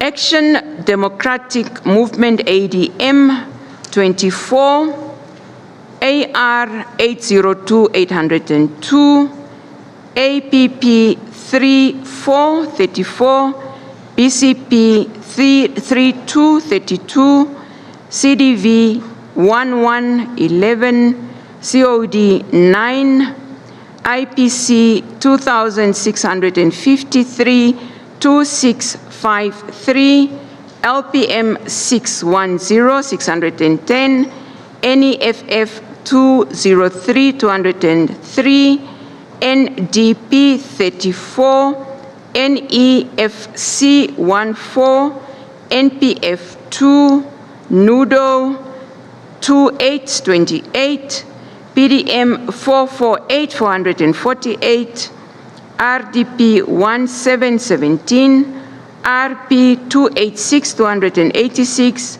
SWANU 2828, SWAPO 2515, 2,515, UDF 561,561, UNP 24, UPM 27.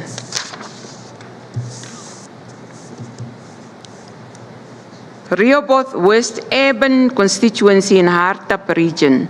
74 ballot papers have been rejected. 5,655 votes have been counted, and that the votes counted have been recorded for.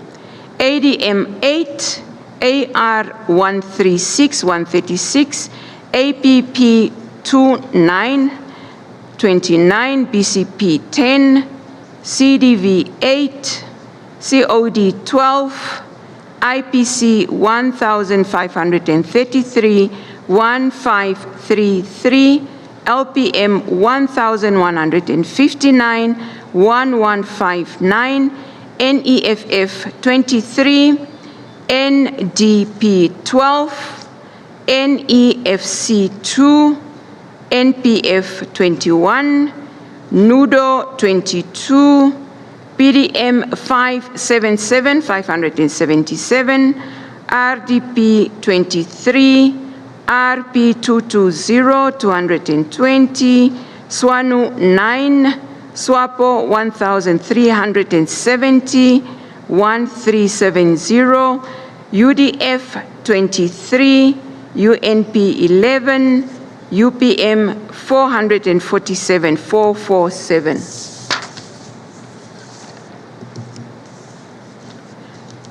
Rundu Rural Constituency in Kavango East Region. 117 ballot papers have been rejected. 4,280 votes have been counted, and that the votes counted have been recorded for. ADM 3333, AR 129, 129, APP 262, 262, BCP 35, CDV 4, COD 6, IPC 487, 487, LPM 4141, NEFF 37, NDP 1515, NEFC 5, NPF 6, NUDO 12, PDM 263, 263, RDP 11, RP 1414, SWANU 20, SWAPO 2770, 2770, UDF 16, UNP 109, 109, UPM 5. Katutura Central Constituency in Khomas Region. 60 ballot papers have been rejected, 9,117 votes have been counted, and that the votes counted have been recorded for. ADM 10, AR 540, 540, APP 32, BCP 22, CDV 23, COD 10, IPC 1640, 1,640, LPM 1171, 1,171, NEFF 87, NDP 25, NEFC 5, NPF 10, NUDO 598, 598, PDM 2147, 2,147, PDM 2147, 2,147, RDP 73, RP 37, SWANU 682, 682, SWAPO 1,789, 1789, UDF 198, 198, UNP 4, UPM 1414. Kamanyap constituency in Kunene region, 78 ballot papers have been rejected, 3,562 votes have been counted, and that the votes counted have been recorded for.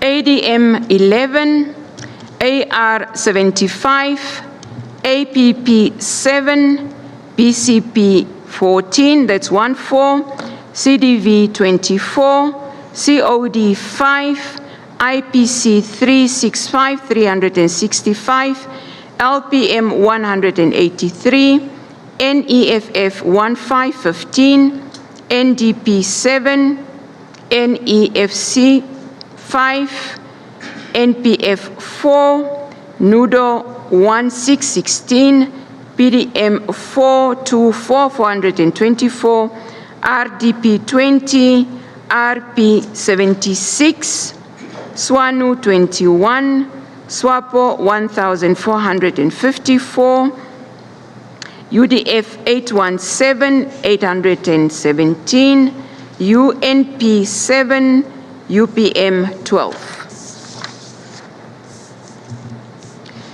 Oshikunde constituency in Ohangwena region, 78 ballot papers have been rejected, 7,186 votes have been counted, and that the votes counted have been recorded for.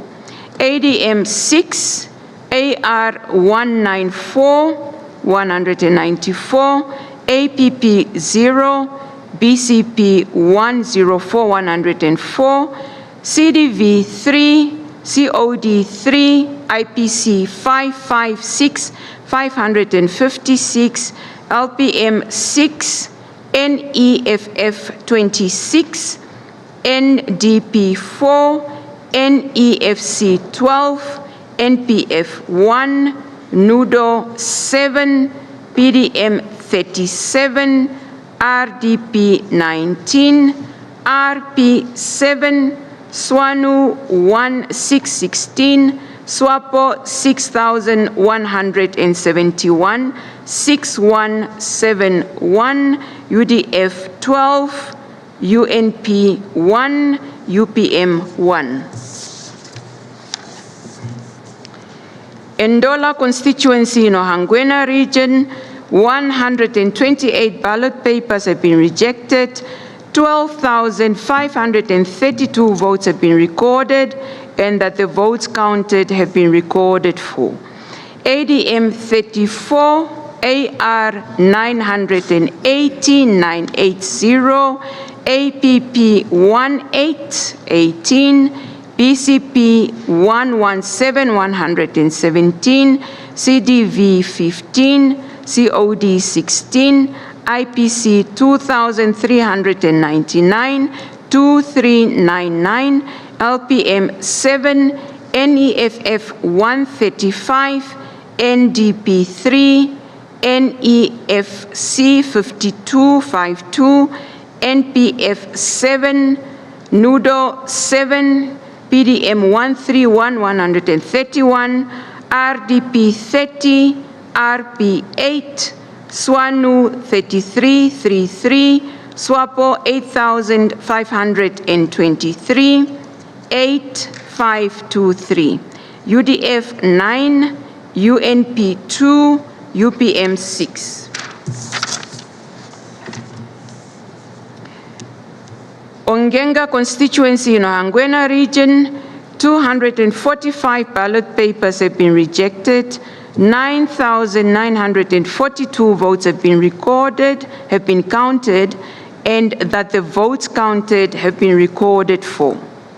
ADM 1212, AR 492, 492, APP 2, BCP 47, CDV 6, COD 4040, IPC 1675, 1675, LPM 6, NEFF 6161, NDP 6, NEFC 4747, NPF 7, NUDO 8, PDM 9090, RDP 1919, RP 6, SWANU 20, SWAPO 7382, 7382, UDF 9, UNP 3, UPM 4.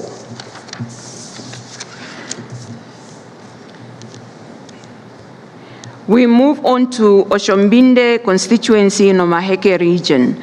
47 ballot papers have been rejected, 2,551 votes have been counted, and that the votes counted have been recorded for ADM 7, AR 23, APP 2, BCP 7, CDV 7, COD 8, IPC 235, 235, IPC 235, 235, LPM 256, 256, NEFF 8, NDP 6, NEFC 3, NPF 3, NUDO 158, 158, PDM 462, 462, RDP 11, RP 15, SWANU 355, 355, SWAPO 962, UDF 16, UNP 2, UPM 5. I move on to Okankolo constituency in Oshikoto region.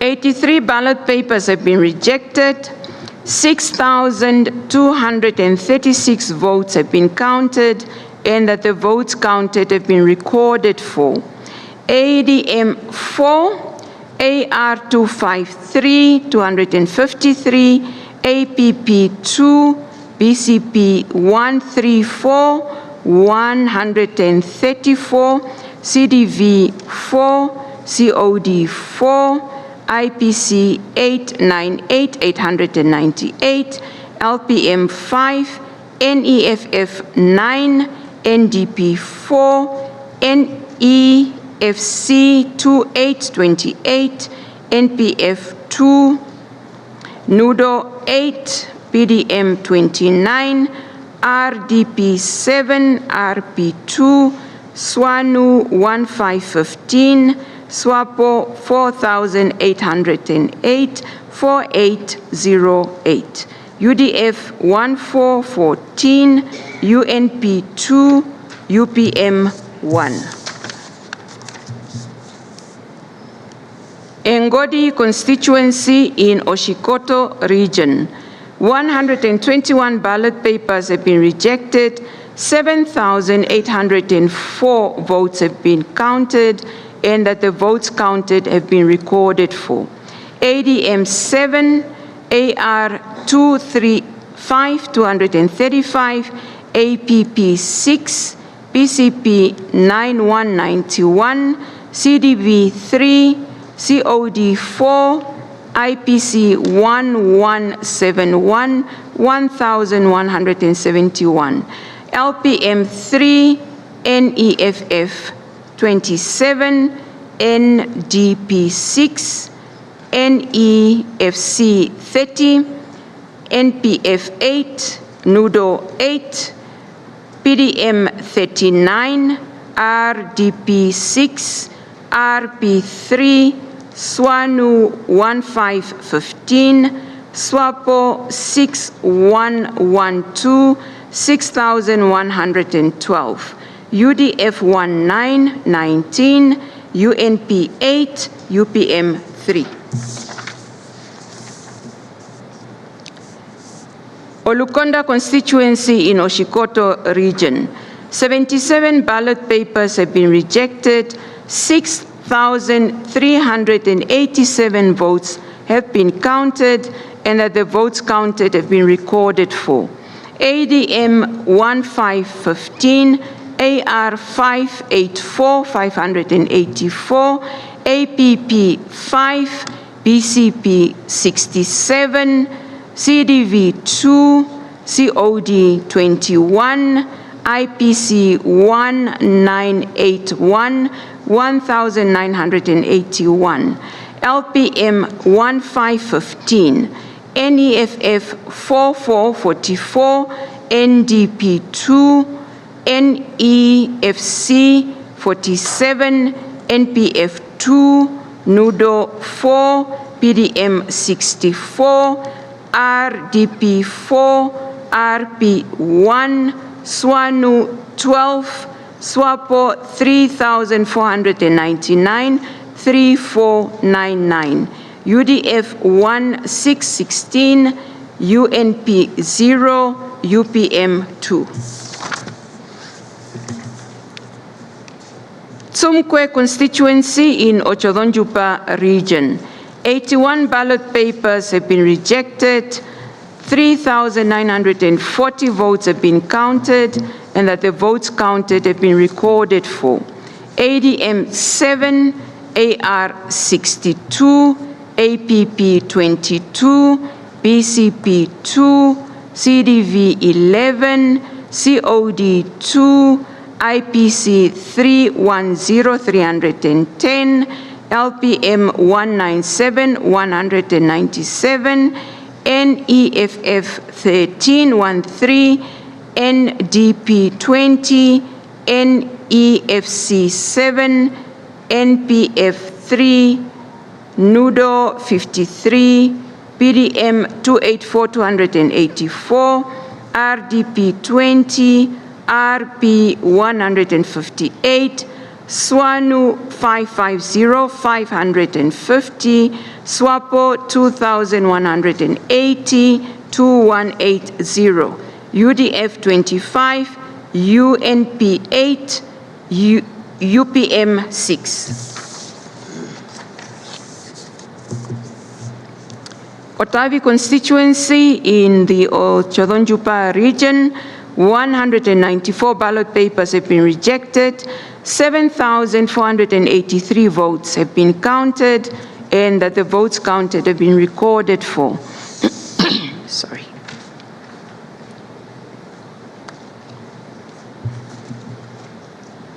ADM 21, AR 539, 539, APP 71, BCP 35, CDV 18, COD 26, IPC 1462, 1462, LPM 641, 641, NEFF 104, NDP 44, NEFC 38, NPF 1313, NUDO 72, PDM 350, 350, RDP 29, RP 141, 141, SWANU 42, SWAPO 3620, 3620, UDF 155, 155, UNP 45, UPM 1717. Linyanti constituency in the Zambezi region. 49 ballot papers have been rejected. 3,145 votes have been counted, and that the votes counted have been recorded for. ADM 3, AR 42, APP 2, BCP 2, CDV 1, COD 10, IPC 508, 508, LPM 25, NEFF 8, NDP 584, 584, NEFC 1, NPF 25, NUDO 5, PDM 196, 196, RDP 15, RP 147, 147, SWANU 8, SWAPO 1550, 1550, UDF 5, UNP 3, UPM 5.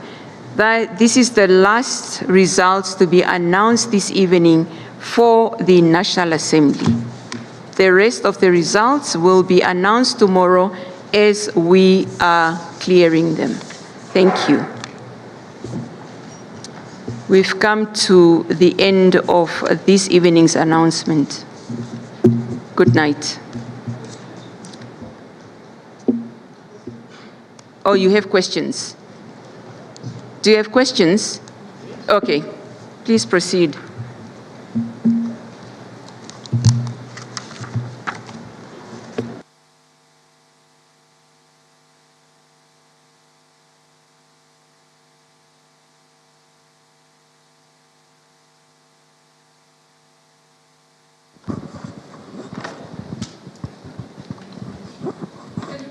With the questions, it's been a long day, it's been a long night. Yes, Esther? Yes, good evening. Esther Mbathera from the Windhoek Observer. My question is not necessarily related to the results, but is with regards to the handling of the ballot papers as they have been transported back to wherever they need to be stored. Because we have received reports of a ballot box that was exchanged at Vika Service Station in the afternoon in Windhoek today. So I just wanted to understand, what are the procedures when handling the ballot papers? Are they supposed to be escorted by police, or is it just civilians, the driver and maybe the returning officer? That's the question I have. Thank you for the question. Okay. All right. Next question. My name is Vitalio Angola. I'm a freelance journalist. I just wanted to ask, has voting stopped? The information we got was that the polling stations will close at 9 o'clock. So has voting stopped, or is voting still going on? Okay.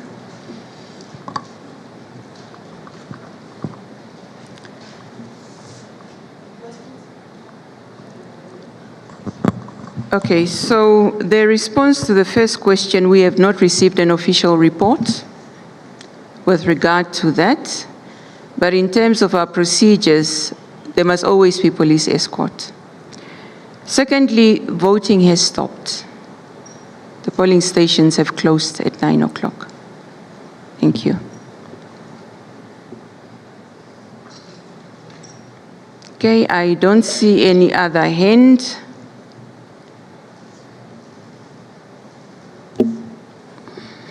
Yes, good evening, and Valde from One Africa Television. I just wanted to find out, Chairperson, if... Can you speak up? Yes, I just wanted to find out, Chairperson, if these results are now available on the application and the website that we've mentioned. Okay. Thank you. Okay.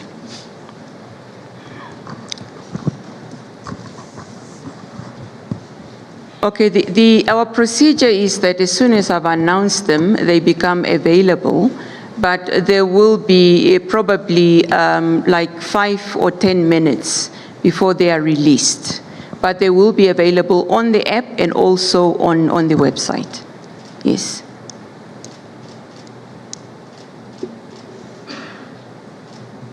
Are they available? Are you confirming? Okay, I'm just getting an indication that they are available. Thank you. All right.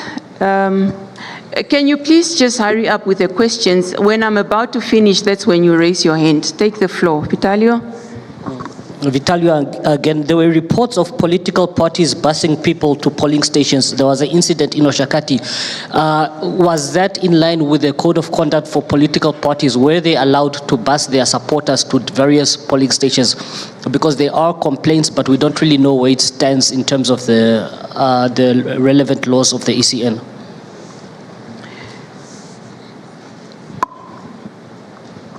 How the voters get to the polling station is not the business of ECN.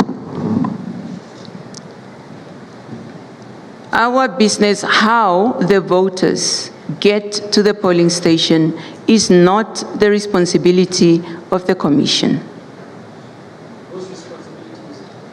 Well, it could be individuals. It could be whatever way it is that they have decided to get to the polling station, and the Commission will not be drawn into that debate.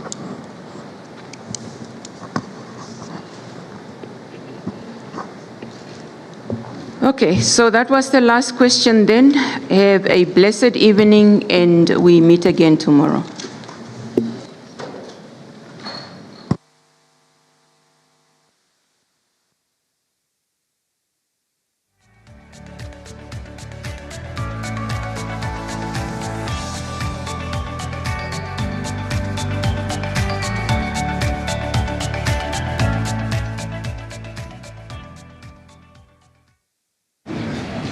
Good morning, Namibia. It's 17 minutes past the hour of midnight on this first day of December 2024.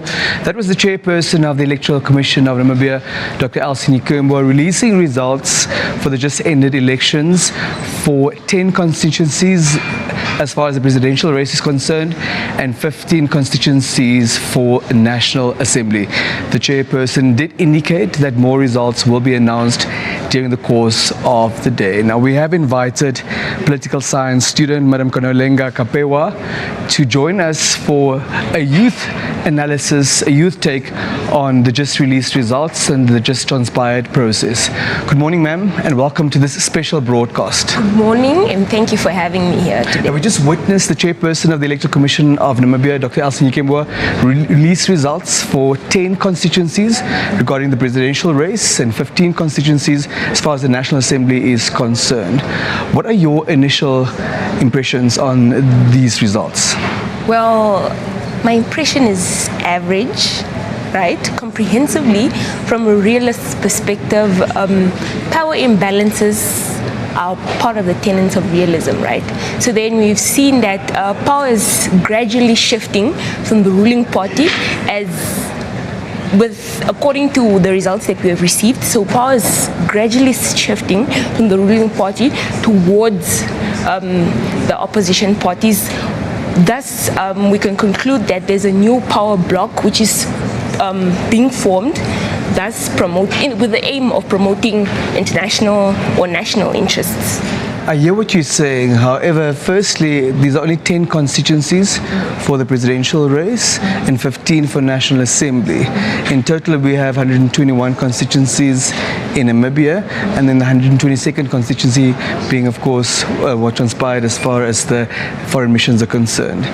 Do you believe it might be too early and too soon, too preliminary, to already infer that which you are saying this morning?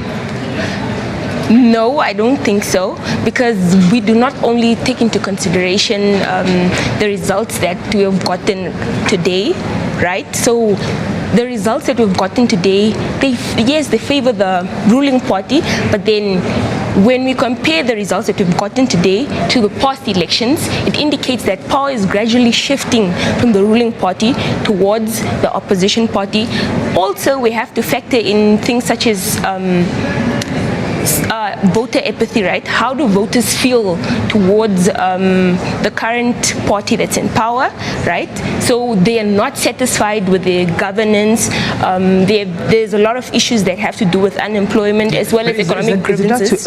Is it not too early to make that determination? It's not too early. Because again, we've got 121 constituencies domestically, and we've only seen 10 for the presidential race and 15 for National Assembly being announced.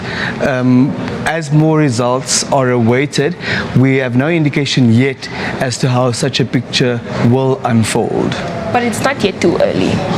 It's not yet too early. Looking at the numbers and the constituencies that we've gotten, there is a pattern, and there is a party that's leading, which is the ruling party, right? So we can make an analysis based on what we've gotten now, and we can conclude that yes, it's not too early to give that. It's not too early to give that analysis, and we know which party is leading right? So it's not too early. Yes. Now, we have seen a number of new political parties and their presidential candidates also join the race this time around. Were there any specific surprises for you? Were there any shocks, particularly from the perspective of you and the fellow young people? So AR, the affirmative reposition, I'm very shocked that as the election process started, they had a good standing, but then as it gradually proceeded, their performance started to tank, right? But then there's also a surprise, very, very impressed by the LPM as well, because their performance gradually started picking up as the election process continued. If we compare the elections that were held for foreign nationals as well as fishermen and so forth, AR was in the lead, right? But then now it isn't anymore, and LPM has become third while AR has. Thank you. Yes. Thank you for your brief take. We look forward to touch base with you again to hear what your take is and whether it may change as more results trickle in, bearing in mind again that these were only 10 constituencies for the presidential race and 15 for the National Assembly, but we appreciate your presence. Okay, thank you. And that concludes what we had for you as far as the Central Elections Results Centre here at the headquarters of the Electoral Commission of Namibia is concerned. To wrap up the broadcast before we continue later today, we're handing over to Jonas Mbambo and the team at the NBC's headquarters. Colleague, good morning to you and over to you.